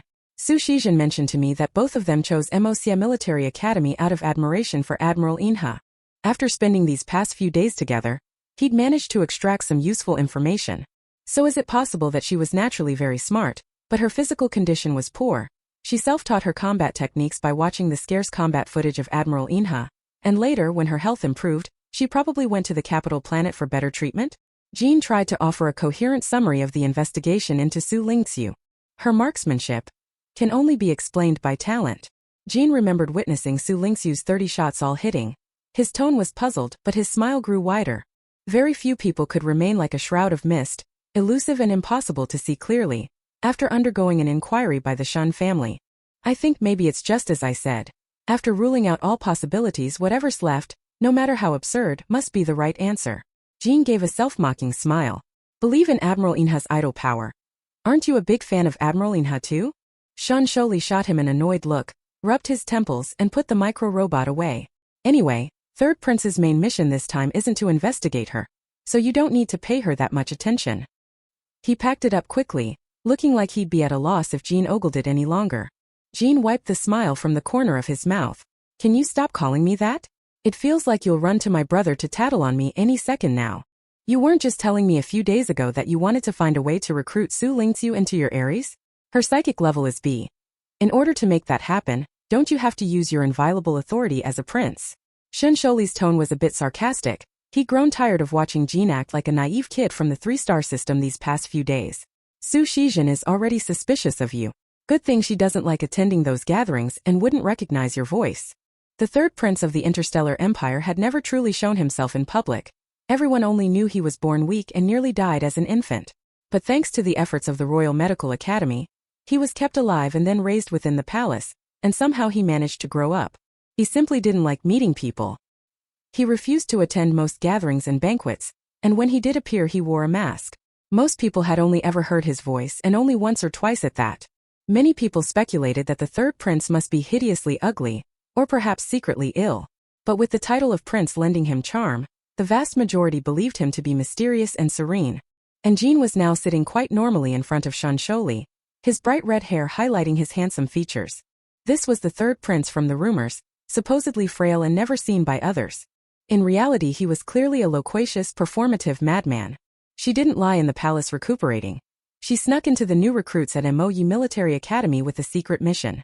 Jean grinned. It's fine, she'll find out sooner or later. Xu Lingqu helped Xu Shizhen out of the infirmary. It was only after training ended that Xu Shizhen belatedly realized she had struck her thigh hard and cried out in pain. Xu Lingqu examined it and found a large bruise. She dragged her to the infirmary for treatment. She watched Xu Shizhen quietly as he received treatment, his head tilted to one side and eyes closed resting, and couldn't help thinking of the annoyingly punchable Xu Yuan. If he knew his sister was hurt, he'd definitely be heartbroken, right? He had repeatedly, both openly and subtly, told her not to hold Xu Shizhen back. His arrogant attitude was actually pretty annoying. Thinking back to their first meeting, Xu Lingqu had taken the initiative to pull her along and asked if she had applied to Imperial Military Academy because she liked Admiral Inha, his eyes sparkling. At that time Xu Lingqu found it hard to see her and Xu Yuan as the same person. Besides, she had provided herself with a very good smokescreen. She liked Admiral Inha. The day before the trial training began, Xu Lingqu asked Miss Gina to go back to the Jun border fortress and do a little something. The neighbor old man actually wasn't familiar with the frail girl in the next room. The two had no real connection. He had merely heard that she had gone to the capital star to become the adopted daughter of a general and certainly wanted to boast to others, but he was really not familiar with Xu Lingqu. At that time Gina brought him material to boast about. When she's alone in her room she reads all kinds of information about Admiral Milky Way. Those movies and TV dramas? And public battle footage? She worships him so much. Haha, I heard she even went to a military academy to study. I predicted she'd go a long time ago. She taught herself those things, very smart. The old man spoke incoherently, but he told a lie that gave Xu Lingqu a decent degree of credibility. Being investigated was long in her expectations. Xu Lingqu never thought to play weak and walk the middle path during this trial period. Although playing weak and taking the safe route is very safe, playing it was never within Xu Lingqu's consideration. Deciding to shine brilliantly, she also prepared to be investigated. When soldiers come, meet them with generals. When water comes, cover it with earth. This was not a very perfect explanation. Upon careful thought it was actually clumsy. But Xu Lingqu never intended to explain to people. She intended to confuse. If you can deceive those who want to investigate you, that is victory. Chapter 37. So I'm leaving? The students came to the afternoon training with a do-or-die determination. This was Instructor Kion's first day back. He'd put on an unconventional shooting exercise in the morning, so who knew what he was plotting to deal with them in the afternoon. After treatment in the infirmary, it was about time for the afternoon training. Xu Lingqu helped Xu Lingqu straight to the training ground. And once the numbness from the treatment wore off, Xu Lingqu was back to full of energy. Do you think he'll just make us do shooting and chasing out in the wild? Given how twisted he is, it's quite possible he'll add weighted packs. Xu Lingqu began to guess Kion's intentions, wondering what thrilling and dangerous training the afternoon would bring. When the students all gathered, the one who came out wasn't the same demon from the morning. After not seeing him for half a day, Instructor Chun looked even more exhausted. This leave would have been better left unused. Why does everyone look at me like that? Should I leave? Call Kian instead. Instructor Chun watched the students' stunned expressions and almost laughed. Most people had mentally prepared at noon to endure Kian's torment in the afternoon, so they didn't expect Instructor Chun to show up. Although their expectations were dashed, they were overjoyed. After a brief daze, their faces broke into happy smiles. Stop laughing. Instructor Chun announced the afternoon training plan. Still basic physical training, a bit more intense than the past few days. Most students breathed a sigh of relief, while the non-combat students started to complain quietly. Can someone look after the analysts and commanders' lives? Moi Military Academy will probably train a group of analysts and commanders on par with the combat branch. TSK, not everyone is Xu Lingqu. I feel like this training is shortening my life. They really were non-combat oriented. At first they could keep up with the basic training, but as the intensity ramped up they struggled, and complaints were inevitable. Instructor Chun chuckled when he heard that. Don't worry, you'll soon have the chance to show what you can do. He left a single sentence and strode away, leaving a group of students who looked at one another, then felt their hearts surge. Command and analysis being truly useful meant they would soon finish mechanical physical training and face real team combat. The students present, whether from the combat department or not, most had seen the team events of the Military Academy League.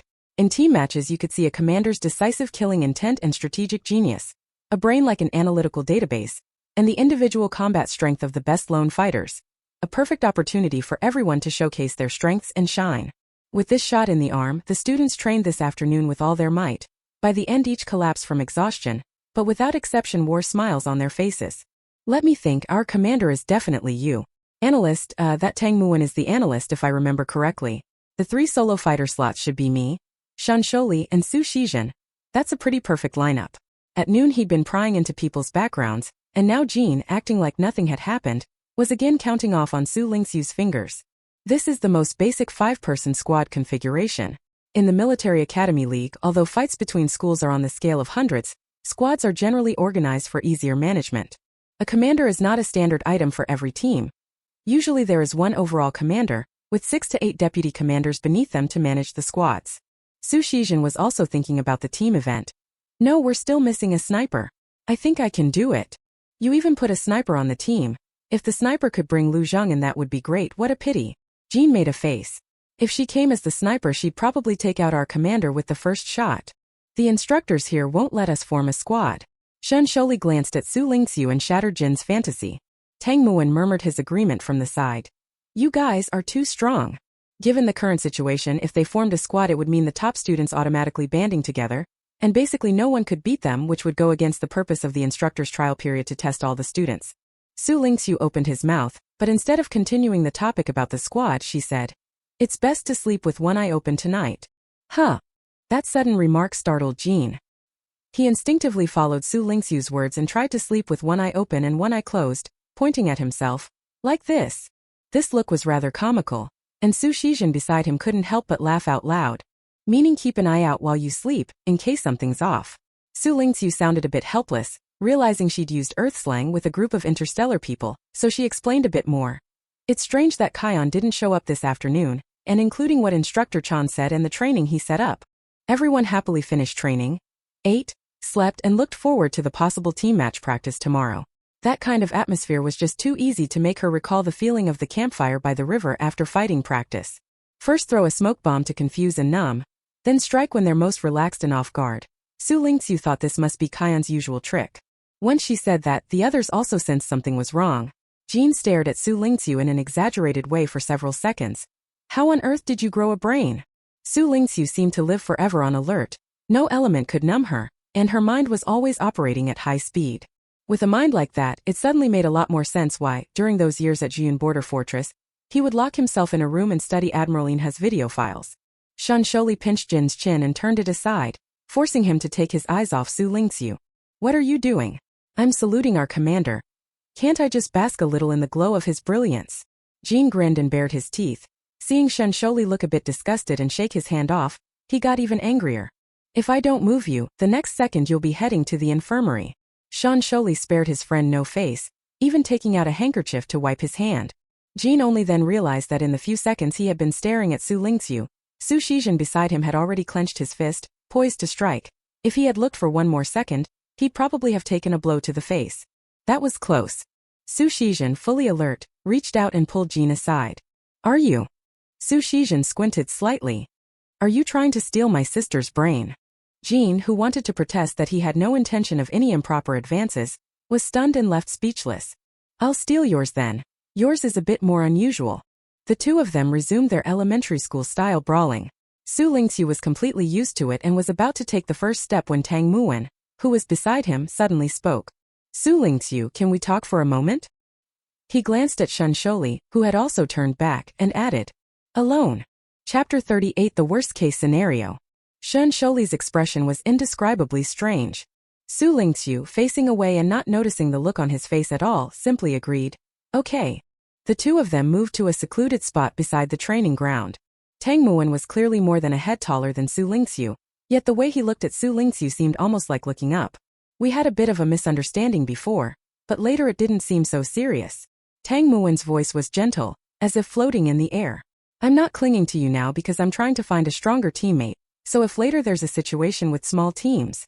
Xu Lingqu roughly understood what Tang Muwen was struggling with and spoke bluntly. Don't worry. If we're forming teams voluntarily and it's too forced, I won't pick you. At first, she really disliked being tested by someone like Tang Muwen.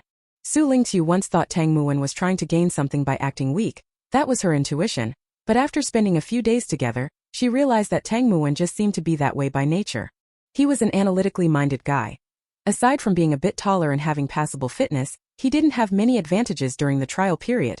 So it's understandable that he'd want to latch onto someone stronger. Xu Lingqu could more or less accept this person appearing around her, and as for whether he would continue to latch on, she chose to respect Tang Muwen's own decision. Tang Muwen looked completely unsurprised by Xu Lingqu's reply. He smiled slightly. That sentence really is so your style of speaking. A faint light fell across the training ground, and the atmosphere shifted a little. Unfortunately, Xu Lingqu was completely oblivious. He turned to leave, but as he did he saw a familiar figure. Xu Lingqu kept his head down as if looking for something, and approached based on where they were. Shin classmate Shin, you're here too? Tang Muwen hadn't expected Xu Lingqu to show up after he'd emphasized it should be just the two of them, and he looked a little flustered. Xu Lingqu, however, raised his head with an air of righteousness, his gaze flicking between the two of them. I'm looking for something. Xu Lingqu understood that the instructors had a trick up their sleeves, but she couldn't sense the subtle atmosphere at all. Why do you always lose things? She said this as she brushed past Shen Sholi, leaving the two standing rooted to the spot. Tang Muwen considered before speaking. Student Shan. Do you need me to help you look? No need. Shen Sholi said coldly. Go away quickly. Seeing his expression change suddenly, Tang Muwen obediently left right away, afraid of running into any trouble. Xu Lingqu, as usual, went to the infirmary to relieve the soreness all over his body from intensified training, feeling as if he'd been wrapped in a sack and beaten. When he returned to the dorm, Lu Zheng and Lin Xiao were both there. She nodded and greeted them, then went to wash up, raced into bed after finishing and closed her eyes. If nothing unexpected happens tonight, it won't be a quiet night. Rest as much as you can. Lin Xiao was still excited by the news that it might be a team competition and was about to pull Xu Lingqu to say something, when she saw her rush into bed as if something in the bathroom was chasing her. Xu, are you feeling unwell? Lin Xiao tried asking tentatively. I just came back from the infirmary. Xu Lingqu buried her head in the covers, her voice muffled. It seems I spoke out of turn. Lin Xiao blushed. She scratched her head and turned around, only to find Lu Zheng staring at Xu Lingqu without blinking. Thinking of the grudges and affections between the two of them, cold sweat broke out on Lin Xiao's brow. Seeing Lu Zheng like this, surely she wouldn't be about to witness a dormitory confrontation, would she?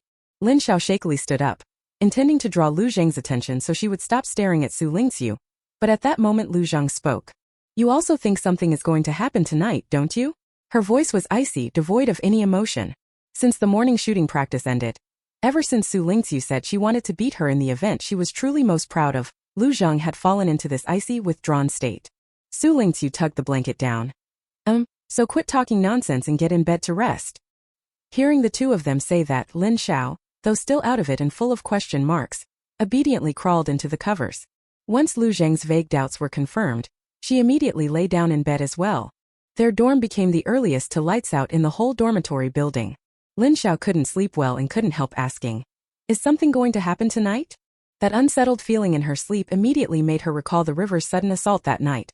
The thrilling, heart-stopping sensation flashed through her mind again in an instant. Lin Xiao still felt a bit of palpitations. I don't know. Xu Lingqu closed her eyes to rest.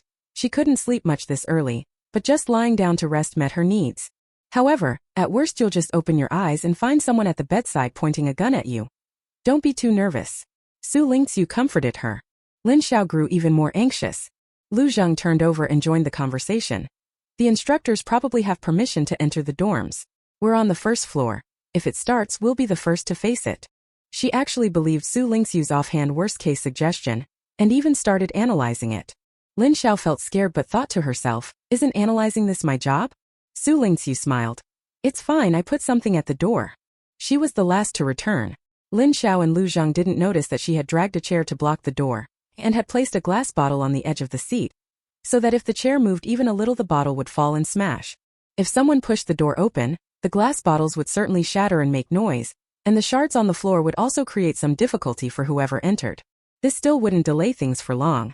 Unfortunately, they had no luggage, and the dormitory's daily necessities were provided by the training base, so there weren't many handy props. Glass bottles and chairs were the best options. Delay them for as long as possible, even a second counts. That gives us time to get up and slip into the bathroom. The bathroom door can be manually locked from the inside. They'd have to break it down, while we can climb out the bathroom window. I remember it's only about 500 meters in a straight line to the arms storage warehouse. The whole escape route was planned very clearly by Xu Lingqu. As Lin Xiao listened, she suddenly felt full of confidence about that night. Maybe some people are just born to be commanders. Lin Xiao now really wanted to throw her head back and laugh to the heavens, thanking the system for putting her and Xu Lingqu in the same dorm just like her parents, meaning when they named her. Go to bed earlier. If you have enough time to rest, you won't be dizzy and wobbly when you jump out. Xu Lingqu's words seemed to have a spell. After hearing them, Lin Xiao went to sleep contentedly. Late at night, in the deeper hours, Kaiyan walked to the training ground wearing his combat boots. Instructor Chun looked helplessly at his colleague, who loved staying up late. Are you sure you want to wake them like this? Kuan laughed. Of course, come on, first cut off the fingerprint system on their dorm door. Chapter 39 Wake-up Service. When Lin Xiao sensed something was wrong and tried to climb out of bed, a hand had already pulled her out from under the covers. She was groggily hauled upright, and then the sudden sound of glass shattering woke Lin Xiao completely. She frantically tried to recall the route Xu Lingqu had told her before bed, ran into the bathroom, locked the door, opened the window to climb out, had just jumped off the bed and rushed into the bathroom, when her whole body was yanked back by a hand. The one who pulled her was Lu Zheng. Lin Xiao, panicking, turned to ask why she shouldn't run, and saw Lu Zheng now expressionlessly pointing at the spot by the door. Xu Lingqu stood in the doorway. In front of her was a puddle of broken glass and an overturned chair. In her hand she held a snake as thick as a human forearm and about 1.5 meters long. Lin Zhao's face went white in an instant, cold sweat pouring out. He watched Xu Lingqu open her mouth, but he couldn't say a single word. Isn't Xu Lingqu's courage a bit too much? And why would a snake like that show up in the dormitory at night? Don't worry, it's fake. Xu Lingqu squeezed the snake in her hand, clearly feeling the metallic texture. It was a bionic mechanical snake. The tactile simulation wasn't very convincing. Sent into the students' dormitory at night, it was probably a surprise from Kion for them. Lu Zheng loosened her grip on Lin Xiao and quite naturally, stepped forward to fetch a tool and sweep up the glass shards from the floor. Lin Xiao stood by the bed, still unable to shake off the shock the snake had given her, until Xu Lingqu spoke up. Let's go. The instigator should be waiting at the training ground to watch the fun. At Xu Lingqu's reminder, the three of them had all changed into clean training clothes before bed. They didn't need to tidy up much now and could go out immediately. Xu Lingqu walked at the front holding the mechanical snake, with Lu Zheng and Lin Xiao close behind. In the corridor, shouts began to come from the dorms one after another. By the time they left the building, screams and the sounds of lights switching on rose in turn. At this moment, Kion was on the training field, laughing quite smugly. Not just mechanical snakes, among the batch of small and medium-sized mechanical animals he brought this time the variety was rich. The largest was a wolf, the smallest a toad, but to wake up an entire dormitory of students he sent out 10 toads. Instructor Chan helplessly clapped at the side. He could never understand his bad taste, but he respected it. Kion was still waiting to see when these little brats would realize it was fake. In the night, 3 people were already walking toward them slowly. Instructor. Although he knew this was definitely their doing, he still had to play it off. Xu Lingqu raised the mechanical snake he was holding and reported expressionlessly, "Found a mechanical snake in the room." Kion's smile widened. "Well done, put it down." Following orders, Xu Lingqu put it down, and the mechanical snake darted away as if fleeing from the devil, racing to Kion's Kaong feet. "You already noticed?" Kion watched the mechanical snake he had sent out to scare people rush back in such a panic, and couldn't help but feel a little embarrassed. He lightly kicked the snake's head and asked, "It wasn't very early. I'm just used to placing a few little traps at the dormitory door." Xu Lingqu's answer fit her image as a B-rank psychic with an eye for command. In fact, she had woken as soon as the snake started moving in the hallway. As the days since activation passed, the SS-rank psychic gradually revealed its superiority, continuously expanding Xu Lingqu's perceptive abilities. But she didn't choose to act yet. She waited for S-rank Lu Zheng to get up first, then planned to pretend she had been awakened by Lu Zheng and go to the door to lie in wait. Thanks to Xu Lingqu's warning, Su Shizhen and the others were not too disheveled tonight.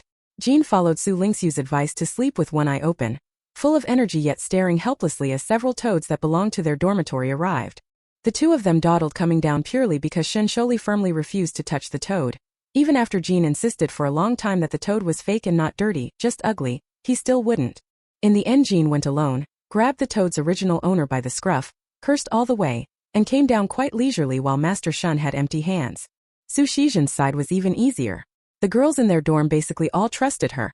The process was similar to Xu Lingqu's dorm at the start. Everyone made contingency plans for any nighttime emergencies and then slept together. Only what went to their dorm was a mechanical jackal. At first everyone was really frightened. Later Su Shizhen stepped in to subdue it and they discovered it was mechanical, a false alarm. The one who fared least well was Tang Muwen. He had little influence in their dormitory, and one of his roommates was on good terms with Sun Liao and completely refused to believe Xu Lingqu's words, even telling Tang Muwen to get out if he didn't stop messing up their sleep.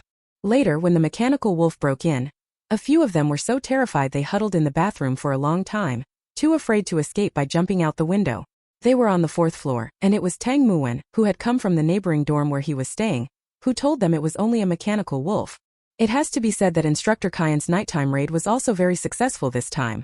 Some students performed with their usual astonishing calm, while others, just as he had predicted, were so scared they provided a brilliantly comic fright. Kyan was especially pleased with the overall outcome of this night's raid on the students. Students who touched the animals generally realized this was another one of the instructor's pranks. They obediently brought the mechanical animals to the training ground, and those who were really terrified had even locked themselves in the bathrooms. The other instructors went around calling everyone, And finally all the students arrived one after another. The lights on the training ground came on. The students were in all sorts of states, some in pajamas, some bare-chested, some with bedhead, suddenly appearing calm, poised and proper. Xu Lingqu and the other two, however, looked completely out of place. Well? How was this round of night wake-up service? Kion didn't hide his pleasure. The mechanical animals behind him gathered together. He looked less like the head instructor of one of the 6 military academies and more like a zookeeper. He snorted twice. There were originally some large beast models, brown bears, lions, tigers, but I was honestly afraid you lot would pee yourselves, so I picked these little cuties. I didn't expect you to still be scared out of your minds. Imagine half asleep, opening your eyes to find a brown bear lying at the foot of your bed. The students couldn't help but shiver. In that moment, the only thing echoing in their heads was their own wills. Xu Lingqu looked at the animals behind Instructor Kion and felt something was off, but she couldn't put her finger on it. Only when Instructor Kion brought up large beasts, lions, tigers, and brown bears, did Xu Lingqu realize where the problem lay. Since she came to this interstellar age, the beasts she had seen were all ones that exist on Earth. This interstellar era had no beasts different from those off Earth, though some strange plant materials were things Earth had never seen. Remembering the Admiral of the Galaxy's previous naming of Yuheng, Xu Lingqu felt a storm of emotions rise up in her heart. This interstellar era was neither another world nor a parallel timeline of Earth. It was more like a bizarre fusion of the two. Chapter 40 Mining arrives.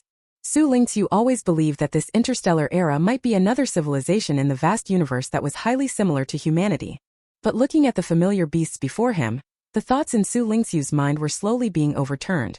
If the beasts of the interstellar realms are equated with the beasts of Earth, then what about interstellar humans and Earth humans?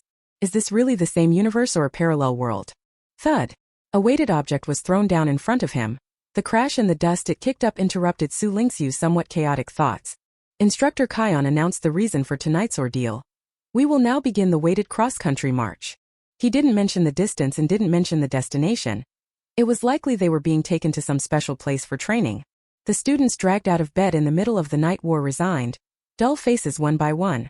Numbly they hoisted their loads, the gates opened, and they set off cross-country. The start of training pulled Xu Lingqu, who had been absorbed in thoughts about the world, back to the present. There will be time later to explore the world. Right now the most important thing is to get through this probationary training period safely. The nighttime off-road run lasted about an hour and a half. Instructors were driving closely around the main group on all sides. When they reached the destination most people were exhausted. After all they were still carrying a sleep-deprived debuff. At the destination was a medium-sized wooden door that opened slowly. The student instructors poured in. It was a small but unusual training base. Compared to the large training base, this was a bit too primitive, plants and soil everywhere, and the dwellings looked like wooden huts. The instructor from this small training base who had opened the door stepped forward and shook Kuang's hand. Currently, the Mecha Corps training is progressing very smoothly, he reported to Chief Instructor Kuang. Qian patted his shoulder and nodded. So this was the legendary place where students sent to become mining mecha pilots came. Seeing these harsh conditions, the commanders and analysis track students who had complained at first all fell silent one by one. The place they lived was much better than this. Why on earth did Kion suddenly decide to bring them all here? Was he planning to exile them to this godforsaken place? Nat Ada had heard the commotion outside the cabin early on, but the successive days of studying and homework had left her severely sleep-deprived. She was exhausted and too sleepy to get up. Only when she sensed that the noises outside were unusually intense did she yawn, put on some clothes and step out. At first she saw the perverted chief instructor Kion who had grabbed them and teleported them on the first day, and her heart skipped a beat. Then her gaze swept through the crowd and landed on a familiar person. What are you doing here? Xu Lingqu was still observing the training base when suddenly a figure rushed up to her. She stared at the face in front of her for a while, but still couldn't remember who it was. Her puzzled look made Nat Ada immediately realize she had been forgotten, and she hurriedly spoke up to prompt her. I'm the girl who's been holding on to you on the stealth unit, don't you remember? She remembered. This was the one who asked her why she wasn't afraid. Xu Lingqu reacted and nodded. Instructor Kion saw the two recognizing each other and didn't stop them. He said, I'll give you 20 minutes. You can first ask the students in the mech pilot track here to get an idea of the situation. Nat Ada breathed a sigh of relief and held out her hand to Xu Lingqu. Nice to officially meet you. I'm Nat Ada from the mech pilot track. Xu Lingqu report. Xu Lingqu cooperatively extended her hand. Sizing up the person in front of her, Nat Ada suddenly felt that Xu Lingqu had really changed a lot. She seemed a bit taller, and no longer gave that thin, sickly impression. Standing there she looked quite strong. She figured Xu Lingqu must have been through a lot in the meantime, but now was not the time for reminiscing. Natata began to brief Xu Lingqu on the situation at this small training base. Since the day we split from you, we've stayed here almost continuously, about half a month. During this time we first learned to familiarize ourselves with and identify the raw materials used to produce mechs. There's a large cave roughly 800 meters from here. At its center is a mine where workers usually go down to extract.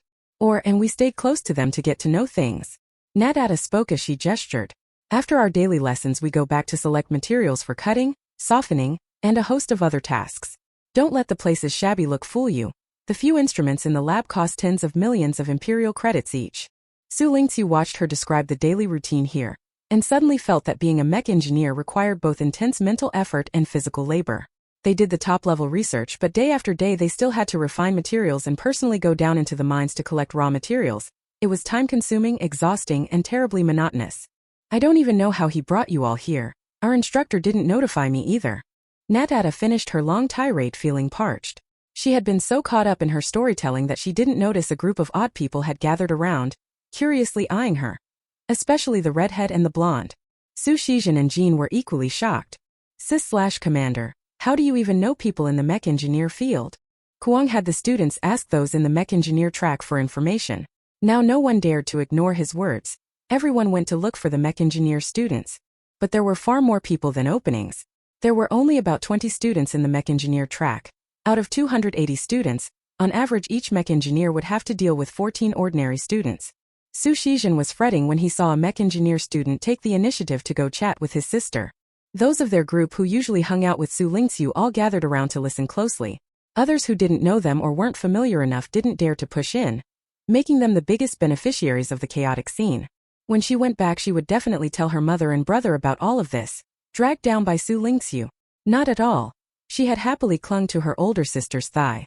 Seeing Natata look flustered, Xu Lingqu reached out and pushed Jin's proffered head back in. It's okay, don't be afraid. She turned and introduced the people behind her. This is my roommate, Natata. So it was the roommate connection that explained everything.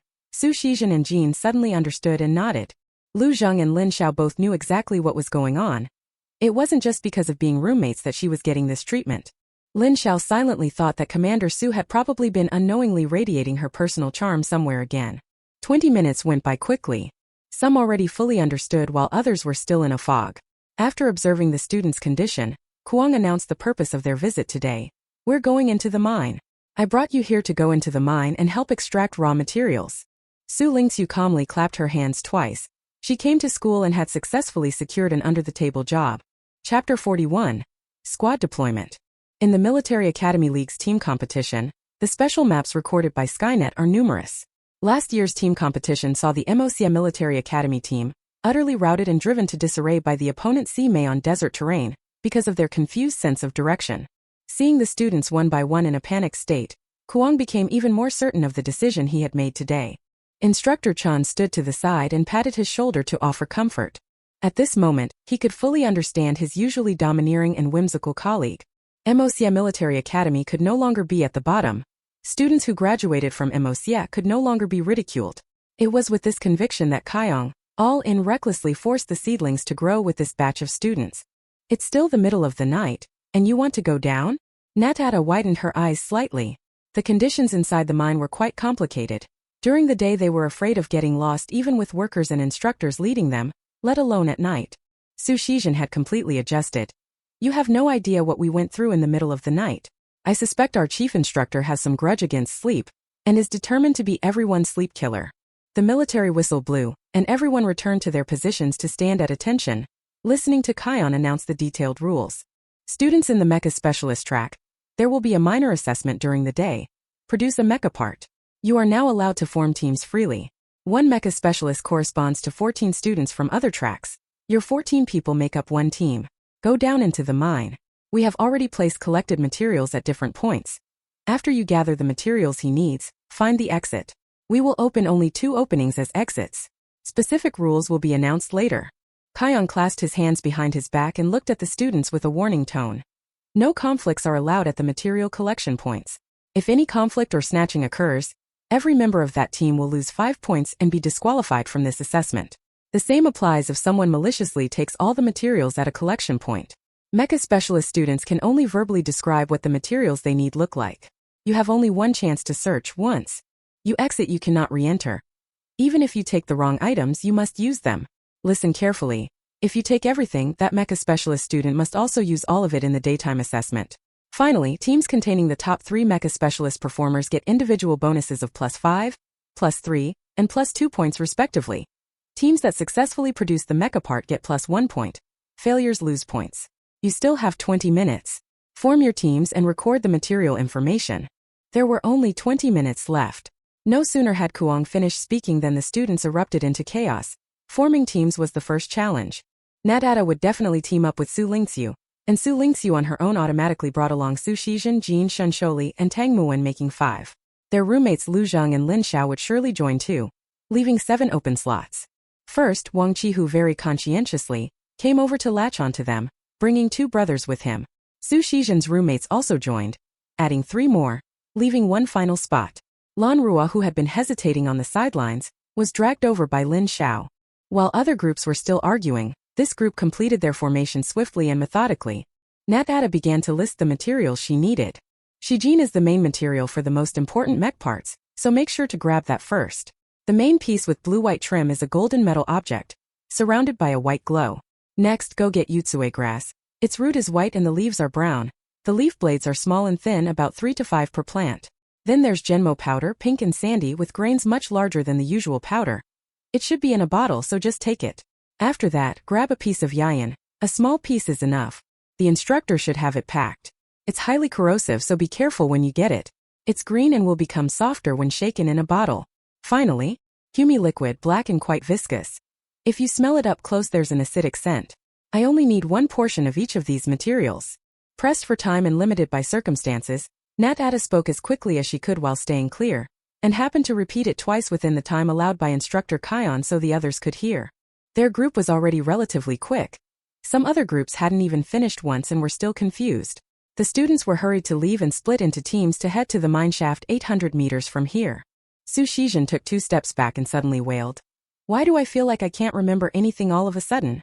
It's fine, I remember. 3 people in the group suddenly replied in unison. Tang Muwen, Lanruo and Lin Xiao. The 3 of them exchanged looks. Lin Xiao spoke first to explain. We're all in analysis, with a basic grounding in databases. What Nat just mentioned counts as fairly standard material. The 3 of us should be able to remember what it is and recognize it once we're down there. Tang Muwen and Lanruo nodded in agreement with Lin Xiao. Xu Lingqu glanced at the 3 of them. Analysis should also have an innate advantage in terrain recognition, right? Lin Xiao nodded. We are essentially a kind of data reserve.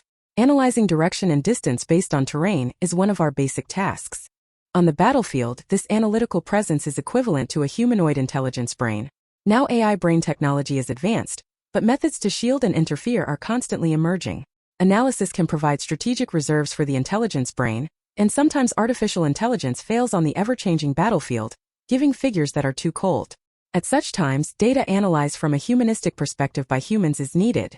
For example, there was once an incident where the intelligence brain calculated the probability of success for rescuing at a landslide site to be too low and recommended abandoning it. Later, human analysts insisted that if people were still alive they must be rescued, and 8 lives were saved as a result. Although they were, as the intelligence brain predicted, on the verge of death, in the end they all survived thanks to sheer willpower. Good. I remember there are 5 types of materials we're looking for in 3 analysts. My suggestion is to temporarily divide into groups of 5, 5 and 4. The 5-person teams search for 2 types each, the 4-person team looks for 1. That way we won't have a huge crowd wandering around. Once a team finds something they leave first and will rendezvous outside. Xu Lingqu keenly picked up that this assessment by instructor Kian was probably meant to test the students' analytical skills during this trial period. The tasks were all centered on analytical ability. Following the pattern from the time before last, when the combat exercise sought individual soldiers, and last time when the river raid focused on command, it made sense that this round would focus on analysis. Hearing Xu Lingqu's grouping plan, the 3 analysts all tensed up at once. Even a fool could see this deployment was arranged with them as the core. Chapter 42: The Underground Maze. The instructor led them to the destination. The mine here was set up differently from those on Earth. It actually encircled a small hill. At a glance there were exactly 20 entrances around the slope. The excavation faces were smooth, and it was obvious they weren't man-made but created with interstellar high technology. The 20 groups of students were assigned to enter through different entrances. Instructor Chan held a megaphone and emphasized, "After you go in, which entrance you'll exit from will be announced later as a rule. If anything unexpected happens inside the mine." He waved his hand, and the instructors handed each student a small yellow sphere. "Just crush it to call for help and we'll arrive promptly. Be sure to keep your yellow sphere safe." Xu Lingqu's group entered through the 5th opening from the right, took the emergency ball for calling for help, and along the way arranged the team, assigning people randomly based on how close they were standing. Xi Linxiao, Lu Zheng, Wang Qihu and one of his friends were placed in the same group. They went to fetch a piece of bien silver and HUMI liquid. As soon as they entered the cave, a chill washed over them. This mine differed from the mine Xu Lingqu had known on Earth. It looked more like a karst cave. Right after entering there were 3 forks, conveniently matching the 3 groups, so they split up. Xu Lingqu's group took the right-hand path. These kinds of mines hollow out a large part of the mountain, then dig different shafts downward to look for raw stones deep in the mountains. Some raw stones must undergo special processing right here before they can be taken out, which is why there are such large, spacious areas. So this is quite normal. Lin Xiao swallowed nervously, continuing while trying to bolster his courage. "Of course, I think it's also quite possible the place was designed like a maze deliberately by the instructors. Can be pretty much confirmed that they did it on purpose." Xu Lingqu walked last, studying the structure as she went. She noticed the path kept leading them downward. With her bringing up the rear, the others felt an inexplicable sense of relief, except for Lin Xiao, who was supposed to lead because of the analysis, and therefore didn't look very well. She mustered her courage and led the group for a while, finally noticing a faint yellow light up ahead. They had at last walked through the tunnel into a more open area. Before them was a roughly 3-meter wide hole. This should be the other mine Lin Xiao mentioned digging. Lin Xiao took a deep breath, crouched down and leaned toward the entrance to inspect. Given this depth and width, this should be the entrance to a rare metal mine. Did we come to the wrong place? Their mission was no trifling matter. When she said that, the others all seemed a bit inclined to back out. This being the entrance to a rare metal mine, doesn't mean the material point here is necessarily rare metal. Let's go check it out. Standing unmoved at the end of the group, Xu Lingqu pointed ahead. Beside the cave was a small path leading to another plot.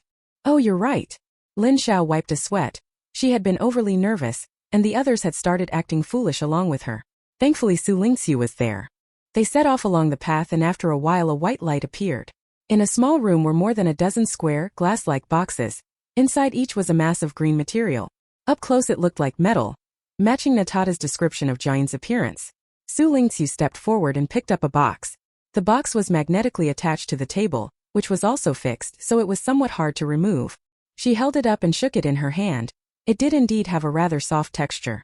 Lin Xiao exhaled and smiled. "That's great. We were able to find what we needed right away. Now only the HUMI liquid remains." No sooner had she finished speaking than the whole little house began to tremble violently. Everyone in the room clearly felt it moving at high speed. Xu Lingqu, still holding the box, momentarily lost her footing. The box contained highly corrosive bismuth silver, and Wang Qihu, closest to her, quickly reached out to steady her. Instead, he saw Xu Lingqu, who had seemed on the verge of falling, summon some unexpected composure and flexibility, forcibly adjust her body's angle, and regain her balance. Dumbfounded, Wang Qihu ended up taking a hard tumble himself. He rose, dusting his face, helped by a friend, and spat out the grit he'd bitten. He had to change his habit of judging by appearances. This always got him into trouble, especially with Xu Lingqu. With a sound like a mechanism engaging, the room stabilized. It must have moved to another section and settled. Xu Lingqu glanced at Wang Qihu, thought for a moment, then said, "Thank you." She had almost lost her balance just now, still holding a dangerous object. At the critical moment she steadied herself through her own bodily coordination, and with the corner of her eye she saw Wang Qihu lean in, trying to steady her. No matter the outcome, the fact that he thought of protecting his companions at a moment like that showed that Wang Qihu truly was a genuinely good person. Hearing those 2 words, Wang Qihu, who had been disheartened, suddenly felt a strange spark of hope ignite in his heart. Xu Lingqu said thank you to him. This was Xu Lingqu after all. "But next time, before you go saving someone, take care of yourself first." The latter half of that sentence doused that small spark of hope completely, and the corner of Wang Qihu's mouth twitched. "Okay." Xu Lingqu glanced at everyone to make sure they were all right, then went ahead to the door and opened it. The path outside was no longer the little trail that had run along the rare gold mine tunnel. At that moment the others crowded to the doorway and saw the change in the road. What's going on? Are we being haunted? Trapped in a ghost wall?" Wang Qihu's friend rubbed his eyes, unable to believe what was happening. Lin Xiao, supported by Lu Zheng, walked out at that moment. Her leg had hit the table and gotten injured earlier. She came out with a solemn expression and, looking at the little room, let out a sigh. The layout here now is exactly the same as a map that Tianwang once used in a military academy joint competition, she said gravely. I really hope I'm wrong. Thinking back now, actually, the terrain setup has resembled it ever since we first entered, but I didn't realize at first because I was so nervous. Now that this little house's mechanism has appeared, we can pretty much be 100% certain that the instructors remodeled this place into a simulation of that map. And that map is called the Underground Maze. Chapter 43 Public Chat Moment. Instructor Chun glanced at the time. It was about time. Using the authority of his own smart brain, he activated the system. Qian squatted to one side, unusually showing a face full of worry. What are you doing? Wasn't this the place you scouted a month early and had someone retrofit? Instructor Chun found his appearance particularly amusing, reached out, and yanked him up like grabbing a giant Maine Coon cat. Qian steadied the military cap that had nearly fallen to the ground because of Instructor Chen's movement, still wearing a look of utter resignation. Don't let these little bastards ruin my painstaking efforts. The previous Moccia Military Academy's crushing defeat on that Desert Map Academy League left a huge shadow hanging over Kaiyang. That loss had causes in both analysis and command morale. Instructor Chan pointed to the neural interface.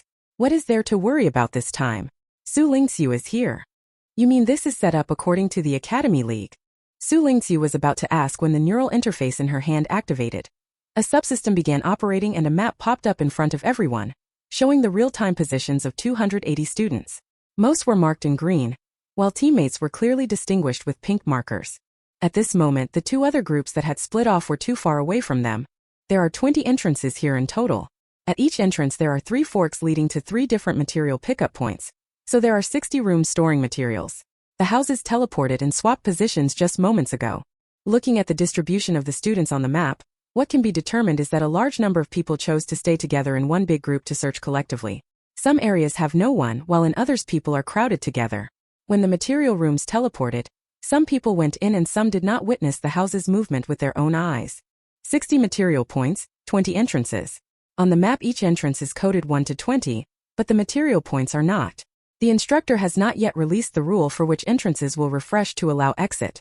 Can the pattern of the house's changing positions be calculated? Xu Lingqu asked after a moment of thought, turning to Lin Xiao. Lin Xiao was stunned for a moment. It still takes more swaps to spot a pattern. The safest method now is to stay put on this path, wait for a house to auto-teleport and refresh, glance to see if it has the material you need, grab it if it does, leave if it doesn't, and wait for the next house to come, finally waiting by the entrance for the spawn there. If your luck is bad, who knows how long it'll take to get out. By the time they get out, the mecha engineer assessments might be over and they'll still be camping here. At that moment the system suddenly popped up a window. Clicking into it revealed that you could actually input text. Holy crap! Did they design this public chat section just for us? We can actually chat here. The instructor can't have set this up because we're bored and need something to pass the time while we wait. Right? What are you all thinking? This is obviously for us to swap information with each other. The message froze the fast-scrolling chat for a moment. The instructor wanted everyone to exchange intelligence with each other this time? But isn't this the trial training period? They were clearly competitors. Could they really exchange information normally? Xu Lingqu glanced and saw that only this public chat window was available. There was no second window for group chats. She bluntly typed a line to the leaders of the other two groups. Shensholi Sushizhen, did you get the target materials? Xu Lingqiu's name refreshed, causing the public chat to pause briefly for the second time, and then immediately shift everyone's previous discussion. Did I see that right? Did I see that right? Is Commander Xu speaking above me? The name Xu is so tacky. This is our great commander. Aren't you ashamed? Why make such a fuss over one sentence? Commander, what materials did you find? None of us in this squad analyzed or remembered any materials. What should we do? So the commander means they split into groups, smart. If we'd known earlier and split 2, we could have unlocked 3 material points right away. Xu Lingqu stared at the screen for a long time, afraid of missing any messages from the two of them, when suddenly 2 notification tones popped up. None. Sis, that's not the material we need, TT. We didn't enter the house and we're still on the original path. Although teammates didn't have a private team chat channel, there was a distinctive notification sound when they chatted in the public channel. They hadn't encountered the material they were looking for, which was within Xu Lingqiu's expectations. Given her luck, for someone at the level of the combat grouping to directly find a material in one go this time was already pretty good. A tremendous sound erupted. The 5 of them were no longer inside the material house. When they turned around, they saw the little house suddenly sink below the ground. Immediately, the huge noise reverberated through the underground maze. The material room was being relocated for the second time. After about 5 minutes, the transfer ended and a new material point appeared before them, and the location markers on the map instantly underwent a major change. Xu Lingqu looked at Lin Xiao. How long has it been since the last transfer? Lin Xiao answered immediately. 7 minutes, a 7-minute transfer. But our last transfer process finished in 2 minutes. The on-site scene here is still very different from the underground maze in Tianwang. Let me think, the Tianwang system refreshes automatically, so the material spawn points all refresh at the same 5-minute interval, whereas here the transfer times of material points vary depending on distance. Based on that, we can roughly calculate the transfer distance. Combined with the map's refresh pattern, I think I should be able to predict which road a particular material point will appear on at different times. The more she spoke, the brighter her eyes became. Xu Lingqu nodded, then entered a new material room alone to check. The material didn't belong to any of the types they were looking for, so she stepped back out. Xu Lingqu opened the public chat and ignored everyone else, sending a message to Shinsholi and Su Shizhen. Change strategy now. Whenever any of the materials our whole team needs appears, just take it directly. No need to divide them as before. Just say here when you've got it. Previously the groups had been assigned specific materials to look for purely because we were worried about duplicates. Now that we can communicate, there's no need to worry about that anymore. Xu Lingqu added. We've already obtained the Jiayin. The moment she said that, the others immediately went wild. Can she just say that out loud? Why can't you just say it directly? They already got it in their hands. Wouldn't that expose her material points? Those who need the same thing can just try to find the spots where they used to be before they worked hard. Our analyst said this can be calculated. You actually trust what Xu Lingqu said? What if she's lying and deliberately gave one wrong place? The chat suddenly erupted into an argument over just that one sentence. Wang Qihu was about to unleash a tirade at the person who was absurdly speculating about Xu Lingqu, when Xu Lingqu sent another message. For this assessment we need to cooperate. Chapter 44. A good commander. This 2-week trial period had already planted the idea of competitors into every student's mind, but now the top scorer on their leaderboard actually said the word cooperate. Everyone instinctively began to deny it. Wouldn't it be ridiculous for Xu Lingqu to say something like that? Us? Cooperate? To be honest, for the person in first place to suggest cooperating would definitely be advantageous to her personally, right? If the instructors hadn't restricted what I could look at, everyone would practically want to loot all the materials and take them away. But very soon, someone immediately started to retort. Why can't Xu Lingqu discuss cooperation? During the last river ambush, if it weren't for her, some people would have ended up in the river long ago. Now they're looking down on her. Exactly. Who do they think everyone is, as narrow-minded as they are? If you had been alert last time, you wouldn't have gone looking for the rescue supplies. Watching everyone else drown made you happy. Xu Lingqu didn't pay much attention to their quarrel. The reason she proposed cooperation to everyone this time was only because she considered what the instructor wanted to see in this assessment. Xu Lingqu posted her analysis on the public chat. This training unusually enabled public chat and the map function and emphasized a ban on fighting over items. I think the instructor's original intent was to have us cooperate. Our assessment this time isn't tied to how fast we get out. It depends on quick recording of materials and the competence of the mech pilots in the teams. Collecting materials individually doesn't conflict with others, and conflict is forbidden. Our group's analyst Lin Xiao pointed out that this terrain is a complete replica of the underground maze from the Tianwang Military Academy League team. I believe everyone knows the concept of a team competition. Students from the same school fighting side by side. I reasonably infer that the instructor hopes we can achieve cooperation, so that everyone can leave this place quickly. A long message appeared on the public chat. No one flooded the screen. Everyone was reading Xu Lingqu's words seriously. Lin Xiao blushed even more when she saw her name, but a surge of conviction rose in her heart. She had to be able to calculate the operational patterns so as not to let down Xu Lingqu's lengthy message of trust in her. Only after everyone finished reading did people begin to reply one after another. As expected of the commander. Reasoned and well-supported, emotionally steady.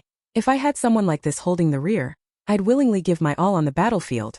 Commander, I'm reporting a location. The road I'm on is the middle one among the 6 cave entrances. The material here is soft sandy silver. More and more people, after reading this message, agreed with Xu Lingqu's proposal to cooperate and began reporting their own locations.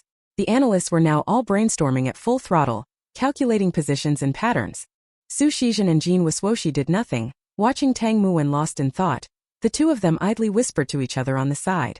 Our commander really spoke so gently and so reasonably this time. Yeah, to try to sober these people up a bit. It was the first time I saw her say such a long string of words and type so many characters. How are there still people picking fights in the public chat? Who will lie in wait on this road for him? When he comes, kick him into this mine shaft. Information exchange was in full swing. Lin Xiao breathed out. She had already roughly grasped the movement patterns of these material points and posted them directly to the public chat to share with others for analysis and discussion. Everyone agreed that her calculation was correct. Now, following this rule, they began to use its operation to find intersection points with each other and exchange materials. For example, the materials needed by Group 6 are currently at the material point where Group 8 is. As long as Group 8 moves once while Group 6 moves twice, they can meet on the same road. More and more people in groups began helping each other. The squad that hadn't analyzed the material ran into Xu Lingqu and his group during a move. They only had time to hear the material's name and didn't know what it actually looked like. With Lin Xiao present, the difficult problem was solved effortlessly. When a group of people surrounded her to say thank you, Lin Xiao's face flushed. She couldn't help but sneak a sideways glance at Xu Lingqu standing nearby. She actually didn't have much confidence in herself. Lin Xiao's family was well off. Her father worked at the Capital Star Military Department.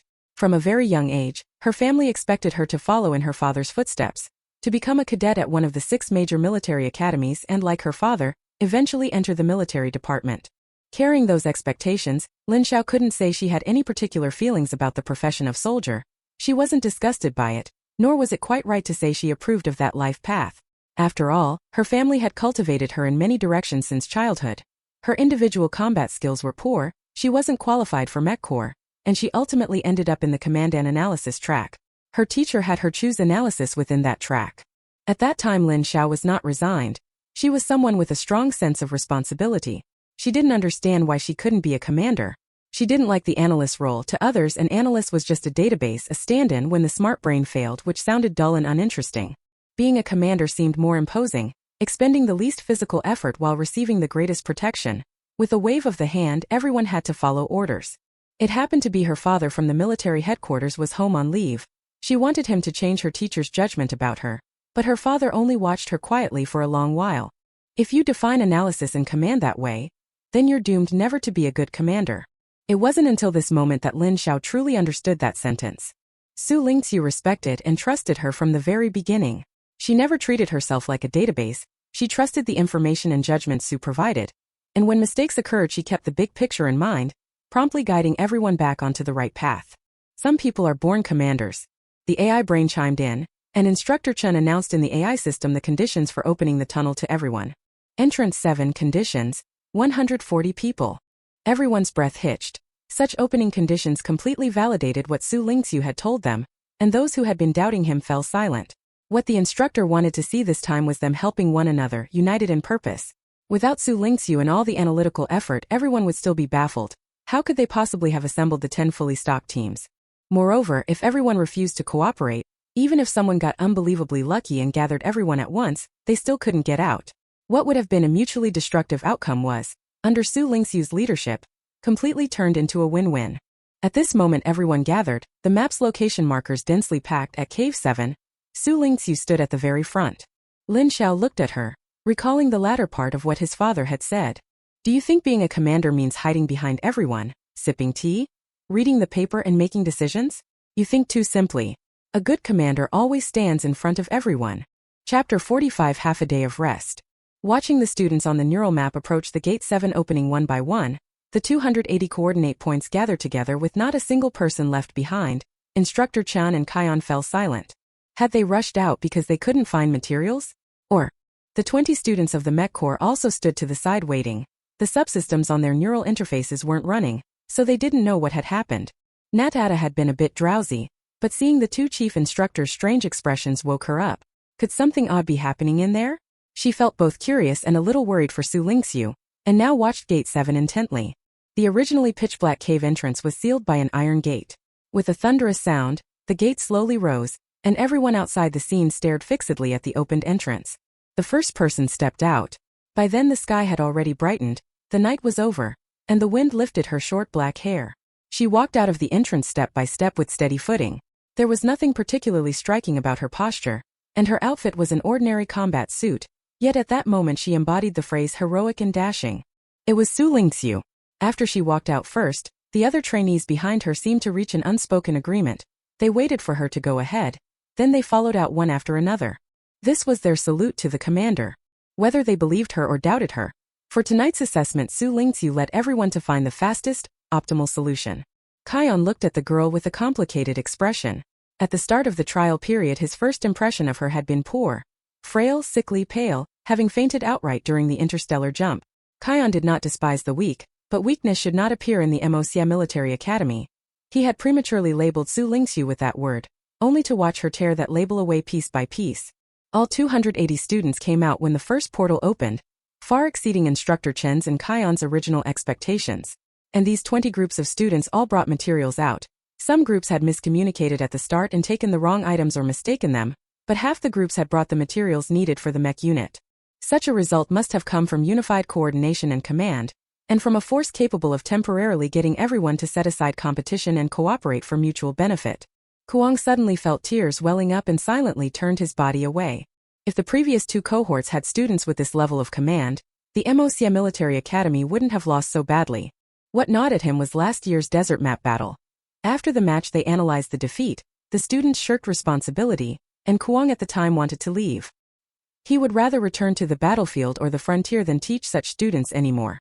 But the old men at the school wouldn't let such an experienced and passionate person go, and they gave him the authority to serve as chief instructor for freshmen and to plan their probationary training period. Qian thought it over again and in the end stayed. Now the scene was a response to the suffering he had once felt, and his choice had been right. Instructor Chun, who was beside him, at first looked a little surprised, then silently shifted his position to shield him, so the students wouldn't see this sudden vulnerable side of him. This was the tacit understanding between partners. Qian was always so emotional. His anger, his pride, his sadness came and went quickly. Maybe he really liked teasing people. But Instructor Chan knew all too well the expectations and the devotion he had poured into this incoming class. Only 15 seconds.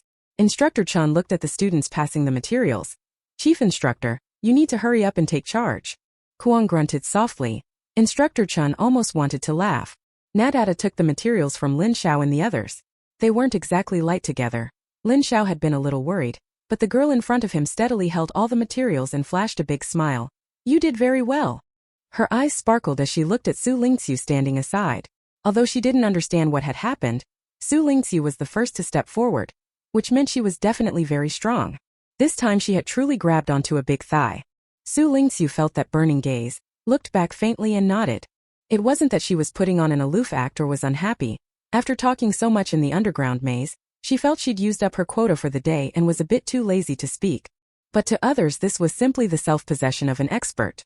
That made some students who already admired her feel even more deeply impressed by Xu Lingqu's prowess. I must work hard to improve my ranking and stay on the team. I really want to experience what it's like to have Commander Xu as our teammate on the Military Academy League field.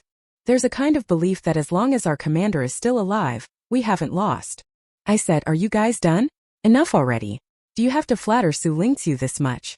What's so special about what she said? If it were me I'd say the same. Isn't it just waving big banners and shouting empty slogans? Isn't the real work all done by analysis? Fuck you, idiot. You should just be thrown back into the underground labyrinth and stay there. How can someone who says things like that have the nerve to come out with us? May I ask? The student group stirred up a bit of a commotion again because of the topic of Xu Lingqu. At that moment, Kuang had also gotten his emotions under control. Alright, you all performed well this time. You can stay in this area and rest for half a day. We'll set out again in the afternoon to return to the original training ground. Instructor Kion's words stunned the students into silence. Rest for half a day? The devil drill instructor was voluntarily giving them half a day off? Was this something Kion would actually say? Something was off, definitely off. There had to be a scheme behind this. The students stood at attention, forgetting entirely the exhaustion from being woken in the middle of the night for cross-country, and then dragged into the underground maze. They all tried to show Kion their willpower, practically wearing expressions that read, Instructor, if you're testing us, just tell us. A crisis of trust, huh? Instructor Chan lightly mocked Kion beside him, then picked up the loudspeaker. I didn't lie to you. Half a day of rest is my call. Now return to the training ground here. With Instructor Chen's words, the calming pill sank into the students' stomachs. One by one they cheered and set off to return to the mech division's training field. Kion glanced at Instructor Chan a little awkwardly. These little bastards trust you a lot now, huh? You treat them well. Just average, mostly made to look good by comparison. Instructor Chen said. After all, I'll still try to let them get a decent sleep. Not like a certain someone, now the students all call him the sleep killer. Chapter 46, The Pea Princess. When they returned to the small training field, the students who had been excited earlier had now calmed down a bit. As soon as they relaxed, sleepiness rolled back in. There weren't enough dorms here. Only 20 little wooden cabins for mech pilot students. Some students specializing in mechs were willing to donate their rooms so everyone could squeeze in. Some were unwilling and there was nowhere left to squeeze into, so everyone made do and just lay down on the floor to sleep. In a sense, this probationary training cured some of the students' cleanliness obsessions, except for Xu. He stared at the floor of Natada's room for about 40 seconds. No, I'm not sleeping. Jean, standing nearby, helplessly tried to reason with him. Isn't the floor outside dirtier? You're lucky there's anywhere for you to sleep and you're still picky. Wait until I go back and tattle to your grandfather. He'll definitely sort you out. He said the last bit in a low voice. Xu glared at him and walked out. On the training ground, Xu Lingqu was sitting on the spot against a tree with his eyes closed, resting. This spot leaned against the woods. Xu Shizhen was nearby imitating him, also resting, but she was slumped at an odd angle and looked already fast asleep, oblivious to anyone who might come by. Xu Lingqu opened her eyes when someone came a little closer. Her eyelids lifted. Seeing it was Jean and Xu, she closed them again and said, "Come to rest." Jean, not caring whether Xu Lingqu could see him, shook his head. "I came to bathe in the radiance of our commander's glory." The next second a small stone flew rapidly from Xu Lingqu's right hand and struck Jean in the stomach. He theatrically clutched the hit spot as if he'd been pierced by a bullet. "Commander, you really have a cruel heart." But neither Xu nor Xu Lingqu showed any inclination to play along with him. Jean awkwardly straightened up, found an empty seat and sat down and soon managed to soothe himself. "This time the commander clearly went easy on me." The stones that were catapulted out looked like they flew fast but didn't really hurt when they hit. Compared to the first time the two of them met, Jean could very clearly feel that Xu Lingqu's intent to kill him had diminished a lot. Jean wasn't particularly surprised by Xu Lingqu's performance in the underground maze. Now he only looked forward to the day when he could truly fight alongside her. Xu looked at the tree Xu Lingqu was leaning against. "I remember you told me last time that there would most likely be bird droppings on the trunk." "That's the trunk of the tree, this is the root. If you want to get technical, this is where dogs piss." Xu Lingqu opened her eyes and glanced at the spot Xu was sitting. "Your spot is usually where dogs bury their shit." Jean burst into an earth-shattering laugh, causing everyone within about 5 meters to turn and stare. "Ayo, ha ha ha ha, I mean why did you have to provoke her? You couldn't argue with her, and you still had to go stir up trouble for yourself." Jean laughed, wiping tears from his eyes with one hand while using the other to pat Xun's frozen body. Xu Shizhen beside them was awakened by the commotion, opened his eyes, realized it was Jean, rolled over without a word and went back to sleep. He was exhausted. Xun's body was stiff and his ears flushed red, but he clearly didn't take Jin's hint. Instead he kept addressing Xu Lingqu. "Don't you find it uncomfortable?" The bark of the tree Xu Lingqu was leaning against wasn't smooth. The old bark was marked with intersecting rings and clearly had many protrusions. Xu clutched the combat jacket in his hands. If Xu Lingqu had opened her eyes then, she would surely have noticed that he intended to give her the jacket to use as padding to lean on. Unfortunately, Xu Lingqu just closed his eyes again right after speaking. "Do you think it will pinch you? Are you the princess and the pea?" Xu Lingqu assumed Xu was trying to rest against the tree but found it uncomfortable, and couldn't help but complain. Jeannie asked, very puzzled. "What's a princess and the pea? Since when did the empire have a princess and the pea? Why doesn't third prince know about this?" Xu fell silent as well. Perhaps from puzzlement, the blood color in his ears had faded considerably. Xu Lingqu was at a loss for words. For a moment she had taken it for granted and quoted a earth fairy tale to the two interstellar beings. Xu Lingqu opened her eyes and explained, "It's a story. Once there was a princess who stayed at someone else's house and felt a single pea under 20 mattresses pressing on her all night." As soon as Jean heard it he understood why Xu Lingqu called Xu the pea princess, and he laughed even more wildly, then insultingly shouted at Xu, "Pea princess." Xu Lingqu had by now rested enough. She opened her eyes, stood up, glanced at the intelligent core. Time was nearly up, and the mech pilots were beginning their assessments. She prepared to go watch. Jean was about to follow, but unfortunately Xu froze in place for some reason. Jean instinctively thought maybe being called the pea princess hit him too hard.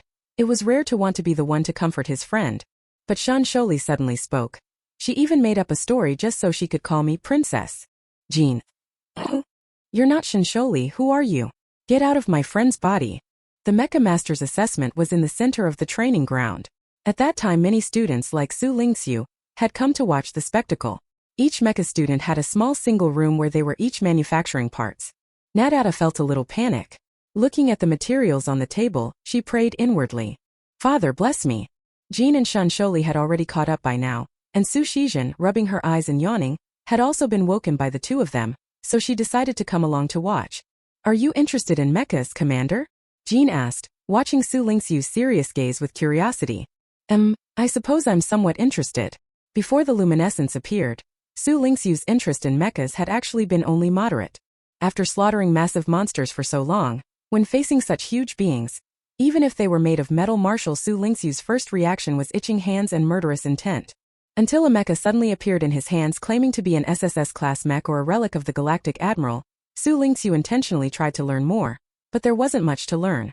First, Lu Ming's identity couldn't be confirmed in her eyes. She tended to regard him like a puppy. Second, her psychospirit rating was faked as B-class, a level unable to pilot a mecha. Having just returned from Zhiyun Frontier and living reclusively as an orphan girl, her indifference to mechas was normal. What truly stirred her were the occasional visions that flashed in her mind resembling Lu Ming's true self, and the words Instructor Chan had said to her back then. The moment you come into contact with a mecha, you'll certainly fall in love with it. Chapter 47 Skynet Mecha? At 7, Nadata first worked with mech materials. It was a phosphorescent stone. Her father held her hand as he carefully ground it into golden powder, whispering in her ear. This is the most important material for coloring a mech. That was the day she resolved to become a mech engineer. She was full of joy and boundless dreams for the future, imagining that once she was grown she would design a mech that would astonish the entire galaxy and make her father proud. She hadn't foreseen the darker side of the future back then, for example, her father's death a few years later, or the huge loan she had to take on to enter the Imperial Military Academy's trial training period. Nadata looked at the materials Xu Lingqiu and the others had brought out, exhaled, and resolutely picked up the rare metal. This would be the true first day to open a new chapter of her life. Commander, is your friend from the mech pilot track reliable? The result of this assessment for the mech pilot track affected their bonus points. Jean teased Nadata, who had been a half-step slow from the start in the transparent single room. She and Nadata weren't actually that close. They'd only come into contact during a jump in the stealth unit, so they couldn't really be called friends. But there was no need to explain that in detail. Xu Lingqiu watched Natata's practice technique after she activated. Should be fine. Su Shizhen was so sleepy she was dazed. Words went in one ear, circled around half a time in her body before reaching her brain. Only now did she react to the conversation between Xu Lingqiu and Jean about whether they were interested in the mecha. Sis, you should go back to Tianwang. A level mental power can pilot an A-class mech on Tianwang. If you enter the mech tournament you'd look absolutely awesome. Su Shizhen still vividly remembered Xu Lingqiu's 1-against-7 fighting moves that day. Those devastatingly practical and unknown combat techniques would be even more shocking when applied to a giant mech. Jean couldn't help but walk over and shake her. Get a grip, you're not thinking straight. Tianwang simulates physical mechs at only 30% fidelity, and right now only the top 50 in the mech tournament can string together a coherent combo in Tianwang. Our commander is still B rank. Do you want to get her killed? In reality, the mental power entry threshold for mechs is utterly insurmountable. Tianwang greatly reduces the mental pressure and physical requirements of piloting mechs. From 80-year-old grandmothers to 8-year-old girls, anyone can try piloting the entry-level virtual mechs on Tianwang. But Tianwang didn't want mechs to become commonplace. So besides the no-barrier simulated mechs, they also released replica versions of real-world mechs. The replica versions are full, one-to-one restorations, so their mental power requirements can't differ much from the real thing. The lowest level replicated A-class mech can be piloted by B-rank people on Tianwang. Just a slight downward compatibility. In Jean Yan's eyes, Xu Lingqiu's psychic power had only just reached a replica level, let alone after getting into the cockpit. Performing maneuvers requires strong psychic power and physical endurance. Asking Xu Lingqiu to replicate her fighting moves was asking too much, wasn't it? Being shaken like that, Su Shizhen was now completely awake and decisively punched Jin's abdomen who had shaken her. What do you know? Can my sister be the same as ordinary people? Right now the trial period ranking still had Xu Lingqiu at number 1. Su Shizhen was still hoping Xu Lingqiu would take a mecha soldier slot with her. As for the psychic power level restriction, to Su Shizhen that was nothing at all. Xu Lingqiu overwhelmed everyone else, so that slot should be hers. Whether she could actually pilot the mecha could be settled later. The stones of Xu Lingqiu were just light flicks, but Su Shizhen's punches were real blows. Jean this time truly showed his feelings, clutching his stomach and collapsing to the ground.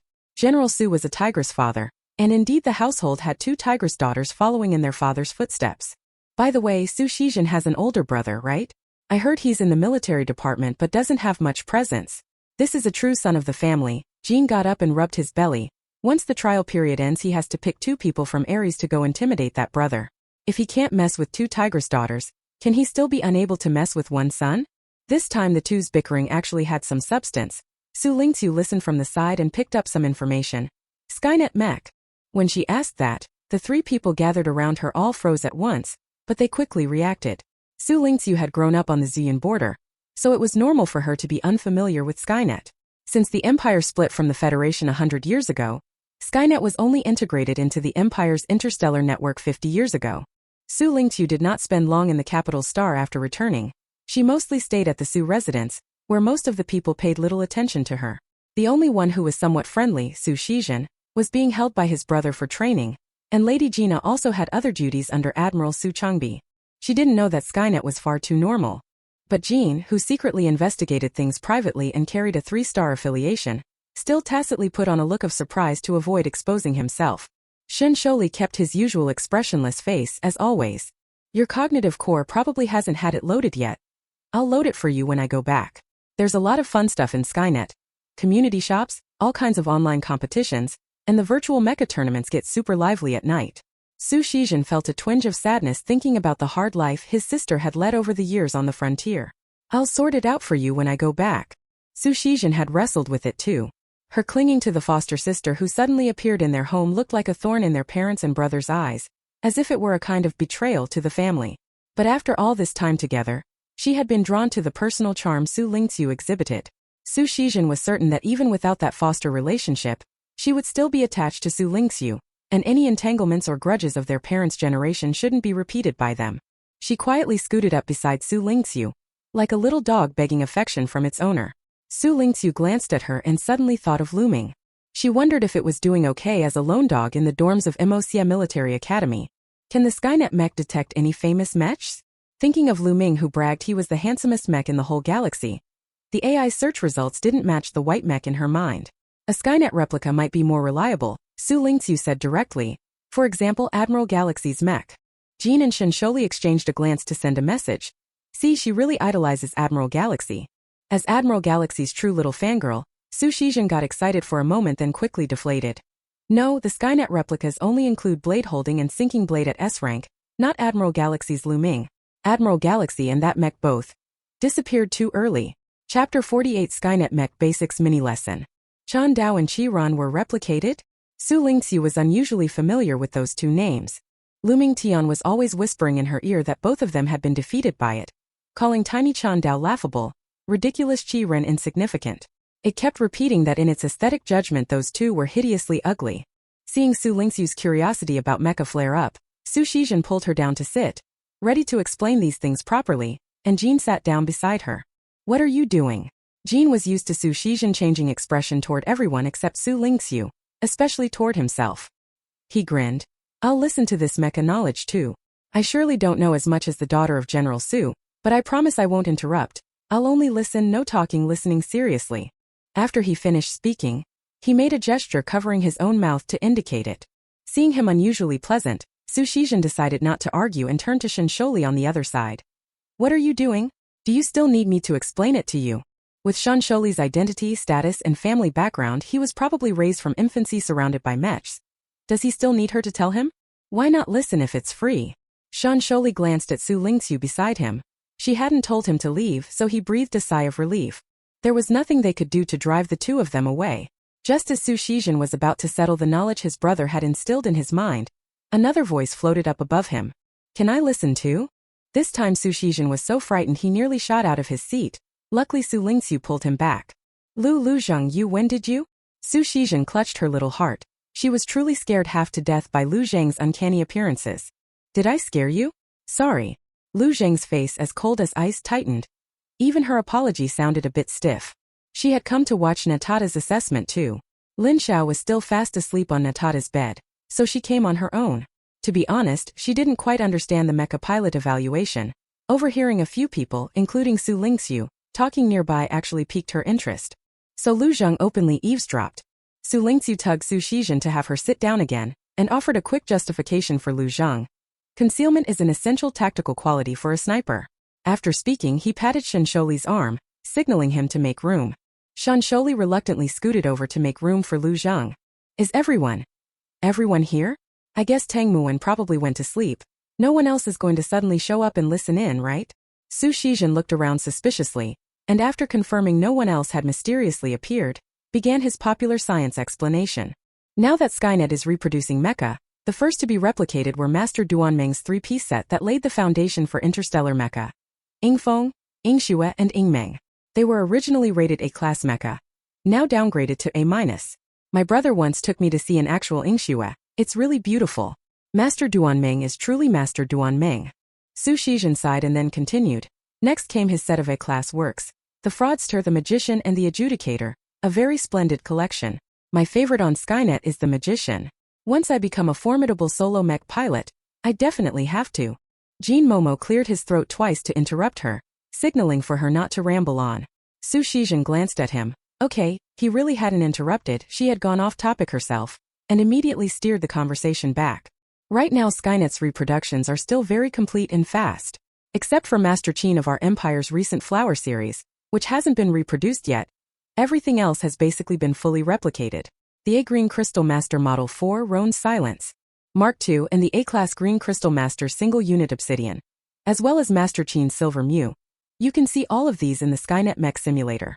Most importantly, there are 3 S-Class mechs in the entire galaxy that cannot be reproduced. When he mentioned this, Su Shizhen's mood grew heavy. Chen Dao, Qi Ren, and Lu Ming. These 3 S-Class mechs were all crafted by Master Forged Dream. Their materials are special and his techniques are unique. They cannot be recreated in reality. Only these single units exist. And to this day no one has been able to create another S-Class mech. Master Forged Dream is also advanced in age, and has declared he will no longer create. Qindao and Turblade are fine.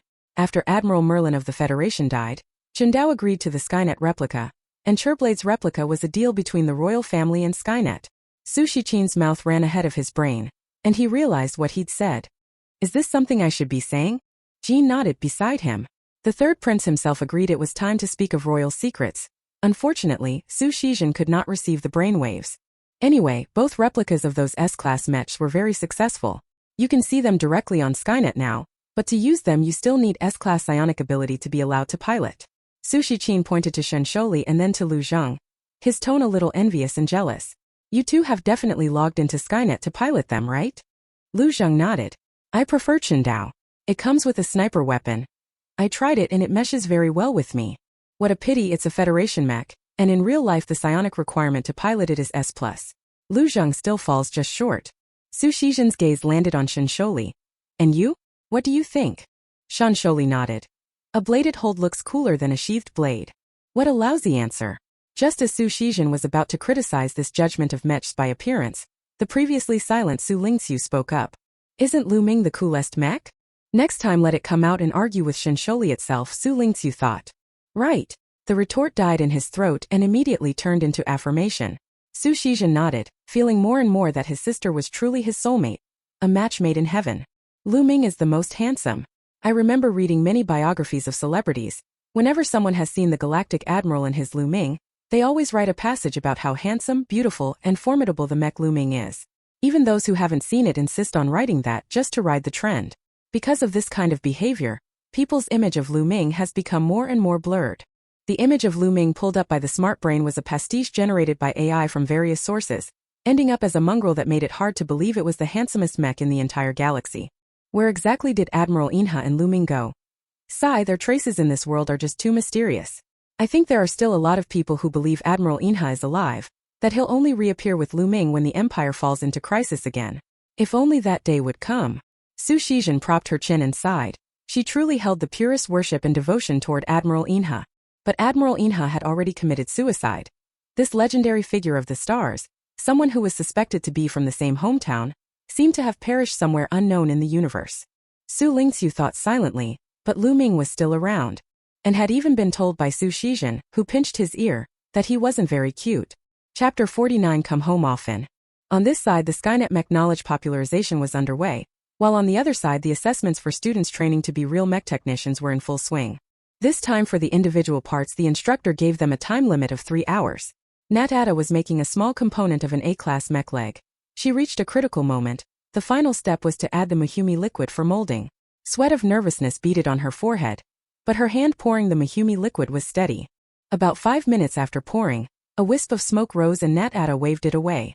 The final step success. A beautiful, complete mecha part appeared before her eyes. Nat Ada pushed open the door of the booth to indicate she was finished. There was still half an hour of spare time. The assessment results had to be checked by the instructor one by one, and Nat Ada was allowed to leave the booth first. She glanced around, spotted where Xu Lingqu was, and walked straight over wearing a smile. The result is pretty good. Seeing her like that, they probably wouldn't need to worry about their group's extra points. Jean made room and moved over so the meritorious Nat Ada could sit down. What are you talking about? Nat Ada asked curiously. The assessment was over and a huge weight had been lifted from her chest. She'd heard that after this assessment they would return to that large training base to train with Xu Lingqu and the others, so it was a good opportunity to get to know them better. Su Shizhen responded enthusiastically. Mech, the MechNet replicas. Speaking of which, you're the expert here. We were just talking about the 3 S-class mechs. The smile on Natada's face faded a little. Is that so? I'm still just a student. I can't really be called a true professional yet. The path to becoming a mech technician is long and difficult. Today's assessment was only a small hurdle, she reminded herself. A few of them gathered and chatted some more about mech characteristics. For example, the Green Crystal Master's mech emphasizes speed. Ron likes to make heavy mechs, and Master Chin's mechs are flashy and can swap out several weapons. When the assessment ended, the instructors for the mech technician track announced the results. Nat Ada came in second. Well done, the instructor said. Those 3 points were firmly added to Xu Lingqu's team, and the rare half-day rest quickly came to an end. Kion waved his large hand and leading a group of students, returned triumphant to the capital. He was extremely pleased with the assessment results. Joyous occasions lift the spirit. As he led the students back to base on a cross-country route, his face was all smiles. This made the students suspicious and paranoid, wondering whether he had arranged something along the way to ambush them. Even while returning cross-country they couldn't relax. Tone down that big white smile of yours. Instructor Chan looked at the pitiful students and decided to speak up for them. Kuang protested unfairly. Am I not learning from you? You're always smiling at them. And the students all feel so close to you and really like you. Instructor Chan glanced at him. It's not about the smiling, it's about the person. Instructor Kuang was hurt by the blow, but unfortunately none of the students knew. The cross-country return arrived in the afternoon. Instructor Chan added some extra training, and after it was over he dismissed everyone. After training ended, the students who were worried there might be some scheme stood rooted to the spot like a cluster of wooden stakes, not daring to leave. He repeatedly assured them, tonight you really can sleep well. There won't be any more unexpected incidents. Who knows if there's some trick? Su Shizhen really didn't dare to believe it this time. Xu Lingqu, however, left immediately after hearing the assurance. Jin's attitude was skeptical but curious. He hurried after them. Commander, what are your thoughts? The instructor is pretty satisfied with our assessment this time. There's nothing more to fuss over. Xu Lingqu walked toward the infirmary without looking back. When the door opened, Dr. Li, who had become used to Xu Lingqu's daily visits and normally didn't bother to look up, was surprised enough this time to raise his head. This time he didn't faint and get carried in, and he doesn't look like he's about to die either.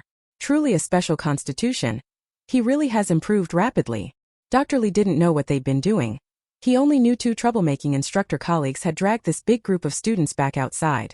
She had asked many times if it was really unnecessary for her to accompany him, and each time she was told it wasn't needed. Dr. Li was already scared that the 2 of them might carry back the bodies of a few students for her. Luckily they didn't. Xu Lingqu's problems weren't serious. It was still the fatigue and soreness from overtraining. This time it was actually quite mild, and logically she shouldn't have come, but for her, walking into the infirmary had in a way become muscle memory. Her feet naturally carried her here. Xu Lingqu sat down, and a strangely apt old earth song floated into her mind. Come home more often. This was one of the few moments in her 2 lives when she actually thought she was pretty funny. Too bad the interstellar humans didn't get the joke. In the dormitory, Lin Xiao and Lu Zhang gave Nat Ada a brief introduction to this dormitory that really didn't have much worth introducing. One of them habitually smiled with squinted eyes, the other kept a poker face. Though awkward, the contrast was rather striking. Nat Ada gave them a sincere smile. And just then Xu Lingqu pushed the door open and came back. Xu Lingqu. She suddenly stood up and called Xu Lingqu's name, which left Xu Lingqu stunned and standing in place for a moment. You called me for something? Xu Lingqu asked. Nat Ada realized her behavior had been a bit abrupt, and hurriedly waved her hand. No, it's nothing, I just got a little excited. She had heard Lin Xiao recount those deeds of Xu Lingqu from the past half-month, and her admiration and fondness for Xu Lingqu had risen to a new level. In those descriptions, Nat Ada always felt Xu Lingqu was like a bamboo stalk. Resilient while growing, and when made into a weapon, sharp with a faint fragrance. Seeing that she was all right, Xu Lingqu went about her usual routine, tidied up, washed, and went to bed on time. As she took off her combat jacket, she thought of something and turned to Nat Ada. Will you be training with us from now on? Nada shook her head. Our instructor said classes come first, physical tests second. We live with you, but our training isn't together. That's great, Lin Xiao said sincerely. Thinking of the students in the Mecha core track, he had first envied them, then felt relieved they wouldn't be sent to the mines, and in the end it had come full circle. The fact proved that envy was indeed justified. The only group among the non-combat track students who could escape Kion's clutches. Watching Xu Lingqu tidy up and wash, the three of them also took care of their things, washed, and went to bed one after another. This trial training period had cured Lin Xiao's former habit of staying up late. Severely sleep-deprived and terrified, she now cherished every single second in her bed. At lights out, Lu Zheng got out of bed to turn off the light manually. Before doing so, she suddenly walked over to Xu Lingqu's bed. A day of fixed-point shooting training should be coming soon. Lu Zheng still had in mind the last time Xu Lingqu had threatened to crush her in the event she felt most confident about. Today he thought about Earth time a little more than usual. Xu Lingqu yawned and replied, always ready. Chapter 50. Do you have a masochistic fetish? The training these past few days had been too normal, giving people the impression that Instructor Kion had been dragged back to Emocia headquarters for interrogation again.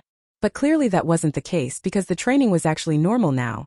Instructor Chan led the morning sessions and Instructor Kion led the afternoons. The students saw both instructors every day, confirming that neither had been kidnapped or gone missing. Being normal is getting a little weird. Su Shizhen stood beside the training ground and sighed. Jean chimed in from the side. It always feels like they're hiding something bad, like they've prepared a big one for us. This afternoon's training had already concluded normally. Xu Lingqu was staying on the training ground to do extra practice. The recent routine training no longer made her feel that extreme fatigue that required urgent rescue. As Dr. Ely had said, that wouldn't be good for improving her body, so Xu Lingqu took the initiative to add extra training for herself. Over the past few days she had been doing extra practice almost every day. When everyone dispersed after training, she was the only one who remained on the field practicing by herself. Jean crossed his arms and looked at Xu Lingqu on the field with a sigh. Our commander seems to succeed no matter what she does. What do you mean, our commander? This is my sister, Su Shizhen said proudly. Isn't that obvious? These past few days, because of Xu Lingqu's extra training, many people had been swept up by her. Some people took the stance. If Xu Lingqu is still training, how can I eat? How can I sleep? And directly became her sparring partners on the training ground.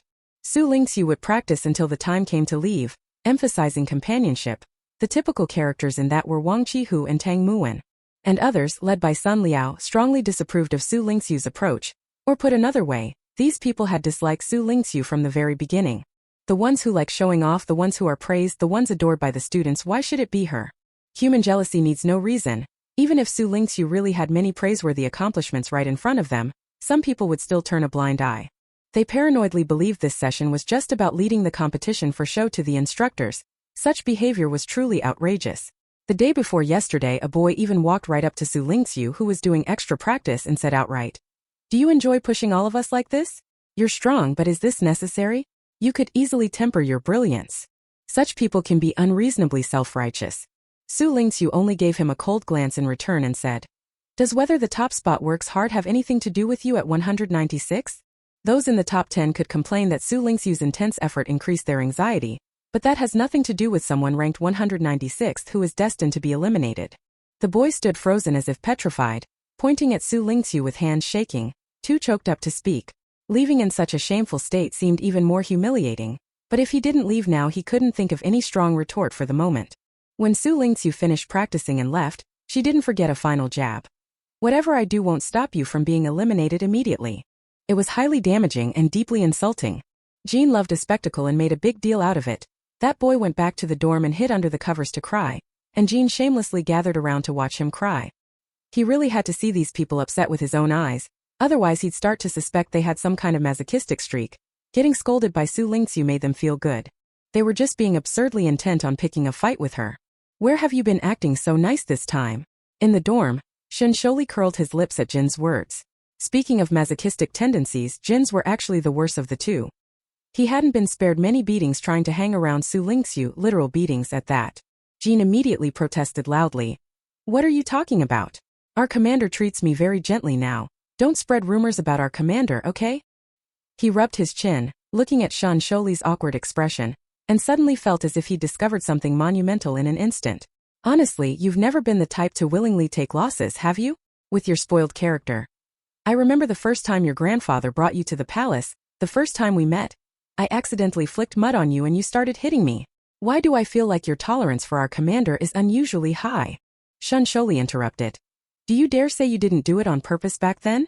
At the time, Third Prince Jin was still a real little sickly child, but he caused no end of mischief in the palace. It was said that General Shun had brought his outstanding grandson to the palace to meet the vigorous reigning emperor Andrew Ulysses.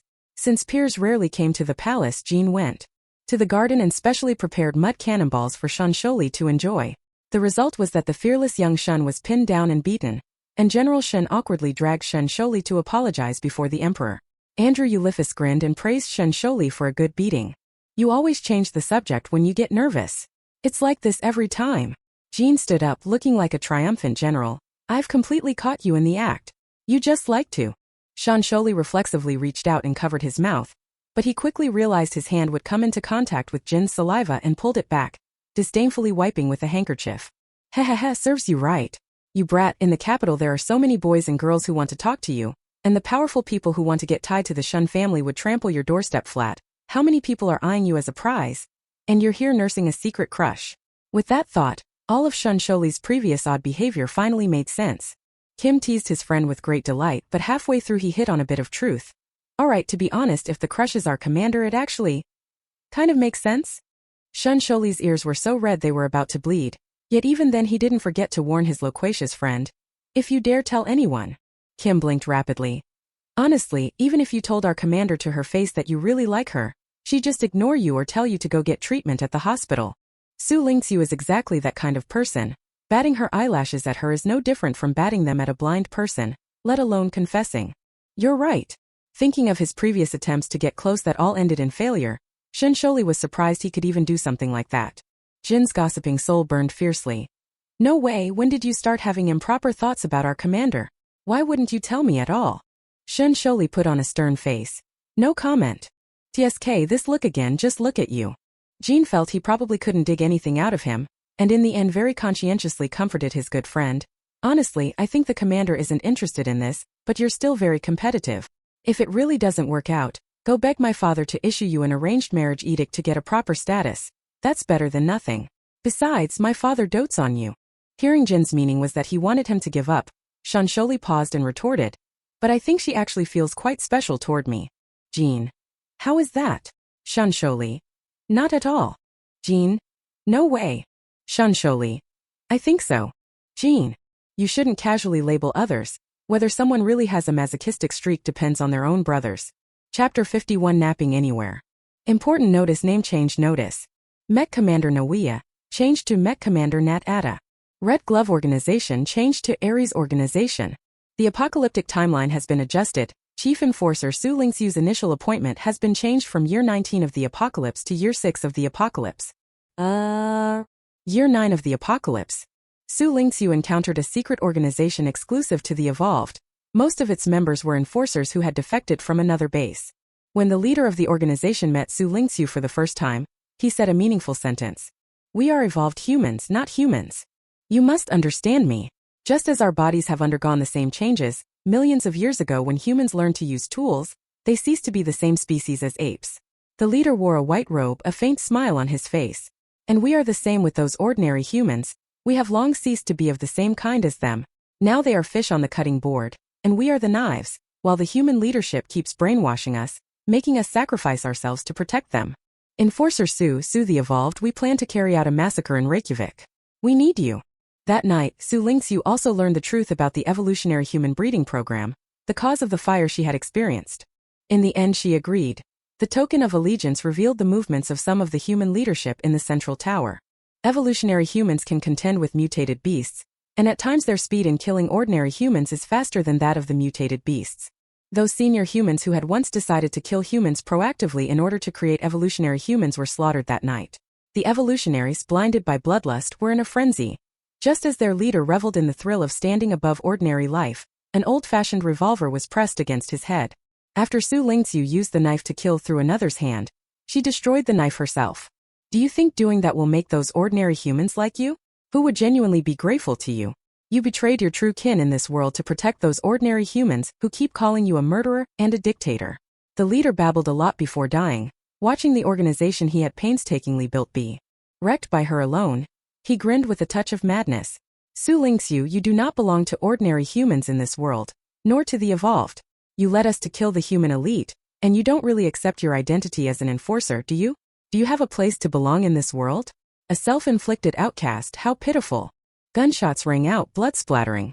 She left the bloody scene in the night, blood clinging to the soles of her feet, whether from an ordinary human elite or an evolved being she could not tell. Xu Lingqu inexplicably thought of the day he Bian died. Although evolved humans had gained the power to fight mutated beasts, the brain remained a weak point. He Bian was extremely unlucky. The person who shot him was actually using a gun for the first time, and yet the bullet happened to pass through the back of his head. Tonight the moonlight fell on people with unusual weight. It turned out she wasn't unable to perceive, she was numb. Commander! Commander! Commander! A voice tore her out of the heavy swaddle of moonlight. At first Xu Lingqu thought it was Jean, after all only he liked to call her that, but listening more closely she realized it was many voices, the voices of MOC's trainee students joined together. Jean could understand. Over the past 10 days Xu Lingqu had given her all kinds of extra training. Although the infirmary served as her respawn point, go in and shut your eyes, come out refreshed, the two states kept cycling. But falling asleep while eating, is that really reasonable? Su Shijian's first reaction was, my sister sleeps wherever she wants. Tang Muan cautiously removed the half-piece of food from Xu Lingqu's mouth, worried. She still has something in her mouth, what if she chokes on it in her sleep? Are you really going to pick it out of her mouth? Jean casually scoffed, but when he looked over and saw Shansholi, who would normally scorn such talk, wearing a faint smile, he felt like the sky had fallen. Can you stop? You make me look like an idiot who's been beaten all his life because of your cleanliness obsession. Lower your voice. Shansholi watched Xu Lingqu sleeping peacefully and said seriously, it's rare to see her so relaxed, don't wake her. Like a stray cat kingpin at the alley entrance, usually either attacking anyone he catches, or ignoring humans and doing his own thing. One day he surprisingly fell asleep in front of a human he was familiar with. The 4 students at the same table watched the sleeping Xu Lingqu carefully like that. Someone passing by that table in the cafeteria, upon seeing who was asleep, also became very quiet, afraid of making any disturbance that would wake the commander who needed rest. Lu Zhang and Lin Xiao at the neighboring table were also a bit surprised. Nat Ada, who was eating with them, didn't understand why. Lu Zhang just made a shushing gesture toward her. Everyone tacitly guarded Xu Lingqu, who appeared to be having a pleasant dream, but unfortunately, she was experiencing a bona fide nightmare. With repeated calls of commander, Xu Lingqu opened her eyes. Feeling some soft contact by her arm, she turned her head and saw Su Shiwen lying close to her, leaning against her. Seeing Xu Lingqu move, he also sat up. He wanted to take a nap with his sister, and didn't expect her to wake up so soon. Commander, you're finally awake. I've been deprived of the right to breathe and was about to suffocate, Jean said plaintively. The culprit, Shansholi, sat nearby acting as if he knew nothing and was completely uninvolved. Xu Lingqu, haven't you been practicing too much lately? You're a bit overworked. Tang Muan spoke up with concern. Only now realizing he must have fallen asleep halfway through his meal, Xu Lingqu felt a rare twinge of embarrassment, though no one could see it on his face. I'm fine. Looking around, the cafeteria was empty. Those who could go back to the dorms for a nap had already gone back, and those who didn't nap weren't lingering in the cafeteria. At this time only a few of them were still sitting here. Plus that cute smiling food delivery robot by the window. Xu Lingqu rubbed his eyes. But I do need to pause the extra practice for a while. This probationary training period now has only about half its time left. In these past days, Kion has been unusually proper and well-behaved, gradually reclaiming his image among the students. But whether it was Xu Lingqu's instinctive sense of danger or the SS-level psychic early warning, she kept feeling that something important was going to happen, and it would be within these few days. In the instructor's office at that moment, Kion was pacing irritably back and forth, nearly making the seated instructor Chan dizzy. Sit down. How am I supposed to sit down? You said the probationary training period was agreed to be 6 weeks, And Suli just cuts the time like that? Who does she think she is? She's the vice principal, the youngest among the 6 major military academies. Instructor Chun couldn't stand it. If I count to 3 and you still don't sit down, get out. Only then did Kyan calm down a little. Don't you think she's doing this to make things difficult on purpose? It's because you set up that underground maze-style modification here, and got discovered. Seeing him sit, Instructor Chan stood up and pushed the neural console on the table toward Kyan. This is a request for a holographic call from Suli. Are you kidding me? You're leaving me here alone to report to her. Kyan watched Instructor Chan get up to leave, almost wanting to rush forward and cling to his leg to beg him not to go. I have training this afternoon, marksmanship. I need to head to the training ground first. Instructor Chun gave a mocking smile. Good luck to you. Chapter 52 Opponent and Commander. In the shooting range, 10 students stood in a group in front of 10 targets. This afternoon's training was precision shooting. 30 rounds per person, all issued the same firearm, the FSE-1, and final rankings would be based on total score. Each person's ammunition was logged into the neural system, and the targets were 2, which is why in the previous 2 rounds there had been the comic spectacle of adjacent shooters hitting each other's targets and being publicly exposed and punished by the neural system on the big screen. Once they're out, don't tell anyone they're my students, Instructor Chun said helplessly. The 2 of them still nodded foolishly. We'll say we were trained by Instructor Kyan. Don't worry, Instructor Chan. One by one the students forced their mouths closed, trying to stop themselves from laughing, to slow their heart rates. Otherwise when it was their turn to shoot they'd only embarrass themselves. A new group of students stepped up. The cluster that had been joking and playing suddenly became serious and quiet. The 4th and 5th targets are Lu Zheng and Xu Lingqu. A fierce one-on-one exchange. The 2 of them were even confronting each other head-on from adjacent lanes. Lu Zheng lowered her head to reload. In that pause she glanced at Xu Lingqu to her right. Her expression was calm and unremarkable, no different from how she had acted when facing other challenges and tests. At this moment Lu Zheng, however, found it hard to suppress her racing heart. Her hand even trembled slightly.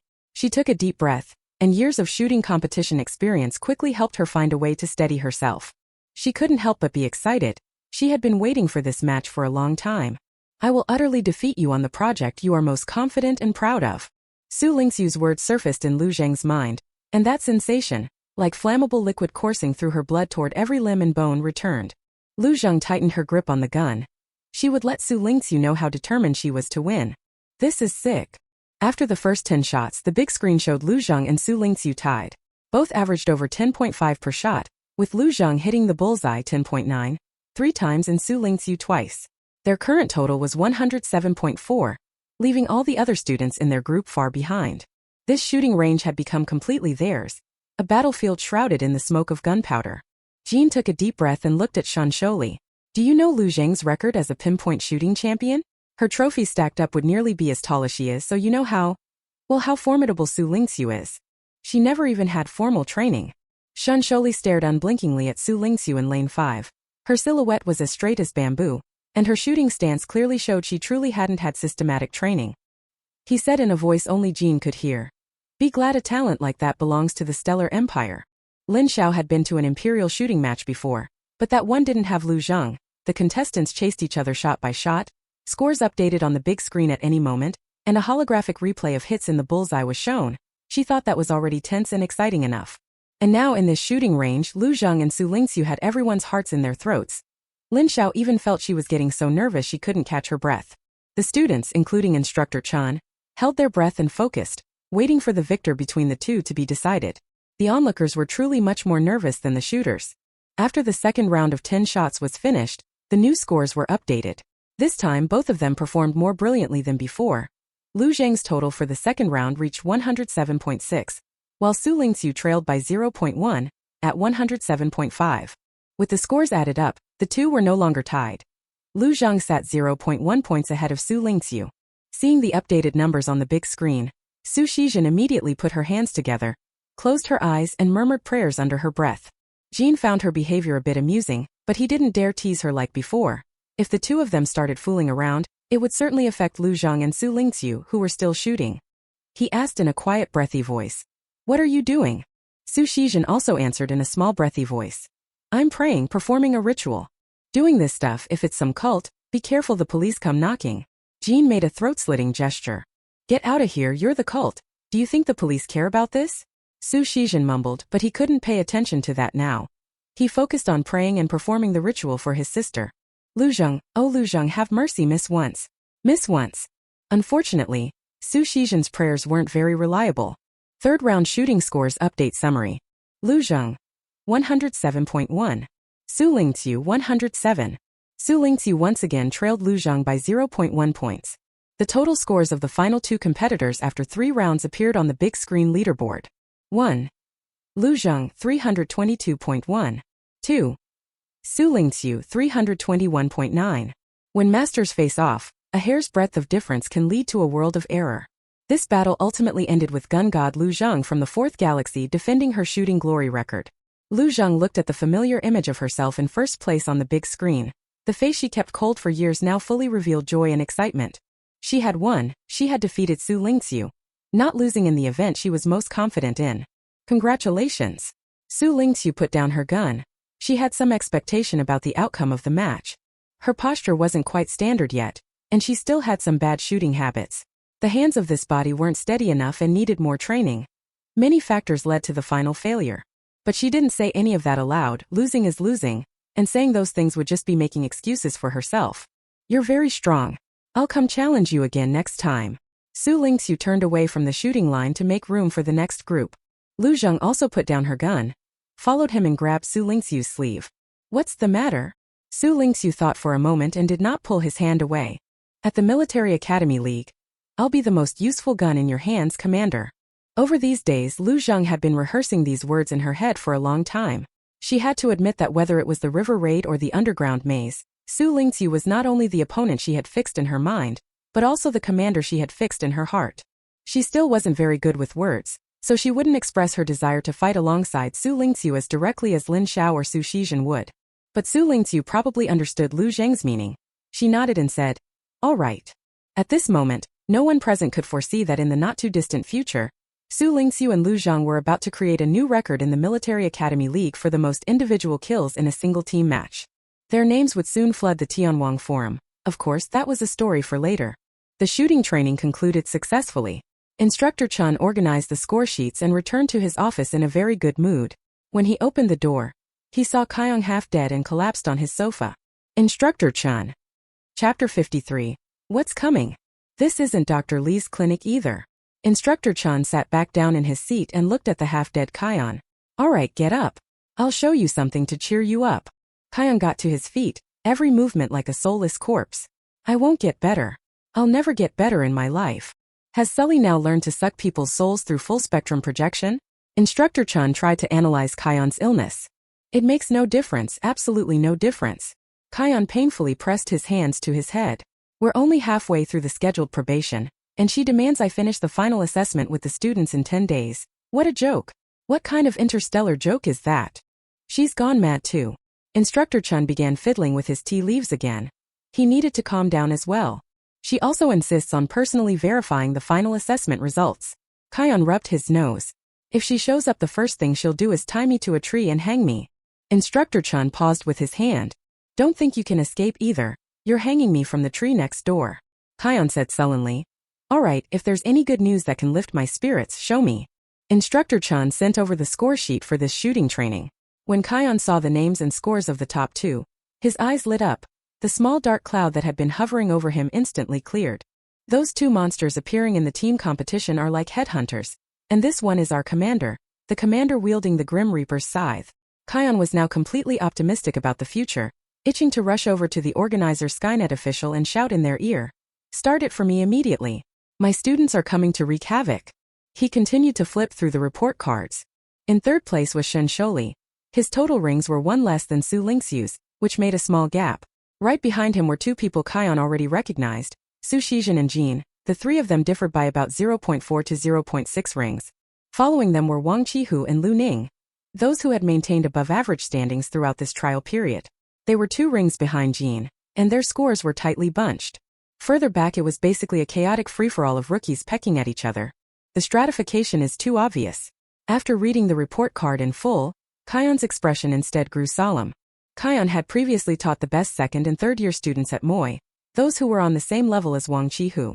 When it comes time to select teams for the school-level group competition, this kind of layering will still exist, and it will easily lead some students to develop defeatist attitudes. If the sky falls, XXX will hold it up. If I die, I die. In the end, it's better to let the few best fight one versus many, and I'll just lie back and win. Once such thinking appears, it's bound to result in the lower ranks continually dragging down the upper ranks, then beginning to assimilate upward, and ultimately leaving only a few top performers to carry the entire competition, and one day they too will be worn out. Corporal Chan saw his expression change and knew he had noticed what Chan wanted him to notice. Today's tea wasn't bitter. He pushed a cup in front of Kion. So this is the good stuff you said would lift my spirits. Kion, still shaken by the last poisonous brew, didn't dare take a sip rashly this time. He'd watch Chan drink first and then follow. Yeah. Corporal Chan picked up the teacup lid and scraped the tea froth. When you start thinking about these things instead of being about to be hanged by Soli, that's when your mood starts to improve. Kion nodded. You're right. All those messy thoughts had withdrawn from his mind by now, and many possible final assessment scenarios flashed through his head. He picked up the teacup and very boldly drained it, then slammed the cup down on the table. Inspiration has struck. I feel full of power now. The knock was truly ear-splitting. Instructor Chen didn't respond. He silently picked up his own teacup and glanced at the base. It's cracked. Pay up. Kaya. Stand here, right? Don't move. On the training field, Xu Lingqu told Wang Qihu to stand still. At that moment, a steamed bun sat on top of his forehead. One of Wang Qihu's friends, Guan Zhongli, who also came from the 2nd Star Systems Command Division, held a firearm borrowed from the armory and the bullets Keong had brought back, ones that would only cause pain on a human body without real injury, and looked at Xu Lingqu helplessly. You shoot the steamed bun on his forehead. Xu Lingqu said calmly. Wang Qihu's expression was about to split open. Regret. Now it's complete regret. 20 minutes earlier, Wang Qihu had shamelessly gone to Xu Lingqu to ask for guidance, bringing along his friend. Among this batch of conducting students, Guan Zhongli was relatively outstanding apart from Xu Lingqu. His mental power rank is a dash, and his physical fitness keeps up too. It's just that shooting has always been his weak point. His family even spent a lot hiring professional shooting coaches for guidance, but it didn't help much. Wang Qihu looked at Xu Lingqu's unorthodox posture yet godlike accuracy, and thought maybe his friend might be saved by the conductor. So that's how he was saved. Jean was standing nearby laughing until tears almost came out, and he sighed to Shan Sholi. I told you she's naturally a talent for Aries. This kind of torturous torment comes to her as easily as picking up a pen. Su Shizhen, meanwhile, was behind Guanzongli practically bouncing with impatience, thinking, can this person do it? If not, can I go instead? This looks so much fun. If it hits, congrats, your aim's gotten better. If it doesn't, then at least you didn't waste any food, Xu Lingqu said, feeling she should say a bit more to boost her credibility, though it might be quite a waste for our friend. Xu Lingqu considered herself to be teaching seriously. She had no intention of amusing anyone. Her experience taught her that real knowledge comes from actual combat. People are better than targets. Besides, she was only willing to teach out of consideration for Wang Qihu. Otherwise she couldn't be bothered. Thanks. Guan Zhongli took a deep breath, looked at his friend who could only cry without tears, aimed at that steamed bun. Don't hit Wang Qihu, don't miss. He silently cheered himself on and pulled the trigger. Wang Qihu adopted an awkward pose to protect his vulnerable parts, waiting for his friend's bullet to arrive. After a gunshot, the bun fell to the ground. It wasn't hit. Miracle of miracles. Wang Qihu excitedly picked up the steamed bun from the ground to see if there were any bullet holes, but found none. It made no sense that Guan Zhongli's shot had gone off into the sky. The steamed bun must have fallen because it shook too much from fear, right? At that moment Guan Zhongli came over as well. He took a look and finally found a scrape on the steamed bun. It hit. Wang Qihu happily slapped his friend, nearly sending him flying. He was about to thank Xu Lingqu, but when he looked up he found that her group had already left. They move really fast, Wang Qihu said, scratching his head. Guan Zhong's smile on his face had faded somewhat. Don't you think they're too tightly bound to each other? Ah. Wang Qihu didn't understand why his friend had suddenly said that. Guan Zhongli patted his shoulder. If by the final assessment the challenge is still a free-for-all among students, which of us remaining do you think can beat them? This was a highly well-equipped squad. Guan Zhongli had been quietly observing them for a long time. If you can't beat him, you can't beat him. Wang Qihu still didn't understand Guan Zhongli's point and said directly. So what if you can't beat Xu Lingqu? That's perfectly normal. Chapter 54 Final Assessment. Seeing his brother was about to cheer for Xu Lingqu, Guan Zhongli didn't press the matter further and patted his shoulder. Practice with me a little more. Wang Qihu sensed something off about his brother, but his brother had always been the type to keep things to himself rather than speak up, so he didn't probe further and focused on practicing shooting with Guan Zhongli. After this precision shooting session, for 6 consecutive days the training schedule was the same. Basic physical training in the mornings and shooting practice in the afternoons. Unfortunately, perhaps because Instructor Chan had secretly done something, Xu Lingqu and Lu Zhang never ended up in the same group again. Looking only at the final scores and rings, they had already traded victories. Although Lu Zhang still won more often, in the eyes of others Xu Lingqu seemed almost too much of a prodigy. She kept getting stronger. Aside from her apparent B-level psychic power, it seemed she had no upper limit. More frighteningly, she never slacked off and worked harder than anyone else. People like her were born to reach the top. The instructors are the same way. Kuang has been working overtime these days to write Su Li's final assessment documents. Whenever he feels like throwing up blood, he just looks at Xu Lingqu's grades and instantly feels refreshed. You said she used to get dizzy and faint during jumps. How did she get so strong now? Kuang couldn't help but sigh. It was like someone handing you a trash bag wrap thing while you're walking. You're a bit disgusted, but when you get home and open it, it's full of priceless treasures. Kuang said smugly. Feels like I'm nurturing the future shining commander of the empire. You think you raised her? If you did, then fine. Instructor Chen's mouth twitched as he looked at the final assessment documents Kuang wrote. What a mess he'd written, all that junk that had to be edited and polished. She did it all on her own. Xu Lingqu never considered giving up during that cross-country race. She held on purely by willpower. Haha, once you finish editing and send it to Sully, she'll definitely pass the review quickly. Once she arrives, we can start the final assessment, Kion said, rubbing his hands excitedly. Instructor Chan looked over the messily written final assessment plan and remarked, sometimes your mind is downright devious. Kion, is that supposed to be a compliment? On the 7th day after the first fixed-point shooting training, the weather was as ordinary as could be, and the gate of the training base opened. A red and silver aircraft entered the training ground. The cockpit opened, and a woman with a head of brown curly hair stepped out. She wore a pale purple military uniform, probably the standard issue for the Moi Military Academy, sporting new sunglasses. She walked with purpose, boots striking the ground, looking very capable.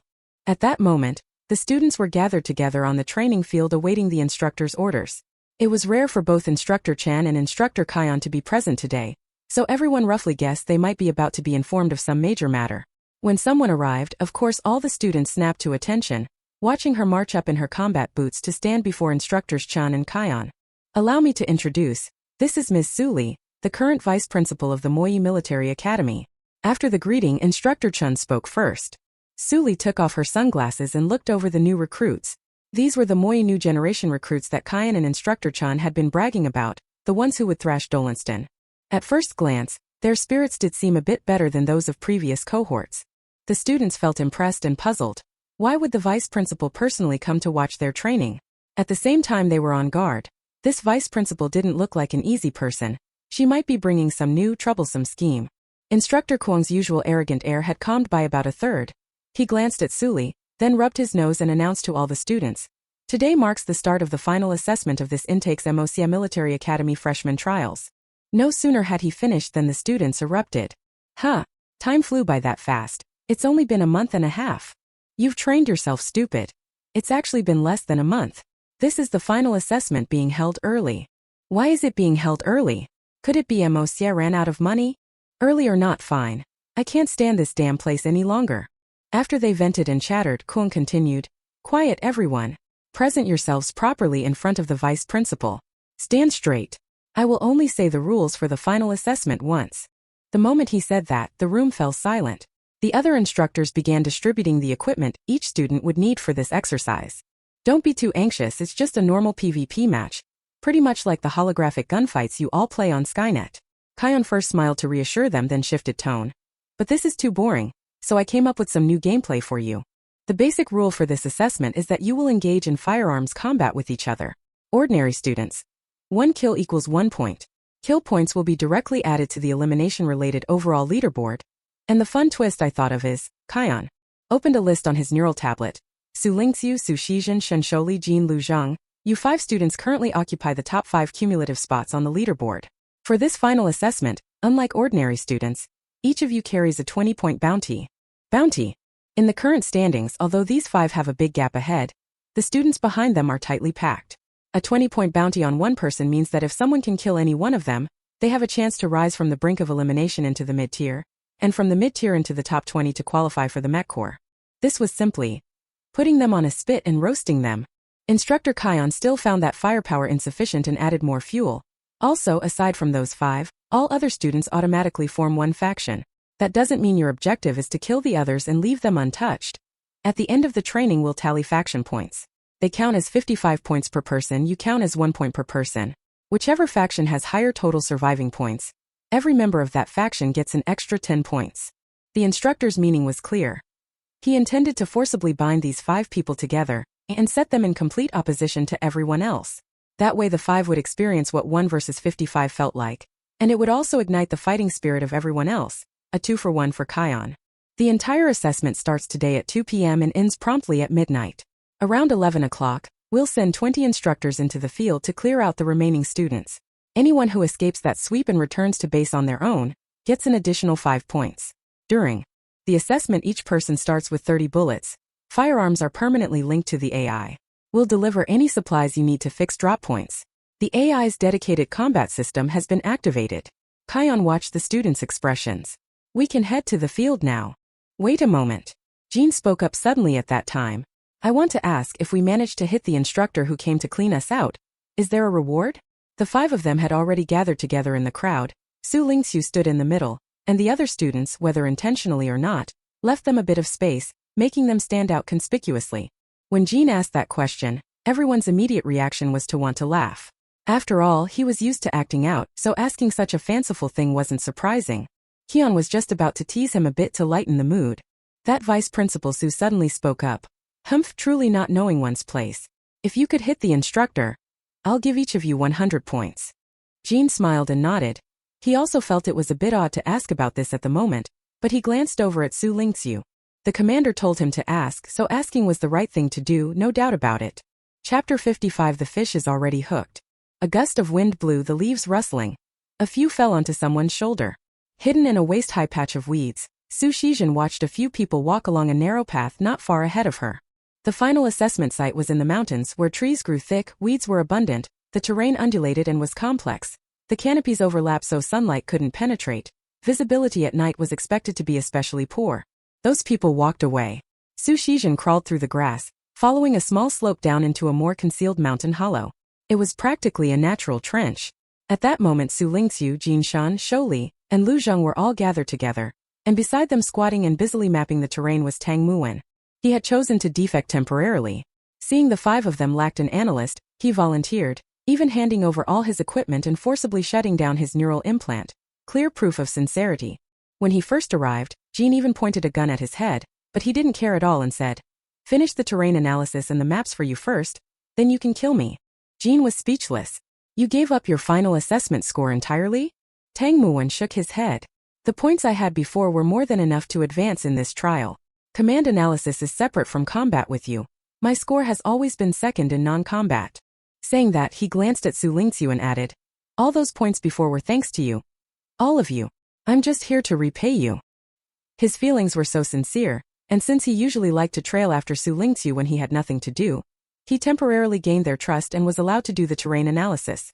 Since the final assessment began, they had been sneaking along like this, evading the main force's pursuit. The strategies of Kion's 2 camps were very successful. The other ordinary students seemed to be putting all their effort into searching the top 5 who usually crushed them, especially the group led by Sun Liao. Their goal became clearer: to catch Xu Lingqu. Sun Liao had long fancied that this day would come. As soon as the faction rules were announced, he was like someone injected with adrenaline. It wasn't just the old grudge he held against Xu Lingqu.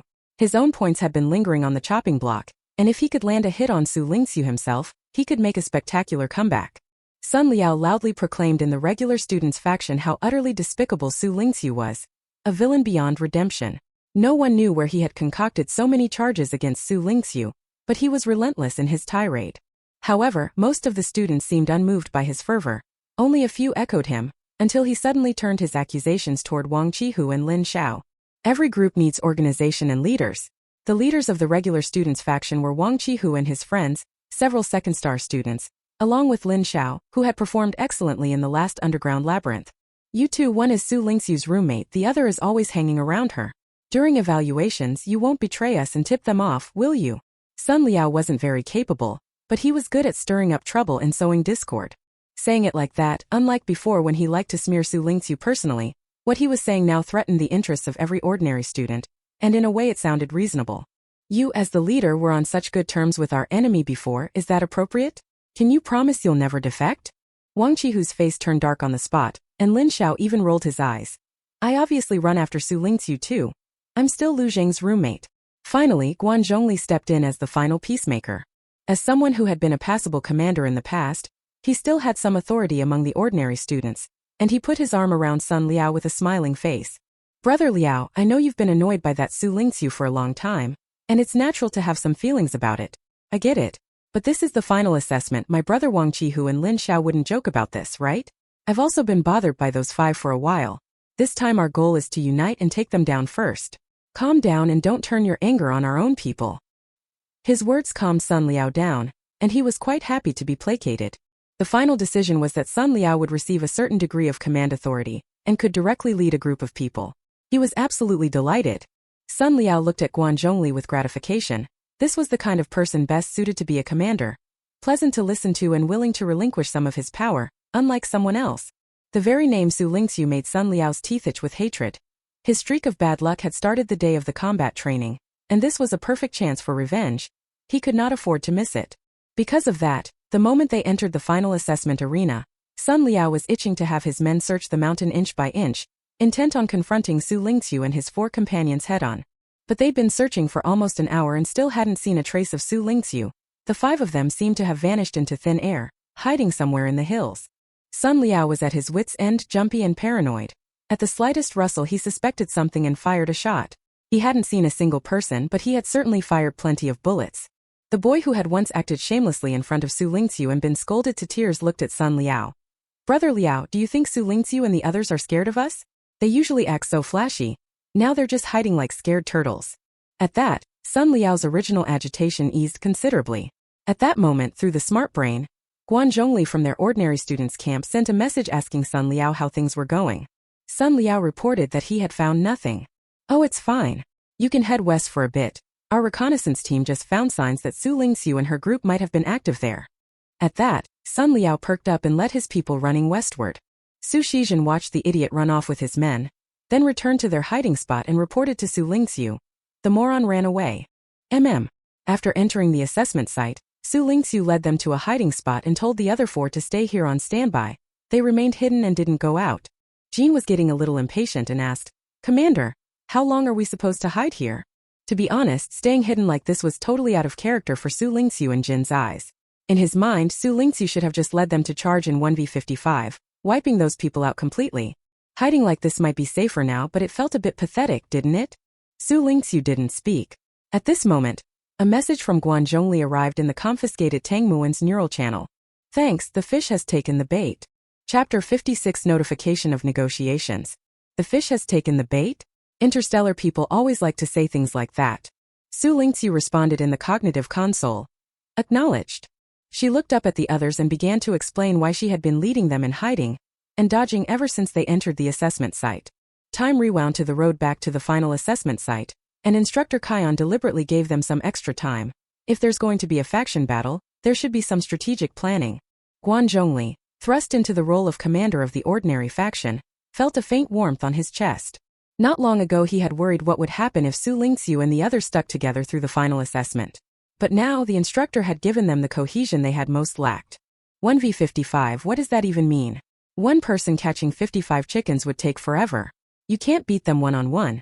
Haven't they learned that crowd tactics can wear people down? A flicker of hope began to burn in his chest. What if just maybe they could actually win? Which student of conducting hasn't secretly fantasized about leading a battle to victory? Just as he was thinking that, Wang Qihu appeared. He looked a little embarrassed. Xu Lingqu wants to see you. Guan Zhong felt a jolt in his chest, but his mouth was faster than his brain. If she asks me to go, do I have to go? Saying that, his slow-witted mind was already half a beat ahead, ordering his limbs to obediently follow Wang Qihu. I used to visit her purely to see what tricks she would pull. Guan Zhongli silently made excuses for himself, glanced back at Sun Liao who was passionately denouncing Xu Lingqu's 10 heinous crimes, and almost rolled his eyes. The spot Wang Qihu led him to was secluded, a thicket. Xu Lingqu stood there unhurriedly. Her short hair had grown out considerably and now hung over her shoulders. She made no unnecessary movements, only looked over once, and Guan Zhongli felt a slight tremor in his heart. Xu Lingqu now was very different from the one who had taught him and Wang Qihu the steamed bun shooting technique that day. Thinking that but unwilling to show it, Guan Zhongli hurried to speak first. What do you want with me? He forced himself to stay calm, controlling his expression to maintain an air of nonchalance. Xu Lingqu took in this put-on demeanor with her eyes. She didn't waste words and went straight to the point. Did Lin Xiao help you do the benefits analysis for this final assessment? Guan Zhongli was stunned for a moment. What? If not, I'll be blunt. The gains you insist on getting by opposing us won't be much. Each of the 5 of us has 20 points. It sounds like a lot at first, but together it's only 100, while your total number is 275. The points we carry aren't even as many as half of your people. Xu Lingqu took out the patience she had used in the underground labyrinth last time to neatly lay out the logic for Guan Zhongli. And our points are concentrated. Even if you really take down all 5 of us, only 5 people in your camp will actually reap the benefits. Guan Zhongli fell silent. These words were like a bucket of cold water that instantly doused the flame that had been rising in his heart. Xu Lingqu was right. To some extent, factional opposition masks this cruel constraint. There are only 5 of them. Even if you could really take all 5 at once, in the end only those 5 would get the 20 points. But we still have faction points. Guan Zhongli couldn't help but try to resist. After all, he was the chief commander. Being swayed by 2 sentences felt a little too weak. Faction points only widen the gap between you. What does each person getting 10 points mean? If everyone in your group survives and everyone gets 10 points, isn't that the same as getting nothing? The gap between the top 5 and the rest is too big. Those points won't pull the 5 down, and in the end, who gets the faction points is in some ways more important than claiming the bounty on Xu Lingqu and the others. Because faction points cover more people, they cause larger fluctuations in the overall rankings. One person gaining 10 points while another doesn't immediately creates a 20-point difference. Kion's scheme this time was originally to inflame factional tensions. The several additional conditions he set were meant to serve that purpose. Unfortunately, the basic rules of the final assessment haven't changed. Even if factions and bounties obscure things on the surface, they can't alter the fact that the final evaluation is essentially every person for themselves and concerns elimination. Guanzhong's throat felt dry. Xu Lingqu had already explained everything very clearly. If he pretended not to understand now, he'd be no different from an idiot. The psychological drop after seeing the truth was just too great, but what else could he do?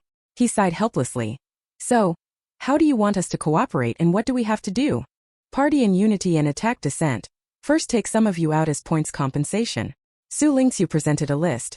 The names on it were Sun Liao, who liked to slander Xu Lingqu, and his small clique, about 20 or 30 people. You can appropriately expand the numbers within it, and build a team that truly belongs to you. Start by taking action against them.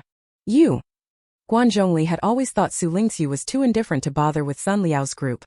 Never imagined that once he acted he'd be utterly ruthless, and even use others to do the killing. I became the knife in her hand, and Guan Zhong trembled as he took the list. When today's final assessment rules were announced, many ordinary students were excited. After all, they were all people who had made it into the trial period of the 6 great military academies and each carried some pride and hot-blooded dreams. Many harbored the same fantasies as Guan Zhongli, but there were not actually many who truly bore hostility towards Xu Lingqu. There had been river-crossing surprise rescues and subterranean maze commands. As long as someone wasn't cold-blooded, they would remember what an outstanding commander Xu Lingqu was. Sun Liao and his attention-seeking clique were only a small fraction. The majority were the silent many. Guan Zhongli steadied his mind. But at most they'll get around a 40% return, and if I suddenly have my people attack them, it will only split us apart. It would be all benefit and no harm for you. You could even take advantage of the chaos to kill us all. We can't be completely led by the nose. We need to consider our own interests. Xu Lingqu nodded. So the 5 of us won't make a move against you. That's the content of our cooperation. If necessary, we can help draw them into an encirclement for you. You won't make a move? Guan Zhongli found it a bit baffling. Then what is your final assessment for? You're not going to take a single point. Still, the condition of not making a move was tempting. In Guan Zhongli's eyes, each of the 5 could easily kill 20 people apiece. Being able to keep the 5 of them from having to fight means fewer ordinary students die at their hands, allowing them to fight each other and expand the points pool. Did you forget the question Jin Gang just asked in front of everyone? Xu Lingqu smiled a little. From Guan Zhongli's perspective, he suddenly felt a chill all over. Our target is those 20 instructors conducting the clearance. Chapter 57 Hunting the Instructor 1. Hunt the Instructor. For light words drifted from Xu Lingqu's mouth, but when they fell into Guan Zhongli's ears they exploded like thunder. You? For a moment his speech system went haywire and he began to stammer. Are you serious? Those are instructors, and although those instructors are new recruits from the military department, they're among the better graduates from the military academy. Their combat experience is surely far richer than you trainees in the trial period, right? Crazy. Xu Lingqu is really crazy. Seriously. And we need your help. Xu Lingqu began. During the final mop-up, I need you to lure and gather them into the ambush point set by the 5 of us. We'll wipe them all out. She said as casually about such a huge matter as if it were taking in the laundry on a rainy day. Guanzhong stared blankly. We attract them? Then wouldn't we all be dead? Even if you don't cooperate, they'll cleanse them in the end. You'll still die, so you might as well cooperate with us. After we kill them, we'll commit suicide and divide the camp rewards among the survivors of your side. Xu Lingqu spoke plainly and calmly, yet like a devil's whisper tempting him. During the whole trial period, didn't you ever think of resisting them? After being tormented so cruelly, it's a pity Kion and Instructor Chun probably won't join the purge, otherwise, I'd be especially interested in. The smile on Xu Lingqu's face widened. Capture them alive. A madman, a true madman. For a moment, Guanzhong felt that the figure standing before him was not human, but an absolute tyrant. Within her domain and under her rules, everything was decided by her. Whoever she wanted dead would die. Whoever she wanted alive would live, no matter how humiliated they had to be. To bargain with her was practically to offer up his soul. Guanzhong was idealistic, but fortunately I'm not what you'd call a normal person. He looked at Xu Lingqu then bowed slightly.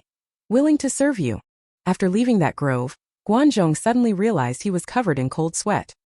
He glanced at Wang Qihu beside him, who looked quite relaxed. How did you know she would still want to see me there? Wang Qihu scratched his head. I originally planned to defect to their side. Why do you make treason sound so normal? Guan Zhongli felt his mouth twitch. For the first time in a long while he wanted to punch his comrade. But I was refused, and Commander Su said I could betray at the assessment site, but it depends on whether Tang Muwen betrays. If he does, fine. All I need is a single neural core that can communicate with you. She had even thought this far ahead? Guan Zhongli's feelings were complicated. Both were commanders, how could the gap between people be so huge? What do you think would happen to me if I refuse? Xu Lingqu seemed certain from the start that she would cooperate with her. Guan Zhongli's counterreaction popped up a little. If he didn't agree, what kind of plan would Commander Su make? Wang Qihu glanced at him. I don't think you can refuse at all. Even if you did refuse, once you reach the assessment site, you'd probably be the first to be eliminated. Wouldn't it be easy for Xu Lingqu and the others to catch and kill him? Guan Zhongli looked thoughtful then finally nodded. You're right. Wang Qihu's words were completely correct, and the timeline returned to the right track. At this moment, Guan Zhongliang was concealed under the trees, leading a group of people at an ambush point to the west, waiting for Sun Liao to bring that squad over. He was fairly capable in winning people over.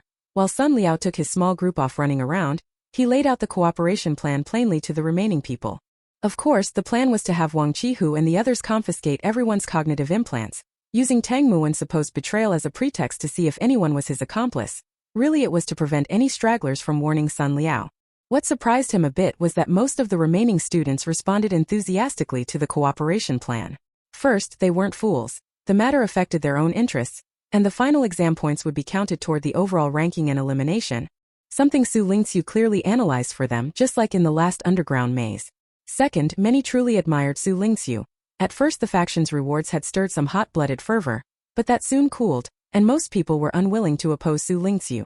Now that the collaboration details were revealed to everyone, they were even more excited. Commander Su would be so considerate of them even when he was in the opposing camp. It made them admire him all the more. But he kept the last part about hunting the instructor to himself. Guan Zhongli clenched his words and only said that the camp split moved everyone more deeply. After eliminations and departures from the arena, worried someone might blurt it out, he planned to wait until after today's final assessment to gather everyone and explain the whole thing. Now was the moment to fulfill the first part of the collaboration.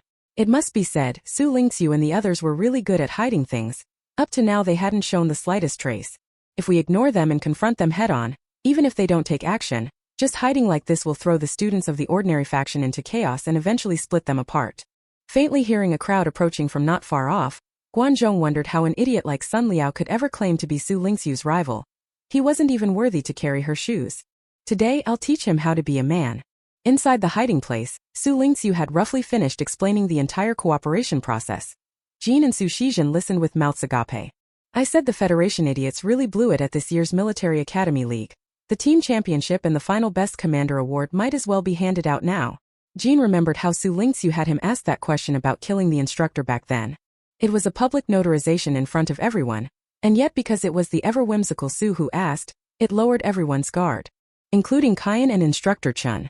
This time Kian had been thinking of scheming against the five of them a bit, but under Xu Lingqu's maneuvers, the five of them instead regained the highest ground. They shifted all the contradictions and pressure Kian had placed on them onto someone else, and most importantly, we're really going to hunt the instructor. Excitement flared in Jin's eyes. He had always known Xu Lingqu would never disappoint him. Shen Sholi was also frozen in place. He had imagined the final assessment before this. He had thought that for combat balance, Kion wouldn't put them together. But Kion had clearly thought one step further, doing the opposite and using factions and bounties to create a comparatively balanced 1v55 style, excellent solo against horde tactic. Instructor Kion had indeed coached several cohorts in the Military Academy League. Unfortunately, there was someone here who was even deeper and more comprehensive in thought than he had expected. Chapter 58 Hunting the Instructor 2. Following the information Guan Zhongli had given him, Sun Liao didn't overthink it and just kept running west. Passing through a stretch of mountain road that was relatively low-lying, he didn't think much of it and blithely led his people through in a hurry. Just as their whole team stepped into the middle of the road, gunfire rang out. Wang Qihu fired 5 shots in rapid succession beside him, knocking Sun Liao to the ground. The smart brain system on his body immediately determined he had been eliminated. Nearby, Guan Zhongli shook his head regretfully. Why wasn't it me who killed him? You'll have to practice more, Wang Qihu said with a smile. It was a one-sided, massacre-like ambush, over 200 people besieging more than 40. By the time it was over, Sun Liao lay on the ground, his face still frozen in the terrified expression from the moment he was struck. They were all wiped out. Those who earned points cheered, those who didn't sighed. Guan Zhongli, Wang Qihu and Lin Xiao led the way out from the woods on either side, all wearing smiles. Damn you! You bunch of bastards! You stabbed me in the back! Sun Liao shouted angrily with reddened eyes. Looking at the three of them, he suddenly understood what had happened. He'd been set up, used as a pawn and then betrayed. She must have made some deal with Xu Lingqu. What did she promise you? Especially you Wang Qihu, you hang around her all day, she must have. People like Sun Liao would stop at nothing to smear and attack. When targeting a woman they especially use sexual slurs to destroy her. Wang Qihu couldn't stand his disgust any longer. I'll tear your mouth apart today. He was determined to beat Sun Liao up, penalty or no penalty. But before he could act, Lin Xiao moved first. A slap landed on Sun Liao's face with a crisp sound, instantly quieting the whole place. To everyone, Lin Xiao had always seemed mild-mannered and gentle. But this slap was delivered with full force, splitting the corner of Sun Liao's mouth and drawing blood. I've wanted to slap you for a long time. Since the day of the fight training, she had been putting up with this person, enduring him constantly. At first she even tried to soothe his moods. Now it seemed that saying another word to this kind of person was a waste of time. If he had to be answered, it would be with fists and violence. You actually dared to hit me. Sun Liao stood up to retaliate, and immediately Wang Qihu's fist came. The punch cut through the air. It nearly sent him flying. When he fell to the ground his vision went dark, and he thought he was about to pass out. He fell to the ground convulsing in pain. At that moment, Guan Zhongli walked over and leisurely stepped on his hand. Be smart and get lost fast, or I can't guarantee how many more people will come after you. Thinking that he had even called this man Liao a few times, Guan Zhongli felt this would probably be the worst stain on his life. Sun Liao got up awkwardly, his eyes dark and fierce as he stared at the others. I'll go down and tell the instructor. He specifically told us to take care of Xu Lingqu and the others first, and you actually stabbed us in the back. Guan Zhongli didn't care at all and made a gesture to see them off. At that moment a drone flew in. If someone was eliminated, it would supervise and escort the eliminated students out of the assessment area. During the process, if an eliminated student delayed or others obstructed, points would be deducted. Apart from Sun Liao, the others didn't dare say anything either. They usually treated Sun Liao as the scapegoat, since only he and Xu Lingqu had actually had conflicts. These people were purely driven by jealousy and also afraid of really offending Xu Lingqu. They had thought that by hitching a ride on the main group for this final assessment they could finally deal with Xu Lingqu, so they all piled on, but they hadn't expected it to end like this. The group slunk out of the assessment area like a pack of beaten dogs. Kian, Instructor Chan, and Suli just watched the first batch of eliminated students walk over. Sun Liao basically ran up to the three of them to complain. Instructor, Guan Zhongli stabbed us in the back. I don't know what deal he made with Xu Lingqu in private. He was directly bought off by her. He completely disregards the rules of your faction. Kian looked at Sun Liao with a look reserved for someone who'd said something foolish. He had actually anticipated this. Ordinary students' factions will inevitably split once before they become more united. After all, there are inherent conflicts of interest among them. Getting rid of some of the disliked troublemakers first makes it easier for them to cohere. That Guanzhong Linyang could lead and achieve this actually earned him quite a few points in Kaiyan's mind. But what surprised him a little was, were Xu Lingqu and the others acting? Among this batch of eliminated people, those 5 hadn't been the ones to carry it out, which in Kaiyan's view was not in keeping with Xu Lingqu's way of doing things. They each and every one of them played the coward inside. I searched for ages and couldn't find a single person. The angrier Sun Liao got thinking about it, the angrier he became. If he hadn't been so intent on catching Xu Lingqu then, he wouldn't have been so lax and completely off his guard. Hiding would indeed be a good tactic to unsettle and divide the opposing camp, but how could Xu Lingqu hide so well? How could she endure it so long? It was somewhat like her way of doing things and yet somewhat unlike it. Kaiyan couldn't figure out what she was trying to do for the moment. He gave Sun Liao a benevolent smile. I know all about it, go stand over there. As for how Xu Lingqu could hide so well, Su Shizhen was equally puzzled. Sister, how were you able to take us directly to such a good hiding place? Xu Lingqu blinked. In the early days of the apocalypse, the mutated beasts were enormous. They specialized in appearing in large cities to carry out attacks. At first humans relied on various modern heavy weapons to deal with them, essentially every mobilizable option short of nuclear arms, and only by that means could they barely eliminate them, but the cities were destroyed in the process. Later, there was an instance when a group of ultra-large mutated beasts swarmed out to devastate major energy sites. At that time humanity considered gathering all the world's nuclear weapons to go down with them, but in the end no one could bring themselves to do it, or rather, no one wanted to take on the guilt of destroying humanity. After that attack, the ultra-large mutated beasts vanished without a trace. With order completely collapsed, humans began trying to establish a new order and form settlements. The number of mutated beasts increased, and their sizes became medium and small, which is also why the evolved humans were able to hold their own against them. At this point, the survivors of the apocalypse often chose to flee to the deep mountains, using the terrain to avoid them. Xu Lingqu was brought up and trained in just such an environment. But obviously she couldn't tell Su Shizhen the truth, so Xu Lingqu improvised on the spot. Just a hunch. Su Shizhen accepted it readily and nodded. Her sister was a genius, and whatever a genius did always seemed perfectly reasonable. Chapter 59, Hunting the Instructors 3.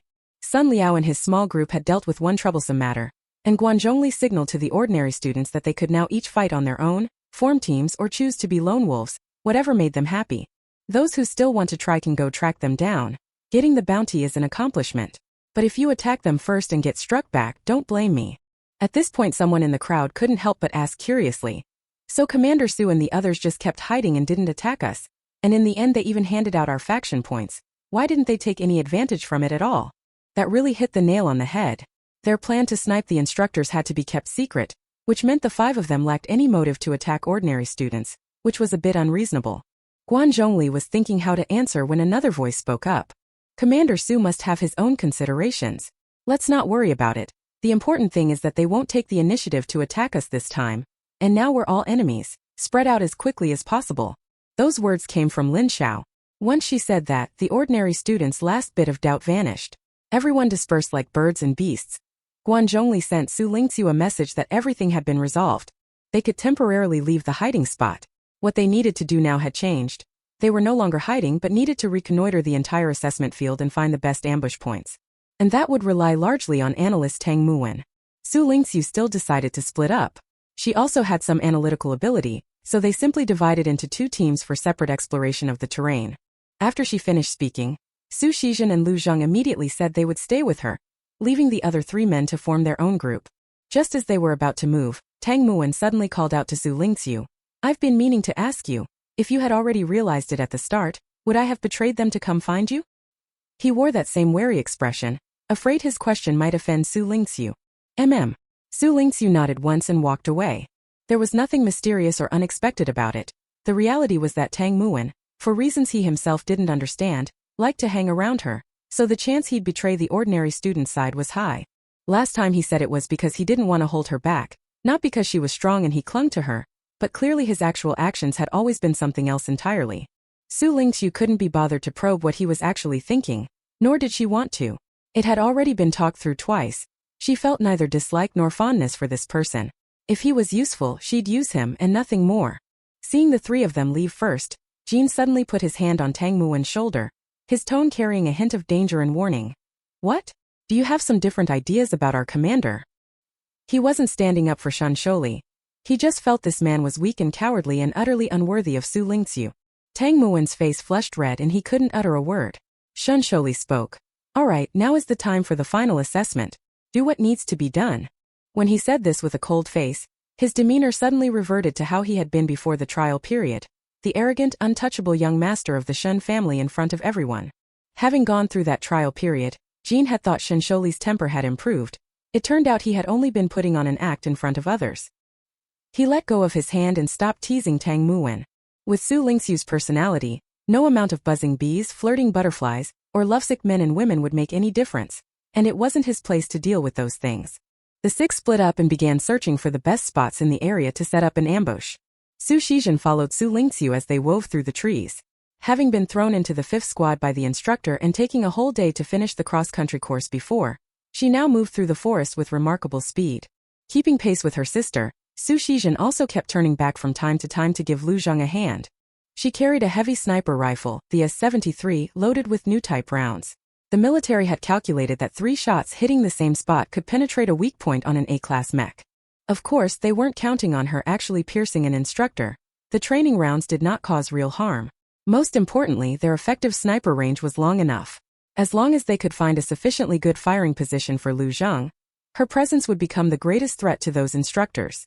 Xu Lingqu scanned every inch of the ground she passed, pondering the likelihood of success for this spot as an ambush site. The terrain they'd traversed so far wasn't very suitable for an ambush. In some places regular students had spotted them and fled at once, which showed how poor the concealment was. Fortunately, good news came quickly from the other team. They had found an excellent ambush site, high on both sides and low in the middle, perfect for luring someone into a trap. It's just that this ambush spot was a little too perfect. Those instructors were all military recruits from the ministry, and might not fall for it so easily. But something is better than nothing. Xu Lingqu had them send over the coordinates and slowly moved in that direction. Now that they had the location, the next thing to think about was the ambush formation. On the way there they also ran into a few small-scale skirmishes between ordinary students. Xu Shizhen appreciated it for a moment. One of the shots from their squad went straight up into the sky. Lu Zheng suddenly said, "Be careful of getting hit." The probability of being struck by a bullet falling from the sky was, in any case, not 0%. Xu Shizhen didn't know what she meant by saying that at this moment and for a while didn't know how to respond. Xu Lingqu suddenly spoke up. "Are you telling a dry joke?" Lu Zheng nodded. "Yes." After so many years, finally someone other than her parents realized she was telling a dry joke. Lu Zheng felt a bit at a loss. Xu Shizhen. "Ha ha ha. I didn't know what to say so I just smiled to be polite." In the end, the bullets fired at the sky caused 0 casualties. That 4-person squad was unfortunately eliminated after taking out 1 enemy. A few people exited the testing arena. By then the sky had begun to darken. Kion looked at the newly emerged students and patted their shoulders to encourage them for completing the assessment, while he himself watched the intel brain showing Xu Lingqu and the other 4 with a kill count still at 0 and felt inexplicably anxious. Are the 5 of them really hiding and not planning to make a move? Maybe they found a spot and just immediately fell asleep inside. And whenever Kion subtly probed those eliminated students about whether they'd seen the 5 of them, they all gave the same answer. "Don't know, haven't seen them." Then they would slump to the side and say nothing. Instructor Chun was feeling increasingly uneasy. "Don't you think they're plotting something?" "Of course I do, otherwise I wouldn't be asking questions here and there," Kion replied. "Are you thinking of digging a tunnel straight through here to capture me alive?" Instructor Chun mused. "Capture me alive? That'd be a bit much." Kuana pondered. He couldn't believe Xu Lingqu would do that to him. After all, he'd given her so many extra points. Chapter 60, Hunting the Instructor 4. The sky grew darker and visibility steadily decreased.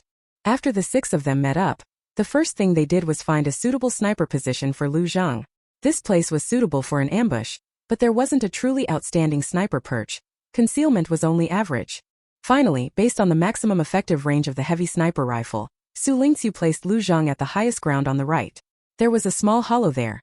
As long as they filled it with brush to give Lu Zheng enough cover, in the darkness she would blend into the surrounding rocks, grass, and trees. Only the distance here happened to sit right at the weapon's limit, which put a great strain on Lu Zheng. She would have to remain rigidly disguised for a long time and at the very edge of effective range, suppress the instructor entering the ambush site. 5. Just as Lu Zheng nervously made some final adjustments to her heavy sniper rifle, Xu Lingqu, who had come to assist her, suddenly spoke. What? She was a little puzzled. That's my minimum requirement for you. 5 instructors. Xu Lingqu placed the camouflaging grass on her. If I can do it when I come, then you who beat me can definitely do it. Lu Zheng paused, then smiled. As you command, Commander. Xu Lingqu also assigned the others to different positions based on their shooting skills and habits. They tried to collect ammunition during several supply distributions. Sometimes they let ordinary students fight over it, so the haul wasn't very abundant. They could only give each person 10 extra rounds. The only way to be eliminated this time is by bullets, so try to aim carefully, Xu Lingqu told everyone. But there will also be situations requiring physical confrontation with instructors. In those moments, watch their muzzles and, as much as possible, keep them within our sniper's line of sight. Our snipers will take care of them. Everything was in place. They only had to wait for the right moment. A grand trap was about to be sprung. And those prey instructors were still outside putting on their gear. I specifically asked the Ministry of Defense for this batch of people, outstanding new recruits. They handle things well, right? Deputy Principal Su said, one hand on his hip, addressing Instructor Chan and Kyan. Useful, definitely useful. Kyan nodded. In the past, Imperial Military Academy usually just had third-year students serve as ordinary instructors. Being able to call people in from the ministry this time was a good start. The instructor was about to enter the assessment area to sweep the remaining students clean. The smart brain displayed that only 37 students remained inside. Among them Xu Lingqu and 4 others. Their kill count still showed 0, something was wrong. Really wrong. Kyung had originally wanted to go in with them to see what was happening, but Vice Principal Su stopped him. You don't really need to go in, do you? Su Li asked, a little puzzled. Don't trust this group? Not really. At her words, Kyan abandoned the idea of following inside. It was also then that he suddenly remembered Instructor Chen's warning that Xu Lingqu could capture him alive. A flash of insight crossed his mind, and he stressed to the 20 instructors about to enter, don't let your guard down. Once inside, prioritize searching for the whereabouts of those 5 people. The lead instructor's surname was Zhang. He was an outstanding graduate of Seabuckthorn, one of the 6 major military academies, and had performed notably among this new batch of recruits recently enlisted by the military. Instructor Zhang replied with the others, yes, sir. When the time came, they entered the test area shrouded in darkness. As soon as they entered, another regular instructor behind Instructor Zhang complained, what does Officer Kyan mean by that? Are we supposed to be afraid that this bunch of students could pose any real threat to us? After all, they were still recruits from the military department, had competed in 3 military academy leagues, and while not exactly big names, their combat experience was definitely far greater than these guys. Another instructor chimed in. Yeah. If those brats actually got a hit on us, my squad leader would laugh me to death when I got back. Instructor Zhang turned to look at them and said, you all know full well the level of this new intake at Imperial Military Academy, especially those top 5. As an instructor, although not the chief instructor like Kyan and Instructor Chun, he still watched these students' growth with his own eyes. This batch of freshmen, especially those 5, could be said to be touching the top-tier level of military academy students. Shun Sholi's family background had raised him from childhood as the future light of the ministry. Jin's background was unclear, but it was obvious she had received professional training. Su Shizhen need not be mentioned. Her brother often boasted to his ministry colleagues about how excellent his sister was. Lu Zheng's shooting records were verifiable across the entire star system. But those 4 were not the most terrifying, because their advantages could still be traced to family background and innate mental strength. The most terrifying was that B-level Xu Lingqu. Her rate of progress was simply monstrous. Give her a little more time, and it would not be surprising to say she could become a future Pentagon warrior of the ministry. Don't take this lightly. Show them the level of real combat training you received at the military department. Face them. Instructor Zhang immediately split them into groups of 5, for groups moving off in different directions, and began a carpet search for the 5 people. In the night, Guan Zhongli fled in a panic with Lin Xiao. One of her legs had been pierced by a branch. Can you manage? No problem at all. Lin Xiao gritted her teeth and followed Guan Zhongli. The 2 of them began to sprint like mad toward the coordinates Xu Lingqu had sent them. They ran into a group of instructors who had originally gone to search for the 5. Those 5 instructors most likely hadn't taken Instructor Zhang's words to heart. Thinking they could finish clearing out this batch of students quickly and get off work early, they opened fire and gave chase as soon as they saw Guan Zhongli and Lin Xiao. The distance between the 2 and the 5 instructors grew smaller and smaller. Just as they were about to re-enter the instructor's firing range, they took the final step and successfully stepped into Xu Lingqu's ambush site. First, collapse into the grass and pretend to be so badly injured you can't run. Seeing them unable to move, the 5 instructors slowed down, focusing only on the 2 students about to be wiped out. and walked unsuspectingly into the ambush site. You've got to be kidding, Instructor Zhang. These students have been in combat drills for so long. Even the best are exhausted and can barely run. What's the point of being so careful and going after those 5 who hid? Sigh. One of them complained as he stepped forward to finish off the 2 students with a coup de grace. Gunfire rang out, but it wasn't his.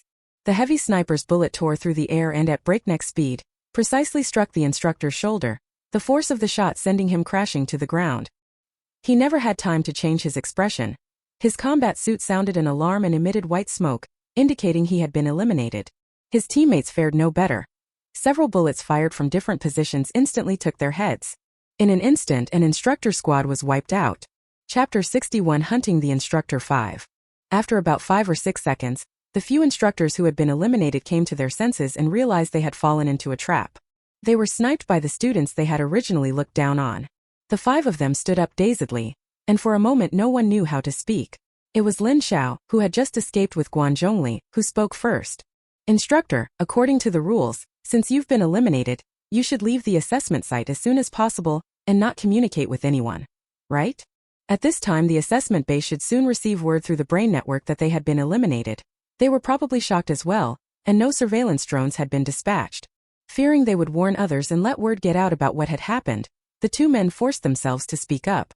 Losing to students was embarrassing. Losing to students and then cheating was even more shameful. The 5 looked up with bitter smiles, exchanged a glance, and one of them said, "We'll leave according to the rules, but I want to ask, was it Xu Lingqu and the others who made the first move?" Guan Zhongli and Lin Xiaodian nodded. It really was them. The 5 left the testing ground with heavy hearts. One of them couldn't help but sigh. I suddenly remembered the year I was a sophomore. Our school's duo was brutally beaten by Long Yun in the elimination match. Leaving that day felt so much like how I feel now. A mix of emotions hard to put into words. The other 4 felt the same and couldn't help but say, I think this year's Military Academy League is really going to change. The new MO Xia is no longer the same MO who used to be at the very bottom. When the 5 returned to the gathering place outside the assessment area, the crowd there had actually already been shocked once. Their appearance provoked another round of gasps. Damn! An instructor really got eliminated. What did Vice Principal Su say again? How many points is it to eliminate an instructor? 100 points. Which warrior is this so fierce? Do you even need to ask? Do you even need to ask? Even if I take 10,000 steps back, Commander Su, can you really not take me with you next time? I'd gladly be sacrificial cannon fodder charging ahead, full of fighting spirit. Deputy Principal Su's face was sullen at first.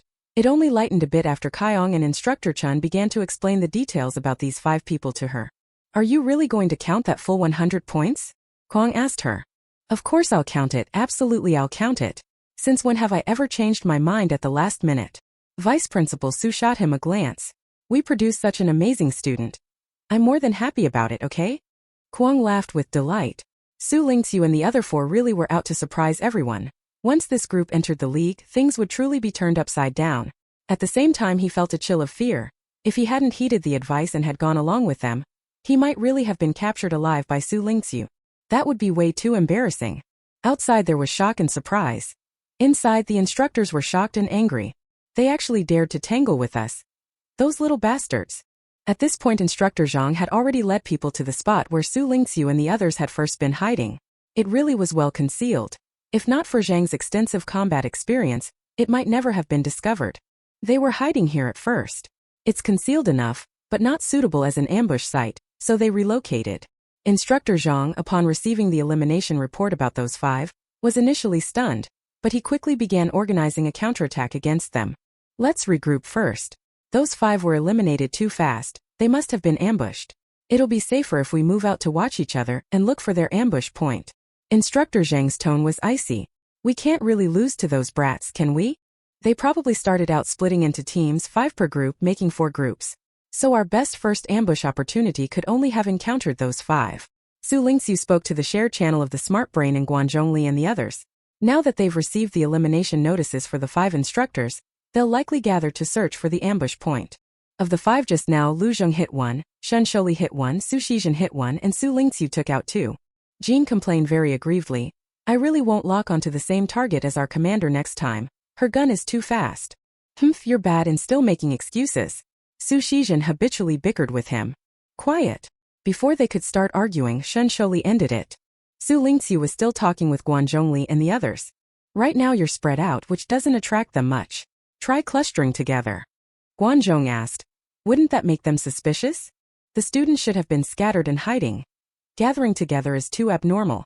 Exactly. Make them suspicious and draw them in from the same direction first. Otherwise, if they approach from other directions, it's more dangerous and less predictable. Good. Guan Zhongli immediately carried out Xu Lingqu's orders. The 30-plus students assembled, and the commotion was quite loud. Instructor Zhang quickly found them with his men. What are these students doing? Gathering to chat and bond. This is way too lax. Do they look down on us? Just watch me. Quiet. Instructor Zhang said coldly. They are definitely bait sent by Xu Lingqu, probably trying to lure us to an ambush. Holy shit, that's so devious. Then let's ignore them and leave quickly. Leave where? Instructor Zhang interrupted. With these people leading the way, we won't have to search here for so long. This was a good chance to find Xu Lingqu and the others directly, though it came with some risk. They currently had the numerical advantage 15 people, so sacrificing 1 or 2 to locate and confirm the ambush positions was no big deal. Follow them, stay as concealed as possible. If you reach a spot that doesn't feel right, stop. When you move, try to stay close to anything that can shield you immediately. Instructor Zhang gave the orders, and the others said nothing more. Guan Zhongli led the group toward the ambush site. He nervously communicated with Xu Lingqu. I don't know if they're really following us. It's fine, keep moving. With her words, Guan Zhongli was able to relax for the time being. The main force gradually reached the spot where he and Lin Xiao had just been. The instructors obediently kept their heads down and didn't show themselves too obviously. They gritted their teeth and continued forward. Instructor Zhang surveyed the area for a moment and said through clenched teeth, keep pushing forward a bit. A few of them stuck their heads up, and immediately gunfire rang out. In an instant, 3 instructors fell. The main body of students scattered like frightened birds, fleeing deeper and hiding. Guan Zhongli had warned them in advance. They only needed to hide and survive, not intervene in the instructors and Xu Lingqu's fight, because if they got involved they'd most likely make things worse. We've identified a few muzzle positions. Aside from the heavy sniper's position being a bit forward, keep a close eye on those obstacles. The moment they show themselves, even a little, open fire, Instructor Zhang told everyone. But don't initiate any attacks for now. They have a heavy sniper. I'll go locate the heavy sniper's position first. He didn't take anyone else because his current position was the rearmost and thus least likely to be noticed during movement.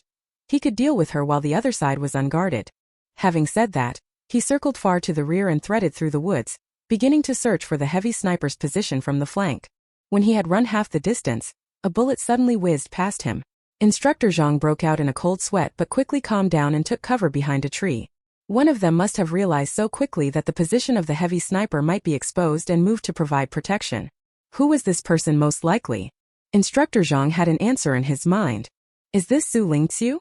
Only the sound of the night wind answering him. He gritted his teeth and continued. Xu, if it's you, can you put the gun down? Seriously. I've wanted to see your fighting skills for a long time. Chapter 62 Hunting the Instructor 6. Instructor Zhang's strong impression of student Xu Lingqu dated back to that 1-against-7 combat training session. To him, every move Xu Lingqu made seemed laden with lethal intent. At first glance there was no obvious technique, but after some time he would find himself replaying and reconstructing it in his mind, imagining how he would counter her if he ever faced her. He had been looking forward to that day for a long time. Of course, as an instructor it would be utterly absurd to inexplicably seek out a female student for a one-on-one fight. And now a great opportunity to face them head-on was right in front of them. They still had the numerical advantage. If they could deal with that heavy sniper rifle, then they could launch a full-scale attack. In the end they might suffer some casualties, but it wouldn't be so humiliating as losing to those 5 of theirs. Since she came to intercept him, that proved he hadn't picked the wrong position. The ones who would be using the heavy sniper were nothing other than Xu Lingqu and Lu Zheng. If he could get past Xu Lingqu, Lu Zheng would be even easier to handle. Instructor Zhang gritted his teeth and, to show his sincerity, threw away his gun and flung off the ammunition pouch on his body. At that moment a woman's voice called out, "Come." He turned and walked away from the obstacle toward the source of the female voice, when suddenly he heard 2 heavy stomps and then a gust of wind rushed at him from the front. He hurriedly reached out to block. His arms went numb. It was Xu Lingqu's kick. She attacked too quickly. Immediately she used the rebound to spin around and struck again. Instructor Zhang blocked with his left hand and with no mercy, attacked her with his right hand as well. Xu Lingqu changed tactics on the spot, bending down to dodge Instructor Zhang's straight punch while switching her attack to his midsection. Instructor Zhang bore the blow and staggered back 2 steps but did not fall. This was Xu Lingqu's biggest shortcoming at the moment. Her punches and kicks still lacked weight, and after running back and forth across the testing ground today, she was quite fatigued and couldn't concentrate her strength. He grabbed Xu Lingqu's right hand and, using her lightness, flung her outward. There was a heavy thud as her body hit a tree. Instructor Zhang knew he had successfully injured Xu Lingqu. By all accounts, someone of Xu Lingqu's build should have had a hard time getting back up after such a blow. And Instructor Zhang took a breath and stepped forward to check on the situation. Unexpectedly, Xu Lingqu quickly got back up out of the darkness. She rose and charged again. This time her side kick caught Instructor Zhang off guard, landing squarely on his jaw and flipping him onto the ground. Both of them had gone all out against each other, treating this duel with deadly seriousness. Blood boiled and Instructor Zhang quickly got back to his feet, letting out a roar and spitting a mouthful of blood. Xu Lingqu showed no mercy and kept up a fierce assault, her fists raining down like a storm. She maintained a high-speed offense while Instructor Zhang defended and watched. He finally spotted a gap where she seemed a bit fatigued, used the same trick again, grabbed her wrist and hurled her forcefully away. This time there was no sound of a body hitting the tree. It was clearly the sound of a military boot striking the tree. Xu Lingqu learned from his mistake and adjusted his body posture in midair, instead driving his foot against the tree to push himself toward Instructor Zhang. The punch aimed straight for his face.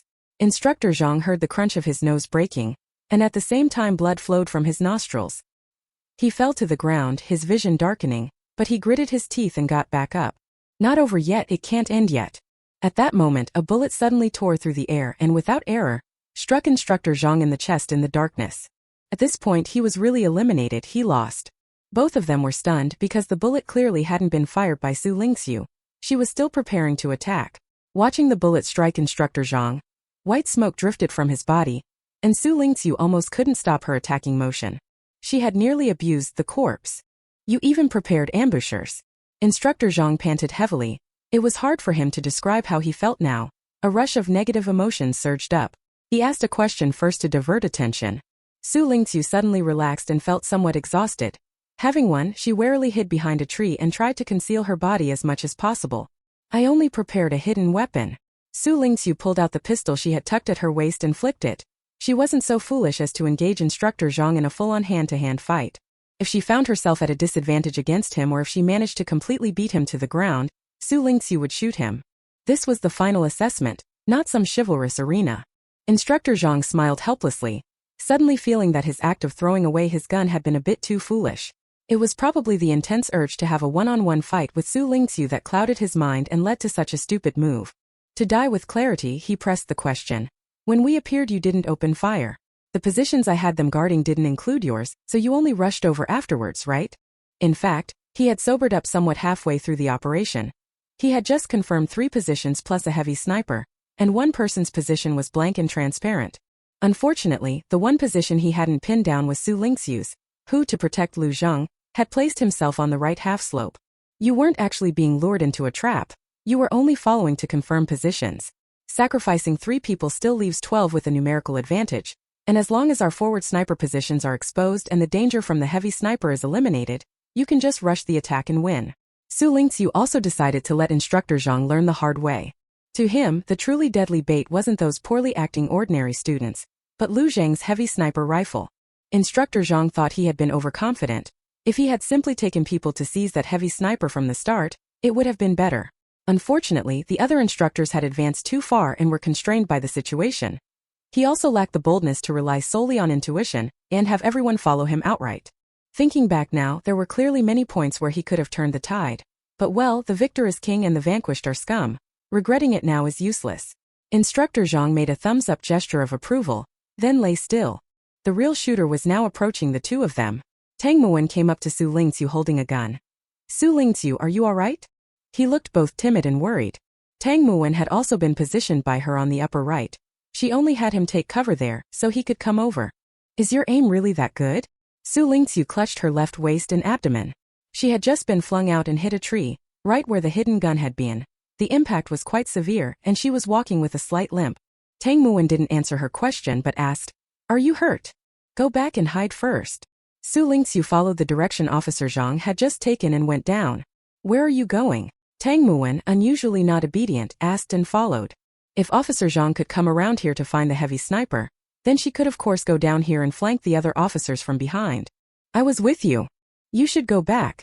Xu Lingqu turned her head. Or can you guarantee you'll be that precise with your shots at the other officers later? Only then did Tang Muan answer Xu Lingqu's immediate question. I saw you move, thought something was wrong, and came over to see if I could help. I got anxious and fired a shot when you and he started fighting. I couldn't actually see anything. Somehow it just hit. Go back. Xu Lingqu quickened his pace. I can handle this myself. Because of Instructor Zhang's earlier order, most of the instructors who had stayed in place remained rigorously at attention. Locked in an awkward standoff with Shan Sholi and the others, they stared straight ahead without wavering. To the point that they didn't notice a figure, ghost-like, appearing behind them. Chapter 63 I Won't Change. Actually, she was somewhat baited into it and ended up taking extra injuries from the fight, Xu Lingqu thought privately. She couldn't gauge Instructor Zhang's shooting skill, and should have confidence in her own marksmanship. Xu Lingqu, enduring the sharp pain in his abdomen and seeing that these instructors were on edge yet hadn't noticed him, suddenly felt they were a bit stiff. Instructor Zhang had told them to stay put and confront them without moving, and they really didn't move at all, completely lacking the awareness that even on the battlefield you have to watch your back. Qualified soldiers, unqualified instructors. Was Vice Principal Xu being set up? Xu Lingqu thought as he raised his hand and swept fire rapidly across those exposed backs. Bullets whistled by, and only then did they realize they had been stabbed in the back. Those who had been well hidden and then ambushed instinctively jumped forward, and the standoff was immediately broken. Bullets from Shan Sholi and the others followed, and Lu Zhang's heavy sniper rounds ruthlessly tore through the air, streaking straight toward them. Without Instructor Zhang, they really did fall apart like a pile of loose sand.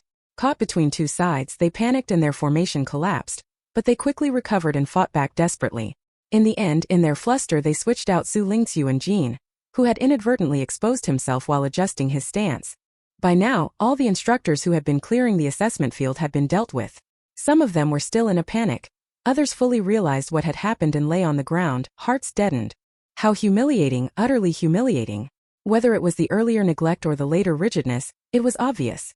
Without Instructor Zhang, they were completely a scattered mess, toyed with by these 5 students. Actually, it would be normal if they were students from Longyuan or Dornston and were better than them, but this is Moi's freshman. One of the instructors, smiling and out of step with those around him, patted a colleague beside him who looked like he wanted to die. Hey, not all of us know the shooting scores. We just train physical fitness every day. And you're basically in charge of the storeroom. How would you know these 5 monsters would come to this? All right, don't be upset. Everyone slips up sometimes. He had a good attitude, though. Back at the outdoor assessment point, Instructor Zhang, who had left earlier than they did, first comforted the 5 who'd been eliminated first, then went to console the 14 who came out later, and casually explained his nose to Kion. I got in 2 rounds with Student Xu. Kion grinned, and Student Xu came down with his people. Of the 5 who remained unfallen, Lu Zhang, Shan Sholi and Su Shizhen immediately ceded the 20-point bounties on themselves to the most contributing Guan Zhongli, Lin Xiao and Wang Qihu, and at the same time distributed the faction points they had promised at the start to the other surviving ordinary students. Vice Principal Su Li's expression grew progressively grimmer. Seeing this, Kion gave Instructor Chun a look, and Instructor Chun sighed and pulled him aside. This batch of outstanding recruits the military sent us really only has Junior Instructor Zhang and Junior Instructor Song coming from Seaberry and Dui. The others are nothing special.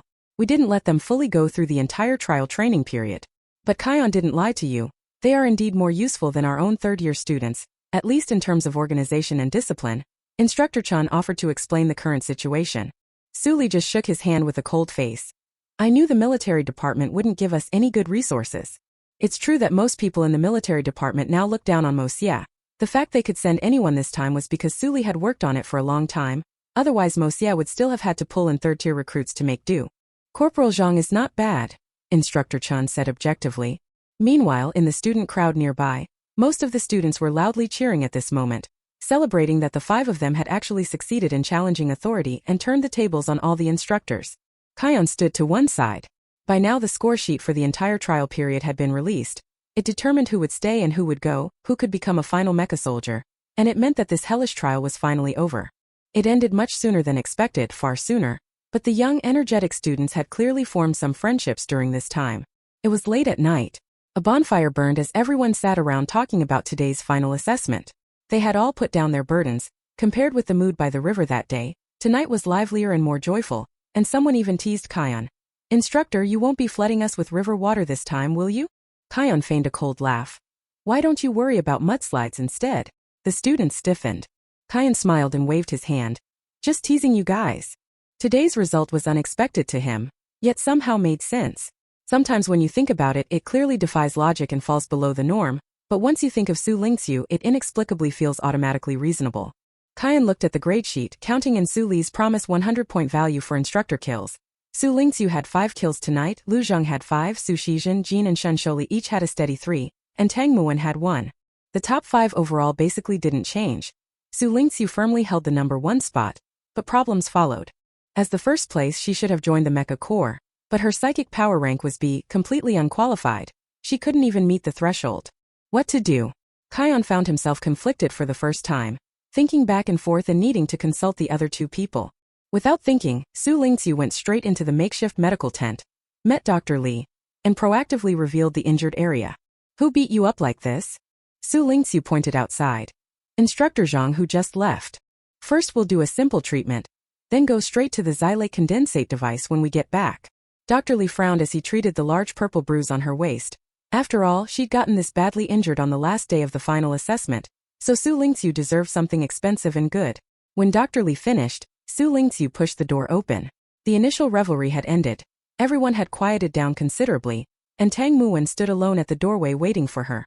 She didn't tell Su Shizhen and the others she was injured. They thought she was just tired from the usual recovery. Feeling much better? Tang Muwen asked.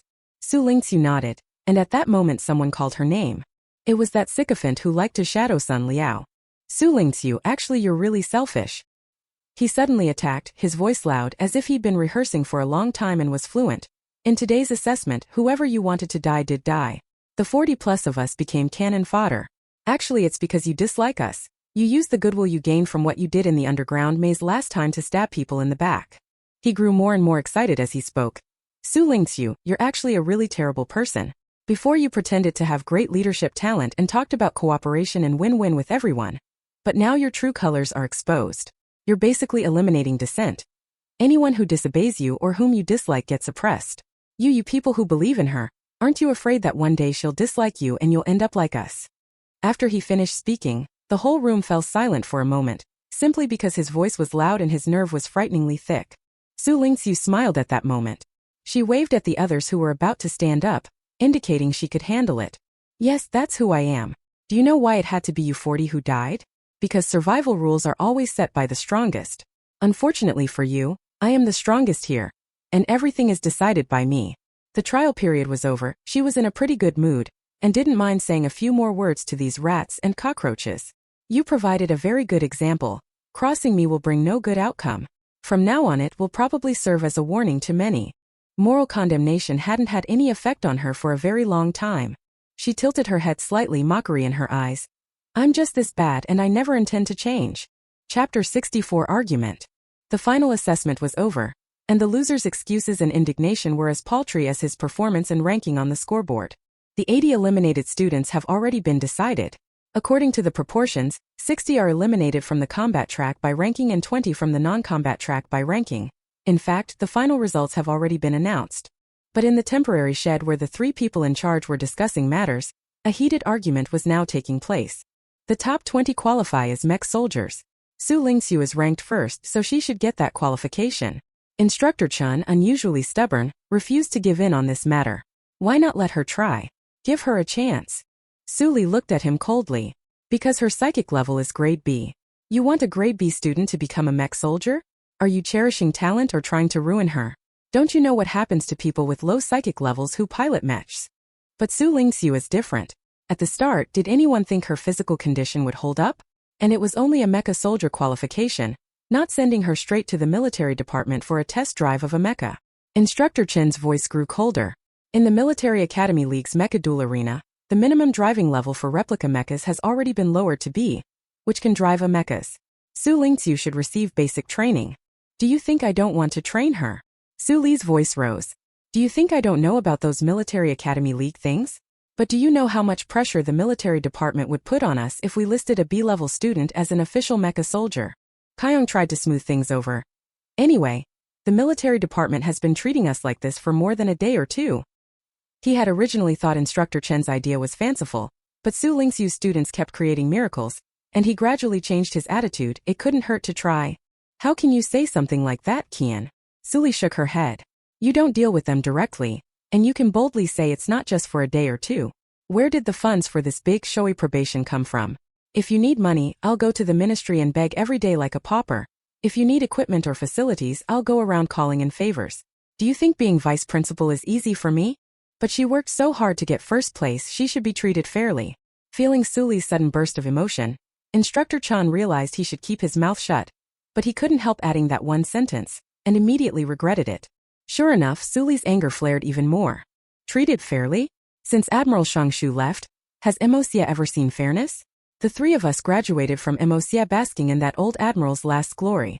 When we came back, Emosia's original teachers had all been forced out one by one, leaving a bunch of useless old sacks. Admiral Shangshu's reputation on the galaxy was practically ruined. The three of us swore back then to lift Emosia up again. Both of you have thought about leaving, but I never did. I held my disgust and clawed my way into this position. Don't I know how the ministry works? You can report something today and get a notice to cut funding tomorrow. Do you think I'm deliberately targeting her? Wake up. Kuong and Chen Ai have dreams and appreciate talent. Does Suli not? But behind every beautiful dream there's cruelty. A mess of reality waits for someone to clean up, and someone always has to do the cleaning. Her words left the two of them completely silent. They had thought about how much pressure Suli had been under before, but they hadn't expected it to come to this. A quiet, introverted girl during her student days. Such a drastic change in character.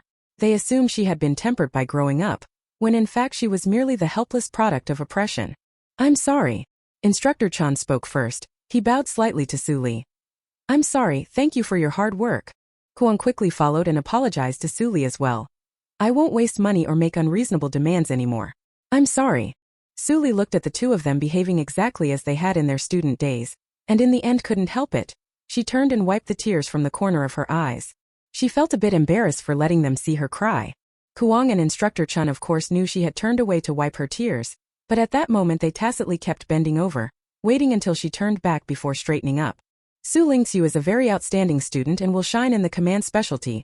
I'll support her as the chief commander of Emosia's team for this military academy league, Suli said, having calmed her emotions. But reporting her for formal mech infantry assignment is non-negotiable. Instead of arguing with me about it, you'd better find her and explain the situation clearly. In the end the task was given to Kuang. Before he left he worried that Suli and Instructor Chan might start arguing again and urged him over and over. If you get into a fight when I get back at least someone will be there to pull you apart. Hurry and go. When Kuang came out he ran straight into Xu Lingqu who said coldly, I'm just this bad. I never planned to change. He became even more anxious for a moment. Xu Lingqu was an especially difficult student to mess with. Still he frowned and called the person aside. I need to tell you something. Kuang roughly explained the ministry's explicit and implicit rules and the undesirable behaviors, and ended up venting about 10 years' worth of grievances. He was waiting for Xu Lingqu to respond with righteous protest or a snide retort, but unexpectedly Xu Lingqu accepted it calmly and merely nodded. She had already anticipated it. The instructor was taking a long time to announce the list. The delay clearly meant the three of them were deliberating and there was disagreement. Now that Kion had come out, the first thing he did was tell her about this matter. It was settled on the board that they were arguing something, and Xu Lingqu had long been mentally prepared. Actually, solving this problem only required her to reveal her actual psychic power, but clearly now wasn't the best time. She had roughly anticipated the timing for revealing that her psychic power was SS rank. Following her plan now, temporarily losing a mech soldier slot wasn't a real loss.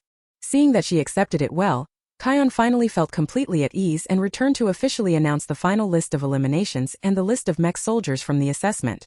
On the elimination list, Sun Liao and his small clique were virtually wiped out, further proving that opposing Xu Lingqu rarely ends well. Besides, the list of mech pilots left everyone pondering for a while. Xu Lingqu was clearly first place. But her mental power rank is B. How could she possibly operate a real mech? But the mechs in the Skynet Military Academy League aren't real. Is your mind stuck only on the Military Academy League? This affects Xu Lingqu's entire future. Okay. Jean draped an arm over Shan Shouli's shoulder and said to Xu Lingqu, why don't we try to push for it again? We Shan family have people in the military department, right? He joked to lighten the mood. Sis, for this matter, how about I talk to brother or dad? Xu Shizhen said, a little worried. She hadn't, like in the dream before she came, become the 21st and lost her mech soldier spot, but Xu Lingqu, who had been first, had lost that slot. It's nothing. Xu Lingqu cut her off. I'm actually quite happy. But your expression right now doesn't look very good. Xu spoke up suddenly. Because it hurts. Xu Lingqu spoke frankly. She urgently needed to return to the base infirmary's respawn point to be revived. Chapter 65 Not Going Back. The trial training period came to an end, and when they returned to the training ground, the disciplinary officers finished eliminating the students in the mech pilot track who needed to be dropped.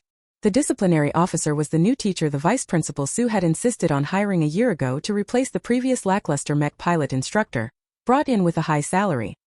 He said little and taught harshly, but the students quite liked him. For students in the mech pilot track, learning something real was a responsibility to their whole professional life. Xu Lingqu briefly congratulated Nat Ada and hurried to the infirmary. Lying in the xylate condensate device, the intense pain finally began to subside. Dr. Li sighed as he watched the girl in front of him close her eyes and receive treatment. He was about to sit down when Instructor Zhang, whose face clearly showed 2 punched marks from the fight with Xu Lingqu, came in. First come, first served. We're out of Xylex, so take the ordinary stuff for now. Dr. Li lifted an eyelid and began treating Instructor Zhang as well. You two really did go at each other. Instructor Zhang smiled. Of course. That was an intense combat match. It wasn't just about personal victory or defeat. It was about the team. Seeing him so earnest, Dr. Li's mouth twitched. Who exactly had tricked her into thinking this would be an easy, cushy post? Still, to witness this batch of MOCA newcomers so lively, and to have found a special constitution like Xu Lingqu's was perhaps a blessing in disguise.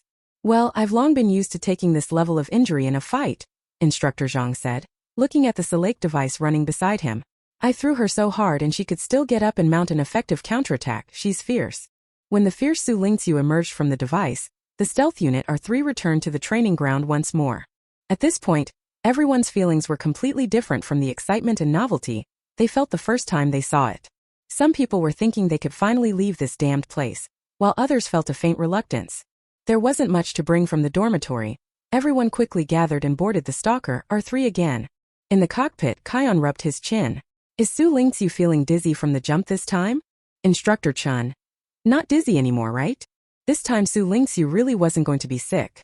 When the second jump began, he timed it and copied the others, silently sitting down and curling up into a ball, pretending to be in a lot of discomfort. The transition finished and Xu Shizhen watched her beside him, looking at her with surprise. You're much better this time. Jean, who wasn't clear about what had happened last time, hurriedly asked. What happened? What happened? What happened? Why is our commander so much better? What was it like before? Before. Shun began to answer, then changed course. Why are you asking so many questions? Jean. Even asking one question isn't allowed. Fortunately, Xu Shizhen eagerly answered. Last time my sister actually fainted. I thought Shun had pushed her. Xu Lingqu glanced at the time. Feeling it was about right, she slowly stood up with Xu Shizhen's help. Sis, you've improved. Xu Shizhen immediately followed up his compliment. Xu Lingqu nodded. She had indeed improved, mainly in her acting. The Stealth R3 stopped at the central field of the Imperial Military Academy. Returning to this school, everyone felt as if they had stepped into another world. Last time they had only stayed at this school for less than half a day before being sent off to go through an extraordinary trial training period. This time, some people were already dragging their suitcases to leave. When Xu Lingqu returned to the dormitory, the first thing she saw was a puddle of dog sprawled right in the center of her bed. Not bad, a textbook puddle of dog. Liuming stretched out its 4 dog legs and slept very relaxed, its white fur likely brushed regularly by the home's robot, smooth and soft. Xu Lingqu stepped a little closer and poked at this puddle several times. You're back. Liuming woke from its dream about to snap, but when it saw who was in front of it, its tail started wagging. But it looked a few more times and the wag slowed. Wave changed way too much. The girl who had originally been sickly and pale, looking as if she could faint at any moment, had now had plenty of exercise. She had grown taller and more upright, her frame was no longer so frail, the sickness had left her face and she looked more lively. I'm okay. Xu Lingqu didn't care much about his appearance as he sat on the edge of the bed. You've been doing pretty well these days. With the attentive care of the home robots, her fur had fluffed up and her body had filled out, so now she really looked like a little round ball. I'm fine too, Liuming said awkwardly, then pressed his paw against Xu Lingqu's leg. Actually, I've been kind of missing you. Owners should stay with their dogs. Otherwise, no matter how good the food or how well they sleep, they'll still miss them. Before Xu Lingqu could answer, the dormitory doorbell rang outside, and Xu Shizhen went to open it. This place is pretty much like ours, not bad. Is the commander in her room? It's Jin's voice. They must have come over to visit. Xu Lingqu opened the door and went out with Lu Ming. The closest to it was Lu Zheng. He came up and rubbed against the person's leg as if asking to be petted. After Lu Zheng finished petting it, it sidled up to Shan Sholi again, proudly lifted its dog head, and when it was Jin's turn, he had already reached out, smiling. But Lu Ming slammed on the brakes and ducked directly behind Xu Lingqu. Jin. Why is it like this? Why is even the dog bullying people? Su Shizhen laughed out loud. It doesn't like the red-haired weird one, right? It doesn't like the golden one either. It won't let you touch it. Who said that? I often pet it when I'm at home, okay? Xu Lingqu turned and poked the dog's head. Lu Ming then hid behind her and stayed still. I'm right upstairs from you. My roommate is Nat Ada. She was going to come too, but it seems something came up and she left early. Lu Zheng cut off the two childish kids' squabble. That's great. Su Shizhen was indeed distracted and stopped the pointless argument. Jin now remembered the reason he came. Instructor Chan just informed us, we've been given 10 days off. Do you have any plans? When did Instructor Chan tell you? When Xu Lingqu opened the neural interface, she saw that a notification had already been sent, while she was still in the Stealther R3. Go home. Return to the 4th star system. Go back. You all are leaving? I thought I was the only one going back. Wait, Commander, what about you? Why aren't you saying anything? Jin asked curiously. According to the investigation on his side, isn't Xu Lingqu the child of General Su's former subordinate? Didn't he adopt her to give her a slightly better life? Just from Su Shizhen's attitude toward Xu Lingqu, he thought the Su family treated her well, but now it seems that's not the case. No sooner had Su Shizhen received the news than his brother, who had even better sources, sent him many messages insisting he must return to the capital Xing, saying he was too busy with work to come to Yuhangsing in person. She guessed her brother wouldn't possibly message Xu Lingqu, so she asked herself, Sister, are you coming back with me? Xu Lingqu shook her head. I'm not going back. If she goes back now it will only make things worse, maybe for both sides. Chapter 66 General Su is going to see you. Mother and brother had made many mistakes. It was only natural that Xu Lingqu didn't want to return. Still, thinking about being apart for a few days left Su Shizhen feeling a bit regretful. Then let's meet after the holiday? Xu Lingqu waved to them. I'll stay and look around this school for a bit. There isn't much to browse around at school, Jean said, somewhat puzzled. The infirmary is worth checking out. Training still has to be done. Just because we're at school doesn't mean we stop practicing. The infirmary here must be much better equipped than that crappy training base. She was already itching to see it for herself. Xu Lingqu really did have an unusual fixation on the infirmary. Oh right, those students who were eliminated today have left, and a few of them wanted to see you. Jean remembered he still had to deliver that message and quickly added it. See me? Xu Lingqu raised an eyebrow. She was going to the infirmary anyway, so she might as well see them. She took Lu Ming downstairs. A few eliminated students approached, both boys and girls. Commander Su. The one leading them had a flushed face and stammered a bit. We're all from non-combat tracks. Xu Lingqu nodded. What's the matter? You're amazing. The rest of us, we originally couldn't endure halfway through the trial period, but seeing how persistent you were, we also kept going. The leader was a bit emotional. Although we were ultimately eliminated, maybe we really don't have much talent, but even though we can't do analysis and command well, we also know a thing or two about trash talking. The people behind her chimed in. That's right.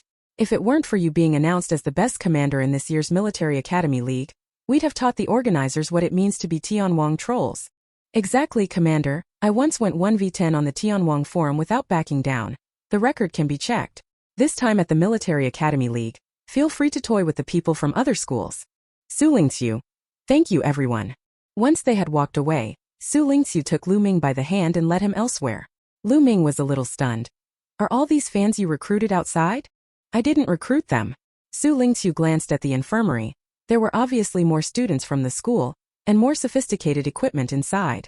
Dr. Li probably went home for the holiday and couldn't be seen. Otherwise she could have said hello. After visiting the places she wanted to see, Xu Lingqu led Lu Ming back. At that moment Su Shizhen, who was about to leave, was adjusting the cocoon pod used to log into the Skynet for her. Sis, for this you just need to first have your neural core interface with this port to authenticate the information, or authenticate directly by going in. Sit down, fill the slot with the nutrient solution, and you'll be able to connect to Skynet. She had promised to help Xu Lingqu with these, but unfortunately she couldn't accompany Xu Lingqu the whole time when Xu Lingqu entered the Skynet for the first time. I also transferred some star coins into your neural account. Remember to collect them. Su Shizhen reminded. You must accept them, they were supposed to be given to you. Xijin, thank you. Xu Lingqu solemnly said to the girl bustling before her. No need to thank me, it's what should be done. Xu Xijin stood up and picked up her luggage. The people sent by the Xu family were already waiting at the door to take her. Xu Lingqu glanced at the smart brain. Xu Xijin had transferred her 100,000 star coins. By Interstellar Empire standards, that was quite a lot. Mrs. Catherine and Xu Yuan doted on Xu Xijin, but they didn't let her be wasteful with money, since they had already arranged the best things for her directly. She didn't have much discretionary cash. Most of it was probably gone. At that moment the door opened again, and Xu Xijin turned back. Sis, can I have a hug? She blushed, unusually shy. Xu Lingqu nodded. Okay. After the hug, Xu Xijin finally hopped away, while Lu Ming was already lying on top of the Skynet cocoon. Owner of Lingqu, quickly connect and try it. Why are you in such a hurry? Xu Lingqu raised an eyebrow. Just try it, you'll know once you try. At Liu Ming's urging, Xu Lingqu began her first connection to the interstellar net. Following the prompts, she used her neuroimplant to verify her identity.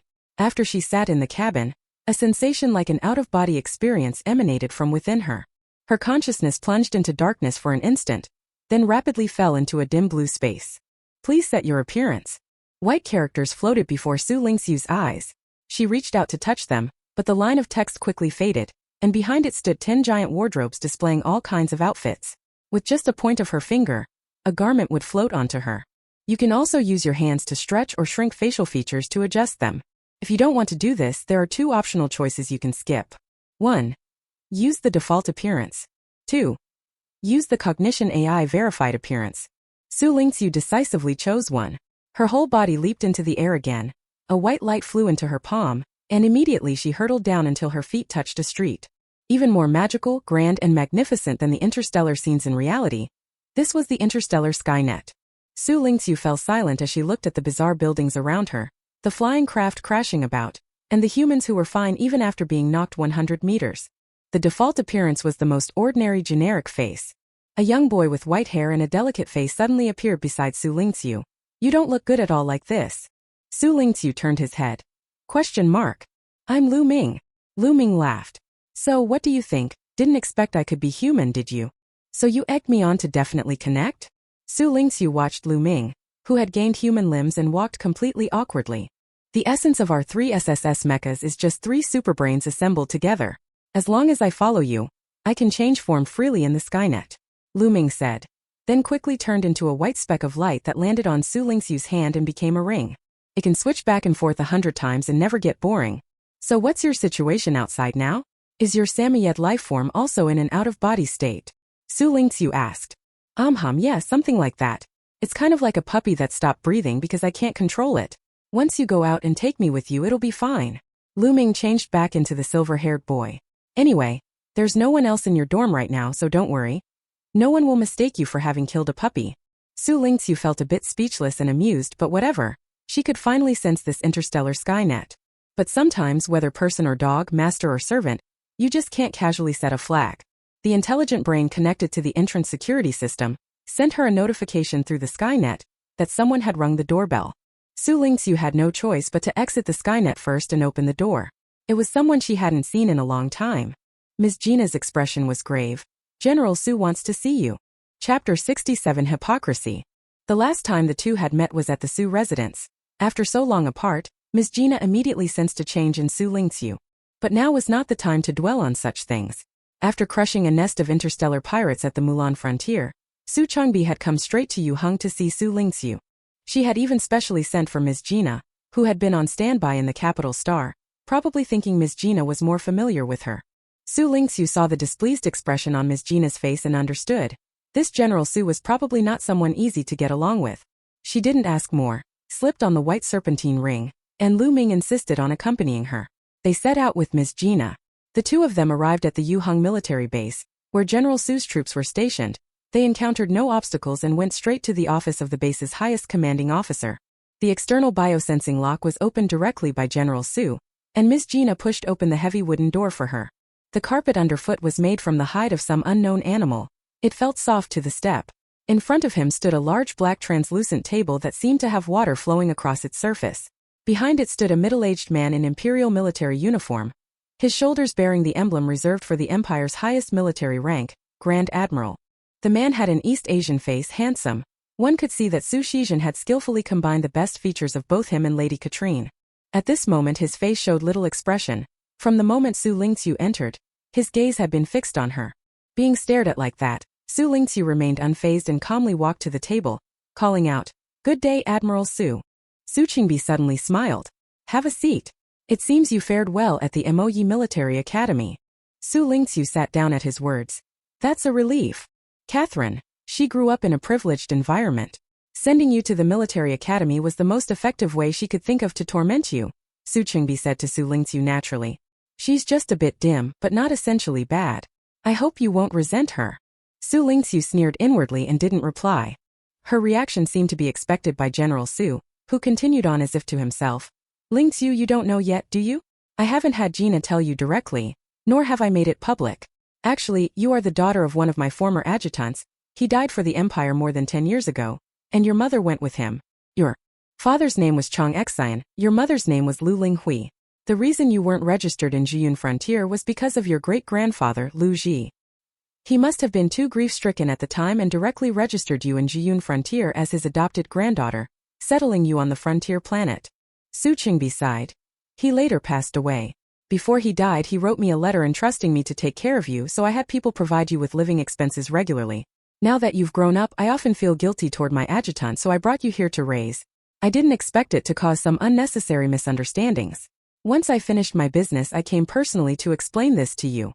He looked at the girl in front of him. The expressions he had expected to see, happiness, tearful gratitude, did not appear on her face at all. The girl only looked at him coldly, like a sharp icicle. The smile on Xu Lingqu's face began to falter. "Hypocrite." The girl's voice was clear. Xu Lingqu for a moment thought he had misheard, but looking at her expression, he quickly realized he hadn't. It was indeed those two words he had heard. Hypocritical. This was Xu Lingqu's first impression of this General Xu Lingqu. "You started off by going on about how your wife isn't bad but is stupid, asking me to understand. Yet in fact I never judged her in your presence. May I assume you were subtly implanting a negative image of her into me, while simultaneously painting yourself as the good husband, right?" Her words were like an ice spike, completely shattering Xu Lingqu's fake smiling mask. His expression turned icy in an instant. "Talking to me like that, how many lives do you think you have? You wouldn't kill me. After all, you finally managed to find the daughter of an old subordinate and take her in as an adopted daughter. That adopted daughter even officially passed into one of the 6 military academies. What better way to bolster the image of the great general you are?" Xu Lingqu sneered. "Besides, the fact that you came straight to me today to put on these high-sounding performances proves I still have enough use to drive you to act like this. Killing me now and throwing away that value would be inconsistent with your selfish worldview." Indeed, she could have chosen to feign deference to the general, seeing through him without exposing it. But this General Xu's snake-like, sordid hypocrisy laced with murderous intent was so hateful to her that she preferred to throw open the shutters and speak plainly. Clearly Xu Lingqu's identity wasn't something to be ashamed of, yet he stubbornly refused to explain it to anyone, especially his wife. He almost cruelly trod on her, elevating his own noble image. Simply stating that adopting the daughter of an old subordinate, Katrin, didn't necessarily mean a warm welcome, at least it wouldn't mean deliberate mistreatment, would have sufficed.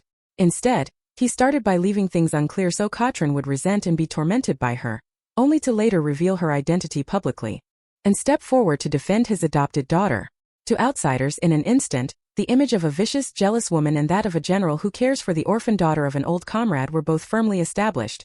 It made for a more compelling story than merely General Xu adopting an old subordinate's daughter. And then he had the gall to come over and proclaim all this to Xu Lingqu, cleaning his own hands and playing the good guy, trying to make people overlook that he was actually the root cause of everything going wrong. What's even more disgusting than all this isn't that. What if she hadn't crossed over? What if she was still that isolated, helpless little girl from before?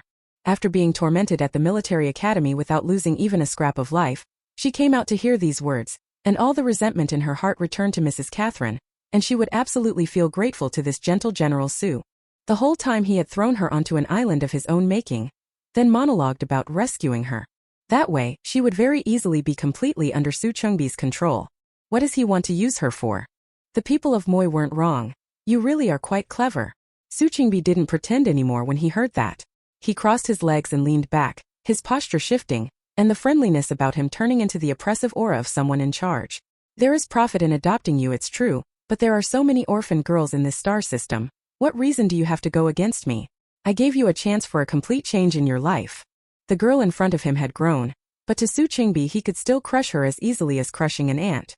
She dared to offend him. He had plenty of ways to make her disappear without a sound. But the people over there gave him good feedback. Letting her die mysteriously did indeed cost Xu Qingbi a large portion of his interests. A few taunts from her were nothing compared to the final gains. Xu Qingbi simply treated the girl before him as a rebellious youth and decided to speak plainly to her. She might be more likely to accept it. Xu Lingqu felt she had seen through it. A man who could so casually use the daughter of his former subordinate with no moral scruples. It's no wonder he became a general of the empire. It can only be said that in this interstellar empire, some generals earned their rank with real blood, sweat, and skill, while others stood taller than the rest by stepping on family, former subordinates, and anything they could exploit. Xu Lingqu didn't think Lady Catarine or Xu Yuan were particularly admirable either. They merely paled in comparison to General Xu. Among the Xu family, Xu Shizhen's existence was a miracle. A bright, beautiful heliotrope grown out of a puddle of mud. Chapter 68. Who is she, really? Now that you can become an official cadet at Imperial Military Academy, no matter how you feel about it, without me you'd be stuck living a poor life on a frontier planet. Xu Qingbi tapped his finger on the table. You're so smart, you should realize how much help I can bring you. Life in the Imperial Military Department and as a cadet are completely different. You can just say it straight. What do you want me to do? Xu Lingqu had no patience to beat around the bush with the person in front of her. Xu Qingbi paused in his movements. He raised his eyes and stared straight at Xu Lingqu like a viper eyeing its prey. In your current state I can't tell you these things. When you've come to understand some things we can talk again, but you won't get a third chance. If she was uncooperative again on the second interrogation, he would make her disappear. No amount of gain could buy her a third chance, at best he could give her a second. Right now Xu Lingqu was completely different from what he had predicted. Too clever and too forceful to control. Letting her go on like this would only be inviting trouble. Xu Lingqu stood up. She also knew what Xu Qingbi was thinking. She would not give him a second opportunity to pull her into his sphere of influence. She turned and left the office of the highest-ranking officer in this military base. She had more or less begun to guess what Xu Qingbi wanted to use her identity for. Nothing more than the power struggle between the pro-war and pro-peace factions within the imperial military. Her identity was relatively sensitive, the daughter of a soldier who died in battle. But what Xu Qingbi intended to do with her, and which side he personally favored remained entirely unclear. The woman escorting her back was still Miss Gina. The two of them hardly spoke as they left the base, and it wasn't until they were seated on Miss Gina's aircraft that she finally spoke. Miss Lingqu, she said, I can only tell you, and I only know two things. This place should have been somewhere she deemed absolutely safe, which was why she could speak so freely directly to Xu Lingqu. I helped Admiral Xu handle a document. Miss Gina's expression remained grave. I altered the autopsy report from the year Mrs. Lu Linghui died. I removed the record that she was 2 months pregnant when she died. That batch of fallen soldiers and their families had their compensation delayed. So the autopsy reports were held up within the military and never handed over to the imperial medical system for verification. That autopsy report was the only flaw in his lie. I've already dealt with it. Those words landed on Xu Lingqu like a thunderclap. She turned directly to Gina. Are you sure? I'm sure. Miss Gina didn't know the content of the conversation between Xu Qingbi and Xu Lingqu, but she was certain it must have included matters about Xu Lingqiu's origins. The second thing is that the letter Lu Ji wrote to him is real. It was in the Empire's 83rd year, the year I chose to work for General Xu. After he finished writing the letter, the old man left. General Xu also did instruct the frontier officers to continue providing the relief funds that would keep you alive, of course only enough for you to survive. Xu Lingqu became even more certain. Xu Qingbi intended to firmly establish her identity as the deceased former subordinate's daughter, and use that identity for some purpose, even having Ms. Gina help cover up the facts from back then. Who Xu Lingqu was personally didn't matter to him. The identity did. A bigger mystery arose regarding Xu Lingqu herself. Who exactly was she? Why could she be raised by Lu Ji despite having no relation? And why would he lie to his superiors when he sensed his own time was short? Was he aware that the ring she always wore was the long-missing Lu Ming? Where did her unusual constitution come from? Could the original person actually be the daughter of Admiral Inha? But the timelines don't match. Admiral Inha disappeared in the 5th year of the Interstellar Empire, and now it's the 95th year of the Interstellar Empire, while Xu Lingqu is only 18. Could she be a granddaughter? But Admiral Inha never had any scandals. Even if there were descendants, why would they hide their identities? Why would they hand Xu Lingqu over to a frail old man to raise? Xu Lingqu rotated the ring in her hand. Once the relentless questions in her mind had calmed like seas growing still, She solemnly said to Ms. Gina. Thank you. If Ms. Gina had not provided the information, Xu Lingqu might really have been fooled by what Su Chengbi said about her origins. After all, she never would have expected Su Chengbi to be someone for whom not a single sentence was untrue. The aircraft stopped at the gate of the Imperial Military Academy. Before Xu Lingqu disembarked, she looked at Ms. Gina. My promise from before still stands forever. Revealing those things to her under the watchful eye of someone like Su Chengbi would have entailed enormous risk for Ms. Gina. Up to now it had always been Ms. Gina who offered her help. That was what she had to say. Ms. Gina watched her stride into the Imperial Military Academy. Her tall, straight figure gradually receded. To this day, Gina had never once regretted surrendering to Xu Lingqu. Especially now, after seeing such a dramatic change in just a short trial period, Gina felt even more certain of her choice. Back in the dormitory, the luminous creature from the ring reappeared in the form of a puppy and spoke at once. This General Su is really too devious. Before it could grumble and curse Su Chengbi for half an hour, Xu Lingqu interrupted. Your memory stops on the day Inha was going to kill herself? Yes, after that I was sealed away inside the ring space. My real body couldn't be found. I had to wait until you awakened your psychic power before I could appear again, Lu Ming said obediently. Does Admiral Inha have any family? Any daughters or sons? Xu Lingqu asked. Huh, that guy. How could that be? He was off fighting everywhere every day with Caesar Euripus back then. Where would he have a family? Caesar and that guy. Well, I guess they could barely count as half family. Lu Ming's dog-like face showed a complicated human expression. A mixture of shock, disdain and nostalgia. Since it said that, Admiral Inha's descendants can be ruled out for now, but the Caesar Euripus you mentioned is the founder of the empire, the founding emperor, right? She had only seen that name once when she first came to the Interstellar Age and searched for some background information. The Euripus family was the imperial house, and no one should have exactly the same name as him. It's him. I didn't like him at first. I don't know why. I always felt nervous when I was near him. Oh, actually Chirun is Caesar's mech. It gives me that same feeling. But it can't be helped. After all, Caesar is its owner. Luckily my owner is Inha. Oh no, that guy went to his death. My current owner is you. By the way, that redhead who came to see you that day gave me the same vibe. You didn't also find a Euripus friend, did you? Lu Ming suddenly remembered that redhead from that day, and felt a bit disdainful.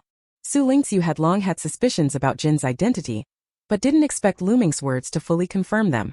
The prince's visit to Mosia certainly had a purpose, but for now Xu Lingqu felt no discomfort toward Jin, so he could be kept within the circle of acquaintance for the time being. She stood up and went to the bathroom. There was a smell in Su Chengbi's office that made her uncomfortable, and had gotten on her clothes, so she decided to freshen up. Passing the wash basin, Xu Lingqu stopped in front of the mirror. She didn't have the habit of looking in mirrors. During the apocalypse she hardly ever looked, and before the end of the world in a normal life she had done it only a few times. After coming to the stars she basically never cared about changes in her appearance, except at the start when she was forced to be pinned in front of the dressing table. The girl in the mirror no longer looked as sickly and fragile as she had at first. Her temperament had changed so much that she even looked like a different person. Her black eyes were sharp, her nose bridge high. When she looked down at people there was an indescribable fierceness mixed with a hint of mockery. Suddenly, Xu Lingqu felt that the girl in the mirror bore a 3 or 4 point resemblance to the version of herself who had been living a normal life before the planetary apocalypse. Chapter 69, First Experience with a Virtual Mecha. She could hardly recall her pre-apocalypse life now.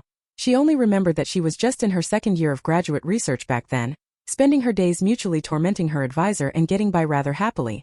But those memories had become so distant to her that they no longer felt like a life she had once lived. Xu Lingqu pushed the 2 long wisps of hair at her forehead back and settled into the cocoon pod to continue the Skynet exploration that had been interrupted earlier. She still chose the default appearance and default name. Lu Ming trailed beside her helplessly. Your avatar is bound to your real identity as Xu Lingqu. It really damages your public image. Really? Only real name accounts allowed online. Xu Lingqu was a little surprised.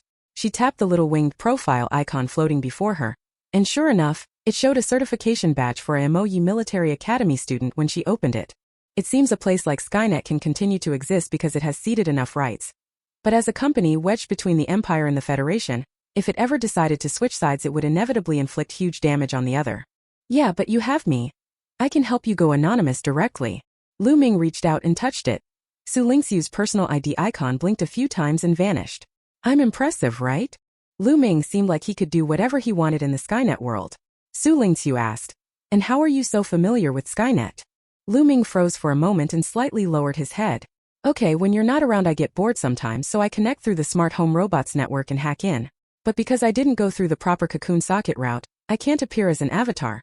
I just show up as a string of transparent code wandering around.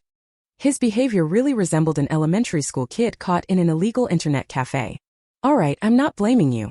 Let's go. You're already so familiar with this. Where can you try out mechas? Xu Lingqu was now in a place similar to the lobby interface of an Earth game login. A huge plaza, people kept streaming in and others left. Some headed toward the surrounding streets. Some simply turned into a beam of white light and vanished. Xu Lingqu's ordinary appearance and unchanged garbled name let her hide well in the crowd, while the image of the silver-haired youth Lu Ming drew frequent attention. Then we need to go to the mecha zone. Let's go. Lu Ming grabbed her, and the two of them instantly rose, turning into two beams of white light that disappeared from the spot. When they landed again, before them was a vast arena that looked like the Roman Colosseum. Xu Lingqu stepped through the gate, and two floating options appeared before her. 1. Arena. 2. Training room. Xu Lingqu chose 2, and the scene before her changed instantly. She arrived in a gray-white space, wide enough and high enough, but at the moment only Xu Lingqu and Lu Ming, who had turned into a ring and slipped onto her finger for convenience, were here, making it feel overly empty and desolate. Lu Ming changed back again. Master, you can try out a mech now, but let me say first, the virtual mechs here are pretty average. They can't compare to the replicated ones, let alone the real-world ones, but none of those real mechs can compare to me. Xu Lingqu noticed the mech selection interface to her right. When she clicked in, a page about a meter tall appeared, showing categories for virtual mechs and replicated mechs. Now, as an anonymous black account on the StellarNet, she couldn't choose a replicated mech, so she directly selected a virtual one. The virtual mechs had no special names. They were simply divided into 5 types and named accordingly: speed, power, defense, attack, heavy. Xu Lingqu chose the first one quickly. A massive gray-blue mecha about 6 stories tall appeared instantly before him. In all his time in the stars, this was the first time Xu Lingqu had such a direct experience of a mecha, even if it was virtual. The towering mecha was made from tens of thousands of parts. Last time he watched Nat Atta and the others struggle to make a single piece. This time Xu Lingqu accurately understood how valuable a mecha engineer is. No wonder master mecha design and build teams capable of independently creating mecha are so rare. The cockpit of the giant mech was in the middle. Xu Lingqu placed her hand on the mech, and the next second she went straight inside. The cockpit space was neither large nor small. There were hundreds of control buttons in front of the seat, and behind it was a circular platform about 2 meters in diameter whose purpose was unknown. That's where you stand during combat to let the mech's neural interface connect to your body. Lu Ming's voice sounded. He didn't appear, his voice echoing inside the mech. Don't be afraid. I can parasitize any mech. With me you can drive it automatically, and I can also help optimize the mech's performance and enhance some of its mobility. Xu Lingqu stood up and stepped onto the circular platform. Metal tendrils immediately extended down from above the platform, forming a protective suit over her that resembled a mechanical exoskeleton. To an ordinary person, even one of these virtual mechs without a psychic limit would still impose great pressure and pain. But well, obviously you're not one of them, hehe. Lu Ming drifted into self-amusement as he spoke. Xu Lingqu really didn't feel any pressure or pain at all. Standing on the circular platform, she tentatively lifted her hand, and the mech indeed lifted its hand in response. Still no pressure. This time Xu Lingqu jumped straight up. There was still no significant pressure, so she let go of the test. The giant mech leapt, landed in that gray-white space, spun, raised its leg and kicked. Every movement impeccably smooth. If this were reality, it could have demolished a building in an instant. Lu Ming looked very satisfied. Xu Lingqu's mecha adaptability was too strong. Others who had been connected for a month were still practicing walking back and forth, while she could already proficiently demonstrate combat techniques after 10 minutes. Try the weapons, Lu Ming said. 2 weapons owned by this speed-type mecha appeared instantly before Xu Lingqu's eyes. One was a long sword, and the other was a laser cannon mounted on the left shoulder. With a thought, a scaled-down version of the long sword appeared in her hand, and a gray long sword materialized in the giant mecha's hand as well. As Xu Lingqu moved, the sword spun fluidly in her hand. This mech lived up to its name. A speed model, overall lightweight, able to close in quickly in battle, strike rapidly with a long sword and then pull back. Essentially built to run fast. Weapons are still learned faster in actual combat. It looked a bit silly for him to swing around wildly alone in this space. Xu Lingqu clicked to disengage combat mode, and jumped down from the circular platform. Then we can go to the arena, Lu Ming said excitedly. The arena of the Interstellar Skynet forbids the use of replica mechs for fairness. To preserve the ordinary public's experience, only virtual mechs are allowed. The Imperial Ministry of Defense also explicitly forbids mech soldiers from coming here to use their superiority to undermine the ordinary public's experience. Some military academies outright prohibit mech soldiers from competing on this leaderboard. It's too embarrassing. But where schools haven't specified, mech students who weren't selected for the military's mech unit still participate. After all, high rankings come with cash rewards. As a result, the top 100 are basically a mix of civilian experts and military academy students, while the top 20 are almost entirely monopolized by academy mech soldiers. Fortunately, Xu Lingqu didn't get chosen as MOC's mech soldier, otherwise she wouldn't have been able to enter the arena for a while. Chapter 70 Bullying Kids. Xu Lingqu still chose to try out the other types of mechs first. After roughly familiarizing herself with these 5 mech models, she found that they all fit their names well. The Defender and Heavy mechs are both larger in build. The Defender is equipped with 2 defensive weapons, while the Heavy comes with an axe. The Defender lacks offensive means. The Heavy has offensive capability, but is too unwieldy. The differences between the Strength and Attack model mechs also lie in their weapons. The Strength mech's 2 weapons are a long blade and a short dagger, which can be switched or used simultaneously, while the Attack mech is equipped with 2 cannons. One has a small attack range and requires close combat. The other has a large attack range, but its firepower dies out once its rounds are expended. Overall, Xu Lingqu felt that the Strength and Speed models suited her best, with Strength able to maximize her advantages. The Speed model is more well-rounded. It has a bit of everything and is light, but Lu Ming said it's the most criticized. Many think that although it has both ranged and melee weapons, they are all rather useless. Also, being too light, people who switch to it after using other mechs often overexert themselves and fly off the arena. But in Liu Ming's eyes, Xu Lingqu handled all 5 types of mech smoothly. If his own body could be operated by her, it would surely look incredibly cool. Xu Lingqu rested for a moment. The various sensations in the neural net were now almost indistinguishable from real life. The physical stamina expended here would to some extent be fed back to the real body inside the cocoon. But with ample nutrient input, recovery was also rapid. She stood up quickly. It was time to try the arena. Leaving the training room and returning to the menu, Xu Lingqu chose the arena and arrived at a place resembling a boxing ring. Only this ring was several times larger, and a huge transparent protective shell surrounded the ring to keep spectators in the stands from being accidentally harmed. A grand, beautiful arena. But since Xu Lingqu was now an Interstellar unregistered player with 0 points, she'd been waiting a long time without finding an opponent. As she was about to quit and go out to eat, an account entered her arena. Majestic King Rabbitow has joined the room. This name. This kid. Xu Lingqu whispered to the Lu Ming he wore on his wrist. Yeah. Rabbitow is the hottest Interstellar cartoon right now. A character from the Starry Pets team. Kids all love it. Lu Ming said excitedly. You like watching it a lot too, right? Xu Lingqu asked casually, sounding like she could almost recite the cartoon by heart. Lu Ming started whining again. It's only because you weren't here to play with me. The rabbit-howling Tianwang avatar is a handsome man with black hair and black eyes, standing 1.9 meters tall, while controlling him is Logan Beale, who is 9 years old this year and very nervous, afraid his opponent would discover his real age and reject him. His parents are well-known mecha materials merchants in the second system. They are usually busy with business and travel all over the galaxy, so the only companionship Logan Beale has is everything from the interstellar Tianwang, especially the virtual Mecha. Because of their work, his parents once took him to see a real Magus. He was deeply captivated at the time by that beautiful, intricate, giant weapon. In the interstellar Skynet, virtual mech kids can play too because there is no psychic power limit. Logan Beale had been training himself for a long time. He had avoided entering the arena for fear of being mistaken for a child. He even hired a hacker to forge him a local Star System Military Academy student credential, and crafted himself a cool, handsome appearance, all to hide his child identity. And today was his first step into the arena. He seemed to have matched with someone whose name was garbled and whose appearance was ordinary and odd, but he should be able to handle it smoothly. Are you a kid?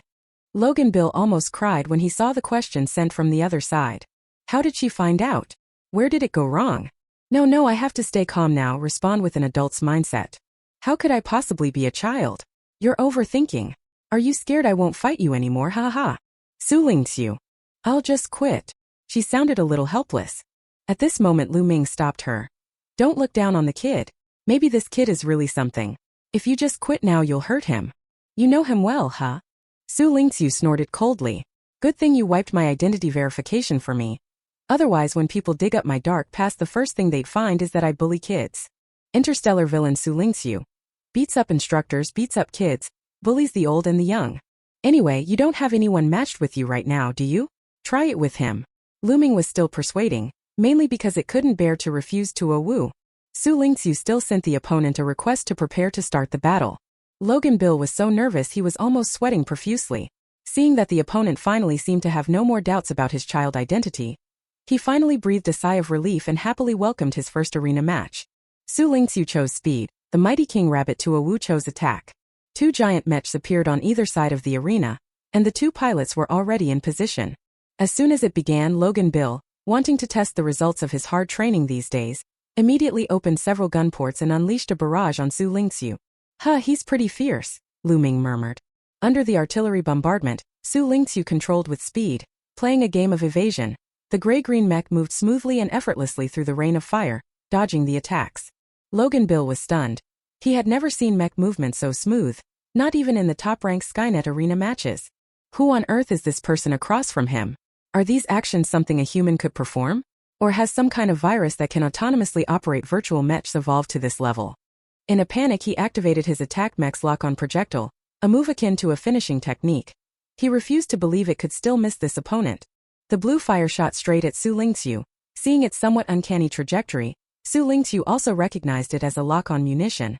Simply dodging it wouldn't be enough. She adjusted her direction and charged straight at the mighty King Rabbit Awu's mech. She was so fast that by the time Logan Bill reacted, she had already jumped behind him, and being too close, the homing shot he fired couldn't turn in time and hit himself. With a boom, the mighty King Rabbit Awu's mech fell to the ground. But a single shell's damage assessment wasn't enough to declare him defeated, so Xu Lingqu went up and finished him off with a few more strikes. The victory screen appeared. That counted as a win, adding 10 arena points. Xu Lingqu was about to exit when mighty King Rabbit Awu suddenly sent her a message. "Are you a real person or a virus? Can't he accept that he lost to a human?" Xu Lingqu replied. "Real person. Then can you help me boost my account? I'll pay you." Xu Lingqu. She directly backed out, and Lu Ming strongly condemned. "He offered to give you money, why did you refuse it? After bullying a child and still taking money, have I really become a tyrant?"